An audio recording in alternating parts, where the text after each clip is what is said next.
The foremost family of Huagua, the Huo Clan, has adopted a delightful little bundle of joy, a peculiar yet adorable being who sleeps soundly during the day and is brimming with energy at night. People speculate whether this might be the reincarnation of a night owl. Ming Zai Zai remarks, I am merely adjusting to the time difference, as the inhabitants of the underworld are naturally nocturnal. The earthly caretaker states, my little one will sleep whenever he pleases. The heir of the spirit-communicating family suggests, shall we take Zai Zai on a day tour of the underworld? Curious to learn about life after death, the king of the underworld welcomes, welcome to my realm. Continuing from the previous chapter, chapter 97, brothers competing for affection. 2 hours later, the ghostly creature lay on the brink of demise. The little bundle of joy skillfully retrieves it from the bubbling hot oil, transforming the once dark mass into a golden, crispy delight. A gentle poke at the yellowish bone causes it to crumble into bits. The hairless ghost creature remains speechless. The Hua family members share a look of disbelief. Hua Jin questions, surely it cannot perish like this? The little one beams and shakes his head.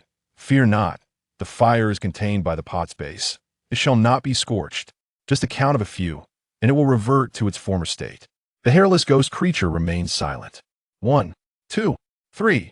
Upon finishing the count, Hua Chin's eyes widen in disbelief. Zai Zai, it truly has shrunk back to the size of a yarn ball. The little one scoops up the yarn ball-sized ghost creature with a spatula and sweetly inquires of Hua Jin, Big brother, do you still want this gift? If not, I can exchange it for something else next time. The hairless ghost creature gazes at Hua Jin as if he were savior. The little one's cheerful voice rings out, no noise, please. The hairless ghost creature, about to plead for help, remains silent. Hua Jin perceives the true fear within the creature and develops a deep-seated dread of the little one, unable to suppress a chuckle. Let's keep it for now. After all, acknowledging one's mistakes and seeking to amend them is a virtue. The hairless ghost creature suddenly bursts into tears. Yes, boohoo, seeing that the big brother is willing to keep it, the little one decides not to interfere further. However, just to be safe, she casts another restriction upon the hairless ghost creature, unbeknownst to both it and Hua Jin. After a few hours of commotion, dawn breaks gently. Before heading out, she reminds her 3 sons, you're the older brothers, take good care, Zai Zai. Understand? The whole brothers respond, Father, rest assured. Ever since Zai Zai arrived, it seems they have been the ones receiving protection from him. It's a bit of a blow to their pride. After all, the little bundle was once an orphan, while the Hua family stands as the foremost lineage in Huagua. Once the housekeeper has prepared breakfast, they fill their bellies and step outside with the little one. As the trio crosses the threshold of the living room, they are greeted by a sea of pink outside, with the ground artfully arranged in various kawaii shapes and potted plants, adorned with pink balloons lining either side, leaving them momentarily stunned. Even Hua Jin, who was aware that Butler Luo had arranged for workers to repave the road overnight according to his wishes, couldn't help but twitch at the sight of the overwhelming pink. Hua Chin exclaims, what in the world is this? Hua Ju adds, has Butler Luo lost his mind? Hua Jin, the person in question, remains silent. The 3.5-year-old little one, accustomed to the dark, golden, crimson, or ghastly green hues of the underworld, is taken aback by the vibrant pink and exclaims, wow. Hua Chun follows suit, wow. How hideous. The little one turns, huh? Third brother, isn't this beautiful? Hua Chun counters, beautiful? Isn't black and white more appealing? The little one shakes his head, third brother, Zai Zai loves pink. Pink is beautiful. Hua Chin remarks, this pink balloons, pink arches, and pink flower pots are acceptable, but the ground is entirely pink, isn't that a bit too much? The little one is utterly enamored. It's so beautiful. Zai Zai must thank Butler Luo. With that, he dashes off in a flurry. Hua Chun turns to his brothers. Has our father's taste truly become so distorted? Hua Ju sighs, after all, Zai Zai loves it. Hua Jin feels a twinge of guilt, yet maintains an air of composure. If Zai Zai loves it, he knows he will bear the brunt of it. Perhaps so. Seemingly overjoyed, the little one skips along, the tiny tufts atop his head bouncing with vivacity. Big brother, second brother, third brother, Butler Luo said he could even paint the entire villa pink. A pink villa. How lovely, Zai Zai loves it. The Hua brothers envision how the opulent, heavily European-style Hua estate would appear transformed into a pink castle their faces simultaneously twitch. Hua Jin quickly gestures to his two younger brothers. Hua Ju and Hua Chun comprehend immediately. Thus, Hua Chun awkwardly states, Zai Zai, isn't black and white lovely too? The little one is already bounded over, breathless yet exuberant. Pretty, but Zai Zai is tired of it. Pink is pretty. Oh, red is pretty too. Yellow, white, and blue are pretty. Hua Ju tries to persuade. Gray is also quite nice, isn't it? The little one shakes his head, not as eye-catching as bright red, not as refreshing as yellow, white, and blue, and not as beautiful as pink. Hua Jin surrenders. Whatever Zai says goes. Hua Ju and Hua Chun exchange incredulous glances. This is rather excessive. The little one joyfully leaps into Hua Jin's embrace. I knew Big Brother would like it. Just now, over there, Butler Luo said Big Brother loves pink, so he changed the road to pink. Hua Jin inquires, I love pink? Hua Ju and Hua Chen's eyes widen, disbelief etched on their faces. The little one gazes up earnestly. Does Big Brother not like pink? Her expression suggests that if Big Brother does not like pink, she would be utterly disappointed. Hua Jin acquiesces, yes. The eldest brother loves pink the most. The little one erupts in cheer, wonderful. Zai Zai loves pink too. Hua Jin remains speechless. Hua Ju and Hua Chun share a knowing glance. Oh dear, it turns out this is how Big Brother is. Because both Big Brother and the little one share a fondness for pink, the entire morning, the little one clings to Big Brother with delight. Hua Ju and Hua Chun observe the little one showering Big Brother with affection, planting kisses, feeling rather sour themselves. Until they arrive at the private club, where Hua Jin encounters acquaintances and greets them. Hua Chun, quick-witted, finally scoops the little one into his arms. He casts a triumphant glance at his second brother, Hua Ju, who has missed the chance to snatch the little one away. Hua Ju snorts, pinching the little one's chubby cheek, and heads toward the private room first. Hua Chun is triumphant. Zai, actually third brother likes pink too. The little one gasps, really? Hua Chun replies, when his third brother ever lied to Zai. The little one shakes her head, nuzzling against third brother's neck, brushing her cheek against his. Third brother would never deceive Zai trusts third brother the most. Hua Chun, feeling satisfied, carries the little one into the pre-booked private room, only to be taken aback by the scene inside. The little one, like a wild horse set free, swiftly darts from his embrace and plunges into the room. The once luxurious and grand private room has transformed into a sea of pink, with pink sofas, pink tables, and even the floral arrangements adorning the table being pink roses.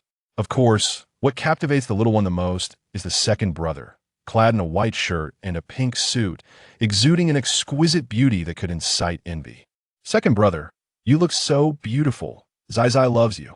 With that, the little one leaps in his second brother's arms. Hua Chun stands speechless. Chapter 98. How can a malicious supporting character compete with a true destined heroine? Hua Chun stood at the doorway, his wide eyes fixed on Hua Ju in accusation. When did you prepare this? Cradling the little one in his arms. Hua Ju smiled indulgently and lazily, raising an eyebrow at his flustered younger brother. Naturally, it was when I saw the pink pavement. Hua Chun exclaimed. Hua Ju continued. Though it is merely a matter of us speaking, one must allow time for those below us to prepare, no? Hua Chun fell silent, conceding that his elder brother had a point. Hua Ju instructed his brother, Chun, remember to think ahead next time. Otherwise, the little one in your arms might just slip away. Hua Chun felt his heart ache. The little one glanced between her two elder brothers.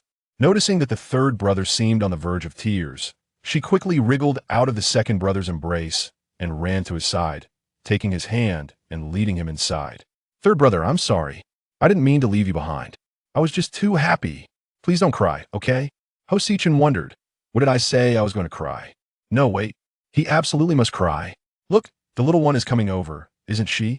Yet, he found himself unable to shed a tear, so the young lad pinched his thigh hard. Ouch! The little one, puzzled, tilted her head toward the third brother. Third brother. Hua Chun embarked on his performance. Wah, little one, you ran off and left third brother all alone. My heart aches so much, wah. The 3.5-year-old little one, who had yet to attend preschool, was oblivious to the fact that the third brother was lying. Feeling guilty, she quickly wrapped her arms around his, sweetly cooing in her baby voice. I'm sorry, third brother. I promise I won't leave you again. Ho Si-chun seized the opportunity. The little one must prefer these pink things over third brother, right? The little one shook her head vigorously. How could that be? I love third brother the most. Remembering the second brother, she hastily added, and I love second brother and dad too. I love all my family the most. Ho Si-chun suddenly felt that the earlier pinch was worth it. Meanwhile, in the private room, Ho Si-ju, clad in a pink suit, regarded his dim-witted brother with newfound respect. Goodness, intelligence is on the rise. Ho Si-ju, grinning like a sly fox, beckoned the little one to follow him and the dim-wit brother. Come over here. There are plenty of delicious treats. Second brother has peeled some lychees for you. They're big and sweet. Come try them. Fearing that third brother might cry again, the little one quickly led him along. Third brother, let's go eat lychees together. Ho Si-chun chuckled heartily, of course. It's a rare treat to eat lychees peeled by second brother. Thank you, little one. The little one giggled. No need to thank me. If you must thank someone, thank second brother, for it's he who peeled them. Ho Si-chun nodded with a smile, yes. Thank you, second brother. Ho Si-ju remained silent, amused. Was this dim-wit brother suddenly enlightened? The three siblings indulged in food and drink while waiting for Ho Si-jin, who soon entered, accompanied by four others, including Wang Lingyu, Su Yao, and Hoan, along with a little girl aged 4 or 5. The little one continued to eat heartily, unfazed by the sudden silence that enveloped the room. However, Ho Si-chun abruptly stood up. What are you doing here? Ho Si-ju chuckled. Si-chun, is that how you speak to Aunt? Before Wang Lingyu could react, Ho Si-ju stood up with the little one in his arms, casually addressing Wang Lingyu. Aunt, are you here to bring in a play? Wang Lingyu had come specifically to find the little one, but would not admit it. I mainly brought in to apologize and express gratitude.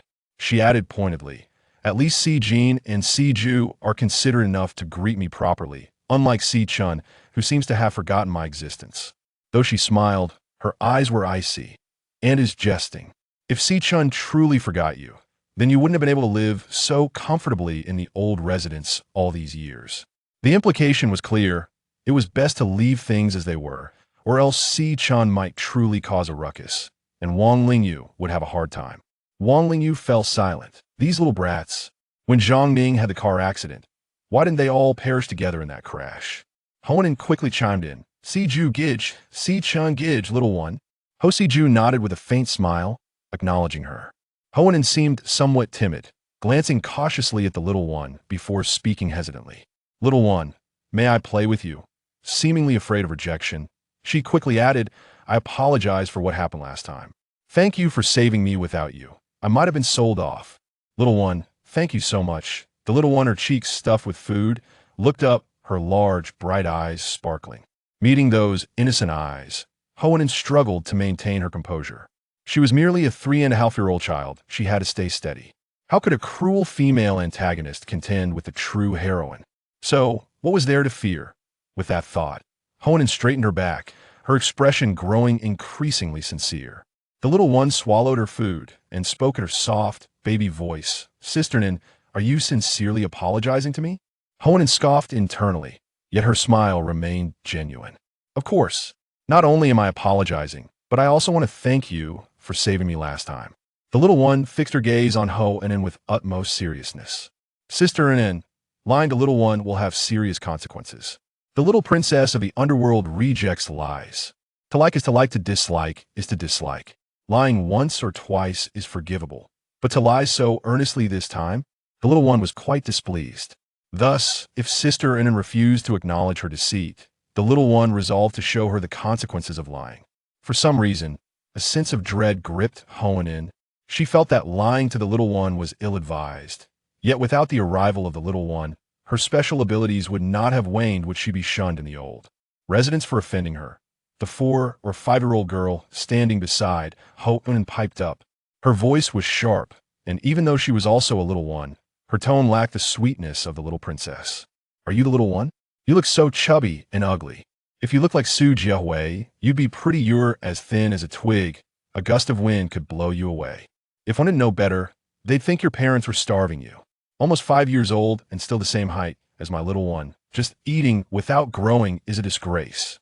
My little one is plump and adorable, like a New Year painting, while you're just a skinny thing with a nasty mouth. Be careful you don't end up looking ugly and unmarried when you grow up. Su Jiahui retorted, you. She turned and ran into Wang Linjia's embrace, crying as she complained, Aunt. Si Chun Gij is bullying me. Ho Si Chen snorted, your father's surname is Su, and Ho and An's mother's surname is Wang. How is she your aunt? She just wants to mooch off our Ho family. Wang Lingyu was most sensitive about her lineage. She was the daughter of her mother, who divorced and remarried into the Su family, and could not truly be considered a part of the Su family. Over the years, if it weren't for her marriage into the Ho family, the Su family wouldn't have spared her a glance. Wang Lingyu, struck by an old wound, wore a dark expression, her demeanor fierce yet restrained. Hua Siqing. Chapter 099. The milk bun is affixed with a puppet charm. Hua Sijin observed, his voice icy. Aunt, have you brought it in here for a visit, or are you here to cause trouble? Wang Lingyu looked at Hua Sijin in disbelief. She had originally thought that, as the eldest son of the second branch, he would be the most sensible among Hua Chenling's 3 sons. To her surprise, he was the one who was most direct in delivering a slap to the face.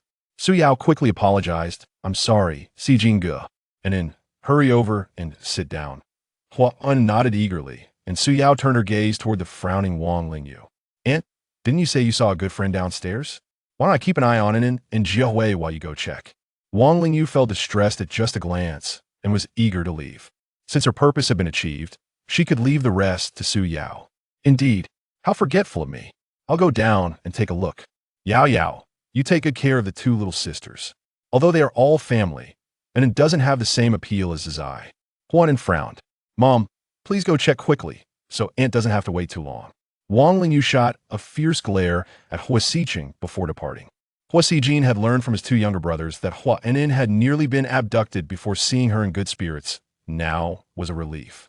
Had it not been for their father's explanation that their grandparents and uncle had been influenced by some form of manipulation, he would never have brought her here. Ultimately, it was Hua Nen's persistent pleas that swayed him. And though he harbored no fondness for Wang Lingyu, he felt obligated to accommodate his uncle, hence bringing her along. However, he made it clear that this was merely a visit, and any special treatment beyond that was out of the question. Choose what you like. With that, he approached the milk bun and cradled her in his arms, focusing entirely on feeding her. Hua Siju, standing nearby, reminded him, Elder brother, don't let Zizai eat too much at once, otherwise she might fall asleep again. And then what fun would that be? Hua Sijin paused momentarily, and although he said nothing, he indeed slowed his pace in feeding the milk bun. Meanwhile, Hua Tenin glanced at her cousin Su Yao and her younger sister Su Jiahui. She walked over to Su Jiahui. What would you like to eat, Jiahui? Big sister, and then we'll get it for you. Su Jiahui pointed at the sweet and sticky rice cake that the milk bun held. Big sister, and then I want that one. The rice cake was sweet yet not cloying, with a faint fragrance of lotus, making it particularly delicious. The milk bun had already consumed most of it. Huan noticed and quickly reassured Su Jiahui. Jiahui, the rice cake is all gone for now. I'll ask for another plate, just wait a moment, and let's eat something else first. Being the youngest and a girl, Su Jiahui was spoiled and used to having her way. Waiting? That was out of the question. No. Big sister, and I want to eat that one. I want it now. Zizai has some. I want what she has. Hua Nen awkwardly smiled at the milk bun, hurriedly comforting Su Jiahui. Then Su Jiahui began to wail. Wah, wah, wah. I don't care, I want it now. I want what she has. That one is delicious. Woo, woo, woo. I want to eat. Su Yao quickly summoned a waiter to order another serving. Yet Su Jiahui continued to cry and fuss. As Hua Nen tried to offer her something else, Su Jiahui broke free from her grasp and dashed toward the milk bun. Cradled in Hua Sijin's arms, the milk bun, upon seeing Su Jiahui charging toward her, swiftly stuffed the rice cake into her mouth. Su Jiahui reached her side and, upon witnessing the milk bun devouring the rice cake, immediately collapsed in despair. Zizai, spit that out. That's mine. I want to eat that. It's all mine. Hua Siqing blocked Su Jiahui, his head spinning from her cries. Su Jiahui, step aside. What do you mean yours? We ordered that for Zizai. If you want some, wait a moment, the waiter will bring it soon. Su Jiahui plopped down onto the floor, lying down and rolling around. Woo, woo, woo. You're all bullying me. I'll tell Aunt, I'll tell Mom and Dad, and he'll tell Grandpa and Grandma Hua. He'll say you're all bullying me. Su Yao and Hua and then hurried over to pull her up, but Su Jiahui was not only rolling on the floor, but also flailing her arms and kicking her legs, making it difficult for them to catch her. Hua Xiqing could no longer bear it and stepped in to assist. He and Hua Siju sat on either side of Hua Xijin, who was holding the milk bun. As Su Jiahui rushed toward him, he moved aside, leaving Hua Xijin's side vacant. Seeing this, Su Yao's eyes twinkled with mischief as she discreetly leaned back. As everyone's attention was drawn to Su Jiahui, she swiftly produced a puppet charm and affixed it discreetly to the milk bun's clothing under her armpit. The moment the charm was attached, it vanished without a trace. The milk bun felt something affixed under her arm and was about to look down when Su Yao quickly apologized. I'm sorry, Zizai. Yeah, I didn't mean to bump into you. Hua Xijin, ever protective of the milk bun, furrowed his brow at her words. Hua Siju, with a forced smile, glanced at Su Yao, who turned pale, hastily scooping up the still fussing Su Jiahui from the ground. Su Jiahui, now in a tantrum, slapped Su Yao across the face, turning her green with anger. Su Jiahui, enough! Su Jiahui, undeterred, cried even louder. Wah, wah, wah. He'll tell Aunt and Mom and Dad that my sister is being mean to me. My sister hit me. Wawada Su Yao was speechless. Who was really hitting whom? She was the one being struck.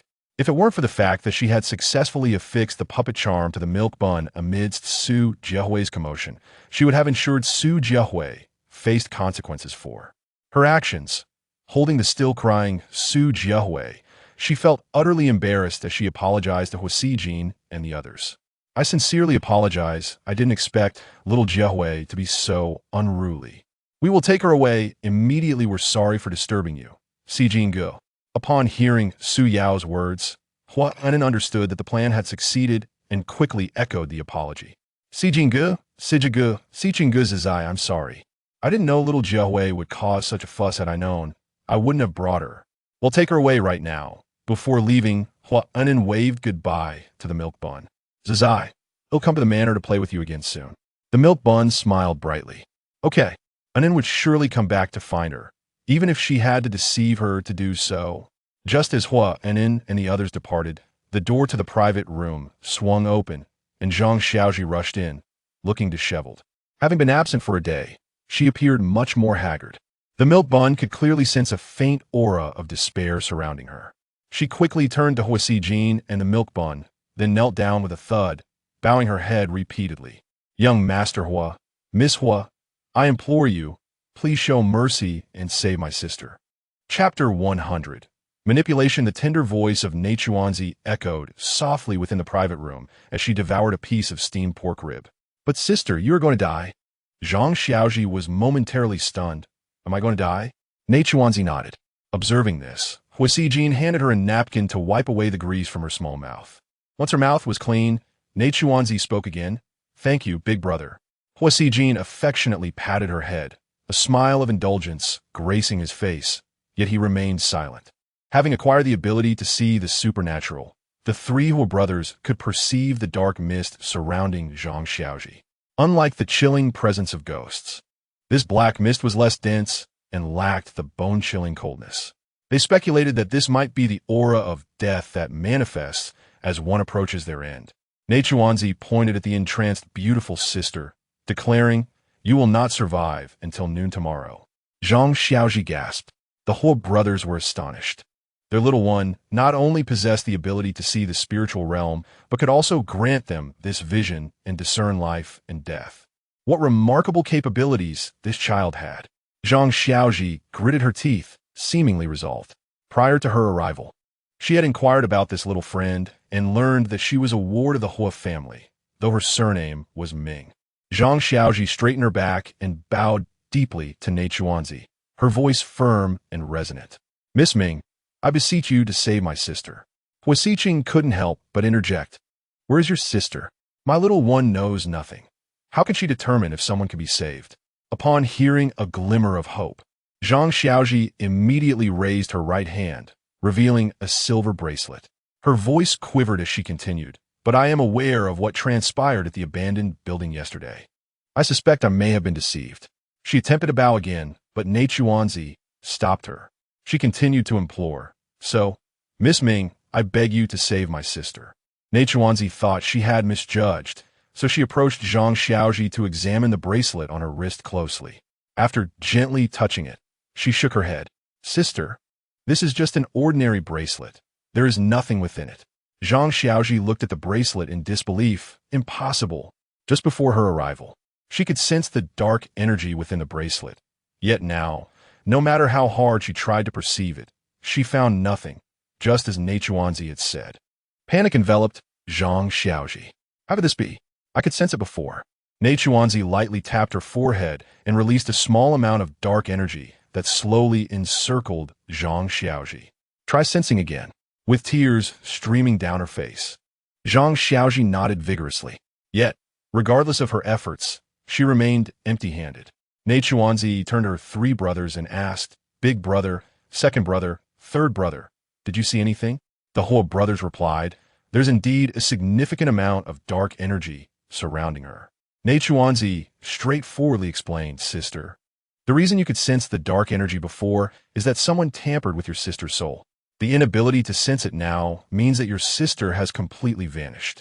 Zhang Xiaoji collapsed onto the ground, utterly blindsided by the revelation.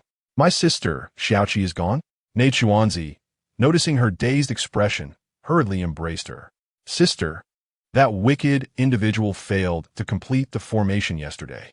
While your sister may not be here, she has likely reported to the Underworld. Zhang Xiaoji, in disbelief, murmured, reported to the Underworld? Does that mean she's truly dead? Neichuanzi confirmed, yes. She is very likely in the Underworld. Zhang Xiaoji covered her face and began to wail inconsolably. Neichuanzi added, however, as long as she has not reincarnated, it is possible for her to meet again. Hua Siju understood Neichuanzi's implication, recalling the lamp that had mysteriously appeared by their little one's bedside. The implication was clear. If she was in the Underworld, they could facilitate a meeting. Hua Sijin's pupils dilated slightly. Hua Siqing clapped his hands in realization, yes. I remember now. We met our mother with little one's help. Hua Sijin inquired, when did you meet our mother? Neichuanzi chuckled. Big brother can meet her too.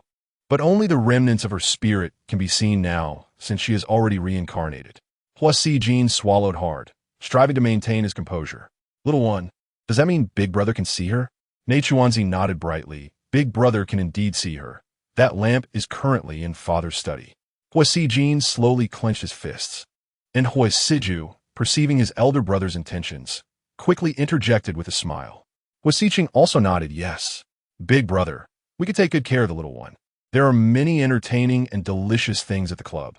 She is well-behaved and adorable, and without anyone else to vie for her attention. Hua Siqing hastily began to usher his elder brother outside.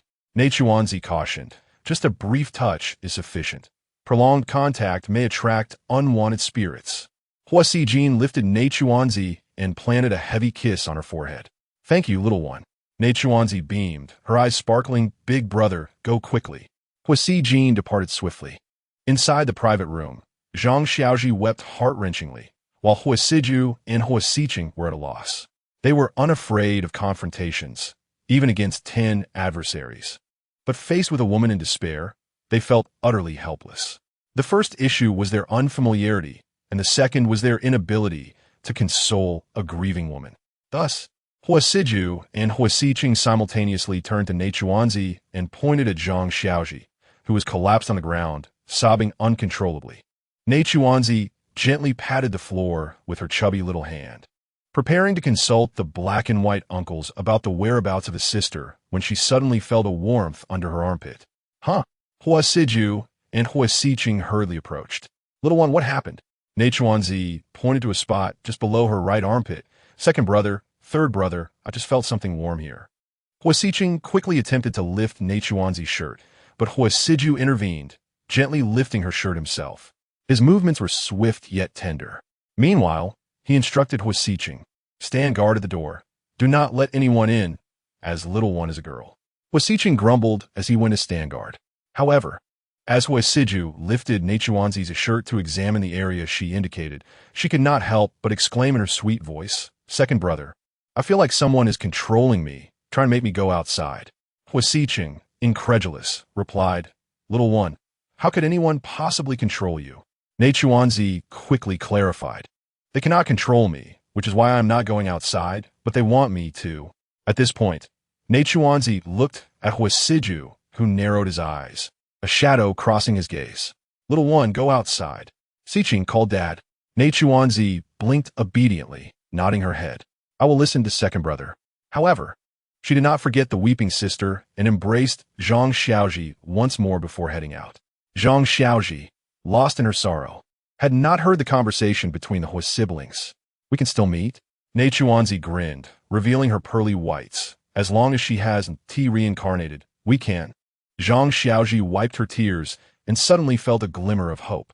As she turned to look outside, her eyes were fierce. Miss Ming, I will quietly accompany you. Chapter 101. Is this villain borrowing soldiers from father? Neichuanzi had encountered many spirits whose consciousness was hazy and eyes vacant, so feigning control was particularly easy for her. With her gaze blank and her large, dark eyes losing focus, she moved slowly, her plump form appearing adorably dazed as she stepped outside. Su Yao and Hua Nation had not departed the club, but instead retreated to their own private room. Upon seeing the emerge from the private room, she promptly retrieved her phone to make a call. She had already exited. Excellent. Meanwhile, not long after left, hurriedly arrived. Upon spotting and urgently inquired, where is? Immediately responded. Mentioned that something was manipulating her. My second brother thought to trace the source, so he let out, but someone is following her. Felt a knot of anxiety tighten in his chest. Which direction did she go? Pointed to the right, saying that way. Nodded and swiftly pursued her, taking great care to remain observant and cautious. Simultaneously, rapidly disabled the surveillance system of the entire venue via his phone. Watching his second brother's fingers move like a blur on the screen, couldn't help but give a thumbs up. Impressive. Patted him on the shoulder, let us go. If anyone is tailing us, this will be your moment to shine. Among the three brothers, was the strongest, despite his youthful appearance, even would yield to his might. Yet, in their daily interactions, and often outsmarted their brawny brother with their intellect. Grinned widely, revealing a mouth full of white teeth, his gaze fierce and chilling. Dare to target my? I will make them regret it. They set off. Just as was about to step outside, he suddenly noticed a gaze directed at them from above. Followed suit, and the two brothers spotted and, who had previously left with, frowned while offered a faint smile. Let us go. At such a moment, was entirely obedient. Yes.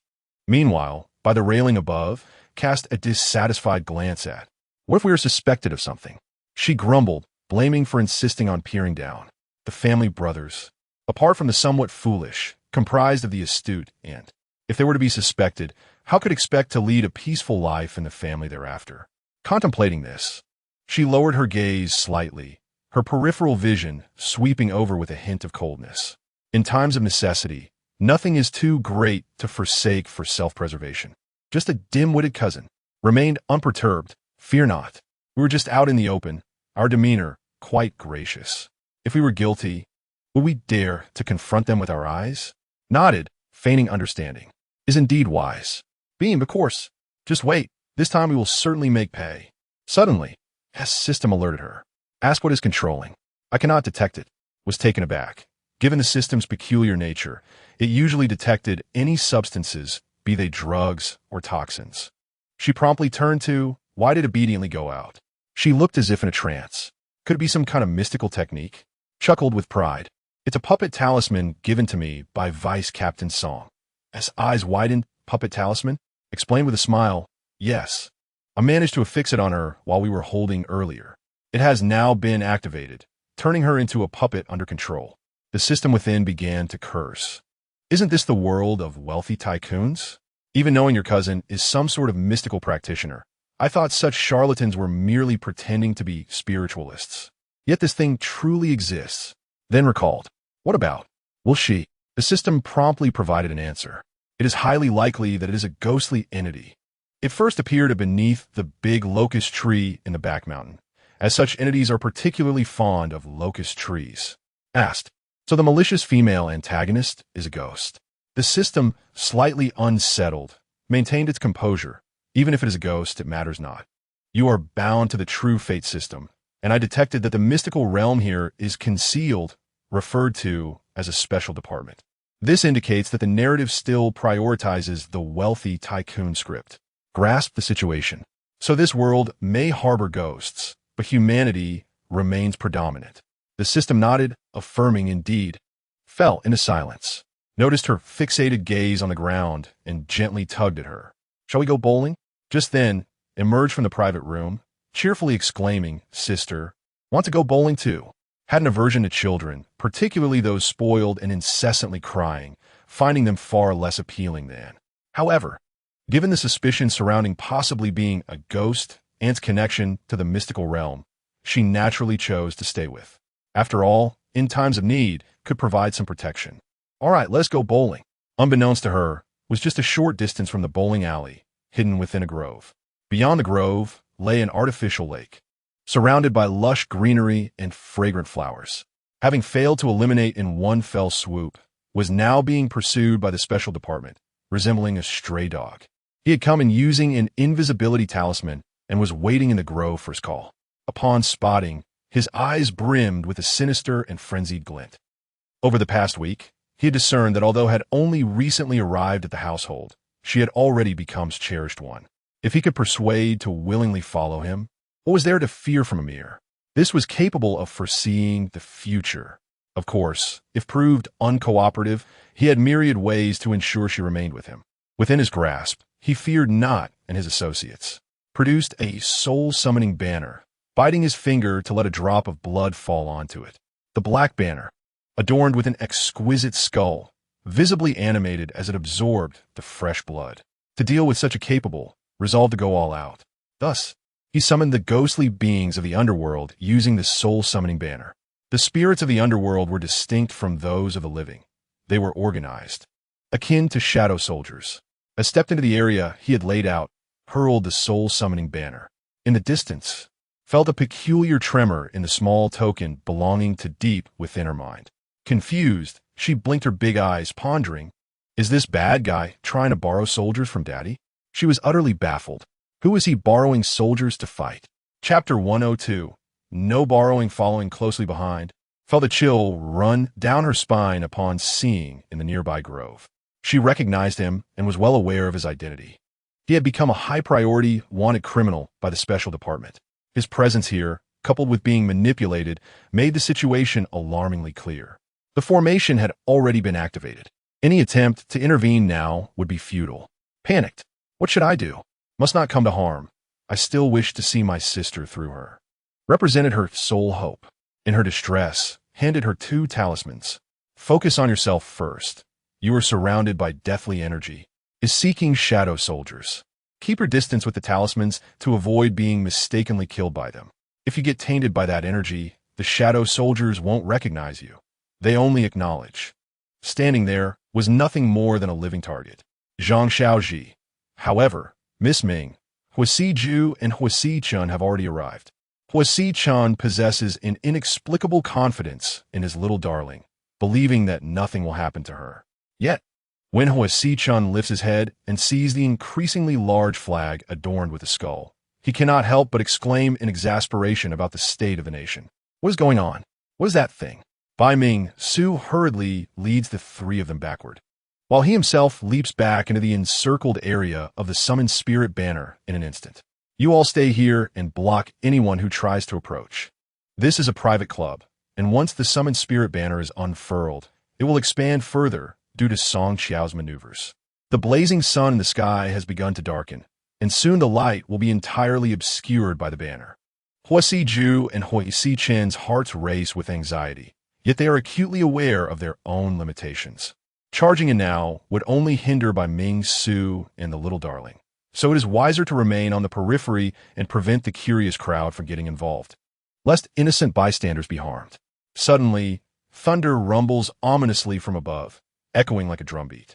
Bai Ming Su watches as the little darling, under the control of a puppet talisman, strides into the array. Without regard for his own safety, he rushes forward. Gai. He spots the puppet talisman tucked under her arm. In a swift motion, he scoops her up and tears the talisman away. Gai Ming Su, the little darling, is astonished. Gij Ming Su, how did you get here? Bai Ming Su gazes at the now lightless summoned spirit banner and then at Song Qiao, who is hidden not far away in the grove, his expression grave. Gai. He is borrowing soldiers from the underworld. The little darling's surprise deepens. Gij Ming Su knows too? Bai Ming Su Pao, Gai knows. The little darling obediently nods, her small brow furrowing slightly before relaxing. I know, but I don't quite understand who he is planning to attack with those ghost soldiers. Bai Ming Su replies, huh? The little darling, manipulated by the puppet talisman, was brought here by Song Qiao. Is he not targeting her? Ge Ming Su, do you know who he's going to attack? Bai Ming Suats? Isn't the one under the talisman you, Kai? The little darling nods. It is me. But the talisman cannot control me. I purposely pretended to be controlled to come here. Bai Ming Su suddenly breathes a sigh of relief. However, as he gazes at the ominous, shadowy banner that has engulfed the sky, revealing an ornate black door through the thickening dark energy manipulated by Song Qiao, his heart sinks again. The underworld has agreed to lend soldiers. Upon catching a glimpse of the door's edge, Song Qiao's pupils brighten. At this moment, the little darling is already within his array, completely under his control beneath the shadow of the summoned spirit banner. When Song Qiao looks at the little darling and sees Bai Ming Su, he shows little surprise. Young Master Ming Su, do you also wish to join me? Song Qiao. Bai Ming Su fixes a wary gaze on Song Qiao, clutching the little darling tightly. Song Qiao, all of our people are outside. If you still wish to be lenient, you should withdraw immediately. Song Qiao bursts into laughter, his expression dripping with disdain. Withdraw? Young Master Ming Su and Kai are now mine. At my command, thousands of ghost soldiers will emerge from the underworld. Even if young Master Ming Su possesses the ability to communicate between realms, he cannot instantaneously connect with thousands of ghost soldiers. Can he? It would be wise to surrender and become my puppet, and I might allow you to retain a sliver of your soul, preventing you from losing your life at such a tender age. Such is the nature of Song Qiao, one of the deputy ministers of a special department, willing to do anything for his own gain. While he claims to leave a fragment of life, he would never actually grant these two children a chance to survive. His reluctance to kill them stems from his fear of Huo Chunling. Should Huo Chunling be coerced into compromising and using Ming Kai to restrain him, it will be a natural outcome. Once Huo Chunling becomes his puppet, he would ensure that the precognitive Ming Kai meets a tragic end, far worse than the fate that befell that ghostly entity at Huo's estate. As Bai Ming Su converses with Song Qiao, the little darling gazes at the summoned spirit banner, which billows in the chilling wind, gradually revealing the corner of the underworld's grand door. A smile involuntarily graces her lips. That door is truly beautiful. The patterns were carved by me out of boredom with Uncle Heibai. Song Qiao, captivated by the little darling's words, responds with a chilling threat while smiling. Miss Kai finds the door beautiful. Little does she know the horrors that lie beyond it. With a slight exertion of his hand, the heavy and imposing door emits a series of terrifying roars from within.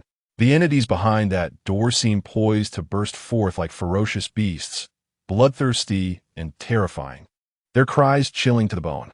Yet the little darling shakes her head. Kai still thinks the door is beautiful. The entities behind it are not good-looking at all. Many are missing limbs or are crippled. What you summoned is not a proper army, but the old, weak, sick, and disabled of the underworld, sent to deal with you nefarious individuals.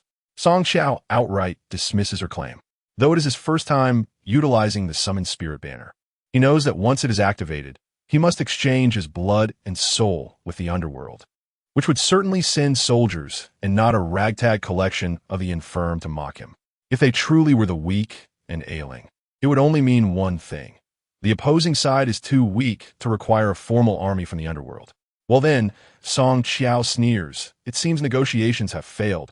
So Miss Kai should not blame me for being ruthless. With that, he glides his right hand across his left arm, forcefully sliding down along his meridians. Blood pours forth, soaking into the summoned spirit banner. The skulls on the banner emit piercing cries that resonate with the gruesome wails from behind the ominous door. Simultaneously, rows of robust, ghostly entities emerge from the dark portal, their faces a ghastly mix of green and white, their eyes devoid of any emotion. Song Qiao smirks. He knew Ming Kai was lying. However, since he has mobilized a formal army. It seems that Ming Kai Kai is more formidable than he had anticipated. He fixates on Bai Ming Su and Ming Kai Kai within the array and suddenly shouts attack. Song Xiao has never encountered a true ghostly army, so he fails to notice anything amiss. Yet, the little darling cannot help but smile at the sight of the ghostly ranks. A warmth spreads across her brow, and she hears an obscure voice in her mind. Little princess, someone is borrowing soldiers from the underworld. The king asks you to handle it. The little darling blinks her big eyes, gazing at the fierce and triumphant Song Xiao. She tilts her head and smiles sweetly. No borrowing. In that instant, the formidable, battle-ready ghostly ranks vanish, along with the ancient, heavy, and luxurious door of the underworld beneath the summoned spirit banner. Song Xiao, Chapter 103 Hua Chunling. I will die to drag you down with me. Bai Ming Su bites his finger, drawing a symbol in blood, attempting to communicate between realms with the utmost speed and efficacy. Yet, the little darling suddenly clings to his arm, sucking the bloodied finger into her mouth. Gij Ming Su. Look, Bai Ming Su raises his head, befuddled. Where did those entities go? The little darling releases his finger once it has stopped bleeding, smacking her lips and smiling brightly. Bai Ming Su. Who? The little darling's round, glistening eyes dart around, pointing at the dumbfounded Song Xiao. Gij Ming Su, just look at that bad uncle's expression. It proves that Kai Kai was not lying. Bai Ming Su follows her gaze, revealing a rather peculiar expression. Although the Bai family is not a family of mystics, they possess some understanding of the supernatural due to their ability to communicate with the realms. Whenever the summoned spirit banner is activated, it inevitably stirs up a storm of blood and chaos. The realms of the human world and the underworld are inherently distinct, and the invocation of these is typically reserved for either the crafting of formidable ghostly entities or for confronting formidable adversaries. The individual who wields them must sacrifice their own cultivation and essence blood to summon aid from the underworld. The earlier display of this suggested a successful summoning, as one could discern the gates of the underworld and a legion of fearsome spectral soldiers.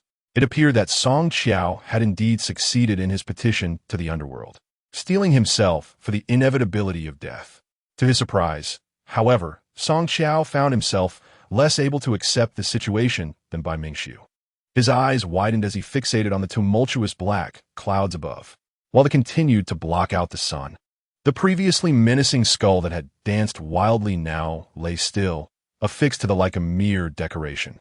Breathing heavily, Song Xiao bit his finger once more, swiftly tracing symbols in the air.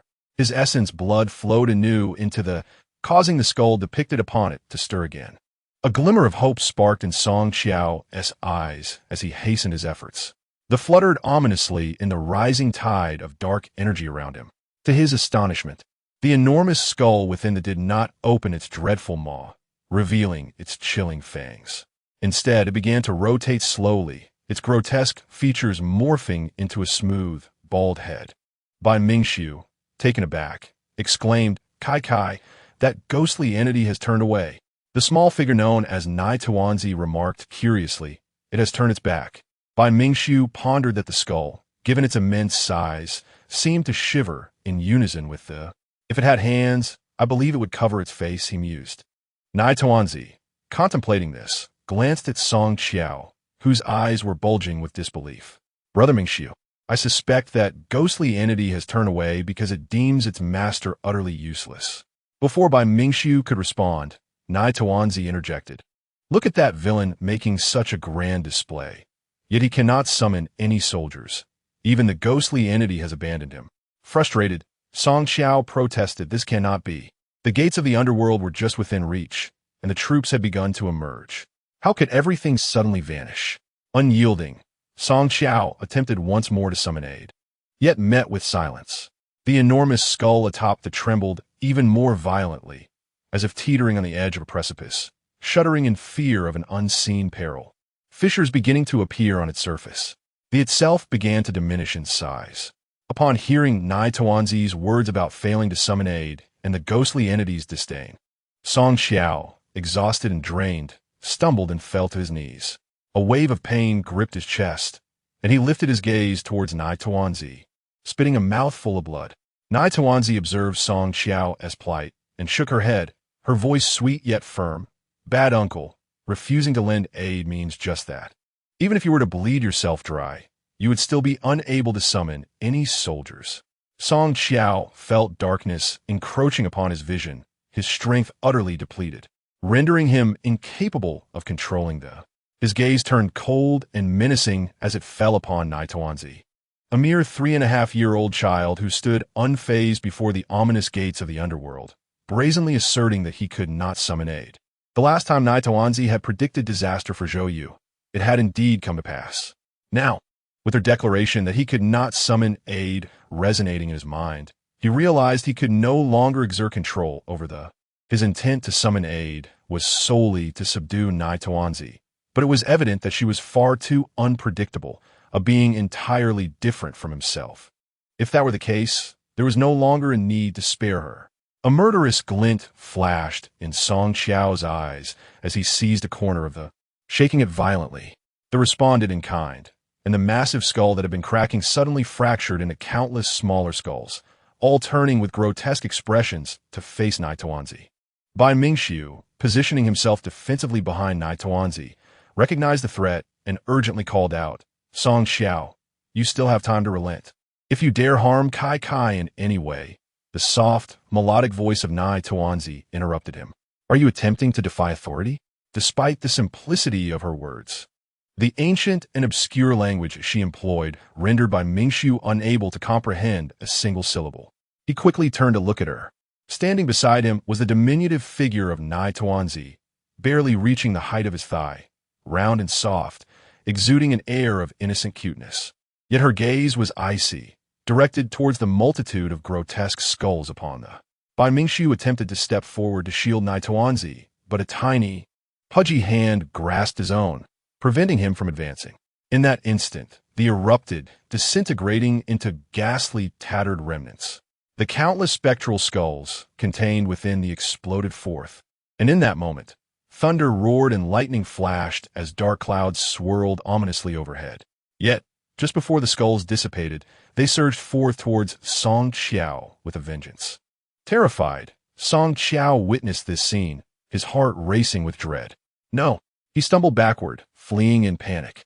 The numerous exploding skulls, resembling a tempest, penetrated his back and erupted through his chest, only to vanish into the air like a gust of wind.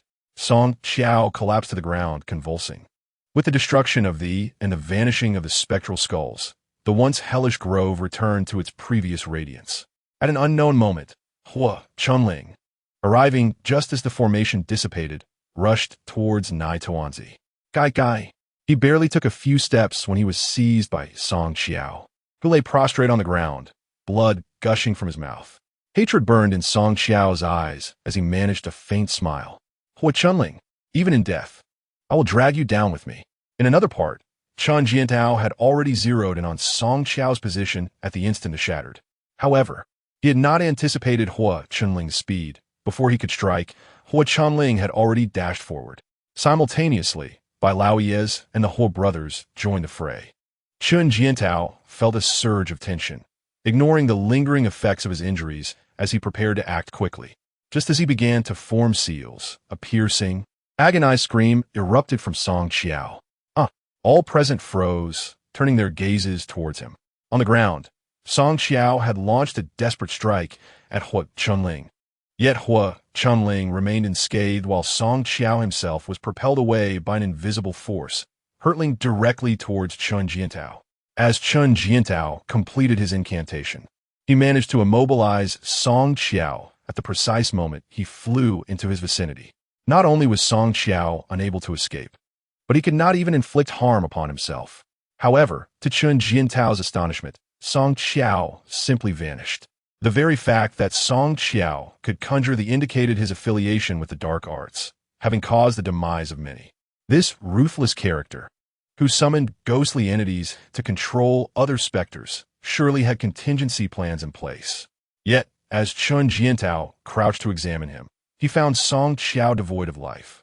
Not only that, but during his soul-searching, he discovered that Song Qiao's spirit had already vacated his body. This was preposterous.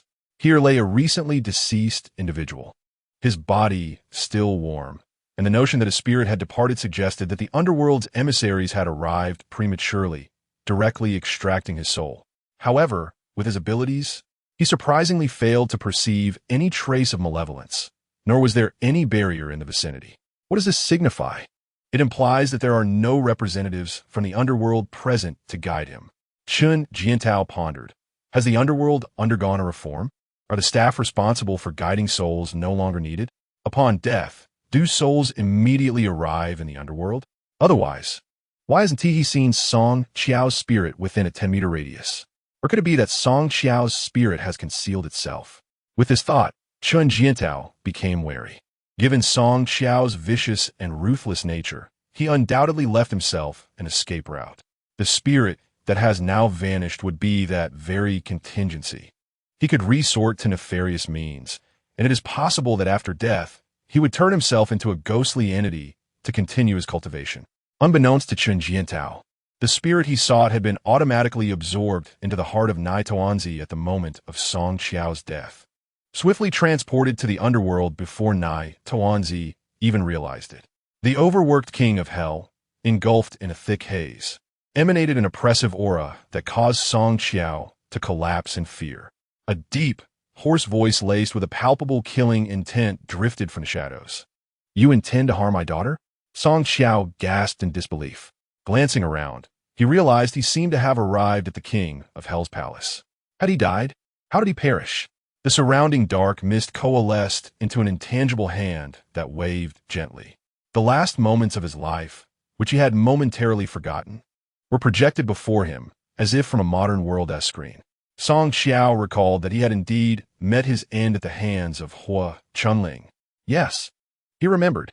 He had aimed to drag Hua Chunling down with him, but unexpectedly, in a final struggle, he was repelled by a ferocious force emanating from Hua Chunling, crashing to the ground and instantly losing his breath. What a pathetic demise. He could not rest in peace. As Song Qiao gazed into the obscured mist ahead, he attempted to speak. Are you the king of hell? The king's voice was cold and inscrutable. Indeed, Song Qiao stammered, your daughter is. The king's voice, though chilling, revealed a rare tenderness. Ming Zai Zai. Song Qiao was left utterly astonished, feeling as if thunder had struck him from above. Your daughter is in the mortal realm? The king's voice turned frigid, indifferent, and merciless. There are mediums in the human realm capable of communicating between the realms of the living and the dead. Those with profound abilities can even visit the underworld. Why should my daughter not be in the mortal realm? Song Qiao began to comprehend. Why? When he first laid eyes on Ming Zai Zai, could he not see through her? Why could she foresee the future? She was, after all, the king of hell's own daughter. She might even know the exact day of his demise. Or perhaps she could determine who would live to see the sun rise again. The legend that the king of hell claims souls at the third watch and leaves none until the fifth watch is precisely this reasoning. Cold sweat poured down Song Qiao's forehead, his complexion pale. When he died, blood had flowed from his 7 orifices, and his eyes were wide open in disbelief, almost popping from their sockets. He still bore that ghastly expression, his face twisted in agony. The king of hell was too busy to waste time conversing with him. If not for this man's intent to harm his daughter, why would he have been directly sent to the king's palace? You were cruel and malicious in life, taking 35 lives. You disturbed the mortal realm with your soul-reaping banner, intending to utilize the underworld's forces against my daughter. Your crimes are tenfold. In life, you shall be cast into the 18th level of hell for 100 years. After a century, we shall reckon the sins of your 35 victims. As the king's words echoed, Song Qiao felt an invisible force surge toward him. Before he could react, he found himself kneeling before an ancient and formidable gate. This is absurd. Fear and grievance consumed him. Even mediums trembled when entering the underworld, while the king's daughter roamed the mortal realm as if she were a supreme overlord in a novice village. This was utterly unfair. Yet, he dared not voice his complaints. Kneeling on the ground, tears and snot streamed down his face. Great king of hell, please understand, I would never harm Miss Zai Zai. It is all a misunderstanding. 2 underworld staff approached, one on each side, and sealed his mouth. Song Qiao could no longer utter a word. panic rising as cold sweat dripped from him, his eyes darting wildly. Observing his frantic gaze, the staff swiftly extracted his eyes. Mine have been in use for too long and have gathered dust. I have no time to clean them. I shall borrow these for a while. Song Qiao cried out in agony, drenched in sweat, yet unable to make sound. The underworld staff examined him and promptly severed one of his legs. After all, you'll be in the 18th level for 100 years. This leg would suffer greatly there. It's better to borrow it for now. An arm would do as well, remarked another. Old Four has been complaining of back pain, though this one is injured. It's far better than Old Four's riddle back. They proceeded to remove his other leg as well. By the time Song Qiao arrived at the 18th level, he was in a condition that could scarcely be described. Meanwhile, the two staff members continued to deliberate over his crown. This is quite nice. Let's take it off. It's round enough that I could scoop water from it when traveling. In his utterly dismembered state, Song Qiao found himself in Chapter 105, realizing there truly were ghostly entities within. As he was dismantled by the underworld staff, Nai Tawanzi had already been swept into her father's arms by the rushing Nai Ba. Daddy, observing Nai Ba's pale face and sweaty palms. Nai Tawanzi clung to his neck and affectionately rubbed her chin against him. Daddy, em sorry. Zai Zai worried you. Her soft and tender voice, laced with guilt, instantly relaxed what Chunling's tense nerves, though he still held her tightly. It's not Zai Zai's fault. The villains were too wicked. It was also Daddy who arrived late. Nai Tawanzi shook her head fervently, her small hands wrapping around her father's handsome face. You came just in time. The big bad guy has just fallen. Hua Chunling quickly assessed Nai Tawanzi, confirming she was unharmed before recalling how Song Qiao had suddenly grabbed his foot. Realizing it was Song Qiao who had desperately tried to drag him to hell, he turned his gaze to find Song Qiao still lying on the ground, covered entirely with a white sheet. Hua Chunling frowned. Dead? Nai Tawanzi was unperturbed, nestled in her father's embrace as she softly explained he wanted to kill Daddy, so he was backfired. Once the protective mechanism of the King of Hell's Blood was activated, anyone lacking the matching power could either die or be severely injured. Song Qiao was thoroughly dead, leaving not even a final word, his strength far inferior. Hua Chunling inquired, backfired? Nai Tuandi Zitge. Yes, because Daddy also possesses the protection mechanism of the King of Hell. Before Hua Chunling could ask further, Nai Tawanzi eagerly added, Big brother, second brother, and third brother all have it, along with Ming Su brother. The love Zai Zai sends to Daddy and the brothers is this. Hua Chunling was taken aback. That slightly chilling kiss? Just as Hua Chunling was struck with astonishment, Hua Siju and Hua Siqing rushed over. Zai Zai, are you all right? Did you get hurt? Nai Tawanzi opened her chubby arms for her second brother. Second brother, hug. Once Hua Siju finished embracing her, Nai Tawanzi turned to Hua Siqing, who appeared slightly aggrieved, yet held back his words. She opened her arms again, calling out sweetly, Third brother, hug. Hua Siqing's face lit up with joy, and he quickly scooped Nai Tawanzi into his embrace. With a hint of concern, inquired of him, San Gij, will the little one be very heavy? Her laughter was as light as a breeze. The little one is eager for delicious food. Nearby, Hua Chunling observed the heartwarming scene of the three siblings, his heart swelling with tenderness. Out of the corner of his eye, he noticed Chun Jiantao pacing anxiously around Song Qiao's lifeless body, his brow furrowed in a way that could crush a mosquito. Remembering what Nai Tawanzi had just told him about the potential backlash, Hua Chunling turned to him, lowering his voice to a whisper. Hua Siju quickly glanced towards Chun Jiantao, suddenly understanding his father's thoughts. All right. After saying this, he patted Hua Siqing's shoulder. Come on. We're going to take the little one to eat something delicious. Let's call Mingshu along and head out. Hua Siqing, not pondering much, noticed by Mingshu nearby, and thus the four of them swiftly departed. Old Master Bai watched his grandson leave with the Hua family children and instinctively glanced at Hua Chunling. The two exchanged looks, and Hua Chunling gave a subtle nod. Bai Bobo. Old Master Bai reciprocated the gesture, and together they walked towards Chun Jiantao. Meanwhile, Nai Tawanzi, cradled in Hua Siqing's arms, gazed at the numerous police cars surrounding them, her little mouth agape in astonishment. Sangij, why are there so many police uncles? Although only 8 years old, Hua Siqing effortlessly carried the 30 or 40-pound Nai Tawanzi. Because Daddy and we were worried about that big bad guy, Song Xiao. So, Air Gage called the police.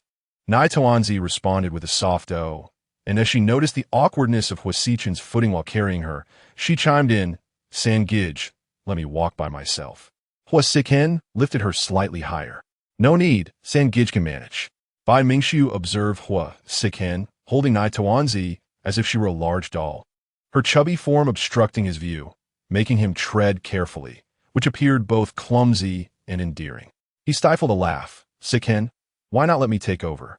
Hua Siju, quite straightforward, seized Nai Tuanzi from Hua Sichen's hold as Bai Mingxiu was speaking. "Little one, Air Gage will carry you. Air Gage is strong, and besides, he is tall and walks faster." Hua Sichen frowned in dissatisfaction. Before he could voice his displeasure, Nai Tuanzi quickly leaned down and planted a kiss on Hua Sichen's forehead. "San Gage, don't be upset. Air Gage is just worried that San Gage will be tired carrying me."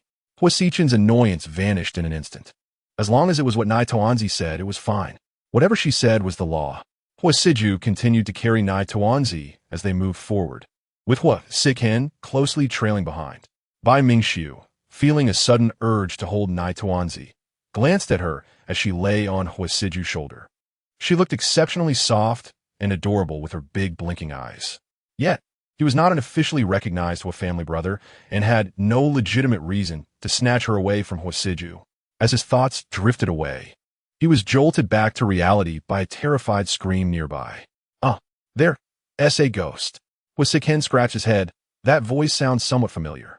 Hua Siju also sensed a hint of familiarity, so he turned, cradling Nai Tuanzi, and took a detour through a small path in the greenery, heading straight towards the source of the scream.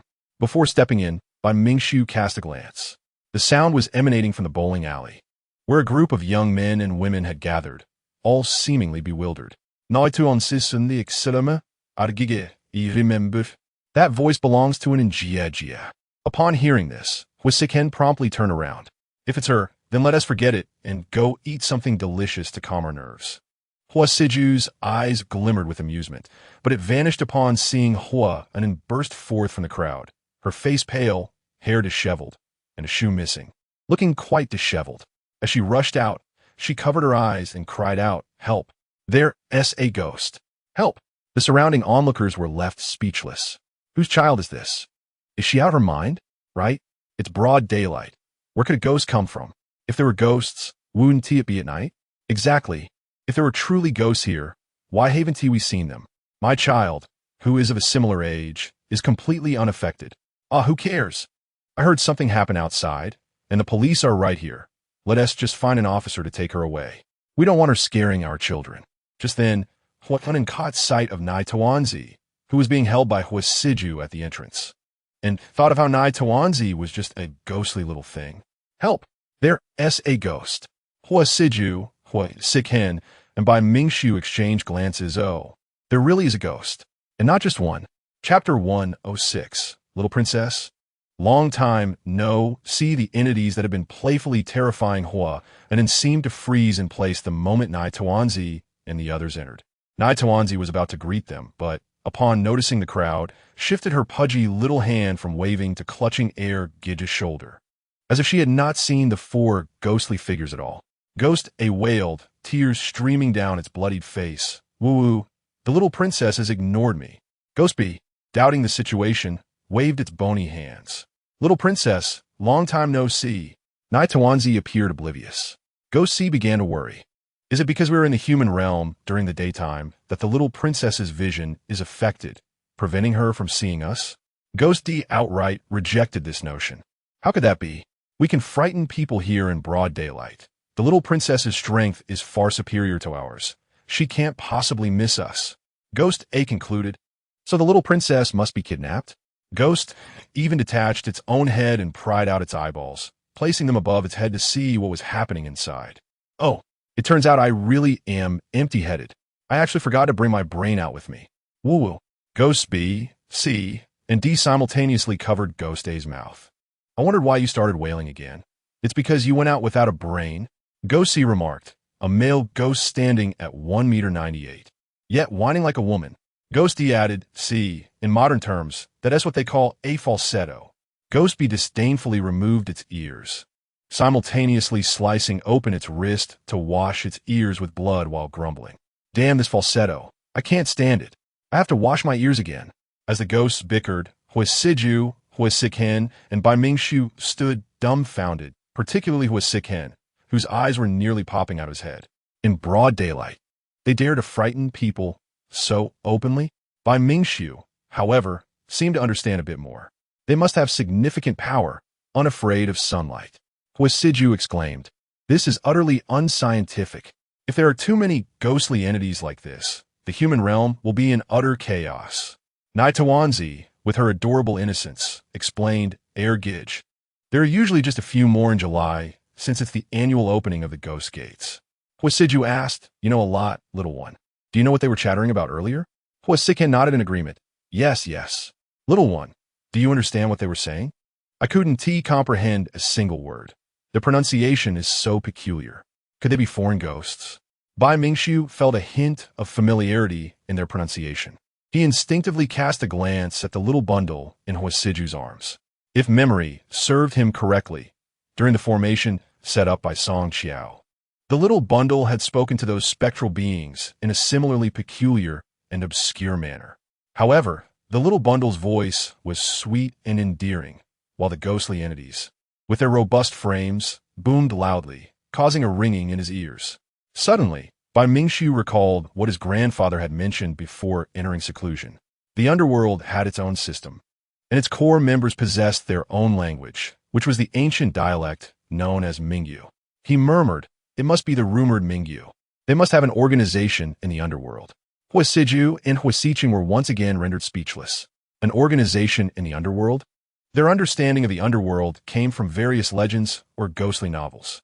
However, neither he nor Huo were enthusiasts of online literature, and thus they were unaware of any new concepts regarding the underworld. Bai Mingshu cleared his throat and shyly explained, "I heard it from my grandfather as well." Huo and Huo replied, "All right, times are advancing. It seems the underworld is evolving too." Unable to contain his curiosity, Huo asked, "Mingshu, do you think the underworld uses mobile phones to communicate now? Do they drive as well?" The little bundle smiled brightly. "There are many who drive, and just as many who do not. My father says that in the past decade, the new residents of the underworld prefer using mobile phones for communication, while the long-standing residents still use landlines, and even earlier inhabitants like to communicate face-to-face." Huo blinked, feeling overwhelmed. "My father? Our father?" The little bundle shook her head and sweetly clarified, "No, it's the father of the little one in the underworld.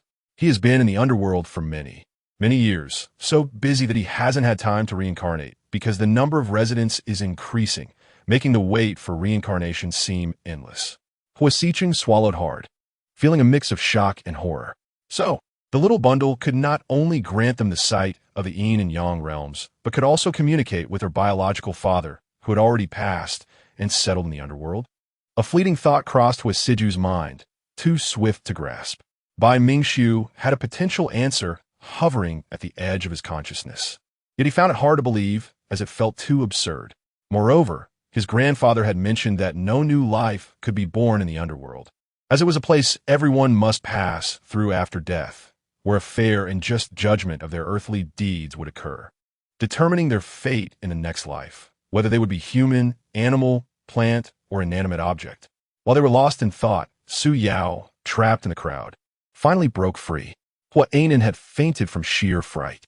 Su Yao held the unconscious Hua Anan, surrounded by an agitated crowd. "If your sister has a problem, take her to the hospital for a checkup. If she's mentally ill, send her to a psychiatric hospital. What are you doing here? Causing a scene as if this is your home?" "Exactly. A lunatic. Have the police arrived yet?" Su Yao, infuriated, looked up and saw 4 ghostly figures standing nearby, their heads split open, wrists cut, and ears torn off. Anger surged within her, and she smiled coldly. "Don't believe me? Then I shall show you the truth, and you will learn whether or not ghosts truly exist." With that, she produced a talisman and muttered incantations. The yellow talisman with black inscriptions ignited spontaneously. The little bundle realized the gravity of the situation. Her father in the underworld had warned her that it was better for fewer people to know about the existence of ghosts in the human realm, as it could easily incite panic. So, while the Huo brothers and Bai Mingshu contemplated, the little bundle nestled on her elder brother's shoulder, quietly instructing the four ghostly beings who had once played with her in the underworld to vanish immediately, worried about causing trouble for the little princess, even gathering the wisps of energy that had begun to flow around. Simultaneously, two police officers arrived on the scene. The crowd was initially startled by Su Yao's self-igniting talisman and waited in silence. However, after a considerable time passed and nothing transpired, the crowd felt deceived and grew angry. Officer, someone is pretending to be supernatural, and their mental state is questionable. We suspect she may be mentally ill. Please take her away to ensure our safety. Yes. We strongly demand she undergo a psychiatric evaluation. She's playing with fire in public. It's terrifying. There's a little one here, only 2 or 3 years old. Su Yao, helplessly watching the four terrifying ghostly beings vanish before her eyes, felt utterly powerless. Chapter 107. Little one, your father is the king of the underworld, isn't he? Su Yao had never felt so speechless. Even after invoking her most powerful talisman, which was meant to bind, the four spectral beings had still disappeared without a trace. Would she be labeled a lunatic for this? Seeing the crowd glare at her with disdain, Su Yao felt herself boiling with rage. I'm telling the truth. There are indeed ghosts. You must believe me. I'm a member of a special department. The two ordinary police officers, initially tasked with maintaining order in the nearby grove, were unaware that special department personnel were conducting operations within. For the special department, it was preferable that as few people as possible were aware of such matters. And many ordinary officers, even if they participated in special cases, would have their memories of the events erased. Thus, they found it hard to believe in ghosts. One officer spoke up, "Miss, please remain calm and come with us." Su Yao argued, "Why don't you believe me? I'm speaking the truth. There are indeed ghosts. And there is a special department.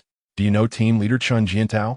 The two officers exchanged glances and shook their heads in unison. No, Su Yao Insi. Chun Jiantao is low profile and rarely appears in public.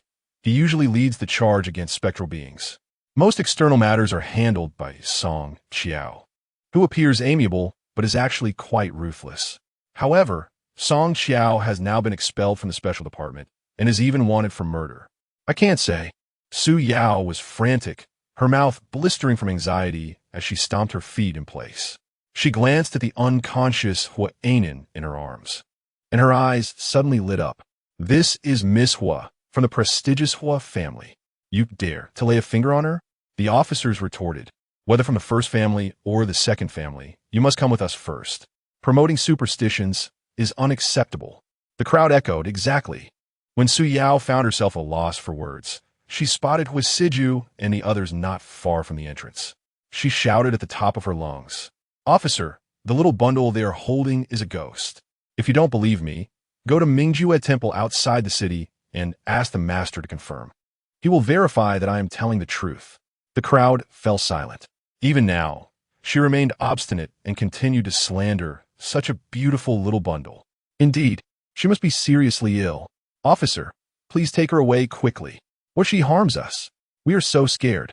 Seeing the public demands, and then looking at Su Yao, who was still babbling about ghosts, the police had no choice but to forcibly take her away, along with the fainted Hua Nation. As they passed by Hua Siju and the others, Su Yao shouted frantically, "You must believe me. This child is truly a ghost. She really is a ghost," only to be met with disdain and ridicule from the crowd. Lunatic. Crazy. Whose child is she? She looks so young. Yet her mind is so troubled. She should really be sent for a psychiatric evaluation. Su Yao's fury boiled over, and she no longer cared about the regulations of the special department, disregarding the rule against taking action against ordinary people. As one of the police officers grasped her wrist and opened the car door, she swiftly produced 2 talismans from her pocket, applying them to the chests and backs of the 2 officers with remarkable speed, simultaneously channeling her energy into the incantations. Bind them, Su Yao thought, believing that if she could immediately control these 2 officers with the talismans, she would not fear the incredulous onlookers. Before the little one could utter a sound, Bai Mingshu, standing at the doorway, smirked slightly, raised his hand, and traced something in the air before gently pushing towards Su Yao and the others, uttering a single word with a calm demeanor. Break! Hua Siju and Hua Siqing turned their gazes towards Bai Mingxiu, who responded to them with a faint smile. Meanwhile, the police officers witnessed Su Yao performing her magic firsthand, igniting the talismans with an unknown source of fire. Initially, they were somewhat courteous towards her, considering she was a girl with an unconscious child. However, witnessing her actions, their politeness began to wane, likely risking public outrage. One officer forcefully opened the car door, while the other rudely pushed the incredulous Su Yao into the vehicle. Behave yourself. Su Yao fumed, let go of me. I'm telling the truth. Someone deliberately broke the talismans. It must be Ming Zai Zai. It's her. As the police car departed, the crowd could still hear Su Yao's frantic ramblings. The little one curiously grasped by Mingxiu's finger, her tiny voice turning into a high-pitched squeak. Brother Mingxiu, what you drew looks like the talisman's sister Su Yao took out. Hua Siju raised an eyebrow. Didn't he see that coming? Impressive, Hua Siqing remarked. Su Yao's expression was nothing short of spectacular. She looked like she was about to break. Brother Mingxiu, you're truly remarkable. Bai Mingxiu smiled shyly. Compared to Grandpa and Great-Grandpa, I'm just a novice. Hua Siju patted his shoulder. You're already quite impressive. He then added, Su Yao's mindset has truly crumbled. After all, there are indeed supernatural entities, yet no one believes her. Moreover, her impulsive nature makes it impossible for her to hold back her words. Once at the police station, even the officers would find it hard to ignore Song Xiao. At this point, Hua Siju's eyes darkened with a chilling intensity. How dare anyone affix a talisman to Zai Zai? Hua Siqing recalled a person who had once harmed him, the scheming Zhang Jing, who had deceived them with the help of their grandfather's family. He grimaced in disdain, deservedly so. He then thought of Hua Anin, who had been taken into the car alongside Su Yao. Did Hua Anin also play a part in affixing the talismans to Zai Zai? Hua Siju concluded, without direct involvement. She must be an accomplice. Thus, when Su Yao revealed Hua and An's identity, they maintained a passive stance, choosing to remain oblivious. Fortunately, the officers who arrived this time were truly upright and principled. Hua Siju nearly applauded in approval. Hua Jingjing's eyes were a bit red, suggesting he had been crying. The little one quickly leapt into his embrace. Big brother, don't be sad. Mama has already reincarnated. She must have accumulated good fortune and will surely be reborn into a blessed life, full of happiness and health. Hua Jingjing held the little one tightly. Taking a deep breath, while rubbing her small head affectionately, he expressed his gratitude. What you said, little one, I believe completely. Thank you. The little one nuzzled against him, adorably soft. Then big brother won't be sad anymore, or else Mama's memory will be in vain. Hua Jingjing nodded, his voice slightly hoarse yet filled with indulgence. Yes, big brother understands. He added, how come you know everything? The little one answered readily, because I'm Daddy's precious daughter. Hua Siqing chimed in, the one from the Underworld? The little one nodded happily, yes. Hua Siju teased, little one, are you saying your father from the Underworld is the legendary king of the Underworld? The little one replied, exactly. Huh? Oh. Chapter 108. The little one slip of the tongue. The little one covered her mouth with both pudgy hands, her sparkling eyes darting around anxiously. Hua Siqing asked, little one, why are you covering your mouth? The little one blinked her large, watery eyes, tightening her grip on her mouth, her dark eyes reflecting a hint of unease. Hua Siju paused, as if realizing something, and quickly scrutinized the little one. His expression gradually shifted. Hua Jingjing's gaze also turned profound and shocked. As for Bai Mingxiu, he exhibited an expression of I knew it. It was almost as if a conclusion had been reached. He recalled the first time Uncle Hua brought the little one to his home to meet his grandfather. When his grandfather reached for her forehead, she had protested, Grandpa, Daddy said not to touch my forehead. It would hurt. Yet after the little one grasped her grandfather's hand, the pain seemed to dissipate instantly. That was the protective instinct of a powerful figure from the underworld towards his cherished daughter. No one is to touch her, lest they suffer retribution. Only Hua Siqing remained in a state of confusion. He approached the little one, gently touching her chubby cheek. Her skin was exceptionally delicate and smooth, akin to a freshly shelled egg, prompting Hua Siqing to poke it playfully. Hua Siju immediately seized his oblivious younger brother's hand. Hua Xiqing. Do you wish to meet your end at such a young age? Hua Xiqing looked bewildered. What? He was healthy and maintained a regular schedule. He was only 8. He felt wronged. Second brother, why are you cursing me? I was just asking the little one if she had a sore mouth. Hua Siju was speechless. Hua Jingjing's lips twitched. The little gestures and expressions were unmistakably revealing. His heart surged with overwhelming waves of emotion, and his pupils constricted as he struggled to maintain the composure of an elder brother, fearing to frighten his younger siblings. Upon hearing his younger brother's words, his astonishment turned into a tightly pressed lip. He swiftly glanced at his second brother and Bai Mingxiu, confirming that only the foolish Hua Xiqing had yet to grasp the situation. The little one was not unwell. She had merely slipped up, feeling somewhat flustered. Third brother, Mifine. The little one spoke cautiously, her delicate, curled eyelashes trembling. Her dark, glistening eyes sparkled like obsidian, yet a faint shadow of worry clouded her gaze. Hua Xiqing remained oblivious, anxiously pacing in place. What is it, little one? To say it directly, we're all family. Do you think third brother would blame you? He encouraged her to speak boldly, assuring her, no matter what you may have done wrong, third brother won't hold it against you. If there's a fault, it lies with Daddy and the 3 of us brothers for not taking good care of you. It's all our fault. The shadow in her eyes seemed to brighten a bit, her long eyelashes fluttering gently. Really? Hua Xiqing nodded vigorously, of course. He then nudged Hua Jingjing and Hua Siju with his elbow, tossing his head back. Right, big brother, second brother? Hua Jingjing and Hua Siju responded in unison. The fact that the little one is the cherished daughter of the king of the underworld is undeniable. This was simply too much for Bai Mingxiu to bear. He cleared his throat, attempting to remind the still oblivious Hua Xiqing. Xiqing, do you remember that time when the little one was playing a game with you in the room? Hua Xiqing's expression shifted dramatically. He gazed at the little one before him, recalling the adorable yet brainless little one from before. Not only that, but he also remembered waking up after being knocked out and finding himself pinning the little one down, as well as the moment he produced an eyeball, eagerly hoping to play marbles with her. So what had the little one said before covering her mouth?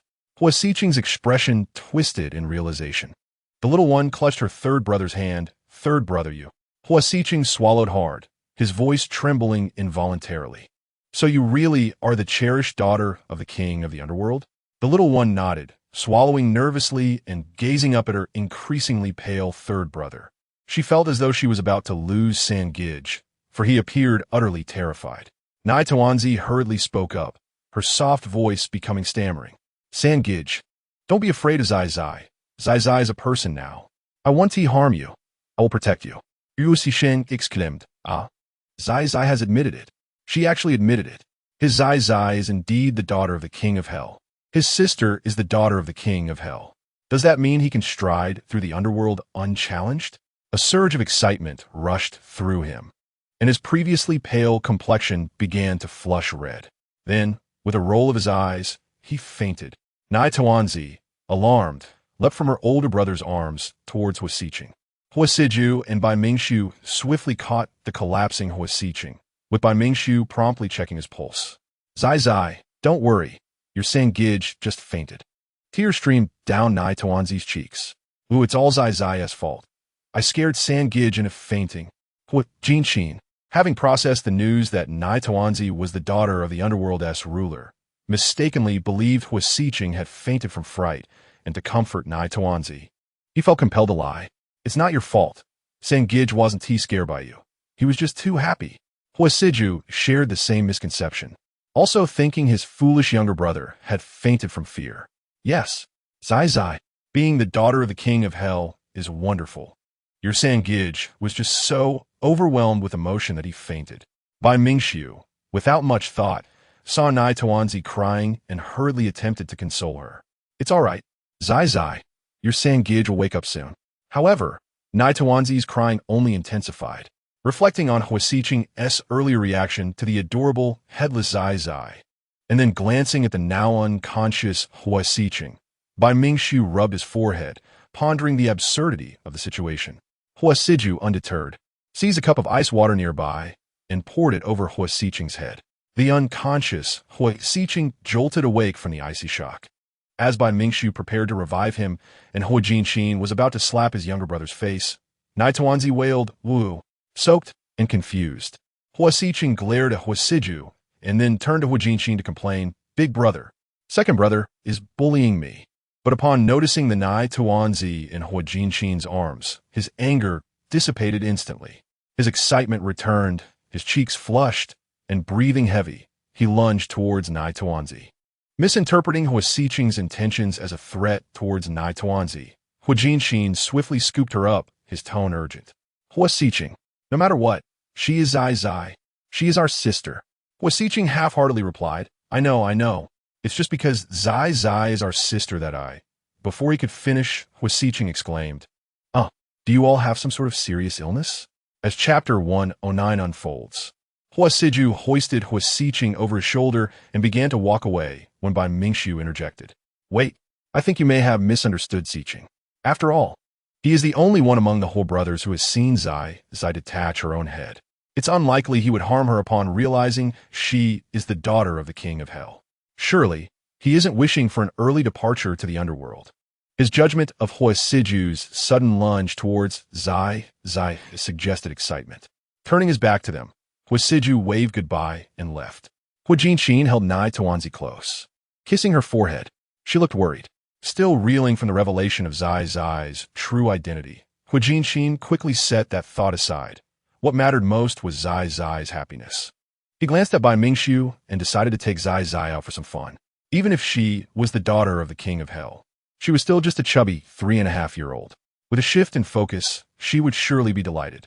The venue was equipped with various facilities, and Hua Jinqin was soon set on taking Nai Tuanzi and Bai Mingxiu to the children's play area at the heart of the establishment.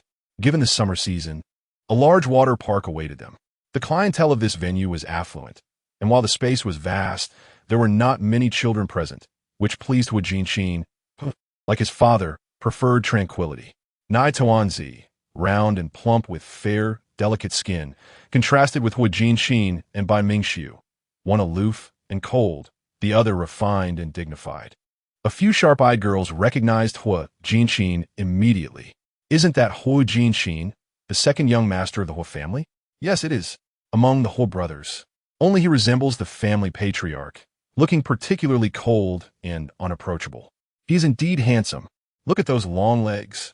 And is that the designated heir of the Bai family next to him? It must be.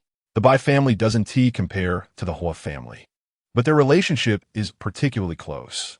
It's hard to approach Jinqin, while Mingxiu, though cold, generally doesn't make girls uncomfortable. Should we go greet Mingxiu later? Wait, isn't that the chubby little girl in Jinqin's arms? She is the adopted daughter of the Hua family patriarch. Isn't she? What's her name again? Ming Zai Zai. It sounds ominous, doesn't it? Indeed, it's a bit ominous, as Ming immediately brings to mind the underworld and the dead. They didn't even change her surname, which suggests she isn't favored by the Hua family patriarch. I heard that Mrs. Hua wanted a daughter, but since they only had 3 boys, they adopted a girl to ease her departure. Why bother with that? She is just an unfavored little girl. We should focus on Jinqin instead. He is carrying that little one and seems ready to let her play on the slide.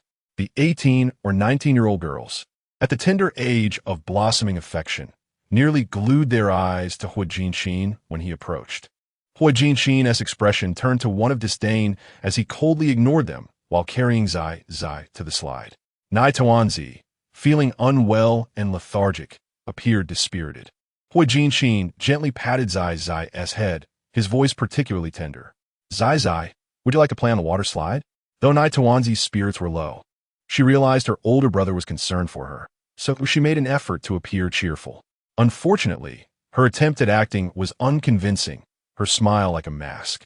Moreover, she had been preoccupied with thoughts of Sangij and did not comprehend that her older brother had brought her to the water park to cheer her up. Looking around at the colorful, vibrant attractions, she felt out of place beside her older brothers. She gazed at the water slide before her and asked hesitantly, "Big brother, shall we play on the slide?" Hua Jinqin, interpreting her sadness, felt even more heartbroken and cradled her, stroking her back. Does Zai not like it? Nai Tuanzi tilted her little head to glance at the blazing sun above, suppressing the urge to yawn. She softly asked Bai Mingxiu, who had been watching her closely. Mingxiu Gij, will you play too? Bai Mingxiu responded, of course. All right then. Although clearly designed for children. Nai Tawanzi had seen many uncles and older brothers in the underworld enjoying treats like candied hawthorns or playing various games, occasionally rushing down the slide. If her older brothers wanted to play, she would accompany them. Nai Tawanzi climbed out of her brother's embrace, waddling her little chubby legs into the shallow pool, grabbing the handrail as she began to ascend the small staircase. Once at the top, she waved to Hua Jinshin and Bai Mingxiu. Big brother, Mingxiu Gij, come up. Hua Sijuan and Bai Mingxiu. Are they going up? Upon seeing this, Hua Sijuan and Bai Mingxiu cast aside any awkwardness and swiftly climbed up the children's water slide. One after the other, Nai Tawanzi watched and began to giggle. Big brother, go for it. Mingxiu Gij, you too. In an instant, Hua Sijuan and Bai Mingxiu became the center of attention. Bai Mingxiu was just fine. After all, he was only 10 years old, and playing on a slide was quite suitable.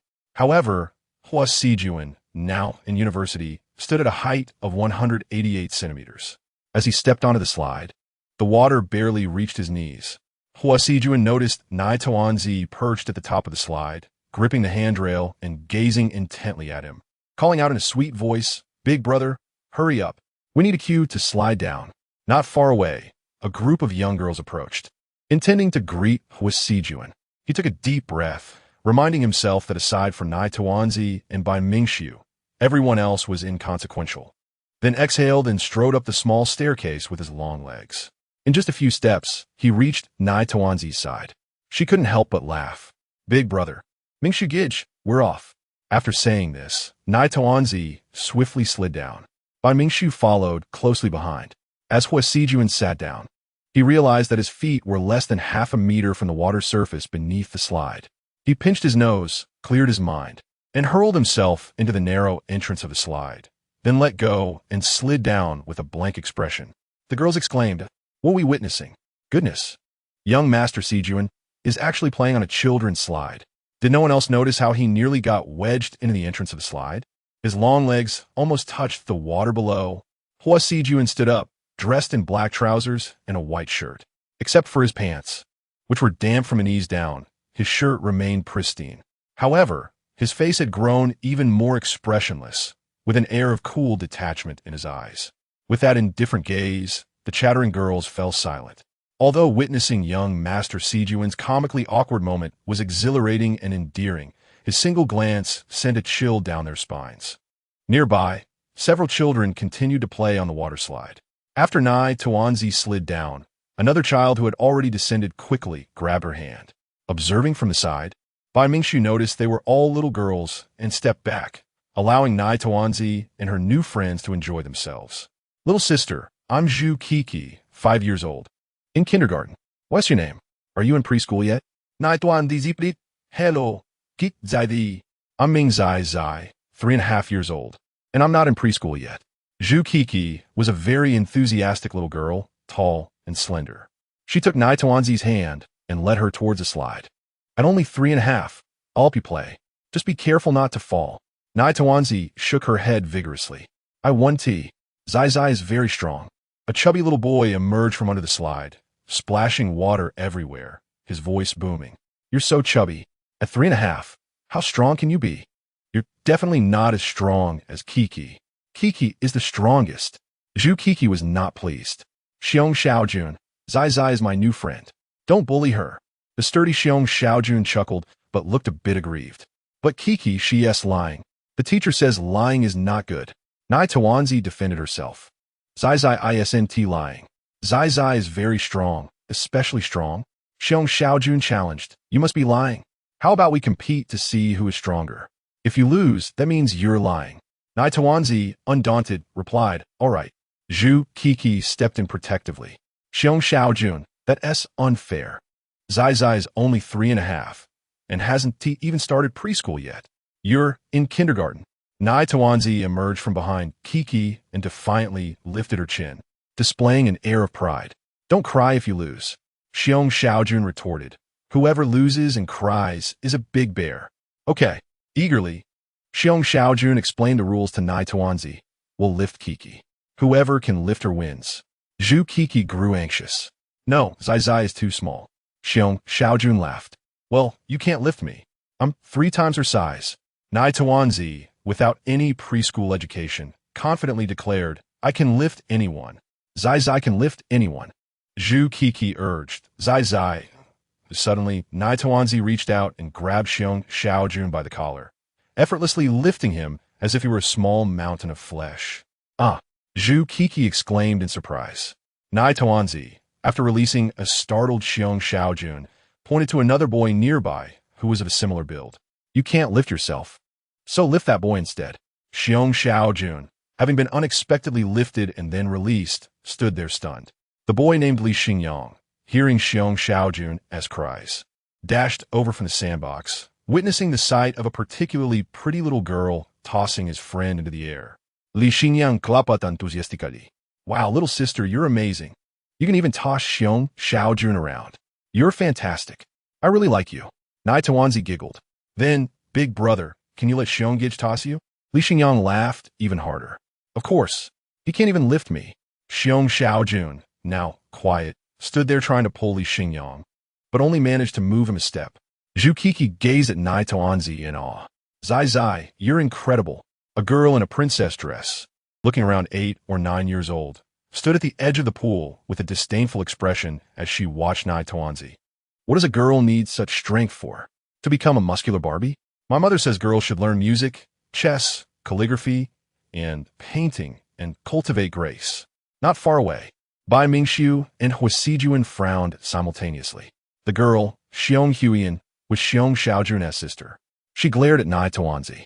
Ming Zai Zai, you frightened my brother earlier. Apologize to him immediately, or I'll make you regret it.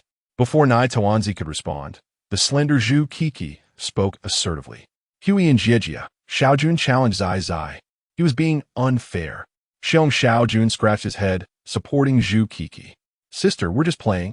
Huiyan shot an annoyed glare at her brother. Xiaojun, I was helping you because I saw you getting bullied. Xiaojun brushed off her concern. It's just a game. Plus, I'm so big. Who could bully me except Li Xingyang? Li Xingyang, ever blunt, chimed in, but you just got tossed by Zai Zai. Xiaojun's face turned beet red with embarrassment. He stood awkwardly, resembling a large, clumsy goose. Huiyan, witnessing her brother's foolishness, felt a surge of anger, especially since he seemed to be following Zhu Kiki around like a shadow. Xiaojun quickly glanced at Zhu Kiki and shook his head. No, I want to play with Kiki. Zhu Kiki protested. No, I want to play with Zai Zai. Xiaojun was on the verge of tears.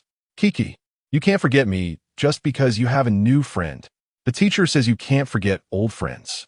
Li Xingyang, ever straightforward, added. But your sister is annoying. Xiaojun turned to Huiyan. Sister, you're so annoying. Go away. Don't disturb our fun.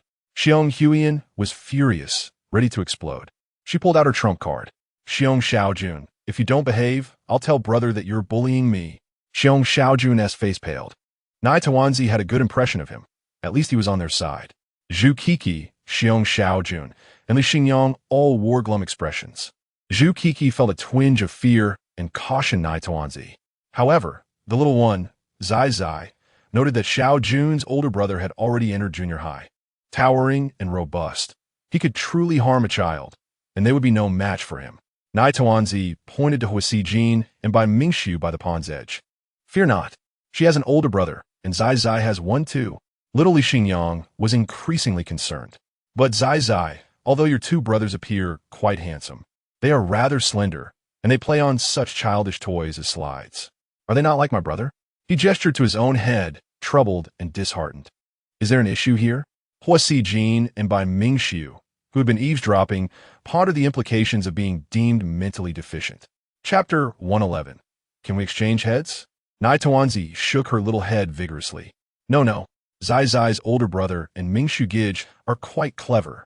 The astute Hua Sijin and Bai Mingxiu cleverly diverted their attention away from Nai Tuanzi's remarks. Li Xingyang sighed, then brightened. That's good. Otherwise, having a problem in one's head would be truly pitiable. Zhu Kiki evidently recognized Li Xingyang's brother. Indeed, Muyang Gij is very unfortunate. Xiaojun followed suit, downcast. But it cannot be cured. Nai Tuanzi inquired tentatively. Can we exchange heads? Hua Jin and Bai Mingxiu were nearly taken aback by Nai Tuanzi's words. Exchange heads. Zai Zai thinks all Nai Tuanzis are like her. Zhu Kiki immediately shook her head. Certainly not. A person without a head is dead. Li Xingyang explained. Being dead means there is nothing left. You can never see your parents again. Xiong Xiaojun, a loyal fan of Zhu Kiki, chimed in yes. A person without a head is dead. Nai Tuanzi tilted her little head in thought. How about splitting the person? Zhu Kiki, Li Xingyang, and Xiong Xiaojun simultaneously shook their heads. No, everyone is the same, whether an adult or a child. If a child dies, they will never see their parents again. Nai Tuanzi tortid. No. Zai Zai can see her daddy. Zai Zai's daddy is in the underworld. Bai Mingxiu deliberated whether to intervene in Nai Tuanzi's statements. While Hua Jin subtly shook his head, children were simply chatting, and discussions about the underworld were mere flights of fancy. If he had not witnessed Nai Tuanzi's unique qualities and learned her secret, he would likely have chuckled indulgently at their innocent chatter. Upon further reflection, Bai Mingxiu comprehended Hua Jin's intent and abandoned his desire to intervene, opting instead to sit beside Hua Jin on a nearby lounge chair, observing the four little ones at play from a comfortable distance. A short distance away, Xiong Huiyan stomped her feet in frustration.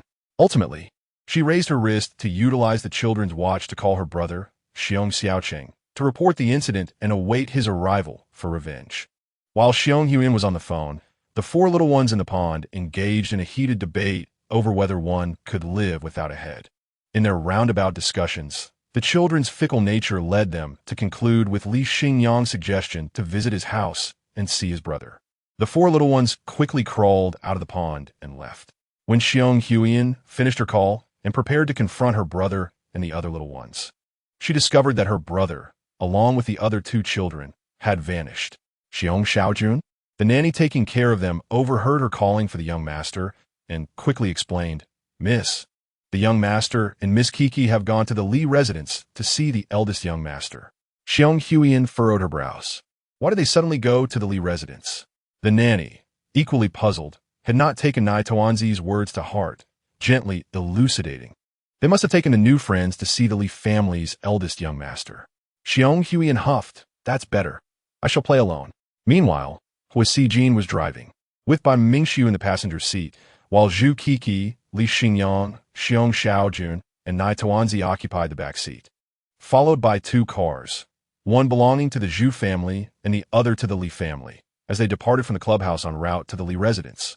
The Li family resided near the Hua family estate, within the same villa complex, but the Li family occupied a central location, whereas the Hua family was nestled in the innermost and most scenic area. Upon arrival at the Li residence, Hua Jin and Bai Mingxiu, being the eldest among the 6 children, communicated with the Li family's steward. Upon hearing the surname Hua and recognizing Hua Jin's features, the steward's demeanor became even more respectful. Ah, it is the young Master Hua. Please wait a moment. I will call the master immediately. Hua Jin waved his hand dismissively. No need. We primarily came to accompany Zai Zai in visiting her friend's home. While they conversed, Nai Tuanzi had already greeted the steward and, with Zhu Kiki leading, followed Li Xingyang and Xiong Xiaojun up to the second floor. Li Mu Yang's room was located at the far east end of the second floor, bathed in ample natural light and spacious. The room was decorated in a warm and inviting manner. Upon entering, they found Li Mu Yang dismantling a small robot. Although 9 years old, his intellect resembled that of a 3 or 4-year-old. Hearing his brother's voice, he joyfully stood up and enveloped the plump Li Xingyang in a tight embrace. Nai Tuanzi stepped forward, scrutinizing Li Xingyang's older brother. After a brief glance, she discerned a problem. Li Xingyang was taken aback. My brother's head isn't ill? Nai Tuanzi nodded emphatically. Certainly not. Zai Zai would not mistake that. Zhu Kiki interjected. But Zai Zai, Uncle Li, and Aunt Li have mentioned that Mu Yang Gij became this way after a fall, injuring his head. What does it mean that his soul is incomplete? Nai Tuanzi replied. It means he might have been frightened during the fall, causing his soul to flee, turning him into a wandering spirit. Xiong Xiaojun asked, A wandering spirit? Is it like the ghosts on television? Nai Tuanzi, having never seen the ghost portrayed on television, reflected on the many spirits she had encountered in reality. After some thought, she nodded. It should be similar. The chubby Xiong Xiaojun became unsettled. Zai Zai, do such things truly exist? Nai Tuanzi's affirmation was swift and resolute. Yes, if it weren't for recognizing the fear on Xiong Xiaojun's face. Nai Tuanzi's nature would have compelled her to demonstrate her ability to see spirits. Fortunately, having learned from her third brother's experience, she managed to restrain herself. Xiong Xiaojun rushed to Zhu Qi's side, his large frame trembling uncontrollably. Kiki, I am frightened. Zhu Qi pushed him away in disdain. Zai Zai is just joking. How can you believe that? Nai Tuanzi insisted, it is true. Li Muyang, noticing Nai Tuanzi for the first time, was several years older than Li Xingyang, but bore a slender build and soft, handsome features. Upon seeing Nai Tuanzi, his eyes lit up, and he released his brother to embrace her. What cute little one. In that instant, as Nai Tuanzi was enveloped in Mu Yang Gige's embrace, she gently tapped her fingertip on his forehead, swiftly searching for his soul, tracking it down to the essence that lingered outside. That essence seemed trapped, wandering aimlessly, its expression one of confusion. She closed her eyes and spoke in an obscure yet authoritative tone. Soul, return.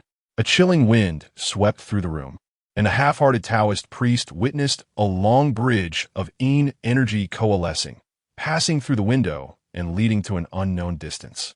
The swirling Yin energy resembled malevolent spirits poised to pounce, and the terrifying sight compelled him to scream and flee.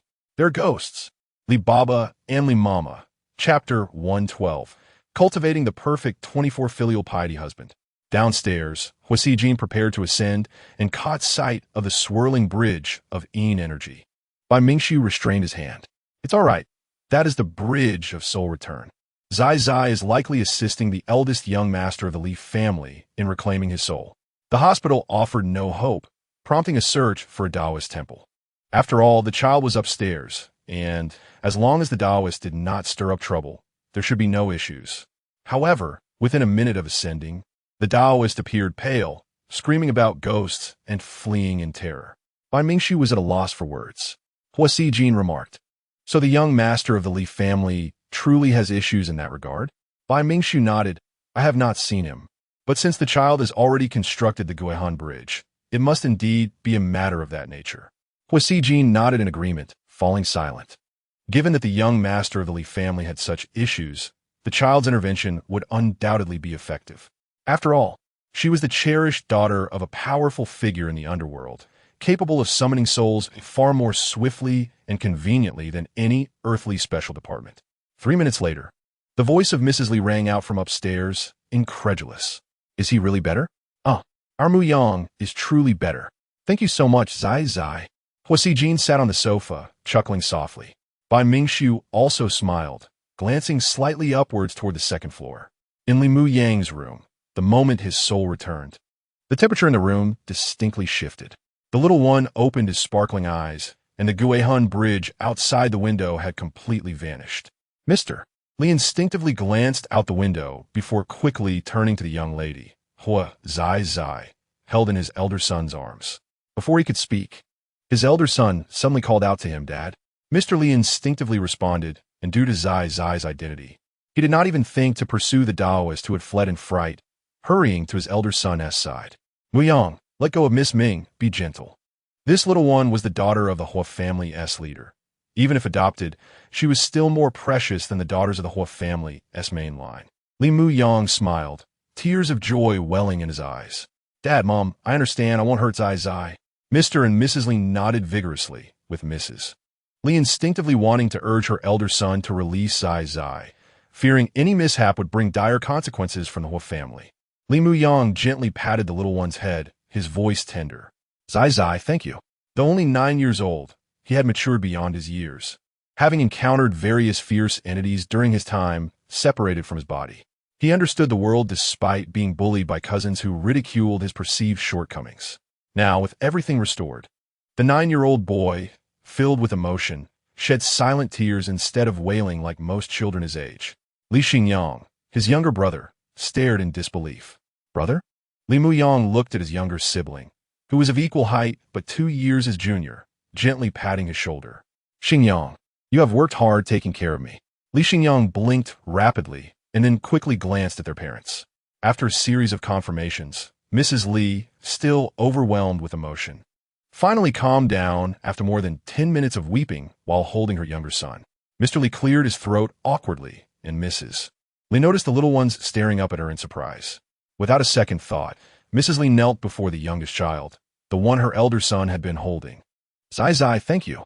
She then pulled Mr. Li, who was bewildered, down to kneel as well. Zai Zai, thank you. He thought to himself, why are we thanking a child instead of going to Mingju temple to express our gratitude?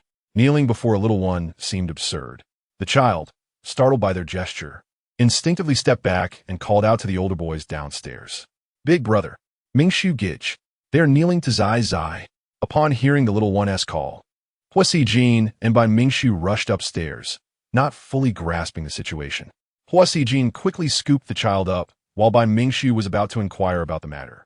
However, upon seeing Mr. and Mrs. Li kneeling in reverence to the child, both were momentarily frozen. Bai Mingshu hurriedly helped them to their feet. Li, please stand up. Zai Zai is only 3.5 years old. Gratitude can be expressed in other ways. Hua Jin wanted to mention the risk of shortening lifespans, but considering Zai Zai's true identity, he thought it unnecessary. With the book of life and death in the hands of a powerful figure in the underworld, the little one could potentially live for thousands of years. He held Zai Zai closely, his expression stern. You frighten her. Indeed, Zai Zai was startled. This was not her first experience with reverence. In the underworld, many spirits had bowed to her. However, she was here on Earth, saving lives, not intending to instill fear or consume anyone. Why were they kneeling to her?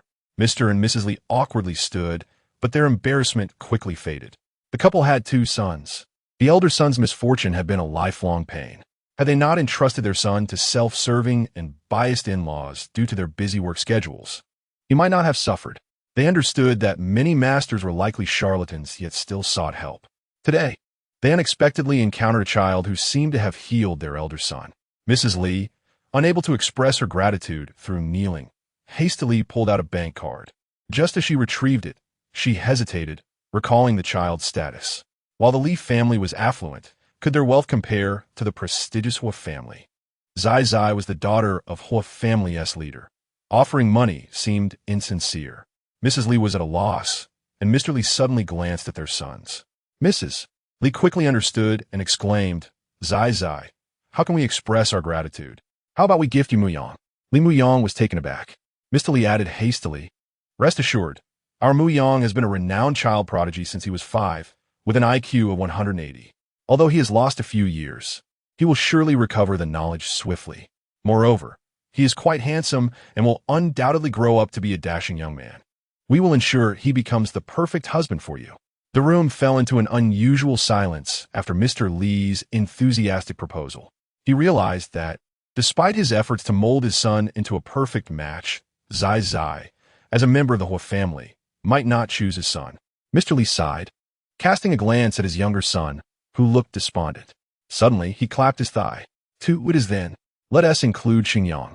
Whether as a perfect husband or as a loyal companion, as long as Zai Zai likes them, that is what matters. Zai Zai looked on in confusion. Hua Jin's lips twitched, while Bai Mingshu silently raised his eyes to the ceiling. Little Zhu Kiki whispered to her companion, Xiong Xiaojun, a husband? Is that like our parents who can have babies together? Xiong Xiaojun replied, but Zai Zai is still a baby. Li Xingyang, plump and exuberant, exclaimed, Dad, I like Zai Zai first. Even if we are to be perfect husbands, I'll be the one. Li Muyang remained the calmest and most rational of the Li family. Father, mother, your actions will only frighten the little one further. After all, he is merely 3.5 years old and understands nothing. Does he even comprehend what it means to be a devoted husband at such a tender age? Hua Jin finally suppressed the raging fury that surged within him, yet his expression remained exceedingly stern, giving off an intimidating aura. Li Baba, Li Mama, hand a talisman to Li Mama. Bai Mingshu has departed. Li Baba and Li Mama hurried downstairs to bid farewell, but Hua Jin, cradling the little one, moved with such haste as if being pursued by a ferocious dog. Li Xingyang, the chubby boy, rushed down as well. Little one, what shall we play next? The little one was at a loss. She leaned against her older brother's shoulder, hearing his cold voice. No, next time. Li Xingyang burst into tears on the spot. Ho Sijin carried the little one out the door, followed closely by Mingxiu, and the trio soon drove away. Li Baba and Li Mama rushing after them. Li Baba, we spoke out of turn. Li Mama, what can we do if we can't even make our two sons work like oxen or horses? Li Muyang rubbed his forehead. Father, mother, let's not broach this topic again. Did you not notice the dark cloud over Ho Xiao's face? Li Baba and Li Mama, very well. After all, he belongs to the Ho family. While we are affluent, we still pale in comparison to the Ho family. If we were to send you two brothers to the Ho family, they would likely disdain your tender ages as a hindrance.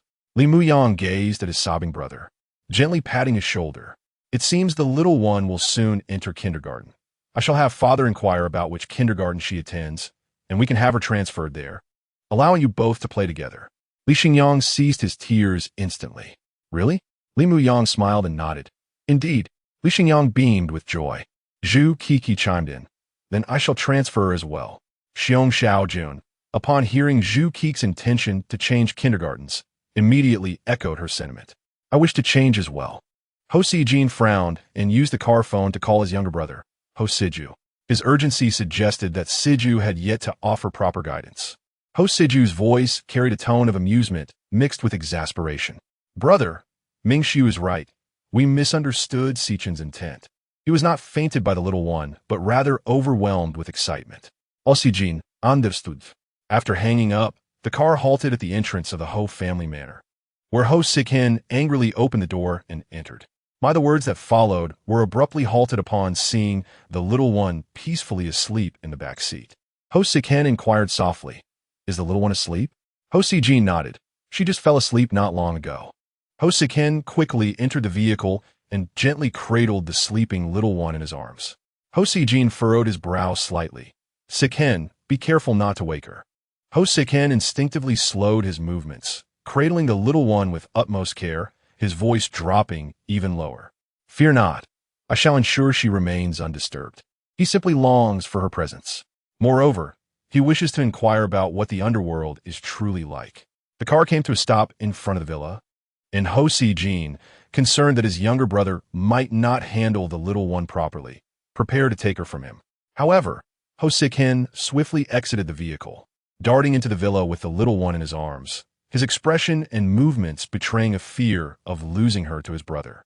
Ho Sijin, feeling somewhat powerless, pinched the bridge of his nose and entered the manor with the car keys in hand. Ho Chunling entered 2 minutes later, finding only his eldest and second sons in the living room, with neither the third son nor the precious daughter in sight, causing him to frown slightly. Where are Sikin and the little one? The little one is asleep in the car. Sikin just took her upstairs to rest. Ho Chunling glanced at the time. Fortunately, it was already afternoon. Given this hour, even if she slept until the next morning, her schedule would not be disrupted. Ho Chunling's expression softened. Ho Siju asked, Father, have you resolved the matter with Song Qiao? Ho Chunling removed his coat and settled onto the sofa. Yes, it is resolved and will not involve the little one. Ho Siju's eyes flickered. Father, how well do you know the little one's biological father? Not very well. The adoption paperwork was handled by Butler Luo. He is likely a reclusive figure within the world of the mysterious arts. Ho Siju, Ho Sijin, therefore, father remains unaware that the little one's biological father is none other than the formidable ruler of the underworld, King Ming. The two brothers exchanged glances, this time Ho Sijin taking the lead in questioning. Ho Chunling looked at his eldest son with confusion, finding the question rather peculiar. Sijin, the little one's biological father is no longer among the living. Ho Sijin, what if he still exists? Ho Chunling's demeanor grew severe, his response unwavering. That scenario is not plausible. Ho Sijin felt compelled to caution his father, lest he be caught off guard by the harsh realities of the outside world. Suddenly, a woman's voice pierced through the air. Where's Ming Zai Zai? Have her come out this instant. Chapter 114. A scene too beautiful to behold. The voice was unmistakable. It was challenging for the three men in the hall to remain unaware of the newcomer. Ho Sijin slightly raised his head, his gaze penetrating through the grand floor-to-ceiling window towards the blazing sun outside, a barely perceptible smile gracing his lips, fleeting as it was. Yet, when facing his father, He had grown accustomed to maintaining the same stoic demeanor, quickly suppressing his smile. He could already envision the delightful expression on Wang Yuling's face upon entering and discovering his father present. Wang Yuling stormed in, accompanied by Su Yao, her fury palpable. Before she even set foot in the hall, she began vocally demanding the little one's presence. Ho Chenling's expression darkened further, and without waiting for Wang Yuling to enter the living room, he commanded Butler Luo from a distance. Expel her. As if that were insufficient, Ho Chenling added disdainfully. From this day forth, if she dares to set foot in the Ho family manor, throw her out without hesitation. Butler Luo eagerly complied. Understood. How dare she demand the little one in her own territory? What audacity! Thus, as Wang Yuling approached the villa, she was abruptly confronted by the manor security. One of the guards addressed her coldly. Ms. Wang, the sir requests that you leave. With a face full of rage, Wang Yuling could hardly believe her ears. Who are you to tell me to leave? Open your eyes and see clearly. I am the matriarch of the Ho family. I am a sister-in-law of Mr. Ho. Another guard was more direct, seizing her arm and escorting her out. Wang Yuling's pupils widened in shock, momentarily stunned. Upon regaining her senses, she struggled violently, hurling curses. Her poise as the matriarch utterly discarded. Let go of me. How dare you lay hands on me? I will ensure you meet a terrible fate. You think you can treat me this way? Ho Chenling will have you all expelled from the manor.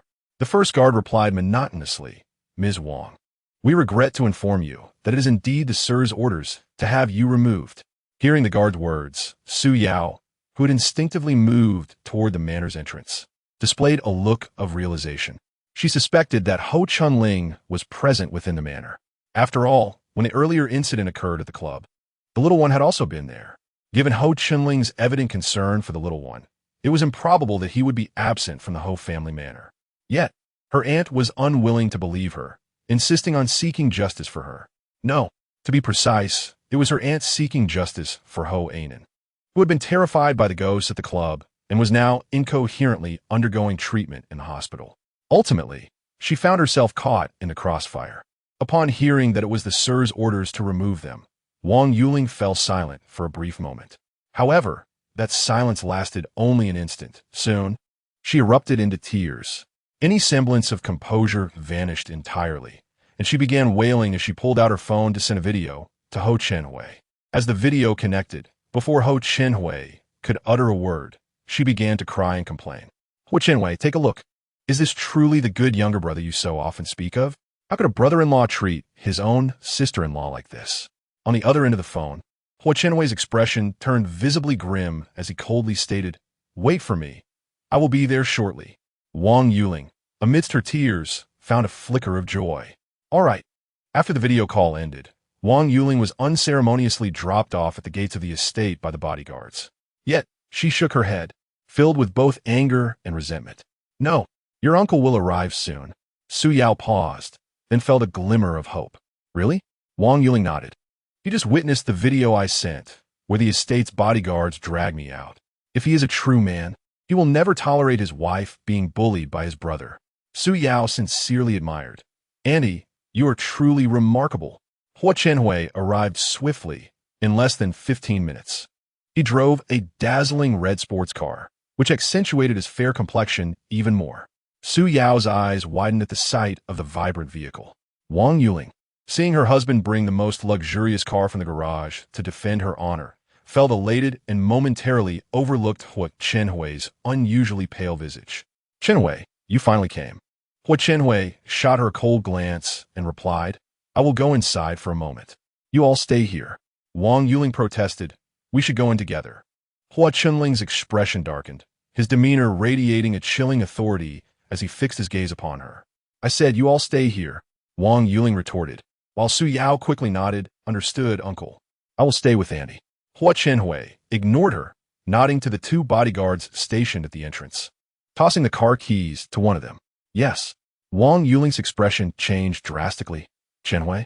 Hua Chenhui did not spare her another glance, his figure gradually disappearing into the expansive and verdant grounds of the estate.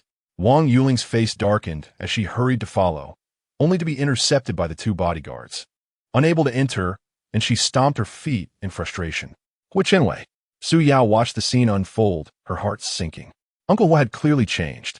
The transformed Hua Chenhui had already reached the grand hall on the first floor of the villa. His first glance was not at the cold and distant Hua Chunling, nor at his two nephews, but at the little one, Nai Tuanzi. After searching around, he found no sign of her. Worry surged within him. Chunling, where are Zai Zai and Si Chun? Are they unharmed? He wasn't entirely clear on the situation at the club, but Zai Zai had been there, and now Si Jin and Si Ju were present. Yet he couldn't find Si Chun and Zai Zai, which left him anxious. Hua Chunling narrowed his eyes, an inscrutable expression on his face as he stared at him. Aren't you here to seek justice for Huanan? Hua Chenhui forced a smile, tinged with awkwardness and embarrassment. How could that be? Even though I've only seen Zai Zai once, she is just 3.5 years old, and one cannot deceive the eyes. Zai Zai is both adorable and innocent. Anin's hospitalization surely has nothing to do with her. Unbeknownst to Hua Chenhui, this incident was indeed related to the little one. Unfortunately, Nai Tuanzi was upstairs, blissfully unaware of her uncle's arrival. Hua Chenling's face remained cold, though the icy demeanor in his eyes softened slightly. Zai Zai and Si Chun are both well. They are resting upstairs. Hua Chunling glared at him. Is there anything else? Hua Chunling frowned. That was a birthday gift I gave your elder brother for his 30th. Hua Chenhui's heart softened, and he displayed a rare, gentle smile. I understand, but given the current attitudes of Yuling and Anin, it is better to leave such a precious item with you for now. When Si Lin wishes to play, I will have him come to you, or to Si Jin and Si Ju. Hua Chenling pursed his lips. All right. Hua Chenhui recalled the words Anin had spoken in the hospital, and a wave of worry washed over him. Chenling, are you certain Zai Zai is fine? Although she possesses the ability to see spirits, it is said that such entities are particularly drawn to those like Zai Zai. Could she be in danger? Hua Sijuan and Hua Siju replied in unison, no. Hua Chunling was pleased with his son's protective affection for their sister. He finally revealed a hint of a smile, softly affirming. Hua Chenhui was astonished. What? She cannot possibly be more powerful than old Master Bai or Ming Su. Can she? He recalled how Ming Su had been nurtured by old Master Bai due to her inherent gift of sight, ensuring the family's legacy and protecting the delicate new life. The spirits are not only terrifying, but also ferocious. Chapter 115. Yet this is a world filled with spirits and anomalies. The spacious living room fell into an unusual silence, as a similar concern flickered and quickly faded in the depths of Hua Chunling's dark eyes. Zai Zai is different. She is unlike anyone else with the ability to see spirits. Even the Bai family, with all their lineage, cannot simply grant the sight to others with a mere gesture. Moreover, she can choose to see or ignore what she wishes.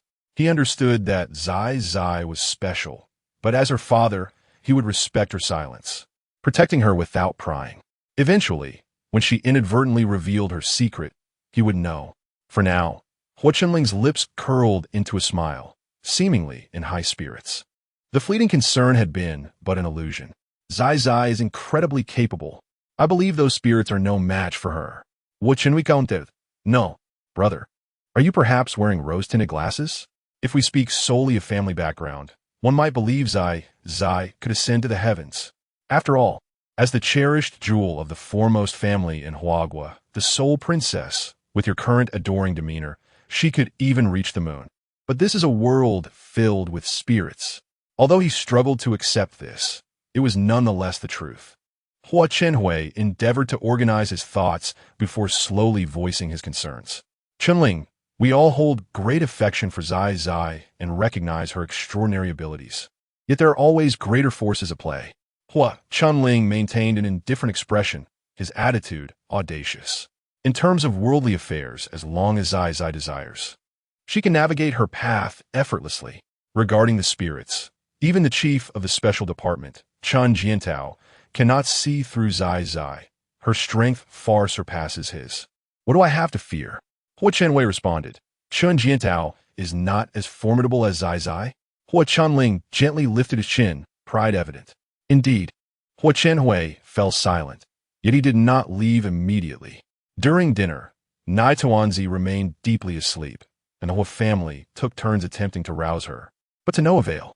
Finally, Hua Chunling sighed. Let Zai Zai rest.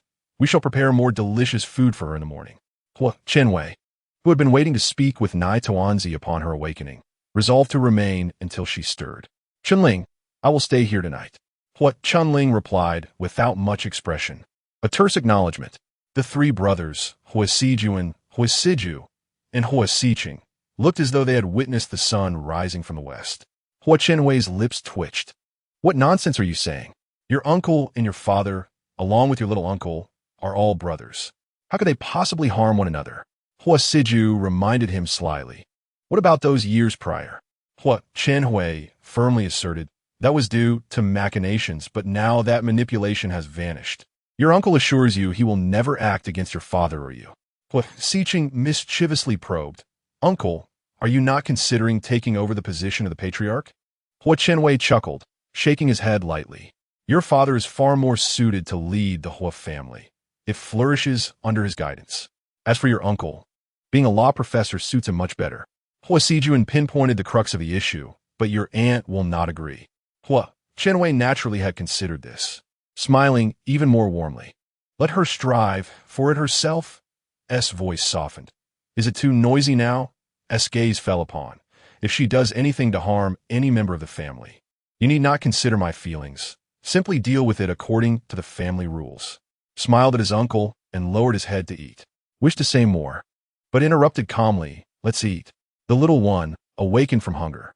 Upon waking, her large, dark eyes glistened with a hint of moisture, appearing particularly radiant and beautiful. Akin to pearls and jade immersed in dampness, their luster magnified.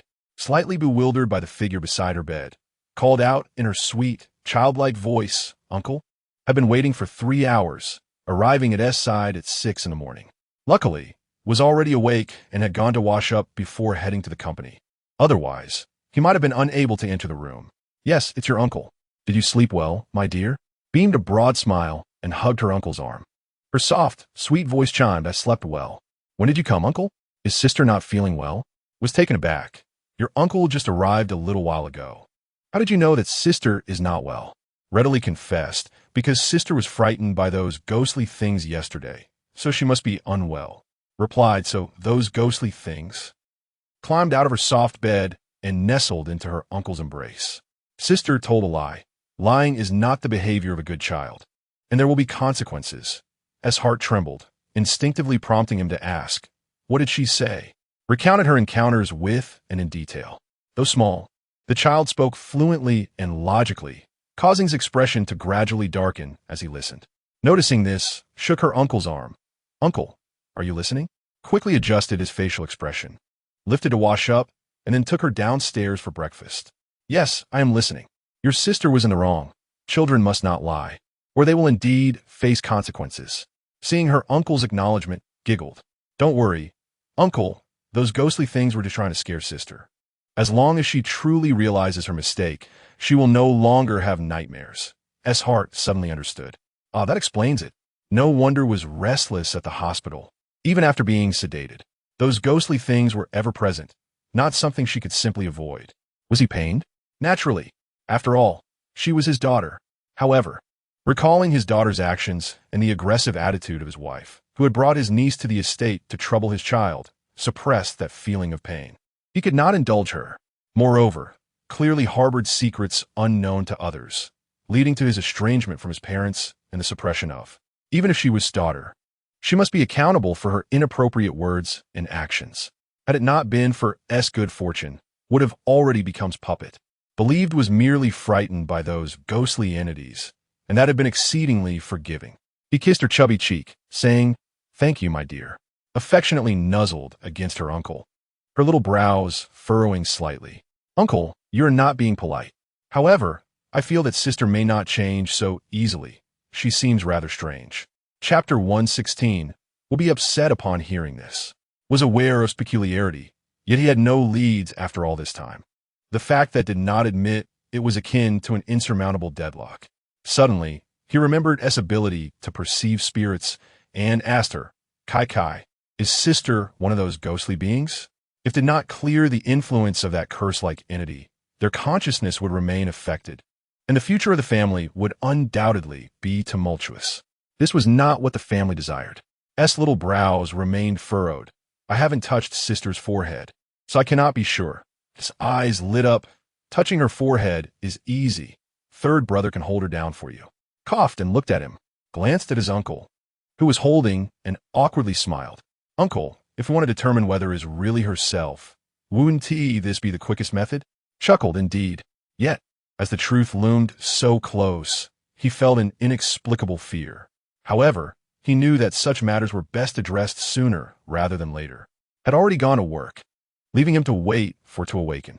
It was the perfect opportunity to take her to the old residence to visit, as the elders missed her dearly. Nodded. We will listen to our uncle. Sighed with relief. All right, it's settled then. After breakfast, the group swiftly set off. Upon arriving at the family estate, they coincidentally encountered the family father and his son visiting. This time did not come. Instead, it was the three of them. They had been there for a while, as was not easily accessible, so they had first visited the old man and woman of the family in a nearby villa community. The chubby excitedly sprang up upon seeing, running over. Kai, you finally came. Climbed down from her uncle's arms, delighted to see a new friend, and was enveloped in a warm embrace by. The little one beamed with joy. Brother lowered his gaze, squatting down to gently pry away from. Kai, greet everyone first. Promptly nodded. Grandpa, Grandma, Uncle, Brother. Still wished to hold, but firmly blocked him, and subtly moved to obstruct from another direction. The eager exclaimed, was delighted to see his gratitude evident. Kai, today, Uncle brought your brother here specifically to thank you. Had already cradled in her arms. My little Kai is truly impressive. Giggled, not impressive, just a small effort. Could not help but laugh. Kai even knows idioms. Puffed out her little chest proudly. I know a lot. Observing S' haughty demeanor, everyone smiled indulgently. And Kai are here. That's wonderful. I was thinking of going to the estate this evening to pick you all up. Lowered her head, her complexion pale, revealing evident signs of poor spirits. Yet, when spoke, she lifted her head. She was polite, sweetly addressing everyone, including the family father and son, not omitting anyone and being impeccably courteous. With outsiders present, naturally refrained from mentioning the main purpose of bringing along today. The lively presence of the children transformed the old residence into a bustling haven. Daddy, I want to play with Kai. Though small, was composed. Daddy still has work to do. Next time, we will invite Kai to our home play. Objected, quickly darting over to grasp S' hand. Kai, let's go play. I know the rockery is especially fun. Was intrigued, was understanding. This was S' first opportunity to play with other friends since arriving at the family, aside from her siblings, so she could not possibly hinder it. Go on. Felt somewhat awkward. However, with the matriarch's approval, he quickly agreed with a smile. Madam Hua discerned his discomfort and chuckled softly. What more could fatherly say? He was so elated that he could hardly contain his joy. The fact that Madam Hua remembered the names of his two children was a testament to the affection she held for them. In a prestigious family like the Huo Clan, surrounded by countless offspring of noble families, being remembered by name was already a significant acknowledgement. Well then, let us trouble young Master Si Lin and young Master Si Jin. Madam Hua remarked. It is my pleasure, she added. With a smile, fatherly departed. Li Mu Young, concerned that his younger brother might be too playful to care for the little one properly, followed closely as his brother took the child outside. Upon witnessing this, Hua Si-chan could no longer remain still. Little one, wait for your third brother. Madam Hua watched them, her smile broadening. The two young lads from the Li family appeared quite admirable. The elder was composed while the younger was endearingly simple-minded. Hua Si-jin spoke thoughtfully. Grandmother has missed her. Li mentioned his intentions to raise his two sons to be exemplary partners, so that in due time, the little one may choose among them. Madam Hua paused for a moment before bursting into laughter. That is certainly plausible. After all, childhood companions who are well acquainted are preferable to unexpected suitors. Grandfather Hua wholeheartedly agreed. Indeed, a husband must be nurtured from a young age to become a devoted companion.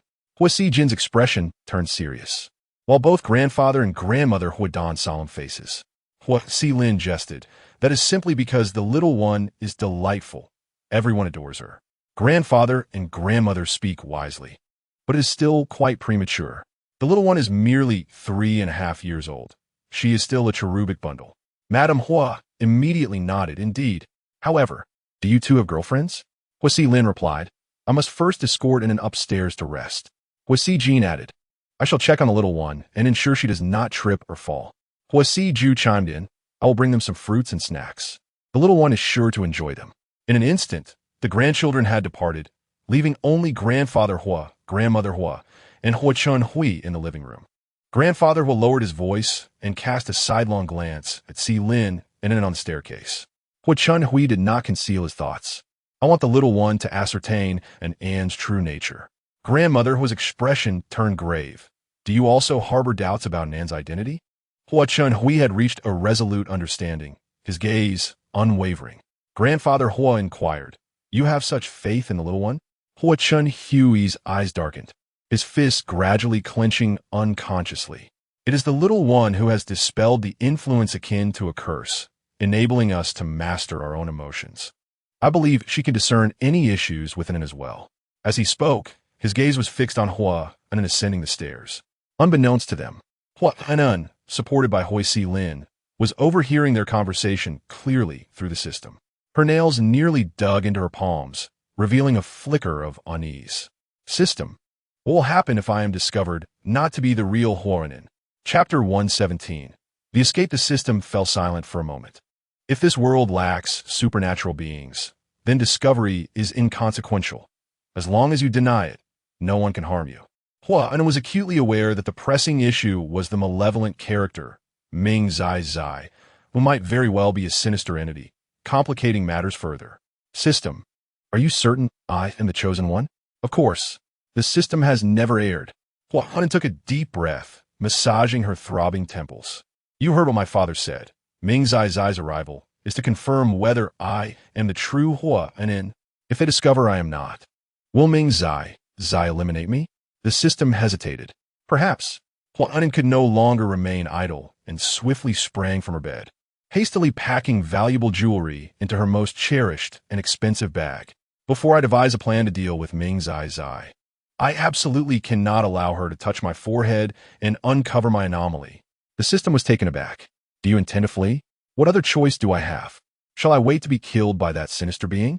The system fell silent. Then hurry and leave.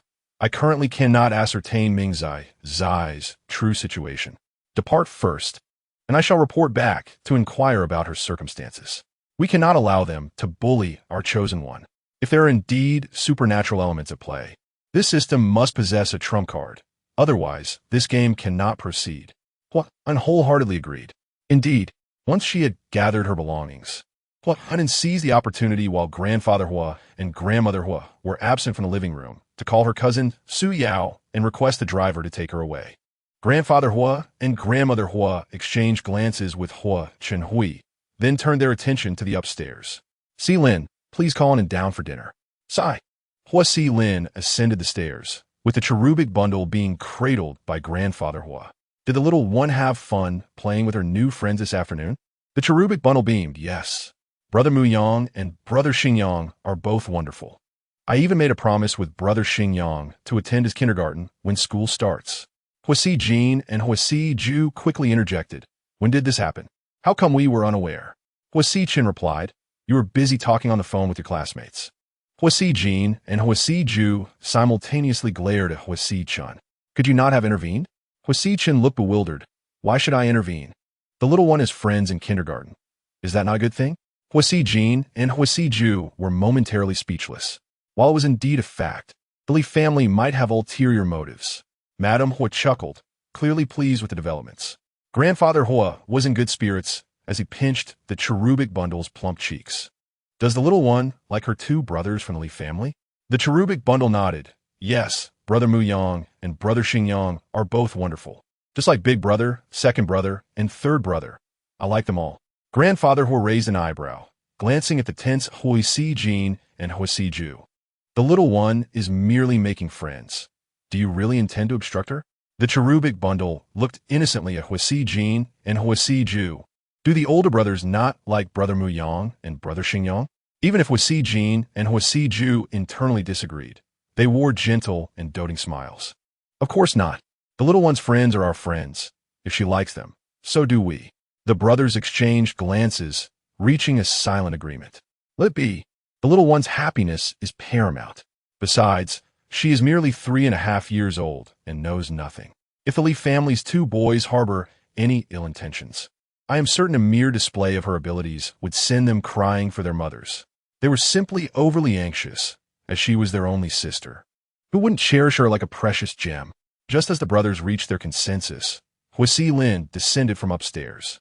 The expressions of Grandfather Hua and the others turned serious upon seeing that he was alone. Where isn't it? Huo Lin entered the living room and replied. She mentioned that Su Yao needed her for something, so she went to Su Yao's place. Grandfather Hua and Grandmother Hua simultaneously turned to Hua Chen Hui. A sense of foreboding gripped Hua Chen Hui as his gaze darkened. Huo Lin shook his head. It's too late. I just called to inquire. And Su Yao said, and is not feeling well. She met a master in Yuncheng and has gone there with our mother. Huo Lin fell silent. The expressions of Grandfather Hua and Grandmother Hua remained unchanged, but shadow loomed in their eyes. Was it merely a coincidence? The cherubic bundle keenly sensed the shift in the mood of her grandparents and uncle, tilting her little head to ask Grandfather Hua, why is Grandpa unhappy? Grandfather Hua was taken aback, quickly concealing the gloom in his eyes as he held the cherubic bundle closer. Grandpa is not unhappy. He is simply pondering matters. The cherubic bundle, puzzled, asked, is Grandpa thinking about Sisterin? Grandfather Hua was astonished. How does the little one know? The cherubic bundle pointed at Huo Lin. Because among us children, only Sister and is absent. Old Master Hua laughed heartily, utterly enamored by the clever and adorable little one in his arms. He was pondering about his dear granddaughter Inin, for it was rare for the little ones to visit the ancestral home, yet she had departed without a word, which seemed rather impolite. Was she frightened, attempting to evade the little ones? Thus, didn't it truly have a problem? Realizing this, old Master Hua endeavored to suppress the astonishment that welled within him. To avoid them? Dream on. Hua Chenhui was indeed contemplating such a plan and agreed without hesitation. Excellent. I shall set off early tomorrow morning.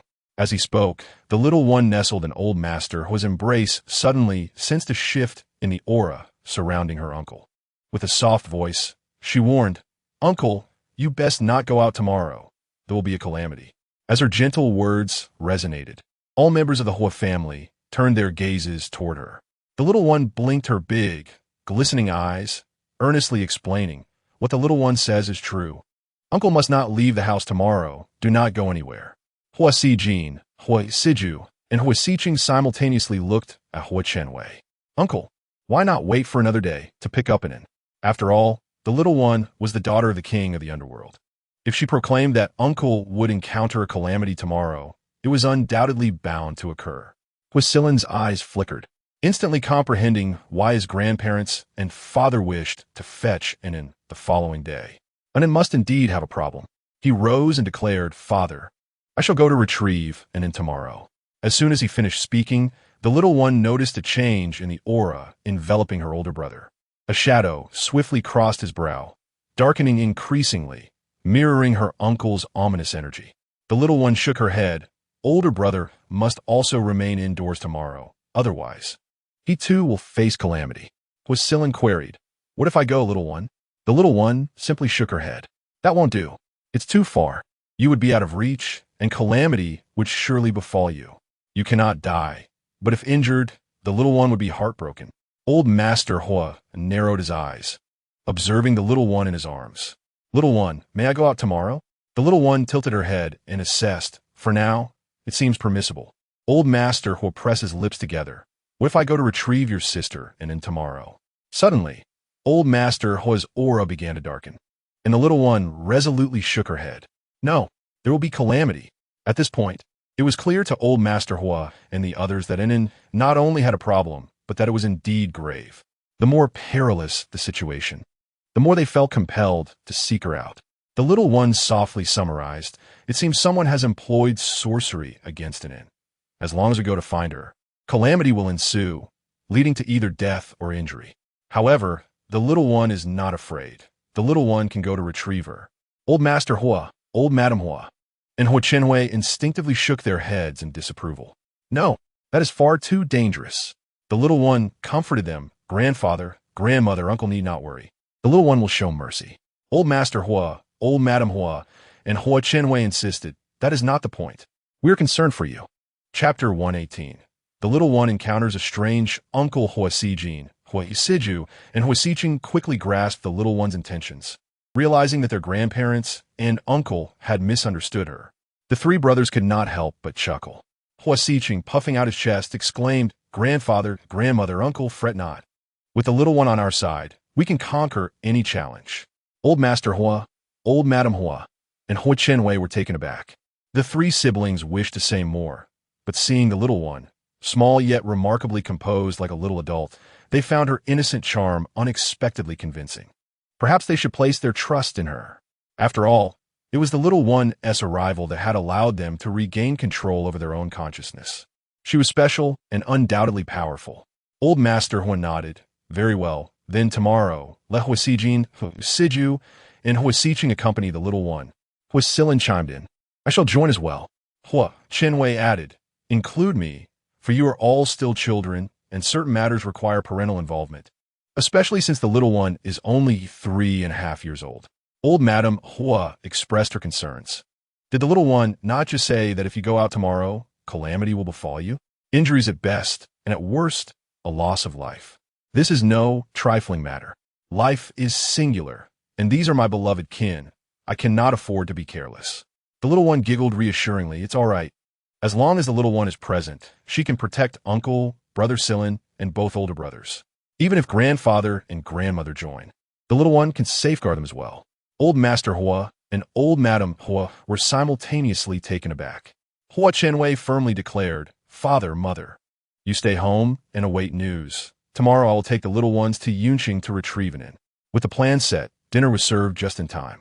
Hua Sijin received a call from his father. I'm working late tonight. Take care of your younger siblings.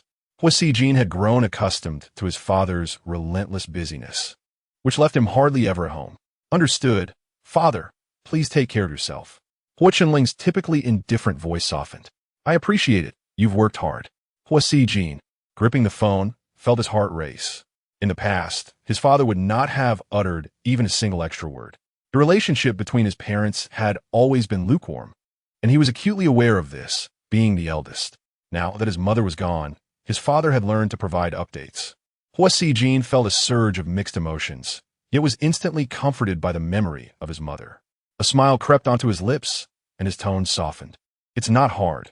As the eldest, it is my duty to care for my younger siblings. He heard his father, the typically stern and unyielding patriarch of the Hua family, unexpectedly utter 5 words. Shizin, sore. His heart felt as though it had been gripped by an invisible hand, and he instinctively eased his breathing. His mind was in disarray. The usually composed and stoic Hua Sijin found himself speaking rapidly. Father, we will go to Yunqing with Uncle tomorrow to pick up an inn. On the other end, Hua Chenling's voice rose in alarm. What has happened? Hua Sijin quickly explained the situation without revealing the little one's true identity, and before his father could respond, he added, Father, you need not worry.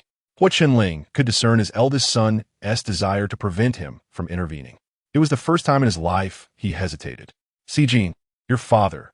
Hua Sijin chuckled softly, lowering his gaze, his voice gentle, a stark contrast to his usual indifference. Father, would you consider trusting us just this once? Hua Chenling found himself unable to voice his intention to accompany them. After a prolonged silence, his concerned voice finally came through. All right, your father believes in you. If anything arises, call me directly, and remember to heed your uncle's advice. With his eyes cast down, Hua Sijin unconsciously tightened his grip on the phone, and a smile gradually spread across his typically aloof face, brightening it considerably. Understood, father. I will send a message before boarding. Very well, my son. Let me know when you land. Of course, father. If possible, send me a video when you arrive. Hua Siqing snatched the phone from his older brother, exclaiming, Brother, everyone is waiting for you to eat. After uttering this, he didn't even glance back, locking the screen. On the other end, Hua Chenling heard his youngest son's enthusiastic voice. I believe your nonsense. What kind of person is our father? He never speaks unless necessary. When he does, it's just a variation of MM. Hua Chenling, who had not hung up, thought, so this is how my sons perceive me. The little one's soft, Sweet voice floated through the phone, melding through his eardrums and into his very being, reaching his heart. He suddenly recalled the tender expression on his wife's face when she spoke of wanting a daughter. A smile began to form unconsciously at the corners of his mouth. Until Tuzhuxiang Jianglin pushed the door open, Huo Chenling's smile abruptly vanished, transforming him into the aloof and unapproachable patriarch of the Huo family. Jianglin understood that his master was likely conversing with Miss Zai Zai, and he waited for Huo Chenling to glance his way before speaking. "Sir, there are 3 minutes left. The meeting is about to commence." Huo Chenling nodded, ended the call, and exited the office with an impassive expression. As he passed by Jianglin, he coldly instructed, select 10 of the most skilled bodyguards with exceptional reconnaissance and counter-reconnaissance abilities. Have them wait at the airport tomorrow to accompany Si Jin to Yuncheng. Jianglin promptly nodded, understood. I will take care of it immediately.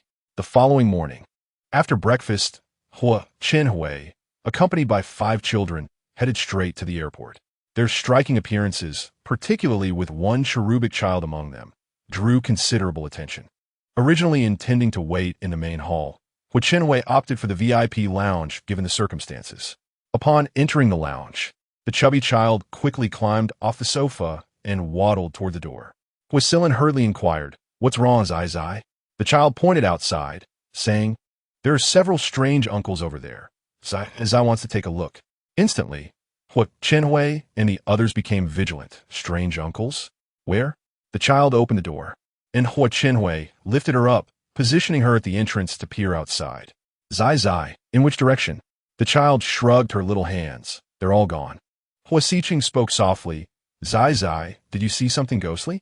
The child quickly shook her head. No, those strange uncles are people, not ghosts. Huo Siju frowned.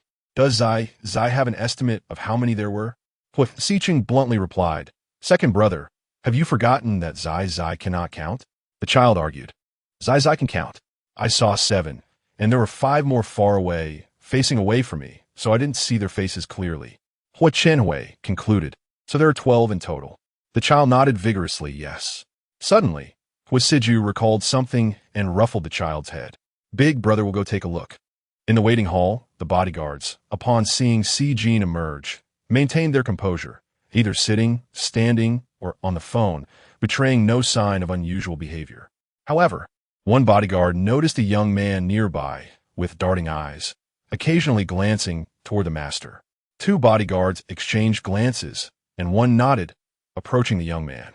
The hall was bustling with people, including many children. The bodyguards approached casually, blending in seamlessly, thus attracting no attention from Huo Siju. Yet, when the bodyguard turned and adjusted his clothing, revealing a black flame mark near his shoulder, Huo Siju's pupils dilated. If he recalled correctly, employees from a security company under his father's command, comprised of retired special forces personnel, bore such a flame mark. Huo Siju was momentarily taken aback, his stern demeanor softening into a gentle smile. His father remained concerned, discreetly arranging protection for them, which was entirely expected. Huo Siju quickly glanced at the other bodyguard who had been with the one moving, confirming he was also one of the protectors, and his smile deepened. Zai mentioned there were a total of 12 strange uncles, so his father had indeed arranged for 12 bodyguards. Confirming their identities, the bodyguards no longer glanced toward the VIP lounge, indicating they had received instructions from his father to remain inconspicuous. Huo Chenhui raised an eyebrow. How is it? Huo Siju's gaze softened. These are bodyguards arranged by father. Huo Chenhui paused, then couldn't help but chuckle. His father was worried about their safety, thus secretly providing protection. Huo Siju added, Uncle, it is to protect us. Huo Chenhui laughed, quickly correcting himself. Yes, indeed. It is to protect us. Huo Xiqing scratched his head. Elder brother, were you really on the phone with father last night? Huo Siju flicked his younger brother's forehead. What else would it be? Huo Xiqing chuckled. I thought you were talking to my future sister-in-law. The child stared intently at her big brother. Big brother, where's sister-in-law? Huo Siju paused, then earnestly explained. I don't know. Big brother is still a student, and students should focus on their studies and not engage in romantic relationships. Huo Siju, catching on to his elder brother's point, quickly added, So Zai, when you start school, you too must study diligently and strive for improvement. Understand? The child nodded. her little head bobbing like a chick pecking at grains, her large, bright eyes sparkling with innocence and beauty, making Huasiju feel a bit shy. Primarily, Zai Zai was still too young to understand. Was it too early to broach the subject of relationships? Huasiju maintained his stance, recognizing the hesitation in his second brother's expression, and whispered to him, "It is best to instill these concepts while she remains unaware. Once she understands, it may be too late." Huasiqing, noticing his two older brothers whispering, curiously leaned in. "Elder brother, second brother, what are you discussing?" Hua Chenhui, overhearing, smiled silently, while Huasilin also stifled a smile, clearly having guessed the topic of conversation. The child, with a soft voice, echoed her big brother's words. It is best to instill these concepts while she remains unaware. Once she understands, it may be too late. After repeating this, Zai Zai gazed with her large, bright eyes at her two brothers. "Big brother, second brother, what are you going to instill in Zai Zai?" Hua Siju. Hua Siju. Their hushed tones did not escape Zai Zai's ears. Well then, no wonder she is the daughter of the king of hell. She is truly remarkable. Huasiqing, however, comforted Zai Zai by holding her hand. "Don't mind them, Zai Zai. Older kids sometimes talk about things that make no sense. Perhaps they are discussing some scientific concepts." Zai Zai responded with an "oh," wanting to inquire further, but was pulled away by a bored Huasiqing to play a game. "Zai Zai, there is still over 10 minutes until boarding. Let's play a game with third brother." Glancing at the game interface opened by third brother, Zai Zai hesitated. But Zai Zai only knows how to play Lian Lian Kansas. Huasiqing scooped her in his arms, seating her on his lap. "No worries. Third brother has plenty of equipment. We 1T lose. Apart from playing games, what other reason could there be for holding the child? They must play games." While teaching Zai Zai how to operate, he cast triumphant glances at his older brothers. "See, all along, you didn't let me hold Zai Zai, and now she is sitting in my lap." Huasiju and Huasiju exchanged glances, too tired to argue with their foolish younger brother. 10 minutes later, Hua Chenhui called the children to begin boarding. Huasilin, quick on his feet, snatched Zai Zai from Huasiqing's arms. "Come on, Zai Zai. Brother Silin will take you to board first." Zai Zai, having never flown before, was filled with curiosity. Once on the plane, she looked left and right, her round eyes widening further, imagining the experience of flying in such a large vessel through the skies. It should be quite fun. Huasiqing hurriedly caught up, plopping down in a seat just an aisle away from them. "Zai Zai, do you want to play games with third brother again?" Zai Zai shook her head, "No." "Third brother, Zai Zai wants to see how fun flying is." Huasiqing replied, "Flying is not fun at all. It's noisy and buzzes a lot. It's better to wear headphones and listen to music while playing games." "Really, Zai Zai, you should trust third brother." Hua Siju approached from behind. "All right, Siqing, let Zai Zai experience it for herself." Their group of 6 nearly occupied the entire first-class cabin. As the plane took off, the deafening roar made Zai Zai's eyes widen even more, instinctively turning her head to gaze out the window. The spacious runway, the aircraft visible in every direction, the increasing speed, and everything before their eyes gradually diminishing in size, before piercing through the clouds, quickly emerging above the thick white expanse. The sun seemed to draw nearer, the scorching rays of July bathing the ground, making the little one feel drowsy, let alone at an altitude exceeding 20,000 feet. As the plane broke through the clouds, the brilliant sunlight streamed through the window onto the little one, who instinctively nestled closer to her older brother, Silin. In a soft, weary voice, she murmured, "Silin Ji, I'm sleepy." Seated behind them, Huasiqing swiftly unbuckled his seatbelt, declaring, "Silin Ji, let us swap seats." Huasiju also quickly turned his attention. "I'll have the flight attendant bring a blanket." Hua Chenhui, startled, inquired, "What is wrong with the little one?" Huasichan ceased his game, concern evident. "Is she afraid?" The words "afraid of the sun" lingered on Huasiju's tongue, but he was silenced by a piece of bread. Perhaps she is afraid of heights. Though Huasilin longed to cradle the little one, he noticed Huasijing's anxious demeanor and quickly rose to exchange positions with him. Huasijing, deeply worried, spoke in a hushed tone. "Is she afraid of the sun?" The little one replied with a soft hum, "Not afraid, but the sun is too bright, and I just want to sleep." Huasijing promptly lowered the sunshade. "How about this?" The little one nestled in his embrace, feeling the sunlight streaming in from other windows, whimpered softly. Big brother, I want to sleep. You must hold me tight, no matter what happens. Okay, big brother will hold you always. Time passed, and a woman's terrified cries echoed from the economy class. Is there a doctor? Please help my child.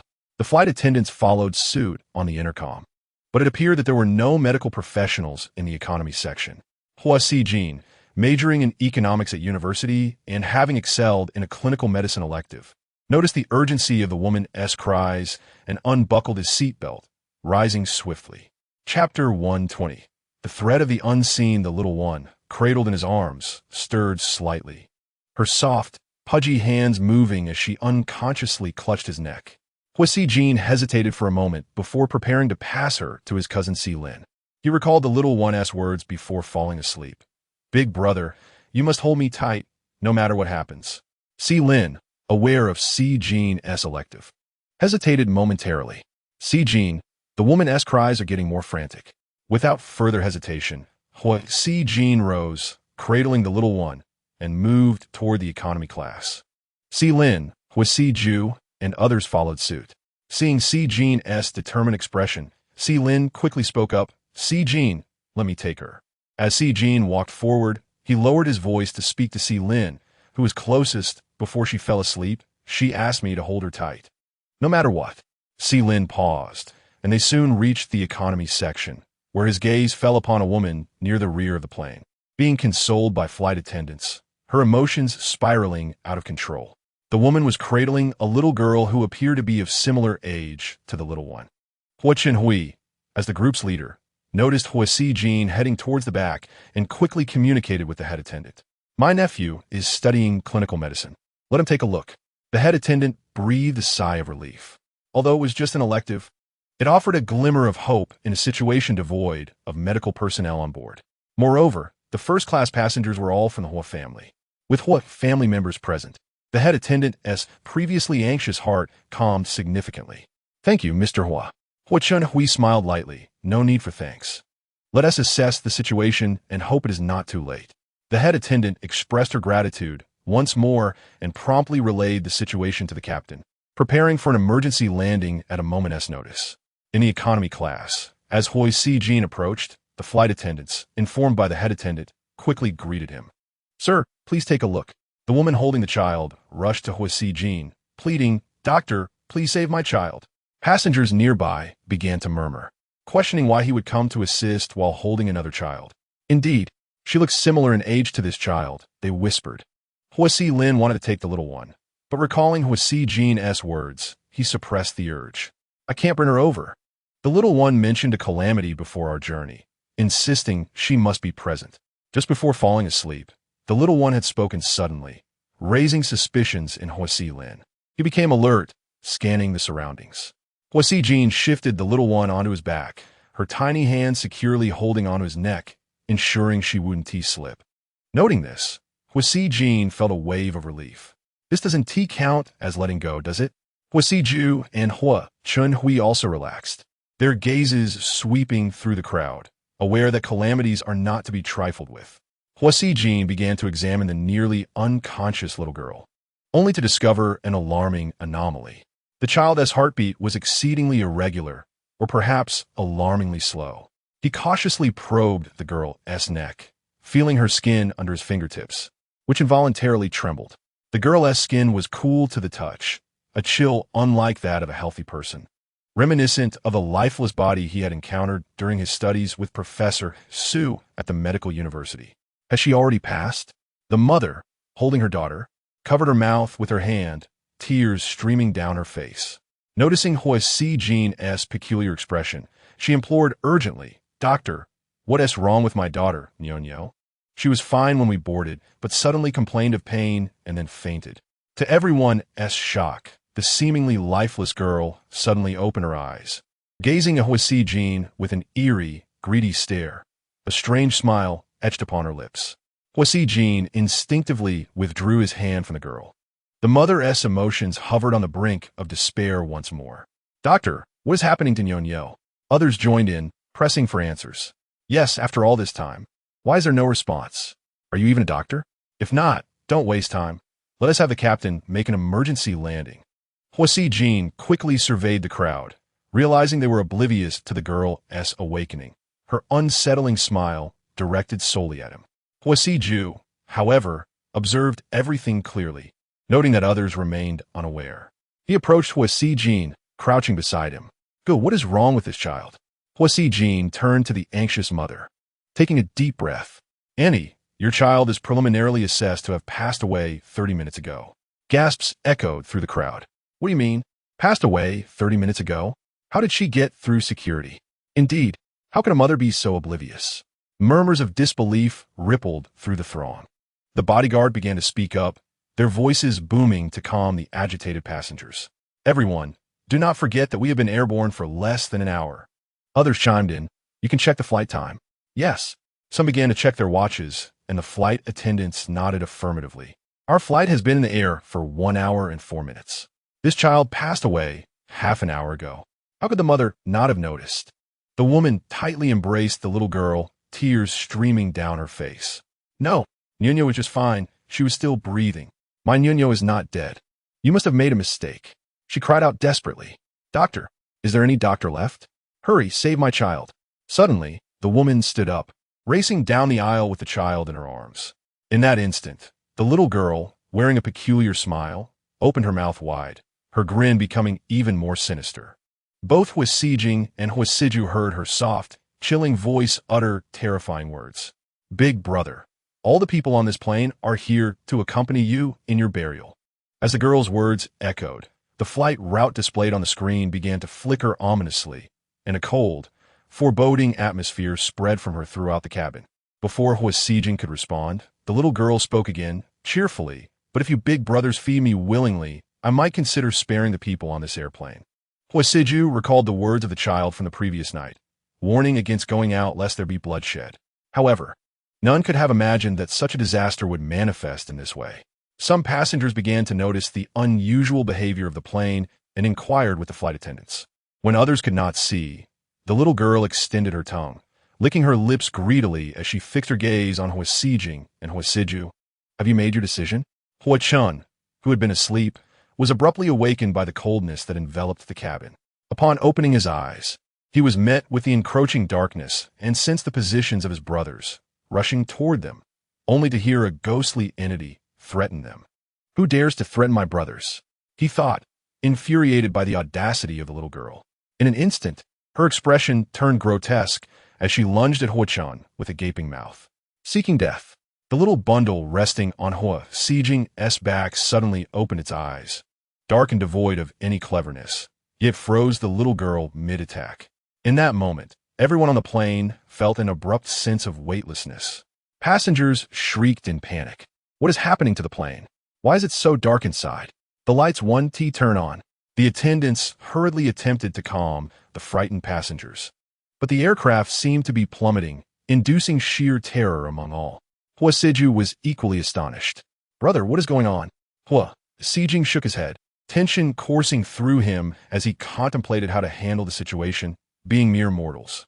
It was then that the greedy entity watching him suddenly appeared to wilt. I don't know, Huo Ju admitted, his gaze shifting to the small bundle on Huo Jin's back. Is the little one awake? Huo Jin, Huo Chenhui, and others turned their attention to the bundle. The little one opened her large, clear eyes to gaze at the girl held by the woman, her tiny voice sounding drowsy. Not awake, she murmured before her eyes fluttered shut once more, even producing soft snores. The family of Hua observed the little girl's expression shift back to the previous fierce and greedy demeanor. Huo Chun instinctively called out, Kai Kai, that ghost is bullying third brother. The little one opened her eyes again, still devoid of any cleverness, yet they held an icy depth reminiscent of an abyss. Once more, the girl transformed her expression, smiling sweetly at the little one, who promptly closed her eyes again. The little girl glared at Huo Chun with her fierce, cold, and greedy gaze. Kai Kai, she's going to bully third brother again. Huo Chun exclaimed. The little one opened her eyes for the third time, the abyss-like depth within her eyes swirling with hostility. The little girl clenched her fists, producing a rattling sound, but when the little one looked her way, she donned a remarkably humble and pleasing smile. Seemingly annoyed, the little one huffed, closed her eyes and shifted on Hua Sijing's back to find a more comfortable position to continue her slumber. At that very moment, the little girl seized the opportunity and lunged at Hua Chan with astonishing speed, catching both Hua Sijing and Hua Siju off guard. Si-chun, a voice cried out in unison with the little one's furious cry. Is this never-ending? Accompanying the little one's anguished scream was the sound of her fierce attack. Hua Sijing, Hua Siju, and Hua Chun witnessed the terrifying entity being consumed by the small mouth of the little one. The trio was left speechless as the little one promptly closed her eyes again, continuing to nap peacefully on Hua Sijing's back, even smacking her lips. Hua Chun swallowed hard. Kai, is it delicious? The response was the sound of gentle snores. Hua Chun, is she awake or not? Hua Siju was astonished as well. So, is Kai awake or not? Hua Sijing's instinct told him. She is not awake. It is likely an instinctual reaction. Hua Chun was skeptical, gently poking the little one's chubby cheek. Kai. The little one only continued to snore. Hua Chenhui and Hua Siling exchanged puzzled glances. Kai is very sleepy. Why are you calling her? Hua Chen replied, I'm worried she might have indigestion. After all, that was a ghost. Hua Siju added, I'm worried she might eat too much. The atmosphere was so oppressive just now. It was pitch black in the cabin. Hua Sijing stated, I'm worried she might consume something inappropriate.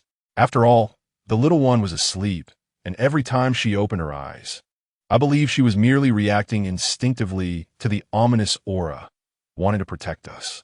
In the end, she must have found it bothersome and swallowed that ghost instead. Hua Chenhui and Hua Siling remarked, at breakfast, although the little one ate a lot, that was 3 hours ago. Surely she is digested by now. As the three brothers pondered how to explain the situation, the passengers grew agitated. The plane, which had been plummeting, suddenly seemed to regain altitude. Is it back to normal? We almost died of fright, one exclaimed. The attendants who had fallen were helped up by 2 passengers. But when they inadvertently brushed against the tear-streaked face of the little girl in the woman's arms, their expressions changed dramatically. One, whose courage faltered, cried out in horror. Why is this child so cold? Could she really be gone? Another passenger nodded. She is indeed quite cold, unlike a living person. The attendant swallowed hard, her complexion pale, yet she maintained her professional composure. Everyone, please remain calm.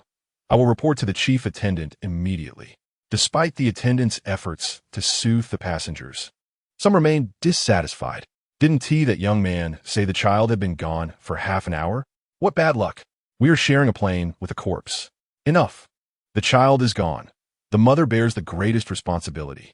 She has been with her all along and didn't even notice when she left. The passengers chattered among themselves as the woman, cradling the little girl, fainted from her overwhelming grief. Shortly thereafter, in a seaside villa in Yunqing, a man in his 30s, thin and cross-legged on a mat, suddenly opened his eyes and spat out a mouthful of blood. Beside him, Su Yao and Wang Yuling's expressions changed dramatically. Master Hai, what has happened? They exclaimed.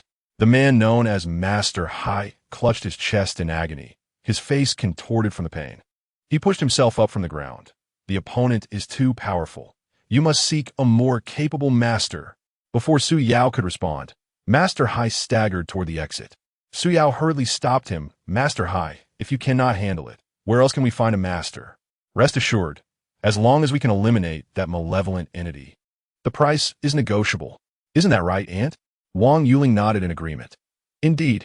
Master Hai waved his hand, wiping the blood from the corner of his mouth. It is not merely a matter of money. Rather, the creature you have provoked is far too powerful, and I am simply no match for it.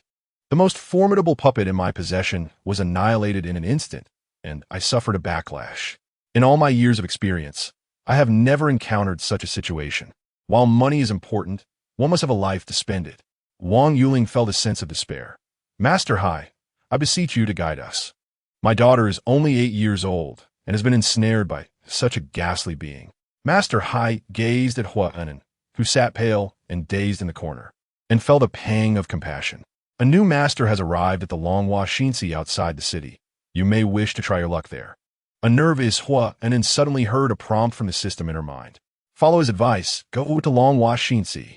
There's hope there. Chapter 122. Is Meng Pa the soup lady of the orphanage? The little one woke up to find it was already 9:30 at night. Slowly opening her eyes, she stretched and let out a hearty sneeze. Hua Jin, who had been holding her, was nearly overcome with joy upon seeing her awake. Little one, you are finally awake. The little one rubbed her eyes. Big brother, have you arrived in Yinqing? Hua Jin nodded quickly. We arrived quite some time ago. Can I set you down now? The little one nodded in confusion.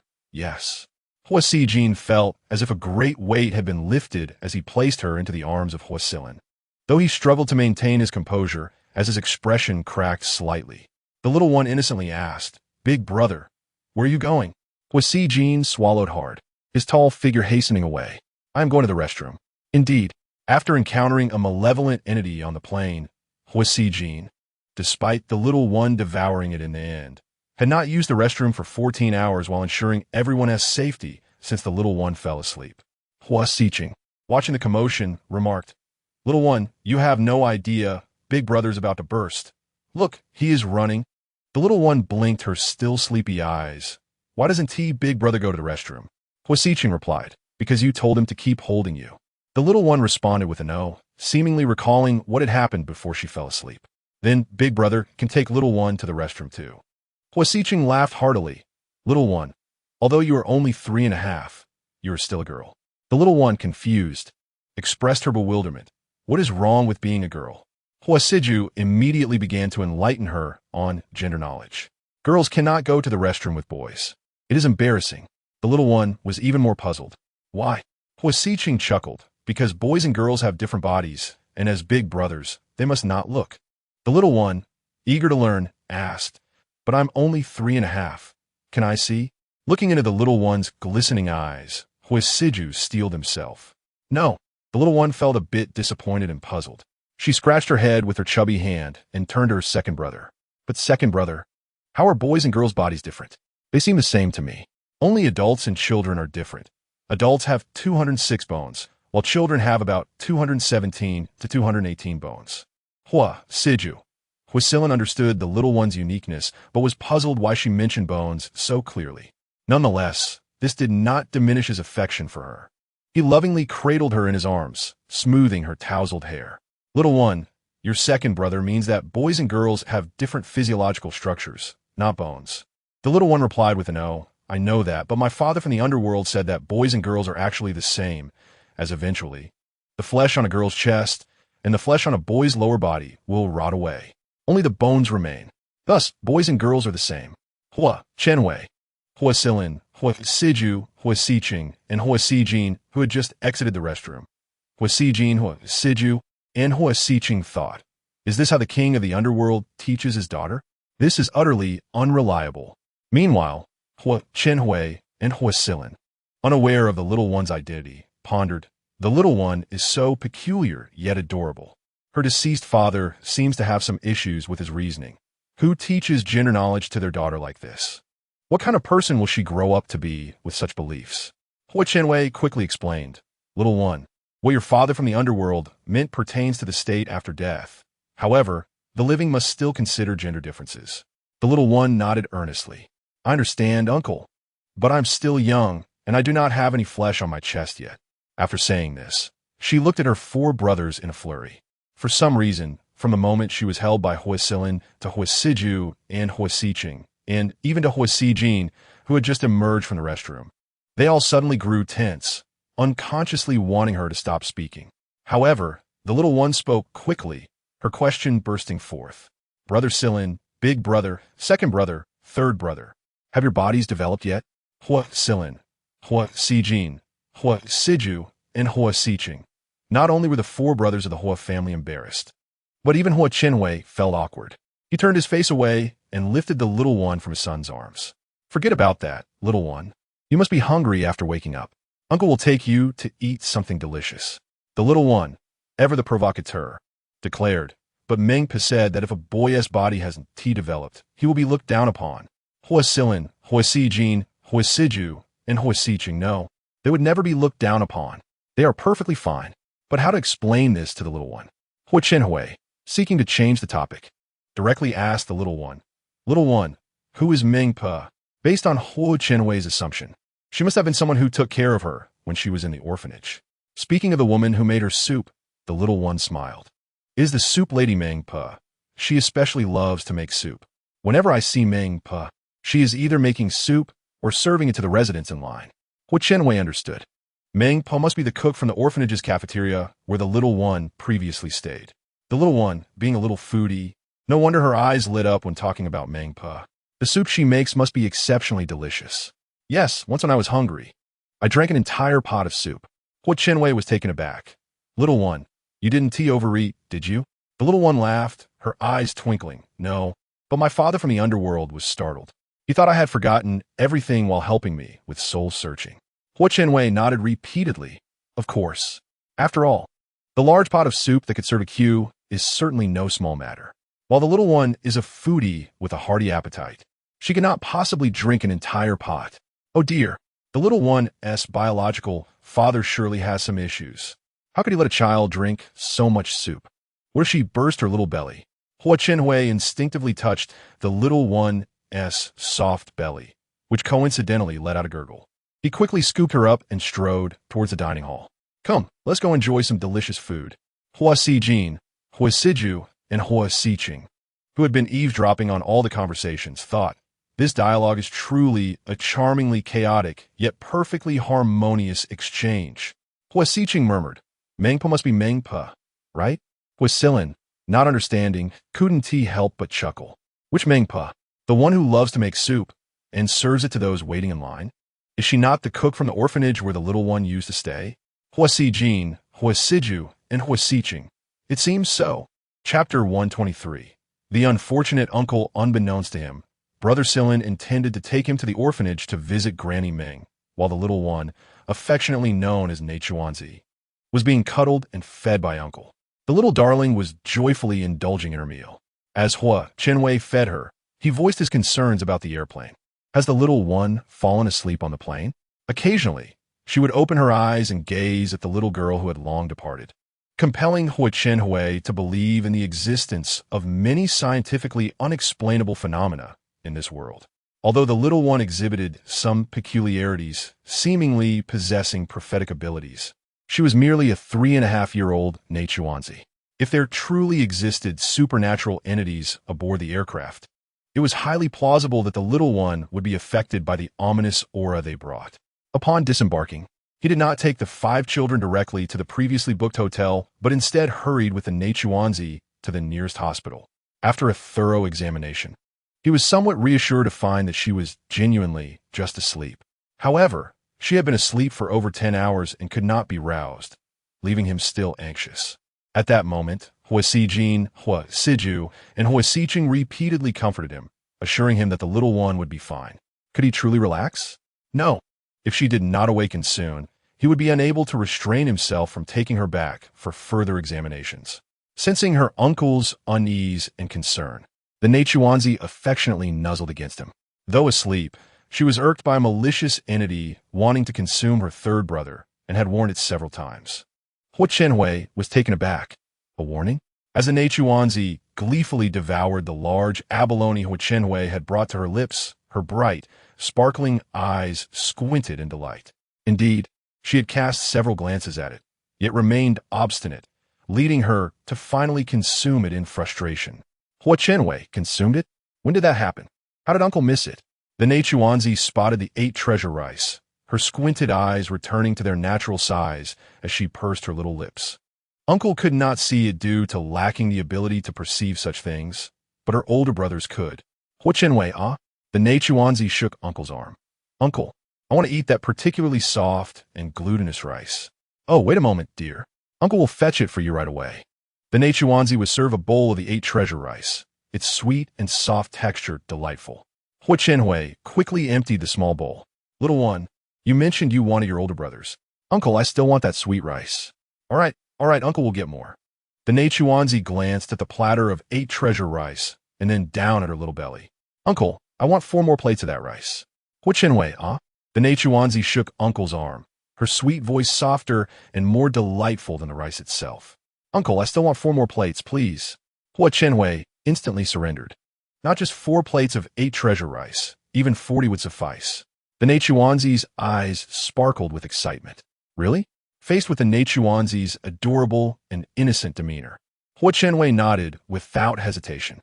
Certainly, Uncle never deceives children.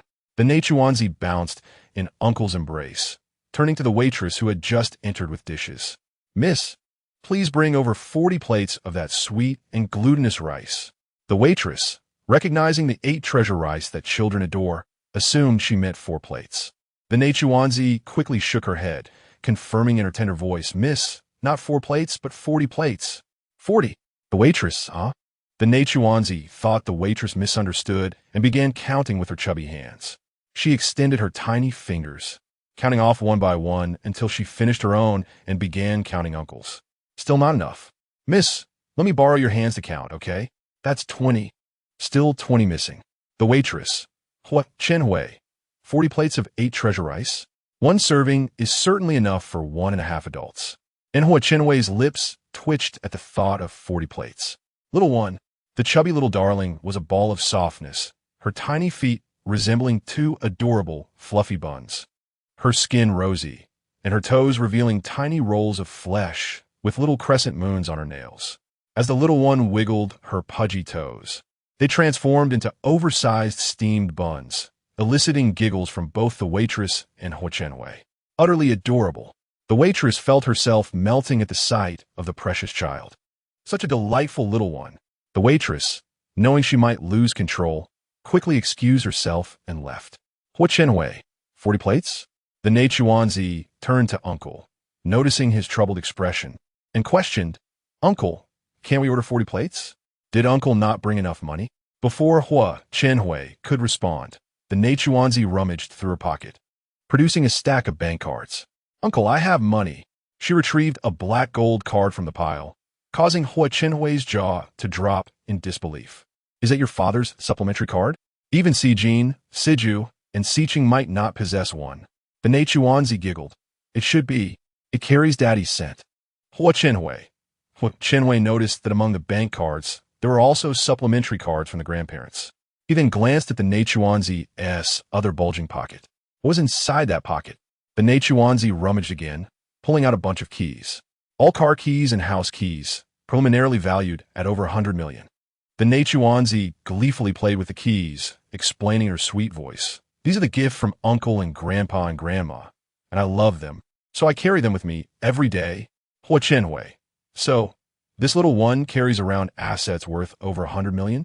When he saw the waitress returning with a card, Hua Chenwei suddenly remembered that the discussion should not be about assets, but rather about how 40 plates of 8 treasure rice would overwhelm her little belly. "Little one, that 8 treasure rice." The Neichuanzi cheered and quickly slipped from his arms, climbing onto the adjacent chair. "Uncle, the food is here." Hua Chenwei, just as Wasilin, Hua Sijin, Hua Siju, and Hua Siqing arrived. "So much 8 treasure rice? We've already eaten." The Neichuanzi joyfully wiggled her chubby legs, devouring the rice while explaining to her brothers, "It's what Uncle ordered for me. 40 plates." Wasilin, Hua Sijin, Hua Siju, and Hua Siqing. The 4 brothers fixed Hua Chenwei with reproachful glares. Hua Chenwei, Chapter 124. There's definitely something amiss with the little one after consuming 40 plates of 8 treasure rice. The Neichuanzi's belly was round and taut, resembling a small watermelon.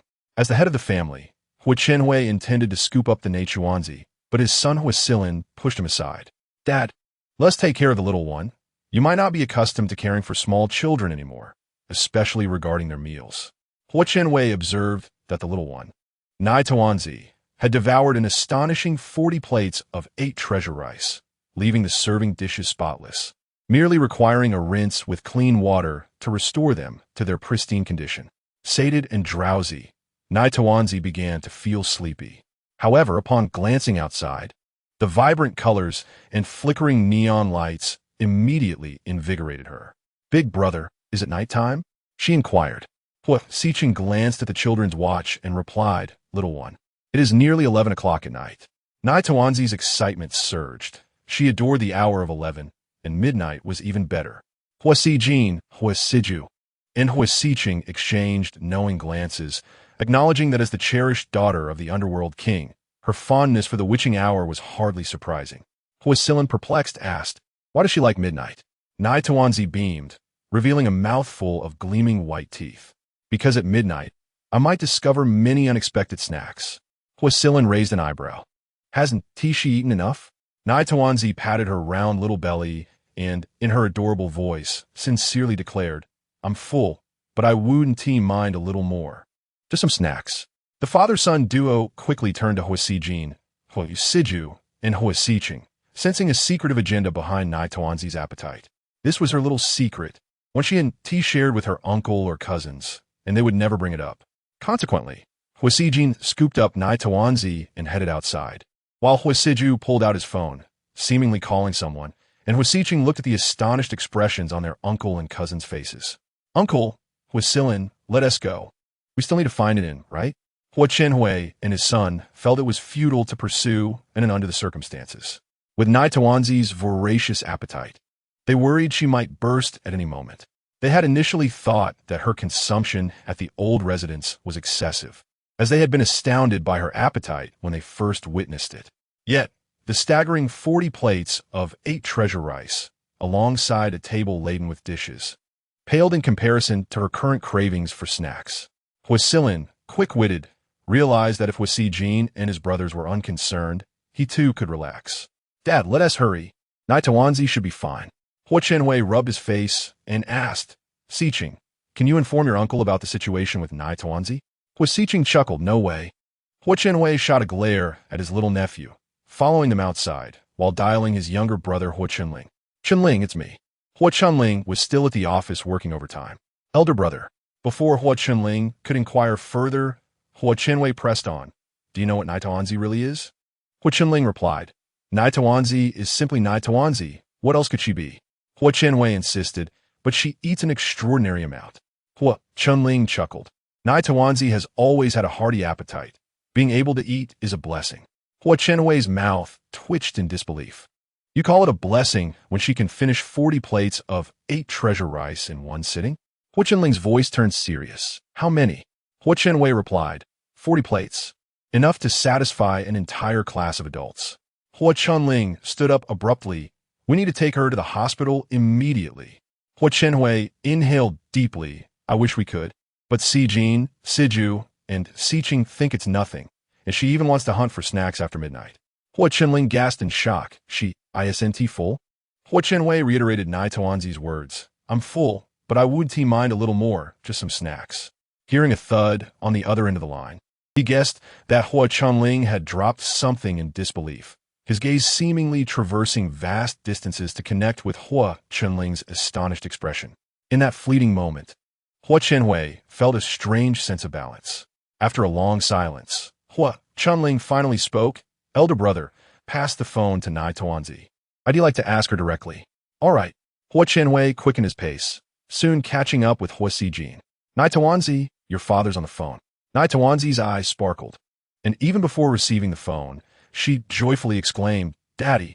Hua Chenling's taut nerves eased slightly at the sound of his precious daughter's delighted voice, although he remained concerned about her overindulgence. Nai Tawanzi, do you miss Daddy? Nai Tawanzi nodded eagerly. I miss you so much, Daddy. Do you miss me too? Yes, very much, Hua Chunling replied, pausing momentarily. I'm worried if your tummy will hurt from eating so much.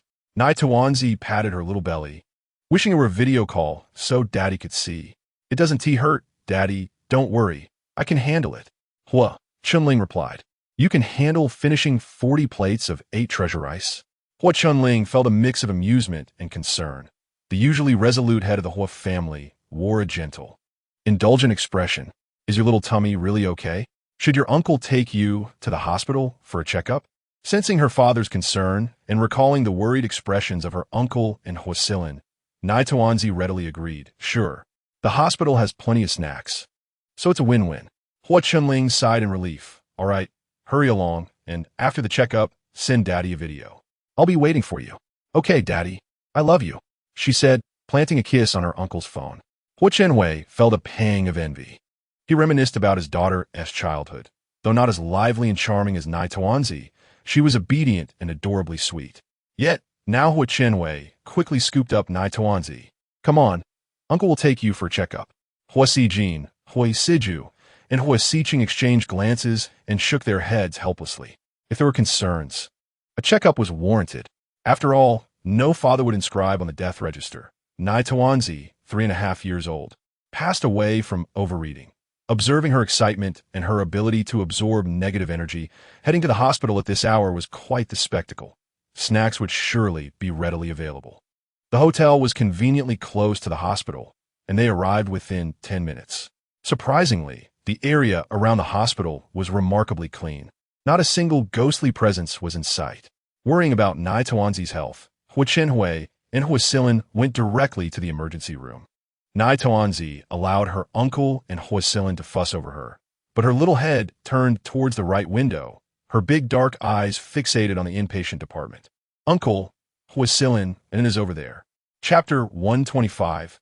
Confronting the crisis, Hua Chenhui and Hua Silin were momentarily taken aback by Nai Tuanzi's words. Hua Chenhui looked at Hua Silin and urged, "Silin, go check it out." Nai Tuanzi shook her head adamantly. No, Hua Silin can't go alone. It will bring disaster. Hua Silin was amused as the doctor who had just completed the examination approached with the report, unable to suppress a chuckle at Nai Tuanzi's superstitions. Nai Tuanzi, hearing the laughter, turned and explained in her sweet voice, "What I said is true. I am not lying." The doctor chuckled, tousling her hair. All right. Little one, you are telling the truth. You are not lying." Nai Tuanzi pouted, her little voice soft and earnest. "Doctor, you're deceiving me. You don't believe me at all." The doctor, unable to resist her charm, picked her up and said, Okay, Uncle was wrong. I apologize, dear." Nai Tuanzi blinked her big eyes and hugged the doctor. "All right," the doctor responded, not wanting to upset her. He then showed Hua Chenhui and his son the examination report, assuring them that the little one was in excellent health. After speaking, the doctor turned to the two men and inquired, "You say she eats excessively. Just how much has she consumed? Although her little belly is indeed round, it hardly warrants a hospital examination." Hua Chenhui and Hua Silin, father and son, exchanged knowing glances and replied, "You might find this hard to believe, but she devoured 40 plates of 8 treasure rice and an entire table of dishes." However, both were in sync in their thoughts. The child, with her innate ability to see beyond the veil, was far from ordinary. It was best for family to know about her voracious appetite. With a smile, Hua Chenhui explained to the doctor, while Hua Silin swiftly cradled the little one in his arms and made his way out. At the entrance, Hua Sijuan, Hua Siju, and Hua Xiqing, the 3 brothers, noted Silin's hasty exit with the child, but showed no signs of surprise. Hua Xiqing chuckled, "Silin, how is the little one?" Hua Silin responded, "What is the situation with her?" Hua Siju turned directly to the child and asked, "What is the matter with you?" The little one replied, "There is nothing wrong. I just eat a lot. Daddy from the Underworld says that being able to eat is a blessing. He said I'm too thin and need to eat more. Otherwise, he won't feel any weight when he holds me." Hua Siju glanced at the chubby child in his arms, momentarily at a loss for words. She was already quite plump, yet every bit of her seemed to possess its own consciousness, growing in all the right places. For instance, her little chubby face and arms and legs were adorably round, unlike other chubby children whose faces would squish their eyes into mere slits. Her eyes were large, round, dark, and bright, glistening like glass beads immersed in crystal clear water, enhancing their beauty. When she smiled, her cheeks dimpled charmingly, and her long, slender lashes curled gracefully, surpassing even many celebrities' false lashes. The sight of her chubby form and radiant smile could melt anyone's heart. Thus, Hua Silin came to terms with her appetite. Indeed, to be able to eat was a blessing. As long as the little one was healthy, nothing else mattered. What was a big appetite, after all? He vowed to earn more money so that in the future, the child could eat whatever she desired, as much as she wished. The little one smiled, her big eyes crinkling joyfully, and upon noticing her uncle had emerged, she called out, "Uncle," and then Jie and the others went that way. Though Hua Chenhui was puzzled as to how the little one knew this, he found himself inexplicably trusting every word she said. "Let us go and catch up with them." Hua Silin, holding the little one, and Hua Chenhui, accompanied by his 3 nephews, headed in the direction indicated by the child. In mere minutes, Hua Hanan had descended from the inpatient building and reached the parking lot to the right. She was feeling increasingly anxious as the system incessantly alerted her. Hua Chenhui and the others have spotted you. Huan felt a surge of impatience. Initially, she had been outside the city, but neither she nor her mother anticipated that her cousin Su Yao would suddenly collapse and require a hospital check, revealing she was pregnant. Under Wang Yuling's pressing inquiries, it was disclosed that the child was of the deceased Song Qiao's lineage. Without hesitation, Wang Yuling had brought her to the hospital for an abortion, leading her to accompany her here. To her dismay, she realized that Ming Zai Zai and the others had followed her. They had indeed followed her. Upon learning through the system that Ming Zai Zai and others were near the emergency room, she fabricated an excuse about something falling in the car and left the inpatient area, heading straight for the parking lot. At 8 years old, she could not obtain a driver's license, yet she could drive. Hua indecisively entered the vehicle, and just as she was about to start the engine and leave, a figure suddenly appeared in front of the car, startling her to the point where she nearly mistook the gas pedal for the brake. Startled, she muttered an expletive and quickly started the car, reversing it. The lighting in that area was dim, preventing her from seeing who it was. Regardless of the identity, she could not be caught. Being petite, she could not see the front of the car in the rearview mirror, and, in her panic, she assumed the figure was either Hua Chenhui or Hua Silin. She pressed the gas pedal down hard, sending the car speeding backward. The young man, standing in front of the car, chuckled softly, his head slightly bowed, rendering his features indistinguishable in the dim light. Yet that familiar laugh sent a shiver down Hua and Anne's spine. It felt familiar yet unsettlingly strange, as if it were neither her father nor her brother. With the pedal pressed down, the vehicle surged backward at an astonishing speed, just as the little one and the others stepped into the parking lot. The previously snugly nestled child in Silin's embrace suddenly straightened her back, her little brows furrowing. Zai Zai, what's wrong? The little one quickly scanned her surroundings, noting that all remained spotless, devoid of anything amiss. Hua Xiqing remarked, how strange.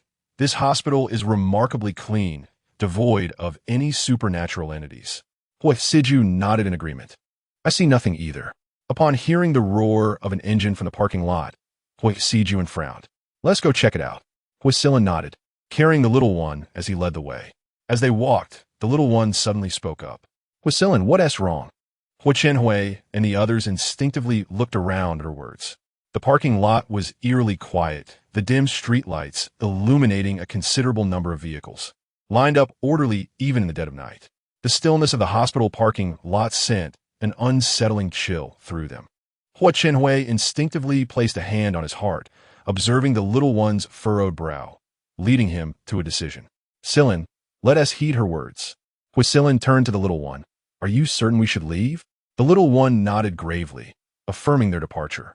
A loud rumble echoed nearby, prompting Hua Xiqing's curiosity. Zai Zai, and it might be over there. The little one nodded. She is over there, but Zai Zai cannot see her. Hua Xiqing instinctively suggested.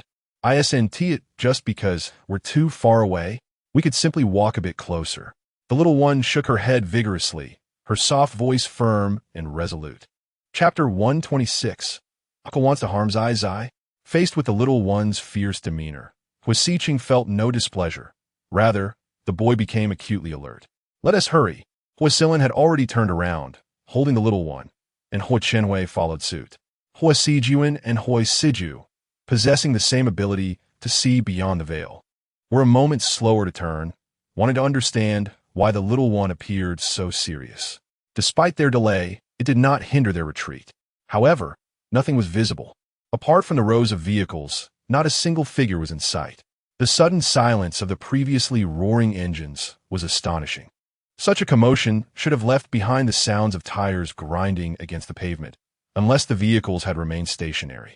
As they continued walking, Hua Silin, still holding the little one, sensed something was amiss. We came from the emergency room in under 3 minutes, didn't we?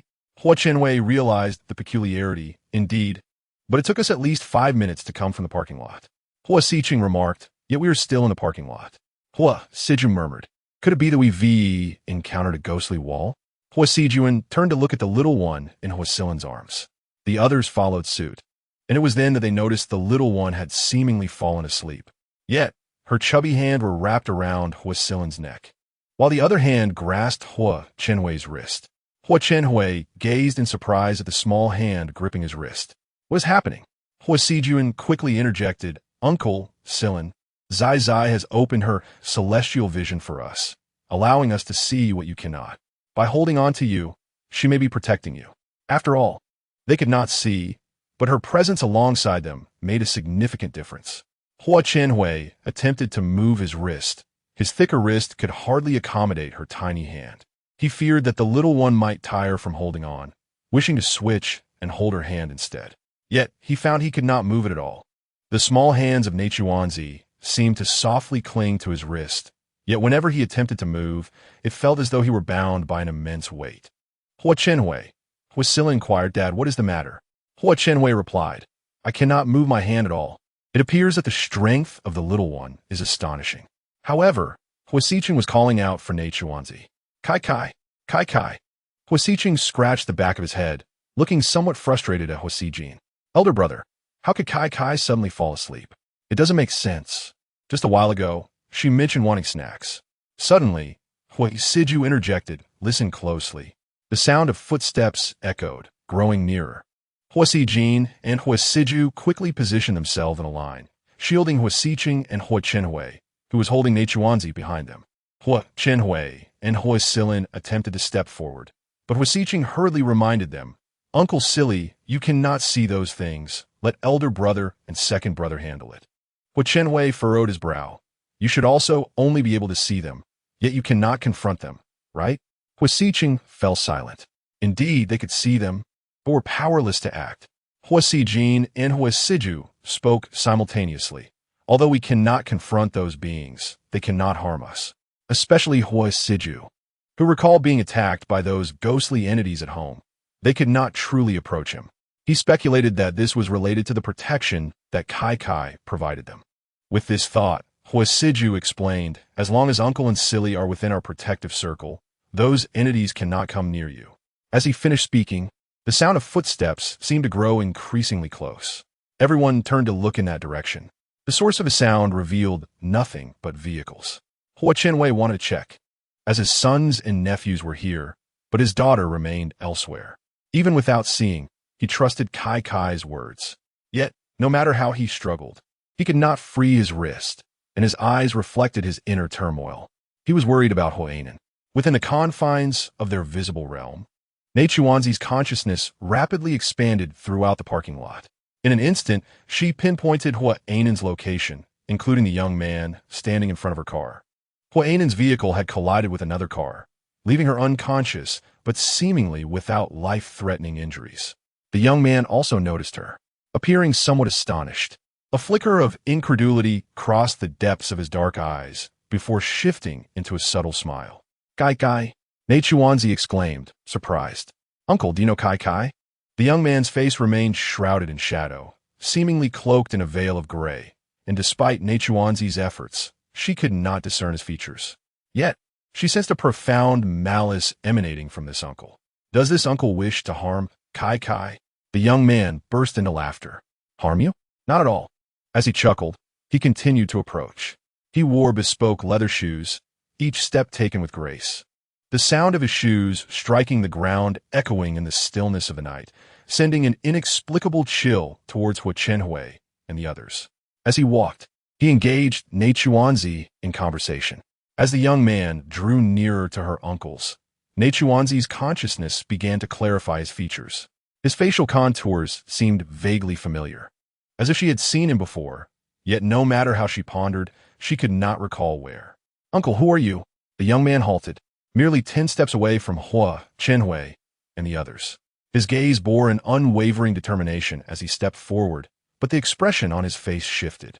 It became profound, tinged with surprise. You truly are Ming Kai Kai. The young man lowered his gaze, a flash of malice flickering in his eyes, but as he raised them again, a gentle warmth enveloped his demeanor. I am your little uncle. Neichuanzi looked utterly bewildered. Little uncle? This person exudes a chilling aura, making it difficult for her to discern whether he is human or ghost.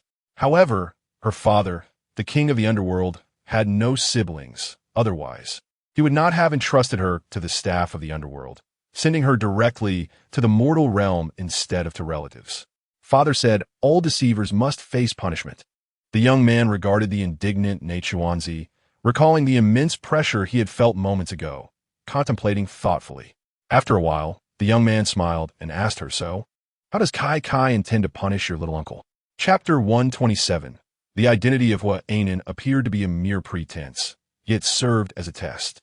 The invisible wall, as formidable as the coldest ice, penetrated the luxurious leather shoes he wore, piercing his toes and swiftly reaching his heart. His smile vanished, and his handsome features twisted in disbelief. This is a technique reserved for those who wield power in the underworld.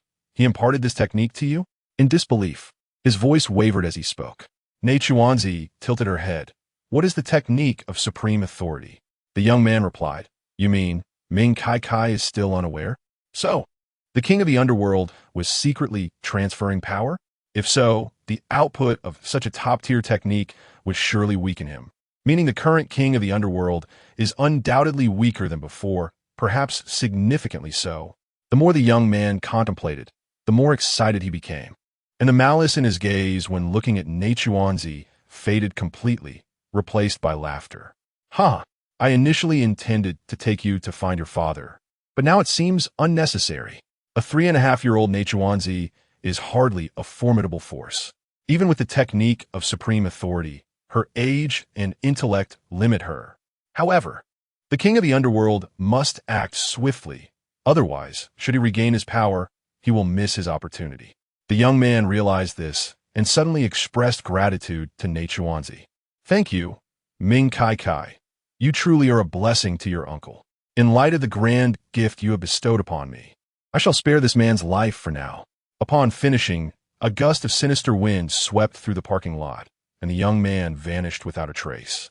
Neichuanzi opened her mouth to contest that her abilities were not a matter of supreme authority, but as the wind dissipated, the young man, who had been standing firm, seemed to be drained of energy, staggering towards the ground. Neichuanzi swiftly channeled her magic, intent on checking on her uncles, only to hear her third brother's astonished voice. Little uncle?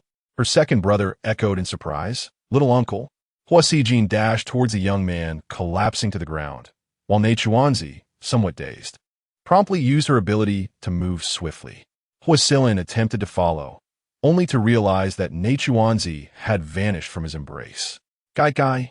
Hua Chenhui instinctively glanced at his son's empty arms as he took a step forward. Where is Kai Kai? Uncle, silly Kai Kai is here. Following Neichuanzi's voice, Hua Chenhui and Hua Silin beheld an astonishing sight. Their third brother, Hua Qinyun, was just 10 steps away, tilting at a precarious 70 degrees as he fell, supported only by Neichuanzi's chubby little hands, preventing him from collapsing completely. Kai. Hua Silin felt his heart momentarily halt as he sprinted over. Hua Sijin was even quicker, arriving at Neichuanzi and the unconscious Hua Qinyun's side.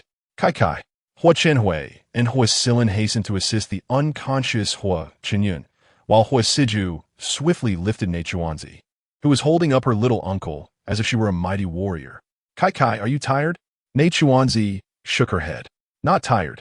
After speaking, the young man lay unconscious, causing the soft voice to express some confusion. Ergij, is he really Zai's little uncle? Hua Siju inquired in astonishment. How does Zai know? The little one replied, he just said it, but Zai doesn't recognize him, so I didn't believe it. Hua Siju asked. So what happened? The child continued. Zai was going to punish him, but he suddenly ran off laughing. Oh, the one who ran away was a ghostly thing, not this little uncle. Hua Shurchen wiped his forehead. So the little uncle was possessed by that? The little one shook her head. Not exactly. They must have made a deal. Hua Shurchen was taken aback, and even Hua Chenhui and others nearby instinctively frowned, finding it hard to believe. Before they could delve deeper into this matter, a painful groan echoed nearby. Help! Hua Chenhui quickly looked over, and then, realizing it was his daughter's voice, he instructed his eldest son to support the unconscious Hua Qinyun, then rushed towards the nearby traffic. Hua Siju picked up the little one and followed, with Hua Shurchen close behind. Upon arrival, the scene was harrowing. Hua Shurchen hurriedly dialed emergency services, stammering, there has been a serious accident in the parking lot. Send help. 5 minutes later, Both Hua and Hua Qinyun were taken into the emergency room. Hua Qinyun was soon wheeled out. He had merely been sleep-deprived and would be fine after some rest. Hua Qianwei nodded, his nerves still tense. And in? The doctor's expression turned grave. The vehicle was struck violently from behind. Miss Hua is trapped between the driver's seat and the back seat and is not yet out of danger. He added, "We will do our utmost to save her. Please rest assured." The little one gazed at the unfamiliar uncle being wheeled out and then at the emergency room. "Uncle, don't worry. Sister will be fine." Hua Sijun quickly asked, "What did Zai Zai see?" The little one shook her head. "I didn't see anything, so she'll be fine."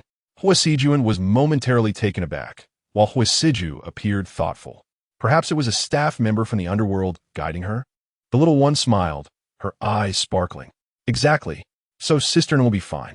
Hua Chenwei questioned, "What do you mean by a staff member from the Underworld?" Why couldn't he comprehend the conversation between the little one and Siju?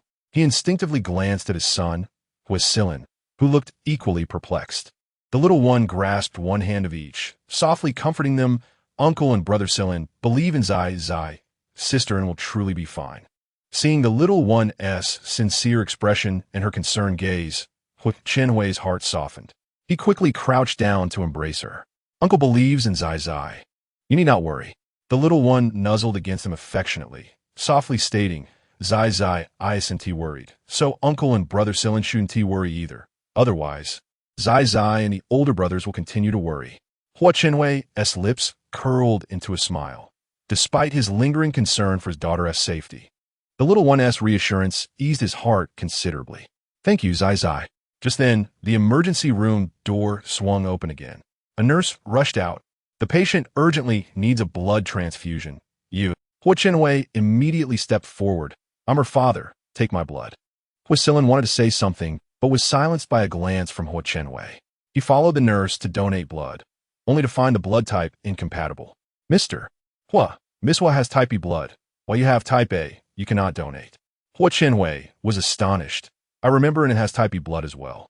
The nurse shook her head, presenting a test report clearly stating Hua and an S blood type as O, while his wife, Wang Yuling, was type A. According to blood type inheritance, their son or daughter could only be type A or B. It was impossible for them to be type O. But Chenwei's breath caught, his eyes widening in disbelief as he paled. He bit his lip and dialed Hua Silin. "Silin, come to the blood testing room immediately." Chapter 128. Life and Death Speed. The little one felt anxious, and, seeing Hua Silin heading toward his uncle, she quickly grasped his hand. "Brother Silin, Zai wants to go too." Hua Shichan chimed in, "I'll accompany you. The eldest and second brothers can stay here."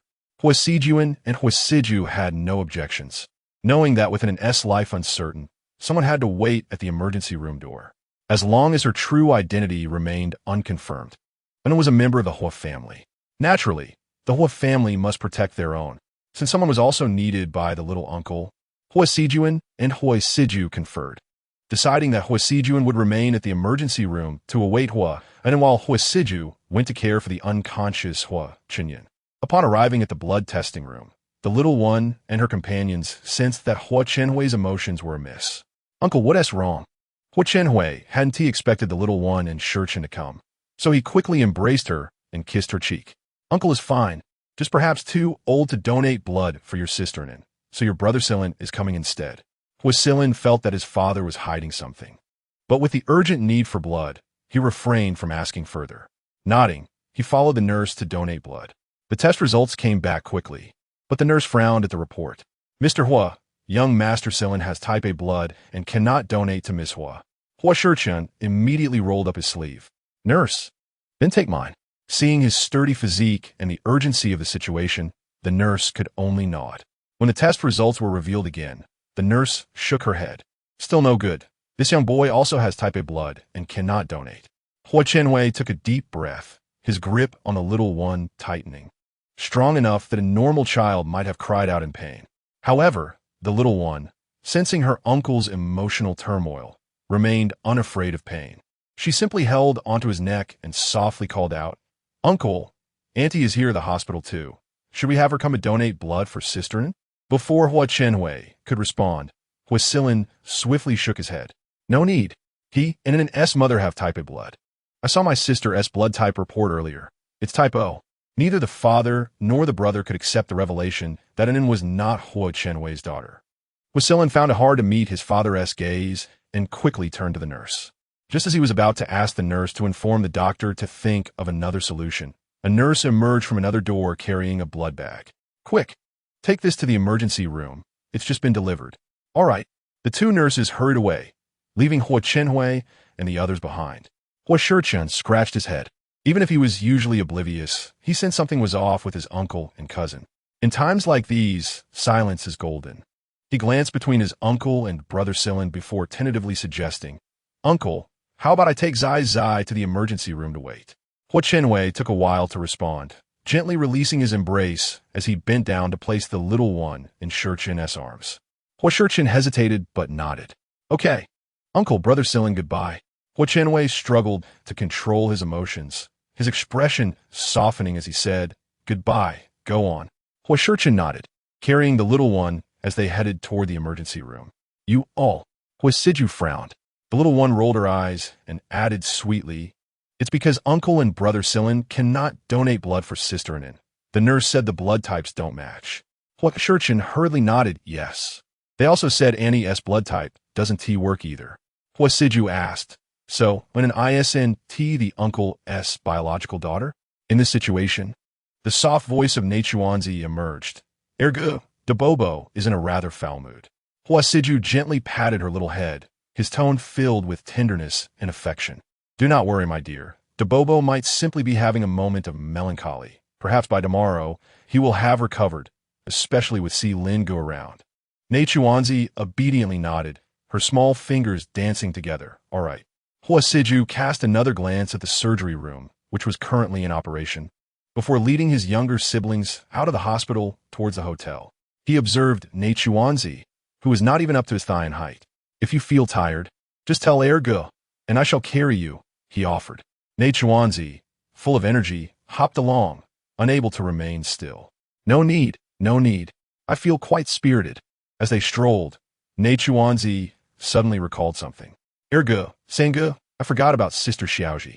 Hua Siju remembered her well. "Zhang Xiaoji?" Nachuanzi nodded, "Yes. I promised Sister Xiaoji I would help her meet with her sister. By now, Sister Xiaoji must be nearing her end." She looked earnestly at her brothers. "Ergo, Sengu, I need to sleep." Hua Siju and Hua Siqing exclaimed in unison, "What?" Without waiting for their response, Nachuanzi swiftly climbed up Hua Siju's thigh and nestled into his arms. As soon as she finished speaking, her spirit seemed to detach, traversing vast distances, her body slipping into a state of slumber. Hua Siju and Hua Siqing were left in astonishment. Is she really asleep? Hua Siju pondered, though the sound of her gentle breathing offered no evidence to the contrary. Meanwhile, in the distant capital, Nachuanzi, guided by the essence of Zhang Xiaoji, quickly found her location, a temple. It was a place she had never visited before, filled with the rich scent of sandalwood. Upon her arrival, she began to sneeze incessantly, soon reddening her little nose and watering her eyes. Sister Xiaoji was in a room at the northwest corner, and Nachuanzi prepared to move swiftly towards it. Just as she was about to set off, she spotted two uniformed staff members from the underworld a short distance away. One was scrolling through his phone while chatting with his colleague. "Zhang Xiaoji has suddenly passed. Let us go to the northwest corner to guide her soul," exclaimed one. "Hurry. We only have 10 seconds. We must take her immediately. She was supposed to have died at noon today, but it seems some dark sorcery has delayed her demise." As they finished speaking, they felt a chilling wind sweep past, their imposing presence startling them. In this sacred ground, what manner of ghostly force could be causing such a disturbance? One questioned. "Regardless, we are here to guide souls. Let us move. We have no time to waste." With that, the two staff members vanished, transforming into wisps of smoke as they sped towards the northwest corner. Upon their arrival, they were astonished to find Zhang Xiaoji, who should have been devoid of life, was instead sleeping soundly. "What is happening?" One staff member asked in confusion. "I have been with you. How would I know?" "Let me check the information again," he replied, frantically raking through his thinning hair. "Zhang Xiaoji, passed in her dreams, age 74. Could it be that we were mistaken?" The second staff member questioned. The first, unable to contain his agitation, insisted, "We must assess her spirit's condition. It should be on the verge of departure. Yet she appears so full of vitality." After a swift examination, they found Zhang Xiaoji's soul remarkably intact, and no matter how they tried to extract it, they could not.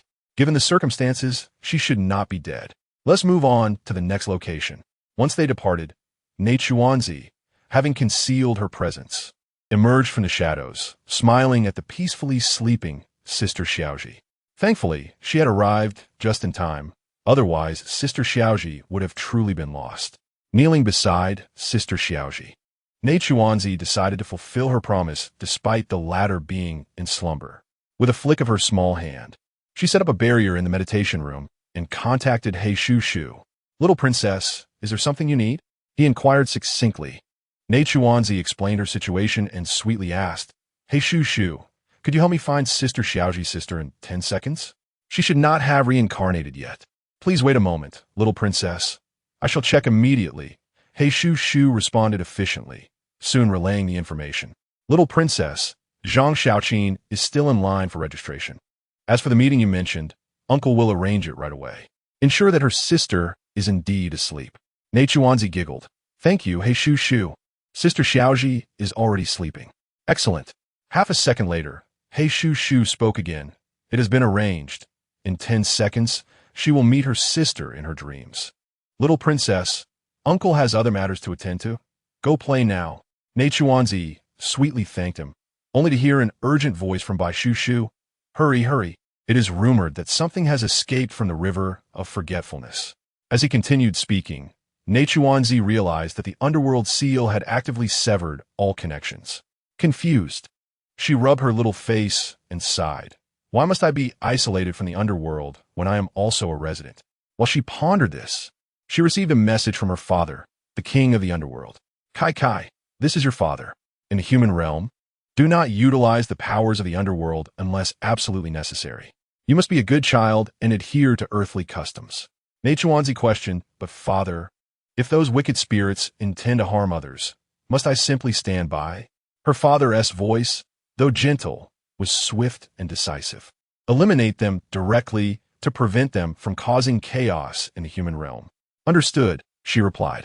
It seemed her father was preoccupied, as she could hear the howling winds and the distant roars of battling spirits. "Father, you're quite busy. Do not contact me unless necessary. Be a good little one in the human realm. When you grow up, I will come and take you away and contact you personally. Until then, goodbye." Before Neichuanzi could respond, her father abruptly severed the connection. She flipped over and fell into a deep sleep. As the clock struck 1 in the morning, Neichuanzi awoke, noticing Ergu and Sangu sleeping beside her bed. Just as she prepared to sneak away, Ergu suddenly grabbed her. "What do you wish to do, Kai?" Beside them, Huasichin was unable to endure any longer, snoring heavily. Neichuanzi pointed toward the nearby glass window. "Ergu, I simply wish to see outside." Huasiju, assuming she wanted to play, gently coaxed, Kai, it is rather late now. I will take you out to play first thing in the morning." Neichuanzi quickly shook her head. No, I do not want to play. I wish to see those things." Huasiju raised an eyebrow. Neichuanzi took his hand and swiftly climbed down from the bed, making her way across the room to the balcony. Then closed glass doors provided a clear view, and from their height, she could see everything on the ground below. Initially unsure of what Neichuanzi wanted to see, Huasiju's heart raced as he caught sight of the dismembered spirits or those with only their heads rolling about on the pavement. The little one, without waiting for Huasiju to speak, proceeded to explain in her adorable manner. Huasiju, only half listening, became fixated on the latter part of her statement. 500 years later, the little one nodded cutely, affirming the notion. "Why 500 years?" she replied. "Because it would take 500 years for the little one to reach adulthood." Huasiju contemplated this. He had imagined he could nurture the little one as she grew. Yet 500 years meant that she could bid farewell not just to him, but to his future descendants as well. It dawned on him that the words spoken when the little one first arrived at the Hua family were indeed true. Who would have believed it back then? Chapter 130. The little one loses contact with Father Ming Wang as Hua Shun dozed off. He suddenly fell to the floor. Fortunately, a thick carpet cushioned his fall. In a dazed stupor, he instinctively reached out beside him. The little one? His hand met only emptiness, jolting him awake. Blinking rapidly, he scanned his surroundings. Little one? A voice from the balcony called out. Third brother, the little one and second brother are here on the balcony, watching the parade of spirits. Hua Shun, confused, asked what parade that was. Spirits? Was that something they could observe? His curiosity piqued. He hastened towards them, squeezing between the second brother and the little one. Enveloping her in his arms, his eyes wide with anticipation. A shadow darted past, and Hua Shun instinctively looked up. Even through the thick glass and several floors up, he could hear a resounding crash below. His body tensed, his complexion paled, and his pupils constricted.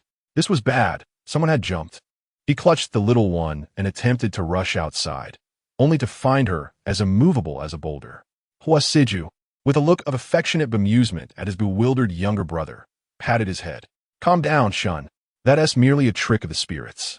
What? Hua Shin asked, confused. Hua Siju pointed to what appeared to be a shattered watermelon. Its contents splattered across the ground. You see, although it's broken, each piece possesses its own thoughts, and they are quickly merging back together. Skeptical, Hua Shun leaned down to take a closer look.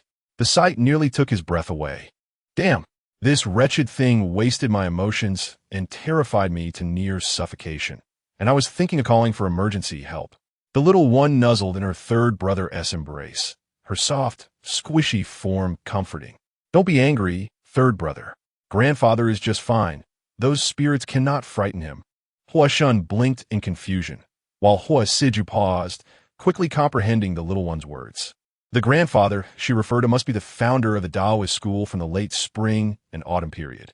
The little one furrowed her brows in thought and replied, It should be. Father said grandfather is very knowledgeable. I remember some of the Tao Te Ching, like the Tao that can be told is not the eternal Tao. The name that can be named is not the eternal name. There is no name. It is the beginning of heaven and earth, and having a name. It is the mother of all things. At this point, she turned to Hua Siju and asked, Is this the grandfather that second brother was talking about? Hua Siju took a deep breath and confirmed yes. The little one clapped her hands, grinning adorably. Then it settled. That's the grandfather. She then looked at Hua Shun, reassuring him. So, third brother really need not be angry. Those spirits could never frighten grandfather. Moreover, if they err, they must transcribe the Tao Te Ching left by grandfather. Not only must they copy it, but they must memorize it and understand its meaning, or they will be severely punished. Hua Shun protested. The lousy he refers to is not that lousy. Hua Siju could not help but chuckle at his brother's befuddled expression. Hua Shun opened his mouth, at a loss for words, and eventually nodded vigorously in agreement. The little one was right. He would not be angry anymore. Following the little one's words made sense. After all, she was his only sister. So what if there was a slight misunderstanding? As the brief interlude passed, the trio observed an increasing number of spirits wandering the streets at dawn, some missing limbs, while others drove cars or piloted helicopters. In the same world, two different beings coexisted. The flow of life for the people on the streets remained undisturbed. Beyond their immediate perception, it seemed no one noticed that the once spacious roads had been filled with spirits converging from all directions. Moreover, the spirits were multiplying and not far off. Ghostly boats were drifting down the Yulin River, soon cloaking the entire river surface. It was Hua Siju and Hua Shun's first encounter with such a phenomenon, leaving them both astonished and terrified, instinctively quieting their breaths. Meanwhile, the little one had witnessed this countless times before, and such scale was hardly impressive in her eyes. Thus, her thoughts were elsewhere, focused on the words she had heard when her father had contacted her. He must have been busy, perhaps dealing with unruly spirits. She had heard their anguished cries. He had told her not to reach out unless necessary, for he was too occupied. Thinking of this, the little one felt a tinge of disappointment. She missed her father and yearned to see him, yet he was either preoccupied or on his way to handle matters. He had instructed her to behave and wait until she grew up for him to come for her. 500 years of waiting, the little one felt utterly despondent.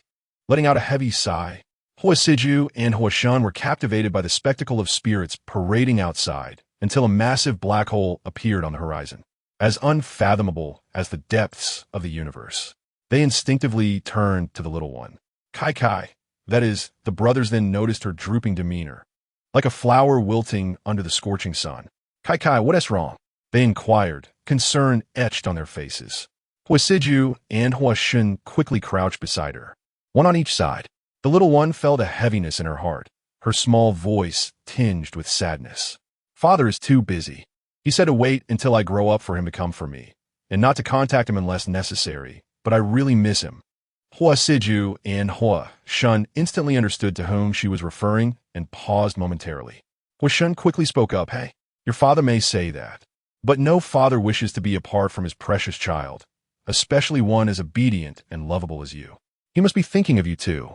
Perhaps he was just overwhelmed with work and spoke thoughtlessly. After a moment of contemplation, Hua Siju added, You should contact your father again and let him know how much you miss him. The little one protested, but father said not to contact him unless necessary. Now, there is a reason, because you miss him, encouraged Hua Siju. The little one, with the encouragement of her second and third brothers, pursed her lips, closed her eyes, and attempted to reach out to her father once more. In an instant, the once solemn little one burst into tears, wailing loudly. What? I can't reach father. He doesn't want me anymore. What? Hua Siju and Hua Shan were thrown into a panic, scrambling to comfort her. How could that be? Kai is so sweet and adorable. No father could ever dislike you. Exactly. There must be some misunderstanding. Try again, Kai. As the little one sobbed. She attempted once more, her cries becoming increasingly heart-wrenching. What? I still can't reach him. Father really doesn't want me. I have to wait 500 years to see him again. What? Hua Siju and Hua Shun exchanged worried glances. Why is this happening? Could it be related to the spirit parade? Or is something amiss in the underworld? As the brothers speculated various possibilities, they suddenly noticed the little one had lifted her head. Second brother, third brother, I'm going to find father, spoke hastily, not waiting for her two elder brothers to react. As her body penetrated the floor-to-ceiling window, appearing in midair, and then swiftly rushed toward the distant horizon, resembling a gaping abyss, and shouted in terror, Kai. Chapter 131. The fall of Nai Tuanzi could not absorb anything around her. Her heart raced with anxiety. She wished to see her father, the king of the underworld. It was imperative that she meet him. As she passed through the window, she sped toward the otherworldly gate leading to the underworld. The gate stood wide open, and countless spirits formed a long queue, swiftly entering, disappearing in the blink of an eye. Nai Tuanzi was remarkably fast, and as she released the pent-up energy of her shadowy aura, thousands of spirits instinctively parted to create a path for her. They were in a daze, driven solely by their instincts to rush toward the gate. Their king was summoning them back to their abode. If the gate to the underworld closed, all wandering spirits would be reduced to dust, with no chance of reincarnation. Initially, there was chaos, with many spirits fighting amongst themselves to be at the forefront. However, once the gate to the underworld was opened, both newly arisen spirits and those who had lingered in the mortal realm for centuries became remarkably well-behaved. They formed an orderly queue. Their king was known for his volatile temperament and preference for tranquility. If noise disturbed him, they could expect his wrath. A formidable pressure approached from behind, causing them to instinctively retreat and clear a wide path. This aura was familiar to those spirits registered in the underworld. It was the king's presence. Was he arriving? Everyone wished to catch a glimpse of their king's grandeur. Yet, no one dared to lift their gaze. It was said that a resident had once been punished for their curiosity about the king's appearance. Instantly reduced to ashes by the flames of the underworld due to insufficient power, they bowed low in submission. Their hearts were filled with reverence. They knelt on either side of the path leading to the underworld's gate, creating a spacious avenue to welcome their king. This was an act of surrender, the absolute obedience of the weak to the strong. Meanwhile, the newly born spirits, who had yet to register in the underworld, though confused, instinctively mirrored the actions of their elders. They trembled, their souls unsteady, as the chilling aura was overwhelmingly fierce and malevolent, radiating a bone-chilling hostility that instilled dread. They feared they might be obliterated by that merciless presence at any moment. Unbeknownst to Nai Tuanzi, who merely wished to see her father, she grew anxious upon realizing she could not connect with him. All she wanted was to find him and be embraced by him. Even if her father cast her back from the underworld, she would accept it. But she must see him. In the blink of an eye, Nai Tawanzi reached the entrance to the underworld. Her tear-filled eyes widened, sparkling with anticipation, her gaze tinged with joy. She broke into a radiant smile, her voice echoing sweetly as she called out. With that, she plunged into the abyss, a terrifying black hole that exuded an unpredictable danger, suddenly shifting, creating a swirling vortex within. The vortex expanded at a terrifying speed, sweeping towards the spirits kneeling on either side. Nai Tawanzi, stunned, found herself in midair. Father? Upon witnessing the enormous shadowy vortex surging towards the spirits, she quickly turned and dashed forward. She could be absorbed, and that would be sufficient. However, another twist of fate unfolded in the distance, and gazed in disbelief at the scene before them. The colossal, terrifying vortex consumed every spirit in its path, sweeping across the street and extending into the unseen distance. The sky rumbled with thunder, and dark clouds churned ominously. It was indeed earth-shattering. People on the street looked up in astonishment at the oppressive night sky. Suddenly, a strong wind began to blow, and the temperature dropped over 10 degrees, rendering it quite cold. It felt as though it had plunged below freezing, an unmistakable chill.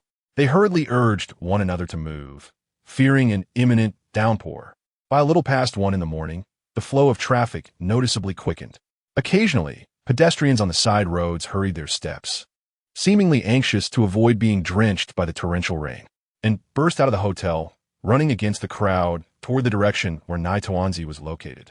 In a mere instant, she had already traveled nearly 1,000 meters away, visibly agitated and acting strangely. They exerted every ounce of strength to chase after her. Upon reaching the place where they had last seen her, they looked up just in time to witness her falling from the air. Gai, that was a building of over 20 stories. As her figure plummeted from above and felt their hearts nearly cease to beat. Yet, neither hesitated. They steeled themselves and dashed toward the ground, looking up. They had to catch her. Passers-by returning from their night shifts, hearing their cries, instinctively looked up, their faces paling in shock as they shouted for help. Someone's jumping off a building. Call the fire department. Nai Tawanzi was utterly bewildered. The gate to the underworld had vanished after consuming all the spirits. Among the chaos, she found herself bypassed by the swirling vortex, remaining behind. Instinctively, she chased after it. One misstep, and her body began to plummet.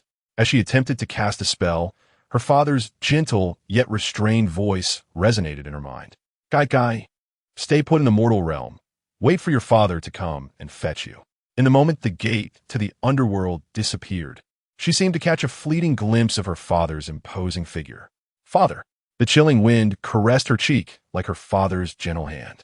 Before the firefighters arrived, the ethereal force softly lifted her plump little body, and their expressions filled with fear as they looked up with outstretched hands, suddenly felt a piercing sensation, as though locked by a pair of sharp, observing eyes.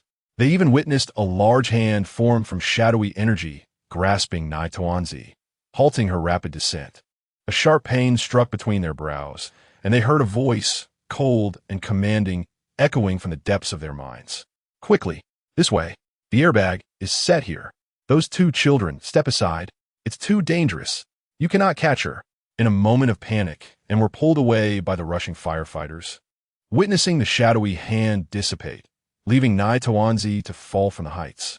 Chapter 132 is furious, who needs the king of the underworld's gratitude, and felt as though their hearts had stopped at that instant. Stricken with fear, they could barely muster a sound. Thud! Nai Tawanzi landed heavily on the airbag, and struggled violently against the firefighters holding them back. Gai, let me go, she is my sister. Kai is our sister. Just moments ago, he had felt a sharp pain between his brows in the elevator, as though something had been forcibly extracted from him. Such an experience had never occurred before, and fearing that might sense something amiss, he had chosen to drive himself. Kai has fallen. Thought he had misheard. What? S voice was heavy and hoarse, struggling to maintain composure. Kai has fallen. She is currently in the hospital receiving treatment. The doctor said she has been calling for her father. Want to find him. I will head over immediately. Grasped the steering wheel with both hands, executing a deft drift that spun the car 180 degrees in place. turning towards the airport in a rush. 3 hours later, with an air of urgency and a chill in his heart, he rushed into the emergency room where the little one, Nai Taoanzi, was located. Inside, Ho Chenhui and others were present, as Nai Taoanzi had steadfastly insisted on waiting for her father, leaving the doctors unable to proceed with her surgery. The intracranial hemorrhage was severe, and a moment's carelessness could prove fatal. Ho Siju and Ho Siqing recalled the invisible hand that had appeared when Nai Taoanzi fell, along with the voice that resonated in their minds, leading them to believe that their little one could not simply depart this world. Wasn't it promised that they would take good care of her? The king of the underworld was indeed the ruler of the netherworld. As a sovereign, his words were sacred. How could he possibly change his mind? Yet, the reality of the intracranial hemorrhage was undeniable, and the call for her father grew increasingly faint. Just moments ago, she had gazed wide-eyed, but now it seemed she lacked even the strength to lift her eyelids. Upon entering, Ho Chunling was met with the simultaneous pleas of Ho Siju and Ho Siqing. "Father, please respond to Nai Taoanzi." Although this father was not the one who had originally been present, he was still her father in this moment.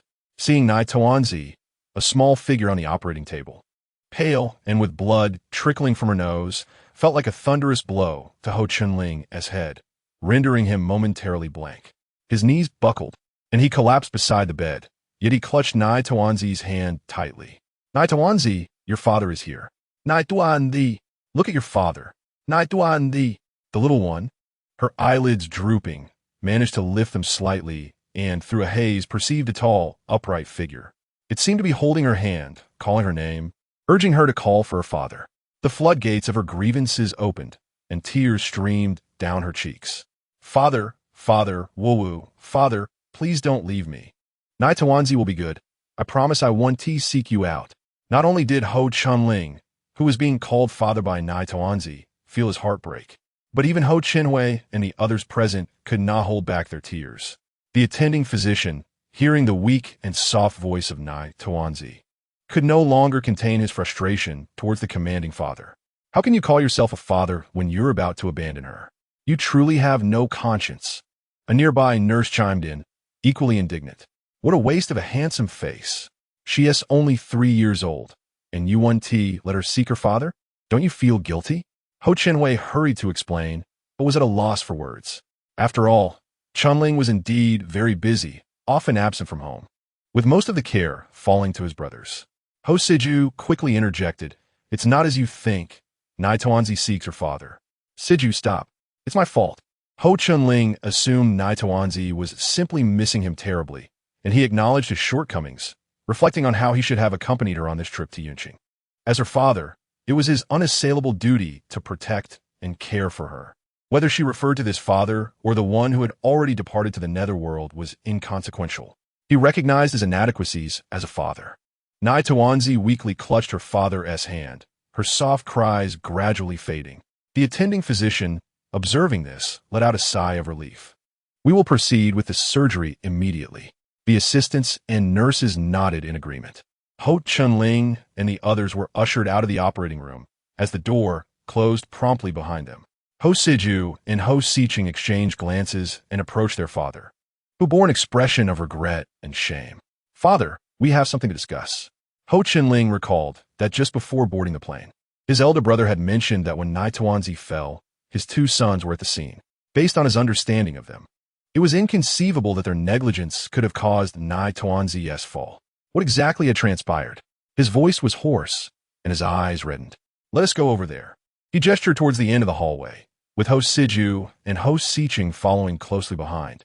At the end of the corridor, they could see the operating room, and Ho Chunling's gaze remained fixed in that direction. "Speak." Ho Siju pondered how to explain Nai Taoanzi's true identity to their father. Ho Siqing, being impulsive, blurted out without hesitation, "Father, Nai Taoanzi is the biological daughter of the king of the underworld." She said herself that she suddenly climbed out of the window on the 8th floor because she seemed to have seen her father. Ho Chunling, the king of the underworld? His biological daughter? Ho Siju, abandoning any attempt at eloquence, nodded decisively. "Yes." "Ho Chunling, did you also see her biological father?"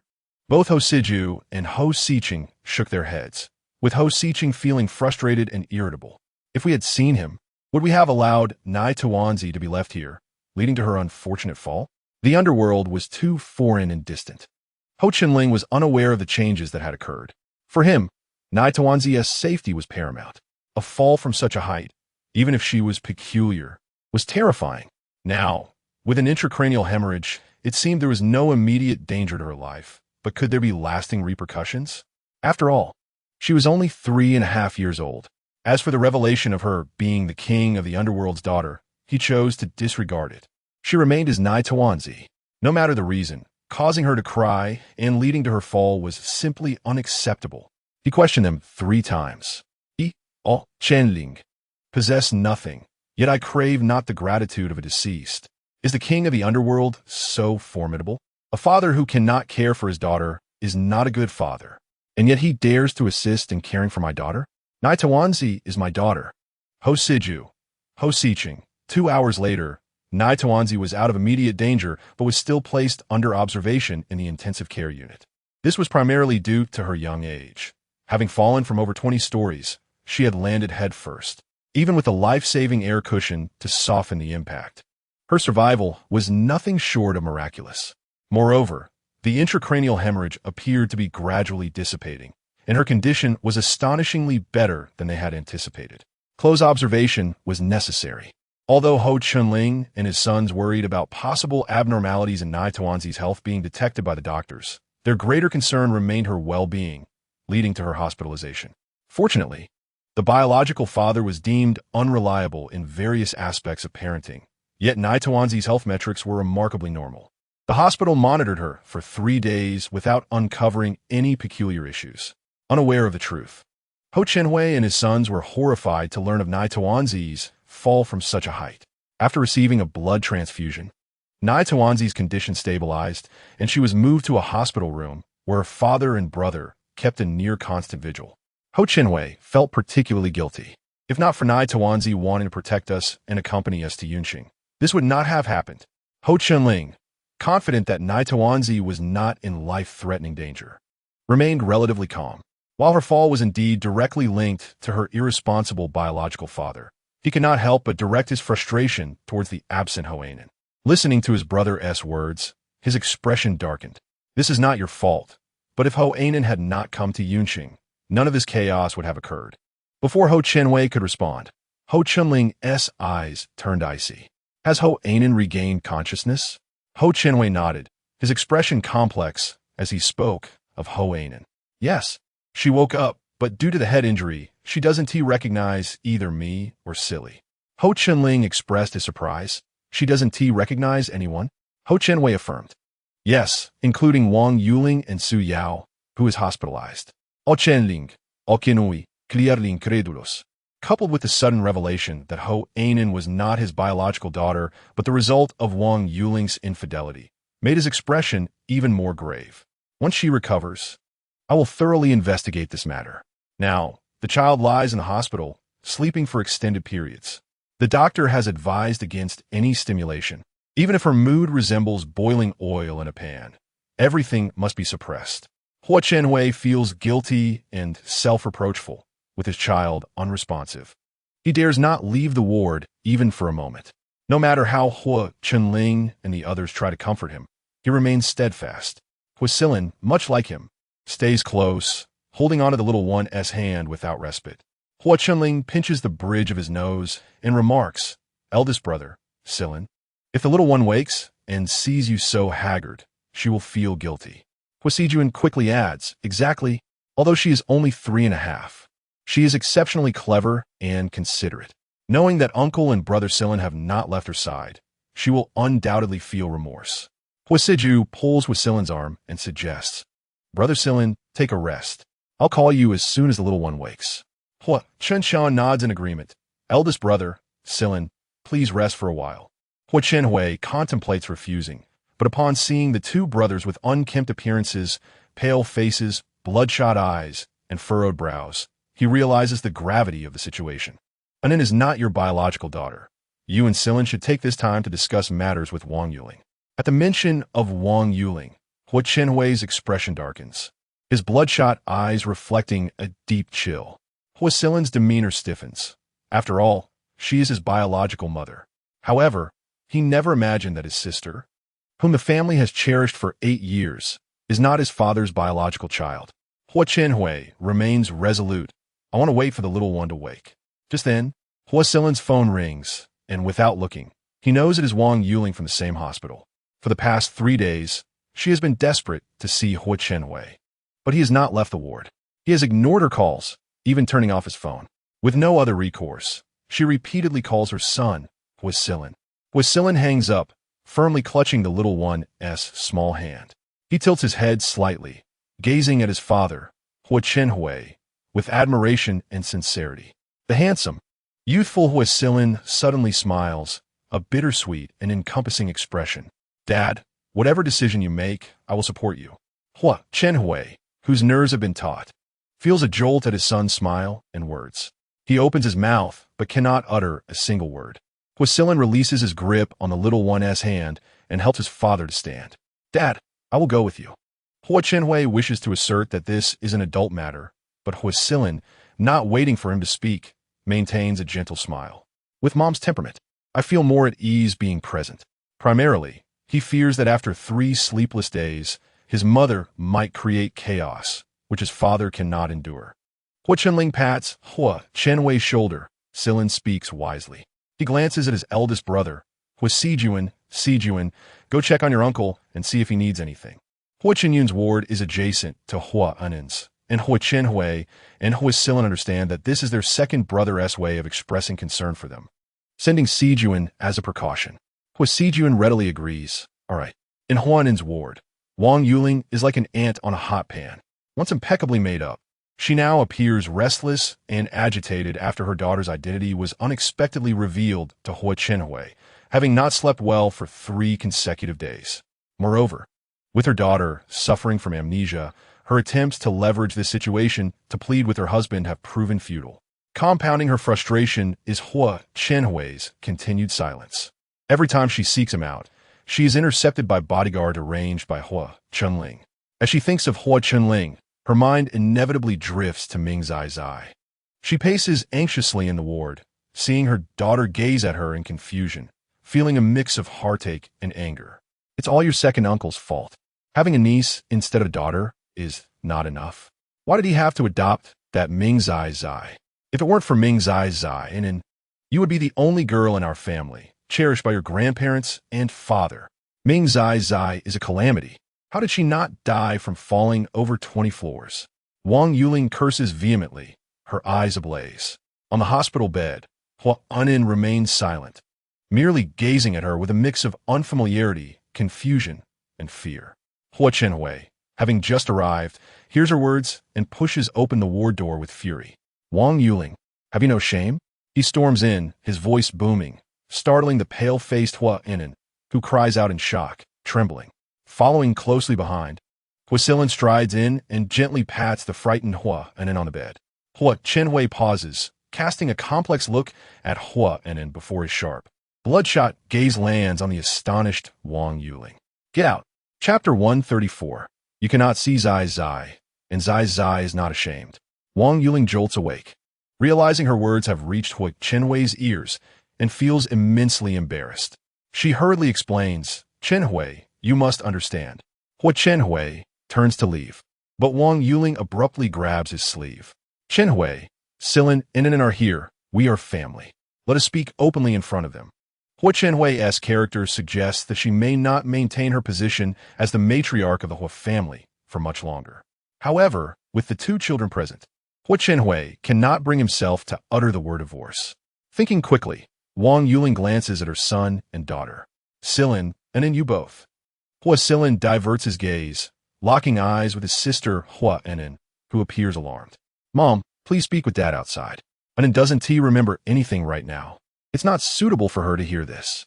Wang Yuling is taken aback by her son's lack of support, feeling a chill of disappointment. Frantic, she raises her voice. Silen, I am your mother. Hua Silen notices his sister's body tremble again, and, lowering his gaze, speaks softly, Mom, you're scaring Anen.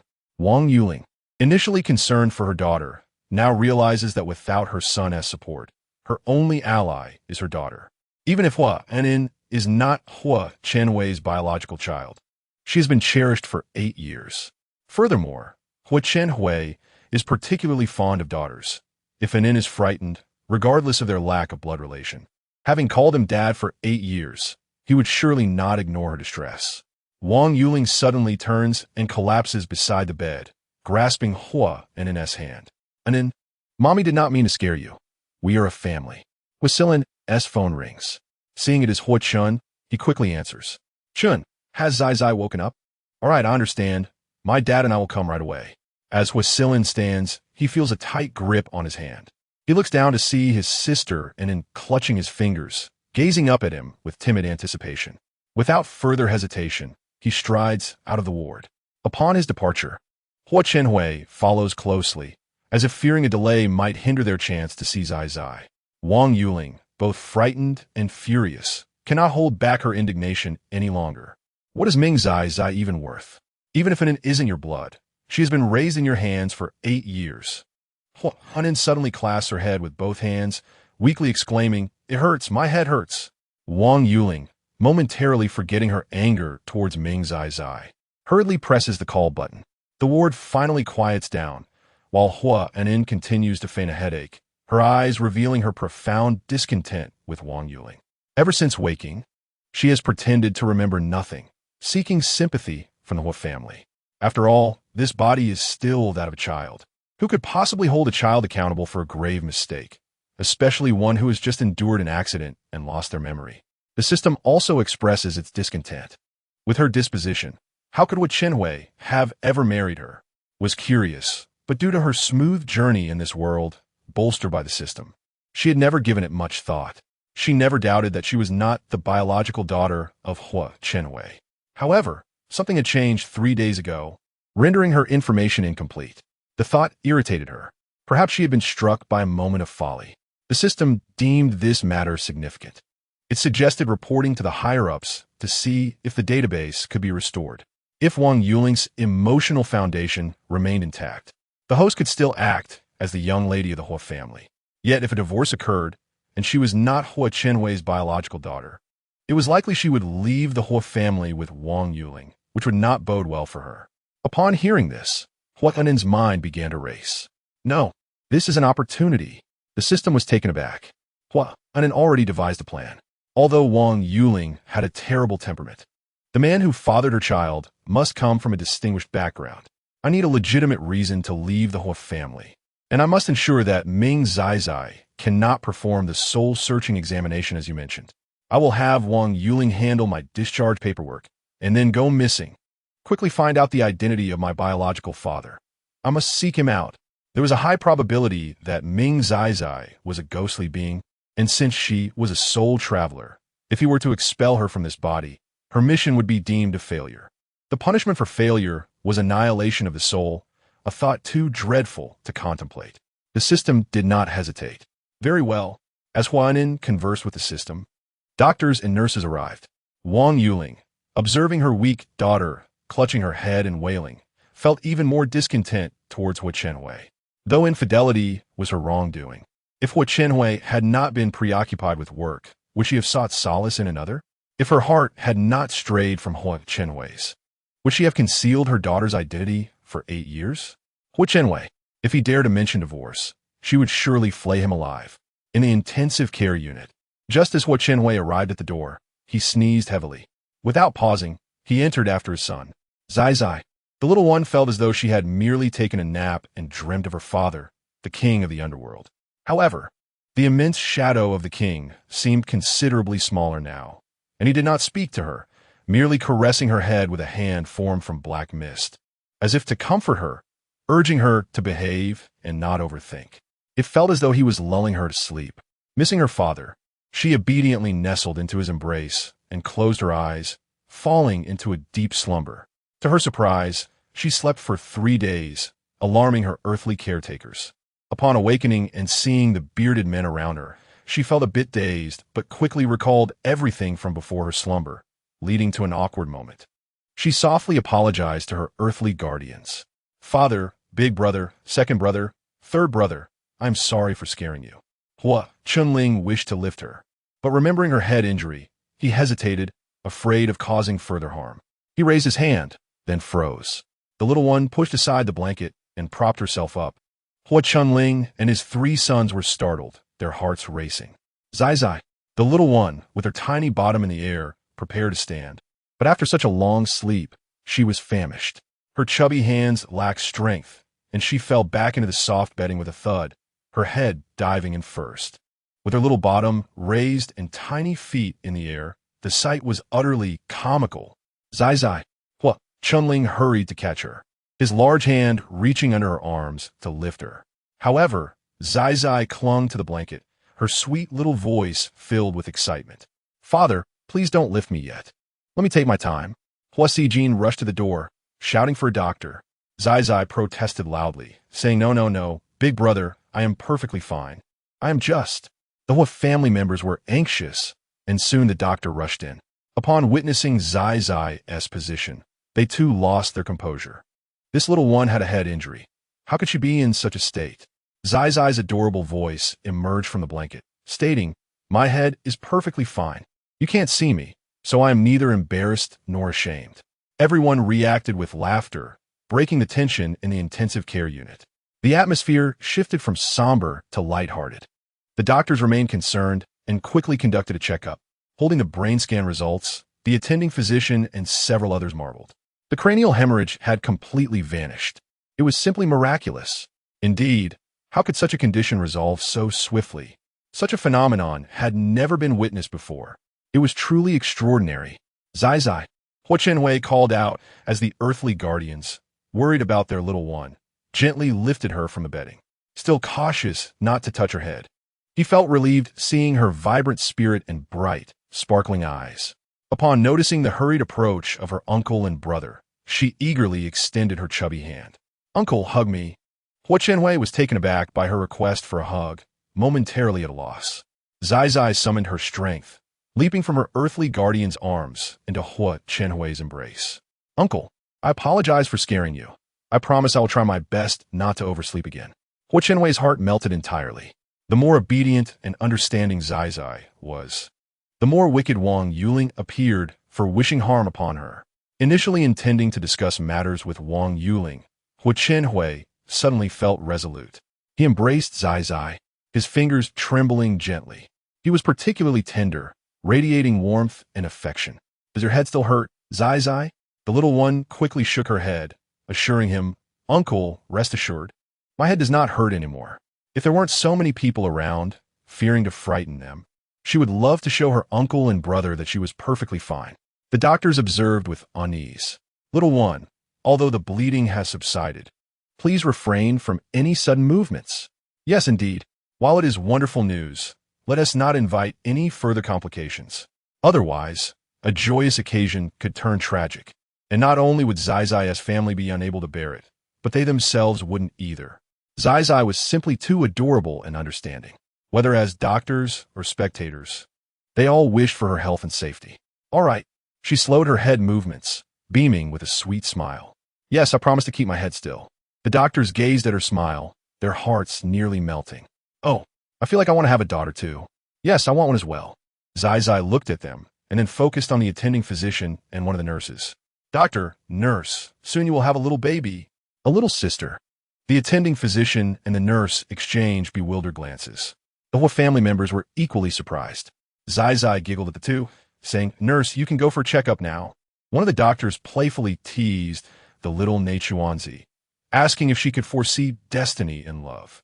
Neichuanzi hurriedly clarified, Dr. Uncle, I cannot predict romance, but I can perceive life and death. This amused the doctor greatly. After all, the little one exhibited such a proud demeanor. It almost seemed as if she truly possessed such abilities. While the other doctors and nurses dismissed her innocent musings, the attending physician and a nurse stood in stunned silence.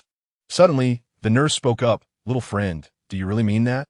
Just then, a doctor from the emergency department arrived and overheard the conversation. Yang Jia, what do you mean by really?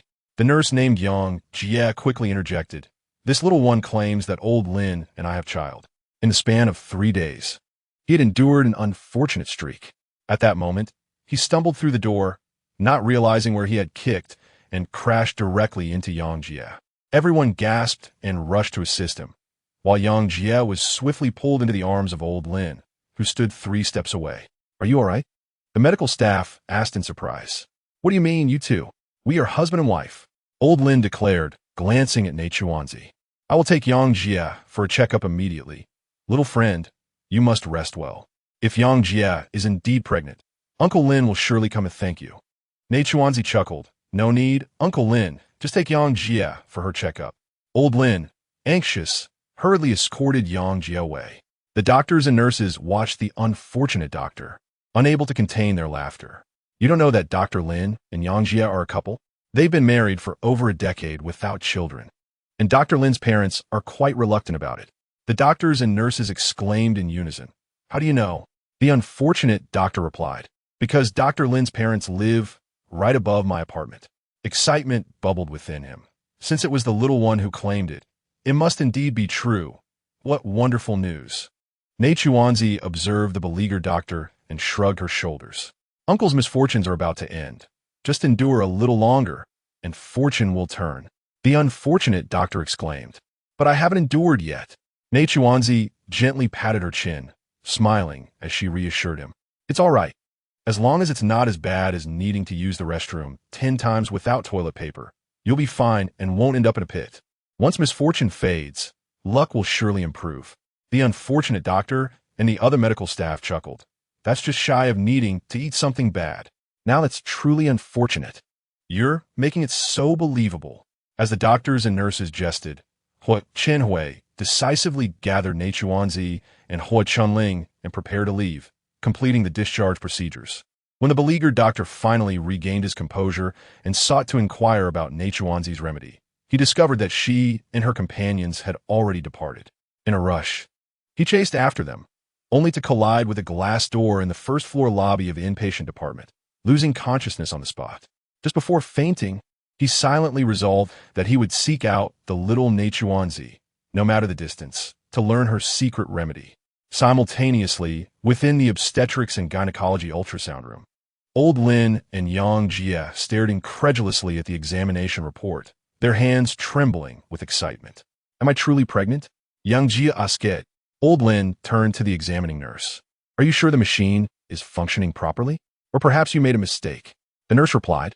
Do you really think anyone would dare to act carelessly in front of the esteemed neurosurgeon of this hospital? Half an hour later, old Lin and Yang Jie finally accepted that they were indeed expecting a baby. Yang Jie suddenly thought of Neichuanzi. Where's the little one? We must personally thank her. Old Lin eagerly nodded. We must go together. If it weren't for Neichuanzi's revelation about his wife's pregnancy, given her workload and health, they might have struggled to maintain the pregnancy. Thankfully, old Lin supported Yang Jie throughout their journey, fearing any mishap. However, upon arriving at the room, they found no trace of Neichuanzi, only a nurse tidying the bed. Where's the little one? Old Lin inquired. Dr. Lin, Miss Ming has already completed her discharge procedures. The nurse replied. Old Lin and Yang Jie exchanged incredulous glances. What? She has already been discharged? Yang Jie exclaimed. Who facilitated her discharge? Dr. Lin is her attending physician. How could she be discharged without his signature? It was Director Jiang, the nurse informed. When did they complete the discharge? Old Lin pressed for details. Half an hour ago. After the procedures, they left immediately. Director Jiang instructed that all information regarding Miss Ming be encrypted, and even Dr. Lin must report to him to access it. Old Lin promptly ensured his wife was settled before making his way to Director Jiang's office. Upon seeing him, Director Jiang greeted him with a smile, offering congratulations.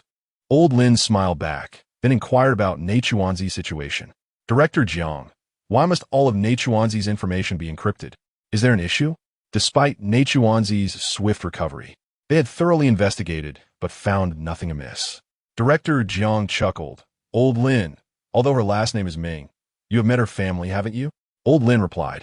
My focus has been entirely on the patients, leaving no time to inquire about her family. Director Jiang nodded, his smile warm. Miss Ming is the adopted daughter of Mr. Hua Chunling, the powerful figure in the capital's Hua family, and she is his only daughter, quite cherished. Old Lin's eyes widened in realization. The powerful Hua family in the capital? He momentarily struggled to grasp it, as Yunqing was not particularly close to the capital, and he was consumed by his medical pursuits, rarely keeping up with prominent families. When he thought of the prestigious families, his pupils dilated in shock. The foremost family in Huagua, the Hua family? Director Jiang prepared him a cup of tea and handed it over. Indeed, it is that Hua family, although she is adopted. You witnessed how not only did the head of the Hua family personally visit, but also her several elder brothers and Mr. Hua all remained close by, demonstrating how favored she is. Thankfully, the little one is safe.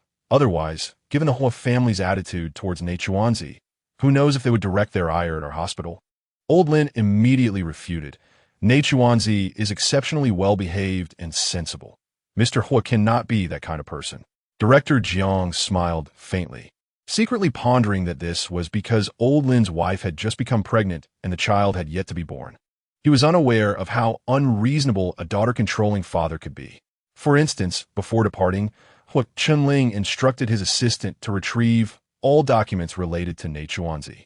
The so-called encryption was merely a courtesy to preserve the director's dignity. Of course, it came with substantial compensatory benefits, including the construction of a new building for the hospital, equipped with the latest medical technology worldwide. This generous gesture left Director Jiang in high spirits, personally overseeing the discharge. As for Neichuanzi, she was nestled in her father's embrace within a hotel suite, happily slurping porridge.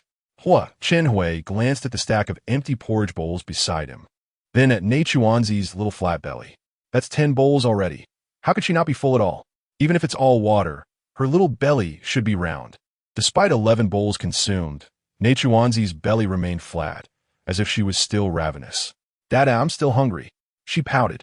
Hua Chunling, having reached his limit in restraining himself from allowing Neichuanzi to eat anything beyond porridge, finally relented. See Jean, bring out the dishes. Upon hearing this, Neichuanzi's big, watery eyes widened in anticipation.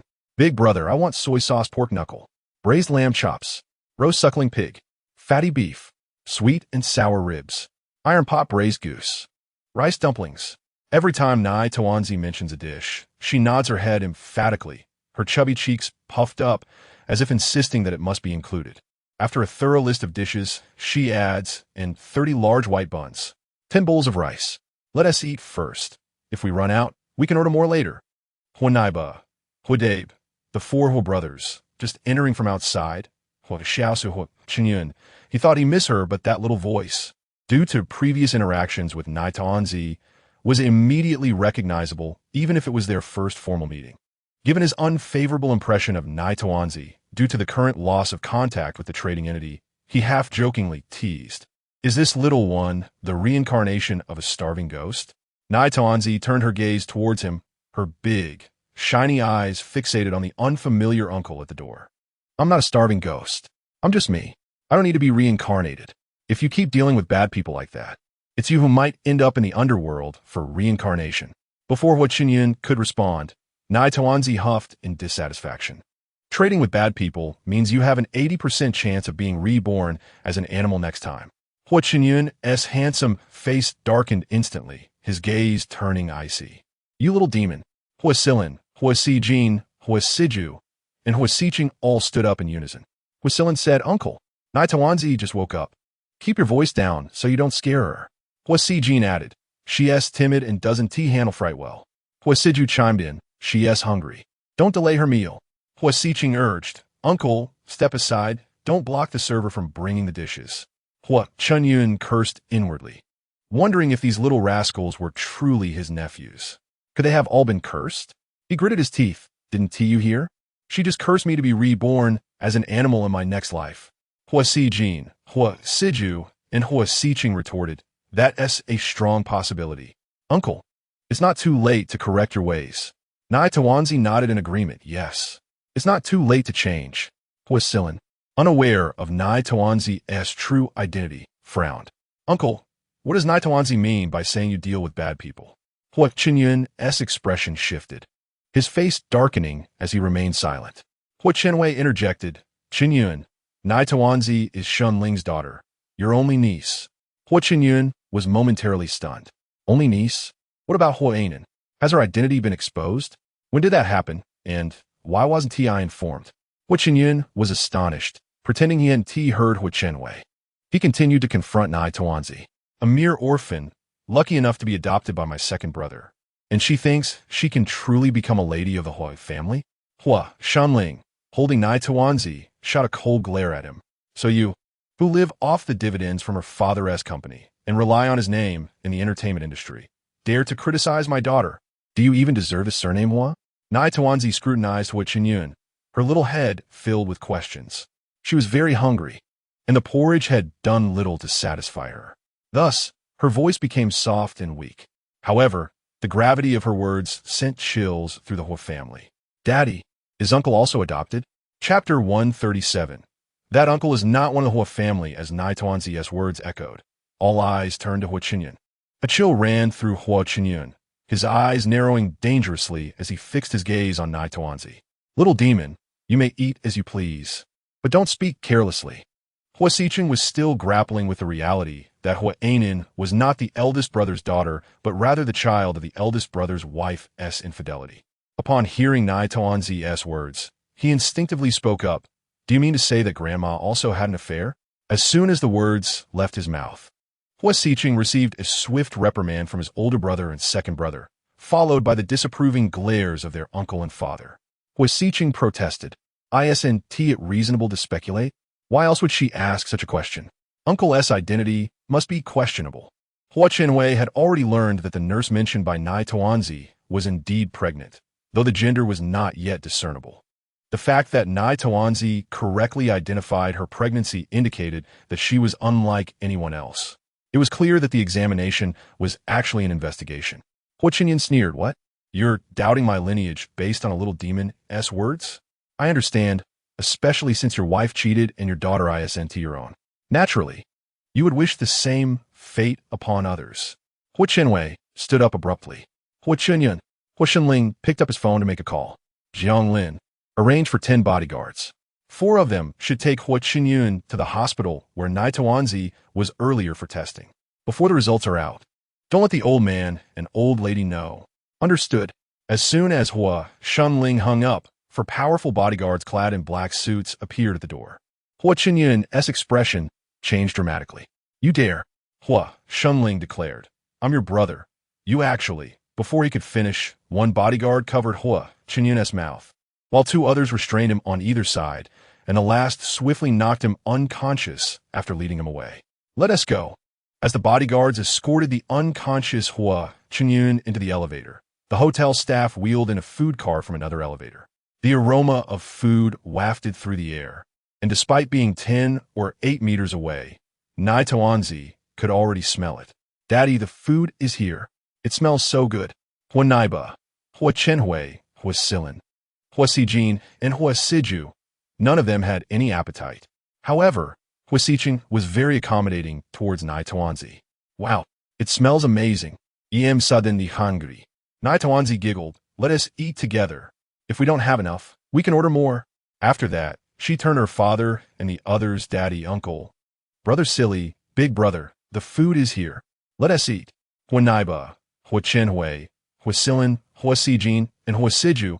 You eat. Nai Tuanzi were not hungry. Nai Tuanzi looked around, and despite her own hunger, she noticed that her father and the others seemed off. Daddy, are you all unable to eat because of that uncle's identity issue? Hua Siju, intrigued, asked Nai Tuanzi, is there something to it? Somewhat. Nai Tuanzi replied, puzzled. Is that uncle adopted? Does brother silly, big brother, and second brother not know, and neither does daddy and uncle? Hua Chenhui, Hua Shenling. In the Hua family's century-long history, Nai Tuanzi was the only child ever adopted. Nai Tuanzi blinked her big, watery eyes, sweetly reassuring her father and the others. Don't worry, Daddy. That uncle has no blood relation to you. I checked when I first arrived at Daddy's house. The true Hua family members are all very kind. That uncle has a chaotic fate, and his aura is even worse. If not addressed timely, it could lead to dire consequences. As for the babies that were intentionally caused to die in the womb, the earthly police may not account for it. But in the underworld, every transgression will be settled. Hua Chenhui and Hua Shenling spoke in unison. He isn't a Hua family member? Then who is your real Hua family uncle? Has this imposter harmed him already? Nai Tawanzi was somewhat bewildered. I don't know. I've only seen this one uncle. Hua Chenhui and Hua Shunling. Hua Chenhui firmly restrained Hua Shunling, who was attempting to rise. I'll make the call. You stay here until Nai Tawanzi finishes eating. Hua Shunling had no intention of leaving, as Hua Qinyun had just been suspected of his identity and could very likely retaliate against Nai Tawanzi, who had exposed him. Fine. Hua Chenhui went to the adjacent room to make the call. Upon receiving the eldest son's call, the old patriarch of the Hua family opened his mouth, his facial muscles twitching for a moment before finally managing to speak. I understand. I will promptly investigate all the records from the time your mother gave birth in the hospital. The voice of grandfather Hua was deep and heavy. After more than 20 years, if something truly had gone awry in the hospital back then, the absence of surveillance meant that the true younger son might not be found swiftly. Of course, there was the most dreadful fear. What if the real younger son was no longer alive? As this thought crossed grandfather Hua's mind, he abruptly halted, suddenly reminded of his adorable little granddaughter. Hua Chenhui fell silent. Grandfather Hua furrowed his brow, his voice rising slightly. Hua Chenhui, did Chenling go to Yunqing overnight? Is it true that the child is in trouble? How much longer do you intend to keep this from us? Hua Chenhui's voice was hoarse. Father, the child indeed encountered an incident, but now it is resolved. As for we conducted an identification at the hospital. She is not my daughter. Not of the Hua family lineage. Grandfather Hua was taken aback by the barrage of news, causing him to stagger slightly. Grandmother Hua rushed over. Did the child really face trouble? What is the current situation? Did Chenling believe he could keep this hidden forever? Grandfather Hua grasped his wife's hand, striving to maintain a calm demeanor. After finishing his words, he immediately hung up the phone. Grandmother Hua inquired, what has happened to the child? And what about it? What does this have to do with Chunyan? Grandfather Hua looked at his wife, aware of her relentless nature in seeking answers, and slowly began to speak, his brow tightly knit. There are 3 pieces of information, all of which are exceedingly important, and I fear for your reaction. Grandfather Hua. The expression on grandmother Hua's face darkened further. Grandfather Hua's complexion turned a shade of green. What nonsense are you spouting? Speak plainly. Grandfather Hua. Wang Yuling has been unfaithful, and it is not Xun Hui's child. The child has had an incident in Yunsheng. It seems quite serious. But Chenling is there, so do not worry excessively. Chenyan may not be our son. He might have been switched at birth during the incident when you gave birth those years ago. After saying this, Grandfather Hua appeared calm. Yet his heart raced as he dialed Gu Qifeng's number. Grandmother Hua. Both the child and are in Yunsheng? Grandfather Hua nodded. Yes, they're both there. Taking a deep breath, Grandmother Hua snatched Grandfather Hua's phone and swiftly arranged for tickets. In an instant, the flight was secured. Grandmother Hua declared with determination, let us go to the airport, to Yunsheng. Upon their arrival at the hotel where the Hua family was staying in Yunsheng, it was already 9:30 in the evening. The little dumpling was lively, while Huadadi and others appeared weary. Even though they knew the little dumpling would be fine, they remained in the ward, waiting for her to awaken. Despite the possibility of taking turns, none were willing to leave even for a moment. After enduring 3 days and 2 nights, and having had a substantial meal with the little dumpling, Huadadi and the others hastily washed up before collapsing into sleep. Jiang Lin led Grandfather Hua and Grandmother Hua to the suite where the father was, while Huadadi and the 3 sons slept soundly in the same room. And the little dumpling gazed out at the starry sky with wide eyes. The 3 brothers lay in a row from the bed to the doorway, with the eldest brother, tall and long-legged, effectively blocking the entrance. If the little dumpling wished to exit, her short legs would inevitably step on her big brother. Uncle and Brother Si Lin were sleeping in the adjacent room and on the sofa in the living room, respectively, the sofa having been moved to block the door, seemingly to prevent anyone inside from leaving. Hearing a commotion, the little dumpling sat up in bed and sighed like a little adult. This method would not deter the child, including the large hand of her father encircling her small waist. The little dumpling glanced at her deeply asleep father, then at her 3 brothers on the floor, and finally at her uncle sleeping on the sofa in the living room before sighing again. Someone was coming, and they were approaching the door. She must not wake her father and the others. They needed their rest. The little dumpling blinked, gently shifting her father's large hand from her waist. and slowly made her way to the edge of the bed. As she moved, she kept glancing at her father, her expression and turtle-like movements showing her fear of waking him. Just as she reached the bedside, the little dumpling suddenly discovered a problem. A rope had been tied around her chubby little arm, and as she followed the rope, she noticed the other end was tangled around her father's other hand. The little dumpling couldn't help but chuckle. Even the ropes of the underworld could not restrain her. This kind of rope was no match for her. With a gentle poke from her other hand, the rope binding her wrist instantly fell away. She quietly slipped out of bed, carefully avoiding stepping on her brothers, and chose to walk along the wall. However, the position of her big brother was too well guarded, so she decided to float instead. When the first knock sounded from outside, the little dumpling instantly teleported. Her plump body passed through two walls, fearing she might disturb her father and the others. She miscalculated her speed and ended up crashing into the opposite room. In the corridor, Grandfather Hua, Grandmother Hua, and Jianglin, Grandmother Hua. Did something just fly past? Grandfather Hua. It seems so. Jianglin. It looked like the little dumpling. Both Grandfather and Grandmother Hua glared at him. She is a person. The walls are intact. She is not a mouse that can burrow through. Jianglin. But what I saw was indeed a plump figure moving at incredible speed, resembling the little dumpling. Yes, the little dumpling is a person. How could she pass through walls? I apologize, Mr. and Mrs. Hua. It seems I was mistaken. The expressions of Grandfather Hua and Grandmother Hua softened slightly. Another knock. It was only just past 9. They were all in the same suite and did not mind the crowding, likely playing with the little dumpling. Put a bit more effort into it.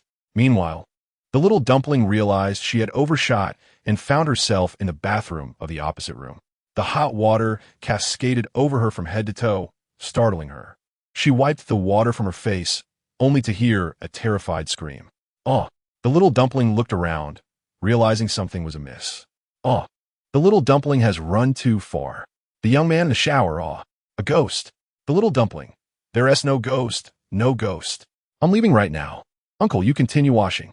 You didn't see anything. Really? In the moment of turning, the little dumpling caught a glimpse of the young man's face.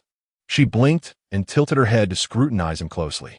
Her vantage point was too low, and, as she looked up, she found herself staring directly at an inappropriate area of the young man.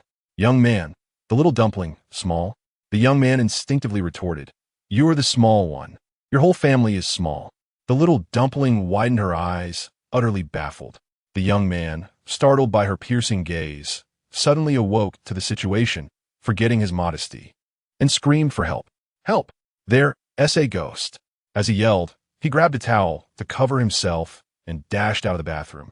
The little dumpling was quite perplexed. Blinking her big eyes, she scratched her dripping forehead. Did the little dumpling call him uncle? What did that have to do with everyone being small? However, time was of the essence. The little dumpling wiped her face and teleported once more. This time, her positioning was exceptionally precise, and she appeared directly behind Grandfather Hua, Grandmother Hua, and Jianglin. Seeing her grandfather, grandmother, and Uncle Jiang, the little dumpling's eyes sparkled with joy. Grandfather, grandmother, Uncle Jiang. The door to the opposite room swung open, and the young man, modestly draped in a towel around his key areas, bolted out. Upon seeing people in the corridor, it was as if he had found his savior. Help! There's a ghost. Mr. Hua, Mrs. Hua, and Jianglin turned simultaneously upon hearing the voice of the little one. They looked down to see a small child, no taller than their thighs. Mrs. Hua quickly scooped the child into her arms. Oh dear, my darling, I missed you so much. Mr. Hua remained somewhat composed, quickly assessing the child, his brow furrowing at the sight of the little one drenched. Child, why are you all wet? At that moment, a young man wrapped in a towel fainted at the sight. Jianglin, call 120. Mr. Hua commanded. Jianglin was intently observing the child's attire, a simple pink ensemble from a high-end brand, which the child's father had asked him to buy earlier that day. The plump figure he had seen earlier also seemed to be clad in pink. Noticing Jianglin's dazed expression, Mr. Hua coughed pointedly. Jianglin? Startled, Jianglin replied yes. Mrs. Hua, while drying the child's wet hair with her clothing, noticed Jianglin's growing pallor and frowned. Jianglin, what are you doing? Hurry and call 120. This young man must have been frightened by a horror film. Don't wait until it's too late. Yes, Jiang Lin responded. The little one looked at the young man on the ground, who bore a striking resemblance to her uncle, but even more so to her father. She was concerned about alarming her grandparents, so she discreetly sent a thought to Jiang Lin. Uncle Jiang, please don't tell Grandma and Grandpa. They're too old to handle such scares.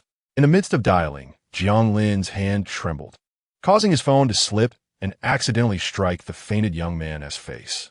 The young man awoke with a pained cry, his blurry vision falling upon the smiling, drenched little one, revealing a mouth full of bright white teeth. Ghost! He weakly exclaimed before losing consciousness once more.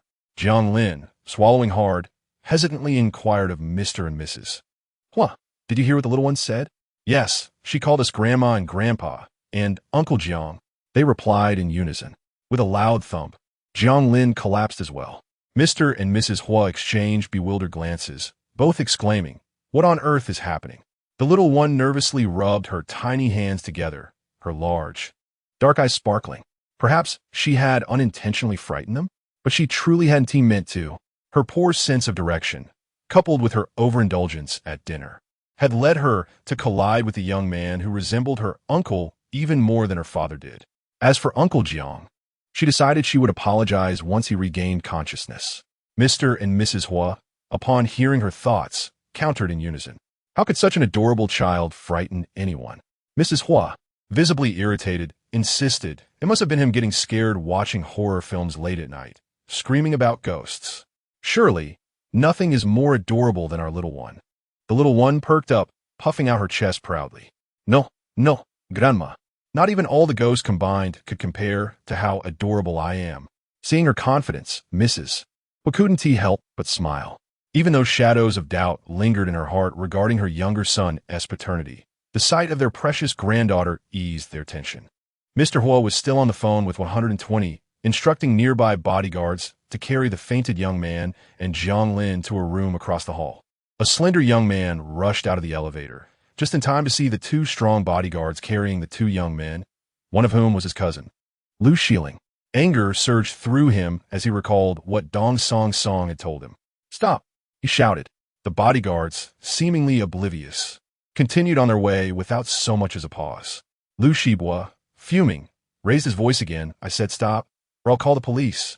Meanwhile, the little one, cradled in her grandmother's arms, recognized the voice as familiar and peeked over her grandmother's shoulder. Unlucky doctor, she exclaimed. The unlucky doctor, Lu Shibua, instinctively turned toward the sound, spotting the little one nestled in the arms of a rather plump elderly lady. Director Jiang said, the little one is Miss Hua from the first family of Huagua, the daughter of the head of the Hua family, Lu Shibua thought, quickly tempering his anger and nodding at her. Hello, little one, everything is fine. The little one pointed at the bodyguards. Is the unlucky doctor asking them to stop? Lu Shibua nodded instinctively yes. The little one sweetly said, Uncle bodyguards, can you please stop? The two bodyguards immediately halted, still carrying their burdens on their shoulders. One of them, adopting a gentle tone, asked respectfully, May I ask what you require, miss? The little one, having no specific request, turned to the unlucky doctor. What should we do now that they've stopped? Lu Shibua found it hard to believe what he was witnessing.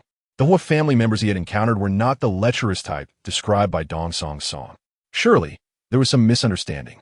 Yet, his composure faltered upon seeing his cousin wrapped in nothing but a towel. Little one, what has happened to them?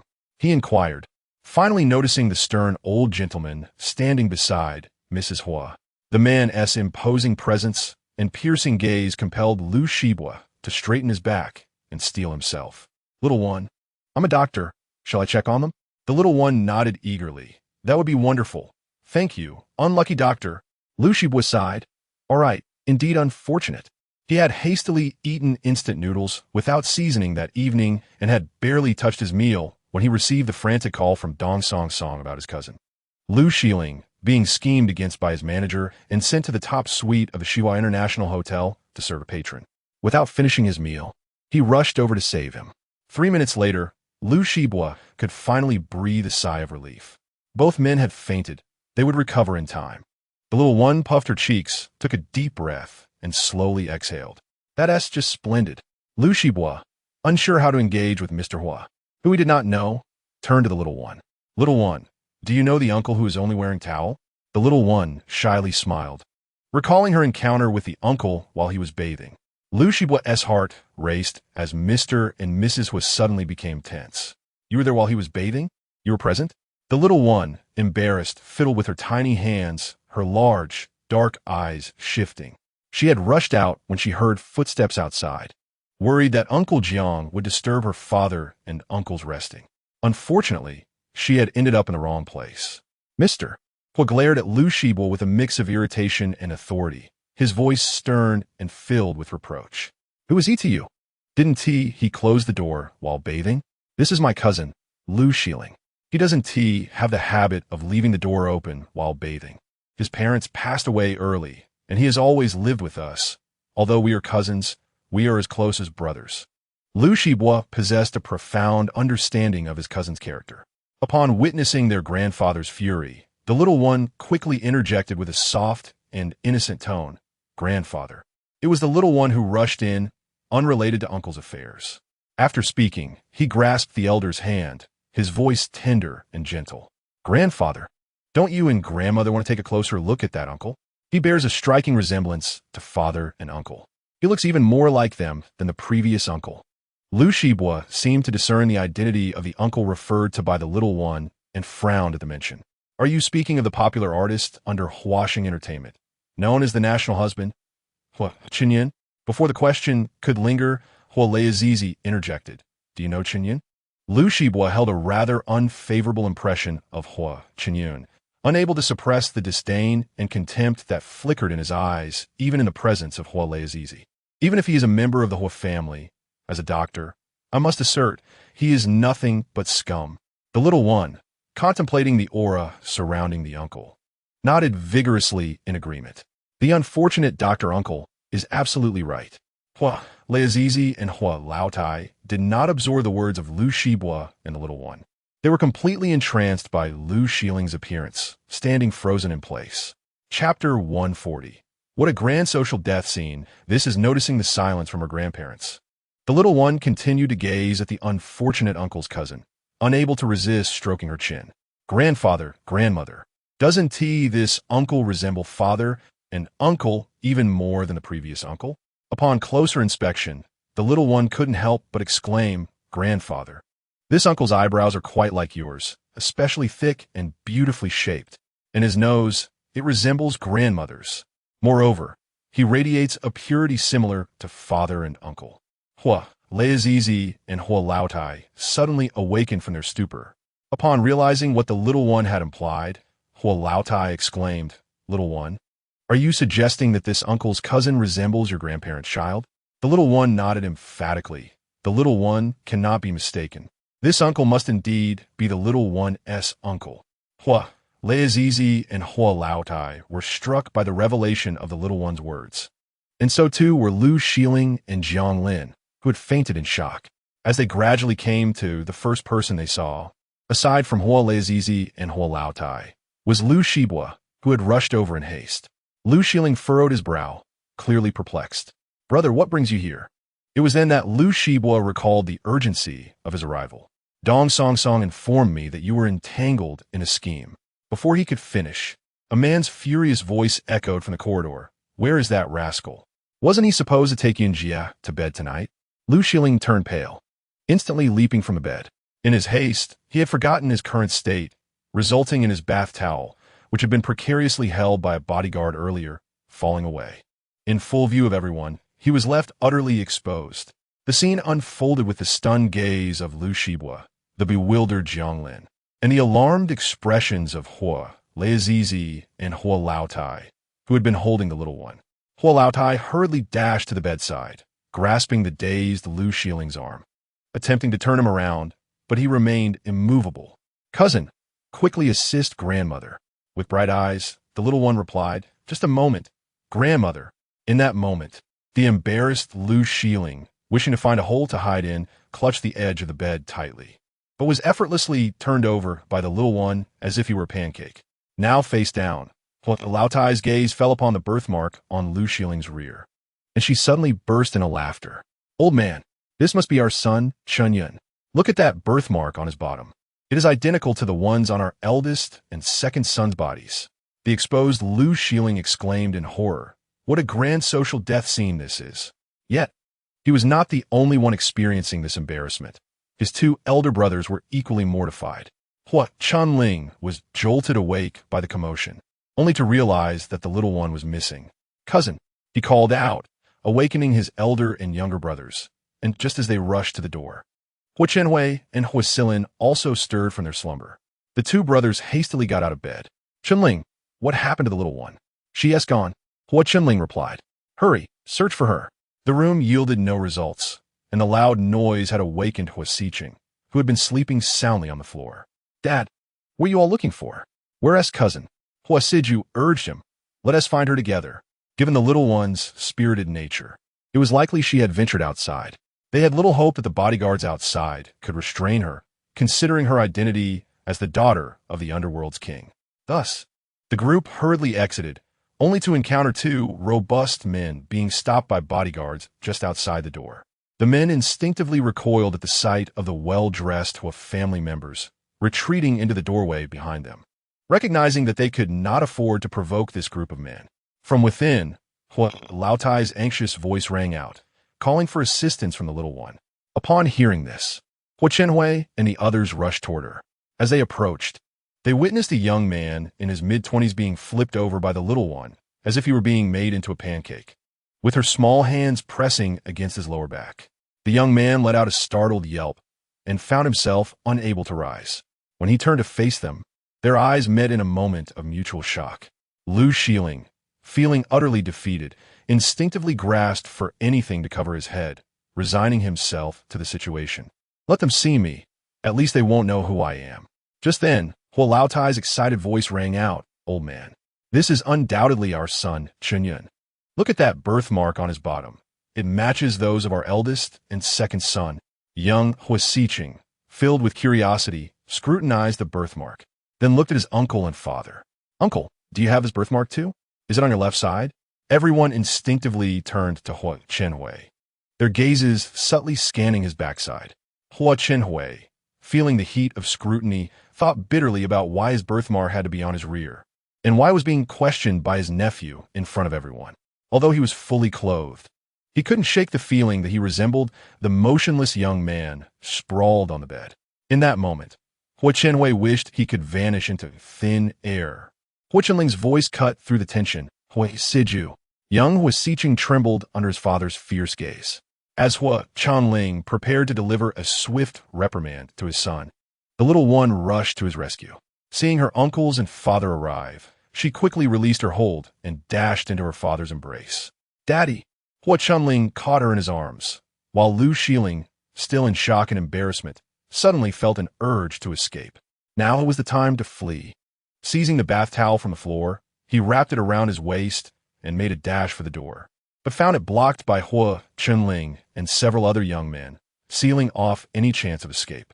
The sudden rush brought me face to face with the delightful little one cradled in Huo Chenling's arms, our wide eyes mirroring each other's astonishment. The little one's gaze sparkled with joy, her fair cheeks glowing with a sweet smile upon unexpectedly discovering her true uncle. Two faint dimples appeared on her cherubic face, her voice ringing with innocence. In a moment of impulsiveness, Lu Shieling's hands acted faster than her mind, promptly yanking the towel wrapped around her waist. Ah, how dare you? I told you, I am not little. It's your entire family that is small. You wretched creature, I will fight you. I'm still a virgin. That counts as child's play. Consequently, Lu Shieling was simultaneously kicked away by Uncle Hua and Papa Hua. Chapter 141, confirmed by our gaze. There is no doubt we are uncle and niece. The world around fell silent. After a while, Grandma Hua finally spoke softly. Chenhui, Chunling, that child may be your biological brother. Huo Chenhui, Hua Chunling, who had already covered the little one's eyes, noted that the child could not see Papa Hua and Uncle being kicked away, though she heard the sound of something heavy landing on the bed. With a soft thud, the bed was cushioned, so the fall could not have been too harsh. Huo Chunling coldly remarked, if he is indeed a biological brother, he deserves to be punished. That child is his beloved niece. Huo Chenhui, exactly. The crime is doubled. Confused and bewildered, Lu Xiling found herself at a loss, while the four brothers, Hua Silin, Hua Sijin, Hua Siju, and Hua Siqing, had observed the young man's features quite clearly. They were even taken aback, mistaking him for their uncle. Hua Siju murmured, "Grandpa and Grandma, I believe it's unnecessary to deliberate further. He is undoubtedly our true uncle." Hua Silin, Hua Sijin, and Hua Siqing were perplexed. Just by looks? That uncle in the hospital was not lacking in appearance either.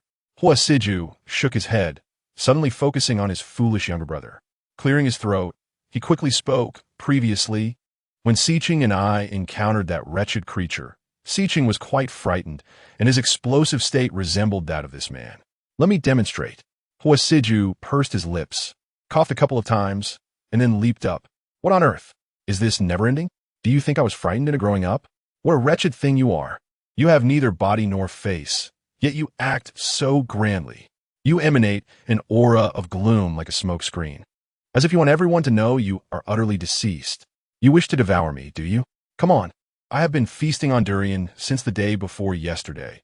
Not only does it wreak havoc on my stomach, but it will surely stain you with a foul odor of durian excrement. You will be detested and abandoned, reeking to high heaven." Hua Siju further added, and the way the little one wraps her head in the quilt when she wakes up, shyly. The real Hua Siqing, who had exploded, interjected, "What? Second brother, I was merely speaking the truth. I have genuinely been consuming durian these past few days." The Hua family, were they truly concerned about whether or not he ate durian? Their attention was fixated on Lu Xiling's demeanor before and during the outburst, which bore an uncanny resemblance to Siqing's behavior, as well as this foolish facade, mirroring that of the little one. Of course, the little one was adorably charming, melting their hearts, while Lu Xiling was somewhat of an eyesore, confirmed by our gaze. There is no doubt we are uncle and niece. Seizing the moment while the Hua family was in doubt about his cousin's identity, Lu Shibua hurriedly grabbed a blanket to cover his cousin. There was no way to sneak away. The doorway was crowded with Hua family members. Most crucially, his cousin lacked any modesty. Lu Xiling, feeling the pain in her thighs from the kicks on both sides, lay sprawled on the bed, her mind blank, as if she were trapped in a dream. She wished this nightmare would end swiftly. Not only was there a wretched creature, but she also fancied herself the child of a wealthy family, with affluent parents now appearing at her door. What a bold dream she dared to weave. She mumbled, "Em asleep, em asleep, em asleep." Lu Shibua, Grandpa Hua's aged, hoarse voice resonated within the room, heavy and steady. "Dr. Lu, do you know your cousin's blood type?" Of course, Lu Shibua was aware. "Type A." Grandpa Hua nodded slightly, since Dr. Lu is a physician. "I kindly request you accompany us to the hospital now, so that Grandma and I can conduct a paternity test with your cousin." Lu Shibua, "Oh, huh, what?" Before Lu Shibua could inquire further, Grandpa Hua cast a glance, and Hua Chenhui and others parted ways. The two bodyguards, who had been standing nearby, swiftly entered, wrapping the slippery Lu Xiling, who lay on the bed, muttering to herself, and carried her away. "Lu Shibua, hey." The little one quickly spoke up, "Uncle, don't worry. The bodyguard uncles are very kind. They're just taking the little uncle over first. Lu Xibo, Fina. If we're to conduct a paternity test, then so be it. I do not believe Xiling is truly of Hua lineage, although, upon closer inspection, he indeed bore a striking resemblance." As the Hua family escorted Lu Xiling away, Jiangling, who had been invisible to everyone, remained in shock. What on earth was happening? It seemed the masters themselves were unaware. This was a significant matter. Jiangling refrained from hastily informing the masters and decided to stabilize his emotions and gather evidence. 3 hours later, the results were revealed.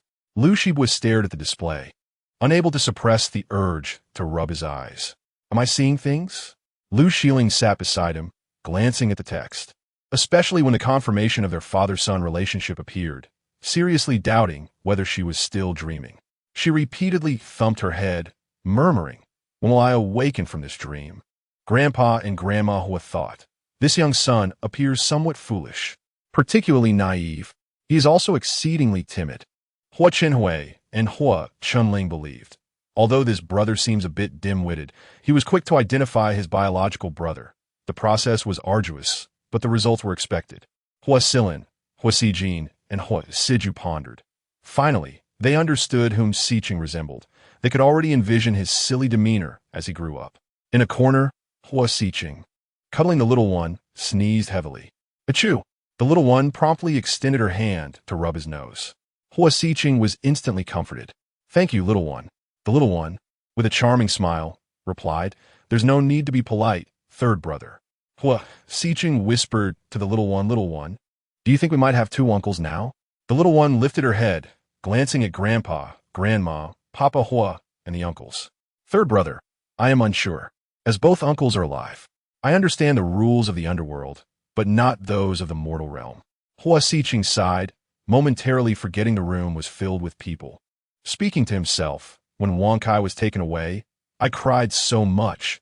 If that previous uncle is sent away, I believe I will cry even harder. The little one nodded earnestly. I understand. The father from the underworld said, losing a dog, even if it died, would be sorrowful, let alone a human. Hoping to exploit the emotional bond built over 20 years, Hua Qinyun exclaimed, Father, Mother, I.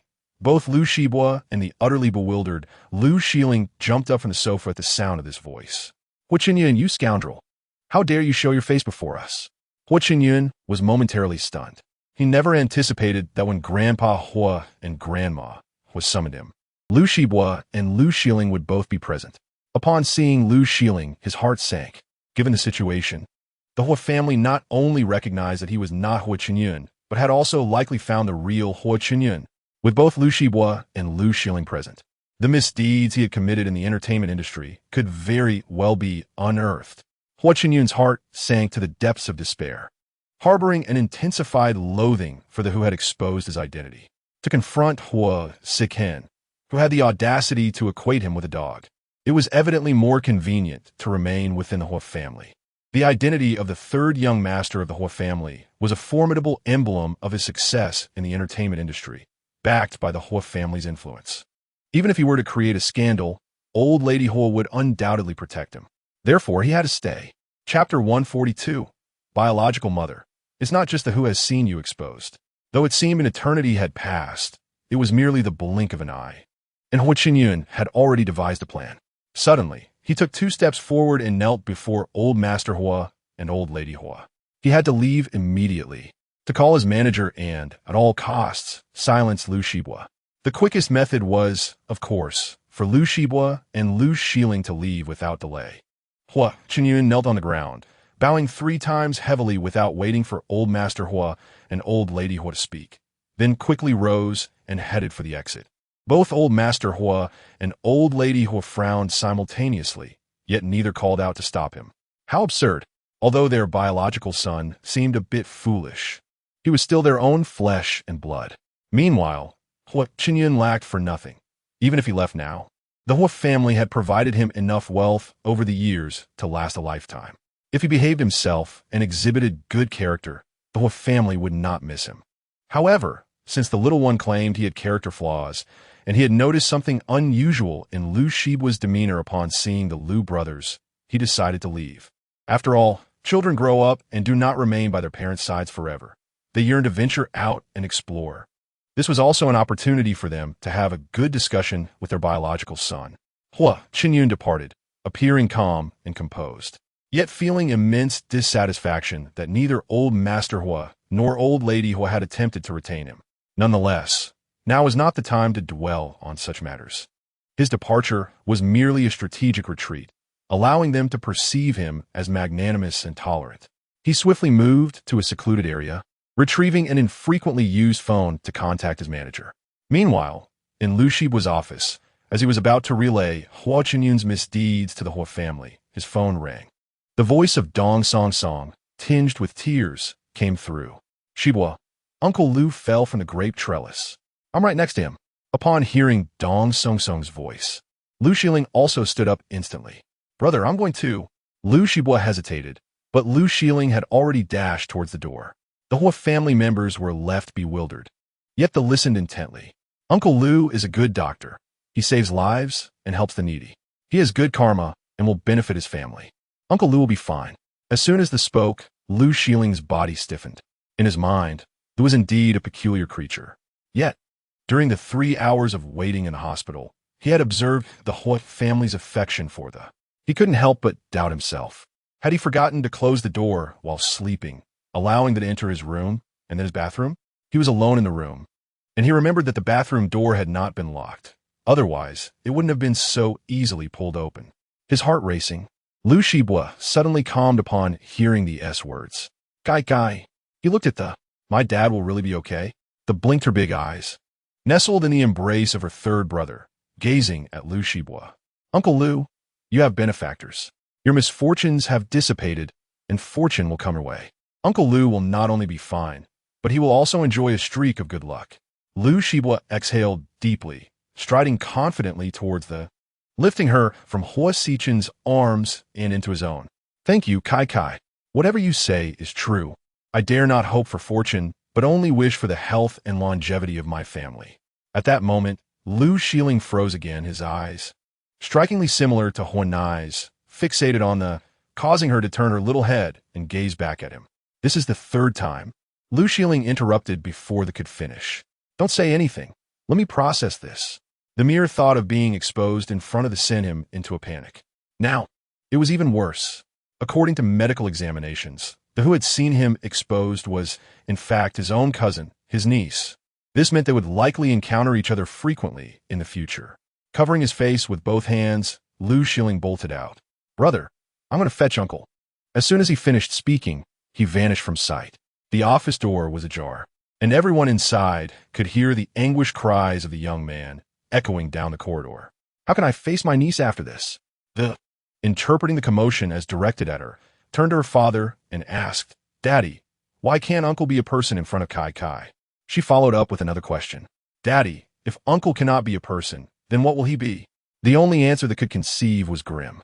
But Daddy, if he isn't a person, and he is not a spirit, then he can only be a ghost. Huanai was taken aback, and the others exclaimed in unison. No, Kai, trust us. Your dear uncle will choose to be a person. While they were speaking, Liu Shibua called Dong Song again to inquire about the situation, learning that it was stable and that his father was very conscious. He couldn't help but hug the a little tighter.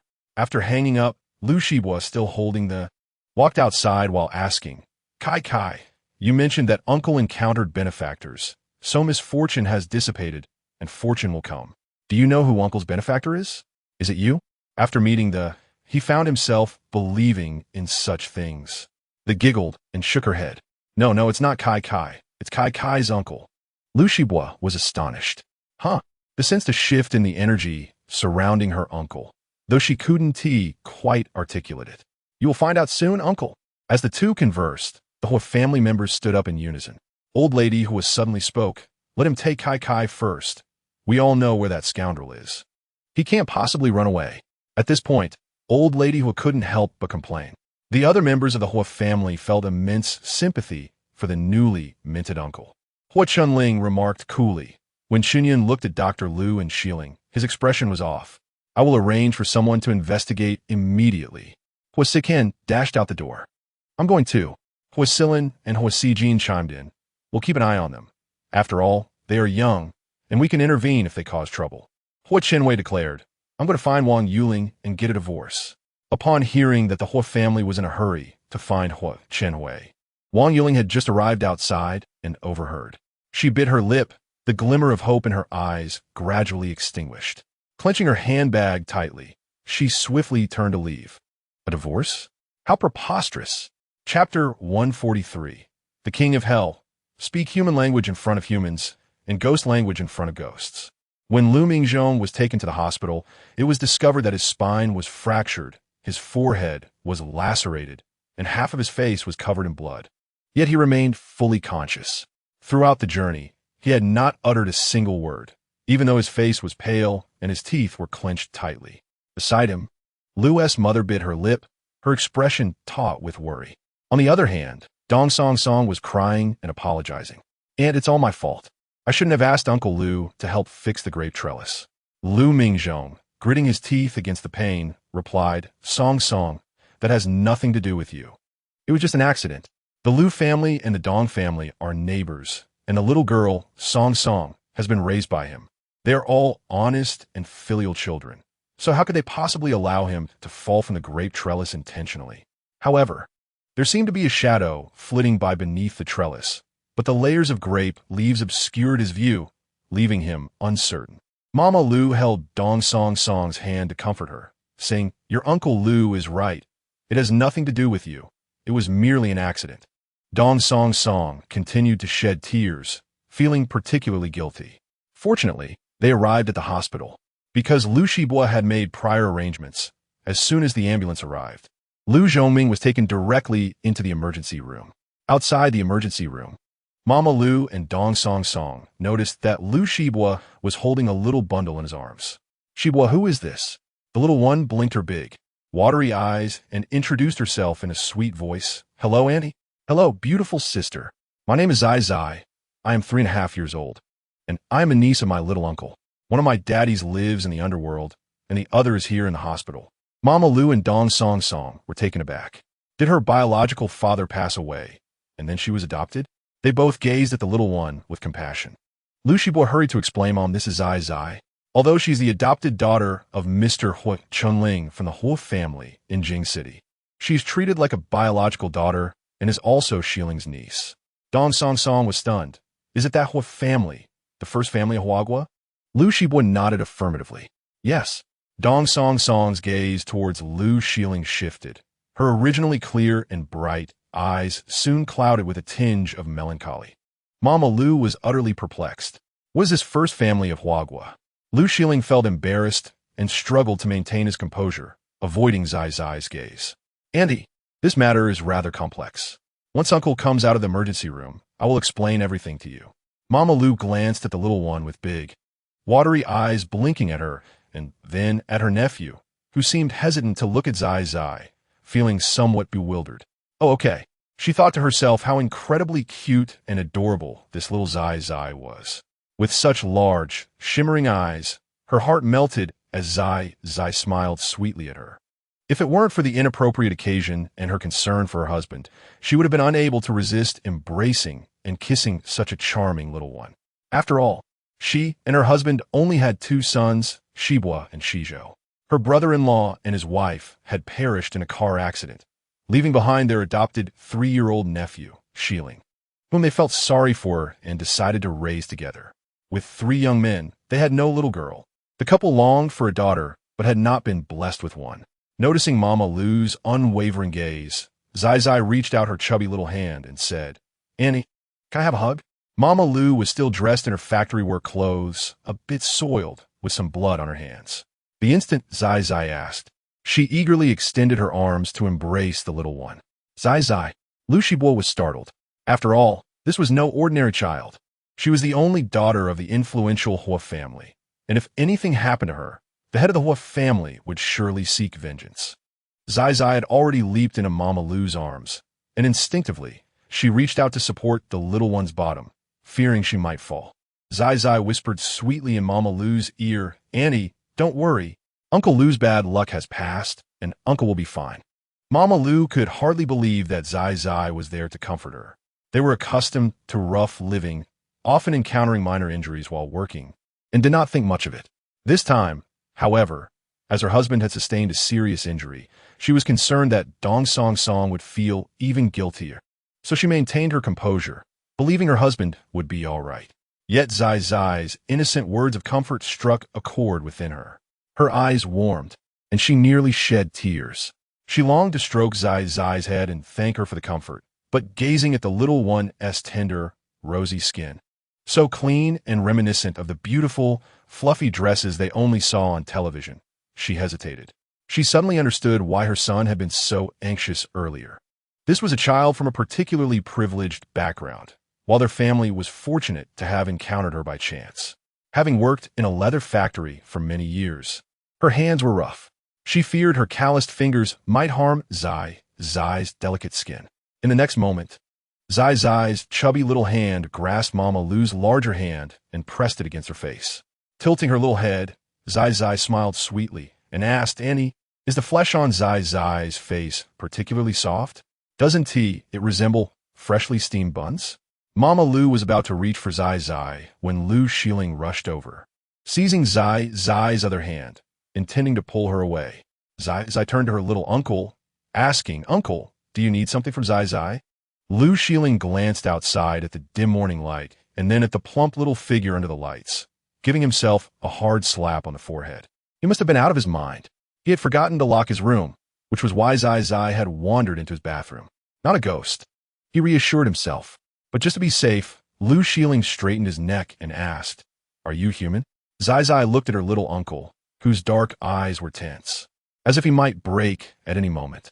"Daddy, the king of the underworld, said that when I am in the human world, I am human. If I see a ghost, then it is a ghost. If I encounter something that is neither human nor ghost, and if it submits, I will kick it into the underworld, where the rules will take care of it. If it jumps around and provokes, I will eliminate it directly. In simple terms, speak human language when meeting humans and ghost language when meeting ghosts. For things that are neither human nor ghost, if they call me daddy, they go to the underworld. If they don't, they are done for." With this thought, Zai chuckled, her little voice sweet and soft. "Uncle, Zai is human now." Lu Xiling swallowed hard. "Now?" Zai nodded obediently. "Yes." Lu Xiling pressed further. "So, at night, you are not human?" Lu Shibua had immense trust and even admiration for Zai. "All right, Xiling, Zai is definitely human, and she is the kind who can foresee fortunes." Mama Lu chimed in, "Xiling, do not bully Zai. She's only 3.5. Lu Xiling retorted, but he is clearly the one being bullied. Embarrassment washed over him, and he quietly closed his mouth. Turning his head, he met Zai's round, sparkling eyes, and his mind screamed like a gopher. Ag! He was being thoroughly scrutinized by his 3.5-year-old niece. As Lu Xiling's composure crumbled, Zai glanced at the beautiful sister beside her. Dong Song wanted to look at Lu Xiling, but was afraid of being caught, so she observed him discreetly. Unexpectedly, she locked eyes with Zai's big, watery ones. Dong Song's cheeks flushed slightly as she hurriedly offered a gentle and affectionate smile before lowering her head, biting her lip as she focused on her toes. In less than half an hour, Lu Zhoming's wounds were treated. Because he had fractured his spine, he needed to be observed and rest in the hospital before being transferred to a ward. Mama Lu quickly told her son, "Shibua, just a regular ward will do. You, Shizhou, and Xiling still need to marry wives in the future." Lu Mingzhong nodded in agreement. Lu Shibua was confused, understanding his parents' nature. He did not let them stay in the ward. He looked at Lu Xiling. Lu Xiling lowered his voice, saying, "When I arrived, the nurse informed me that the best ward had already been arranged." Lu Shibua and his brother exchanged glances, suspecting it was likely the Hua family's intention. The attending physician nearby chuckled, explaining, "Uncle Lu, this has nothing to do with Shibua. It was Director Zhang's decision." Lu Shibua and Lu Xiling, with their heads lowered, confirmed that it was undoubtedly the intention of the Hua family. The attending physician added, "Uncle Lu, you can rest assured here to recuperate. Director Jiang has arranged the finest caregivers and the most suitable nutritionists to provide you, Aunt, and Miss Dong with 3 meals a day. Do not feel burdened. This is due to the special family benefits we offer for doctors at our hospital, and you are fortunate to benefit from it."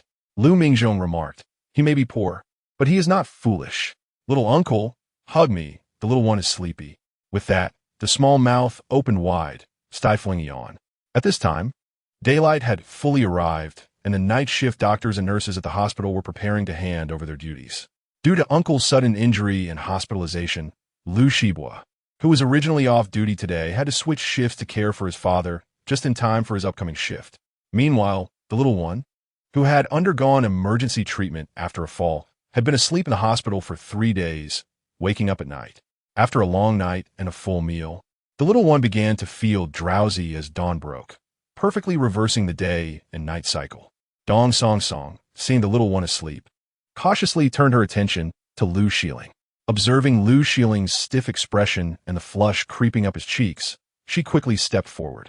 "Little one, how about Sister Song holds you to sleep?" Before the little one could respond, Lu Xiling, feeling embarrassed, took the child from his cousin's arms. He had never held a child before, and there were no younger sisters in his family. His only sister was Dong Song, who lived next door, but he was only a month older than her. Growing up in a poor household, he had been very small and frail, making it impossible for him to carry Dong Song. Moreover, Having been seen by the little one in a vulnerable state, he held her awkwardly. As soon as the little one fell into little uncle's arms, she quickly drifted off to sleep, even emitting soft, adorable snores.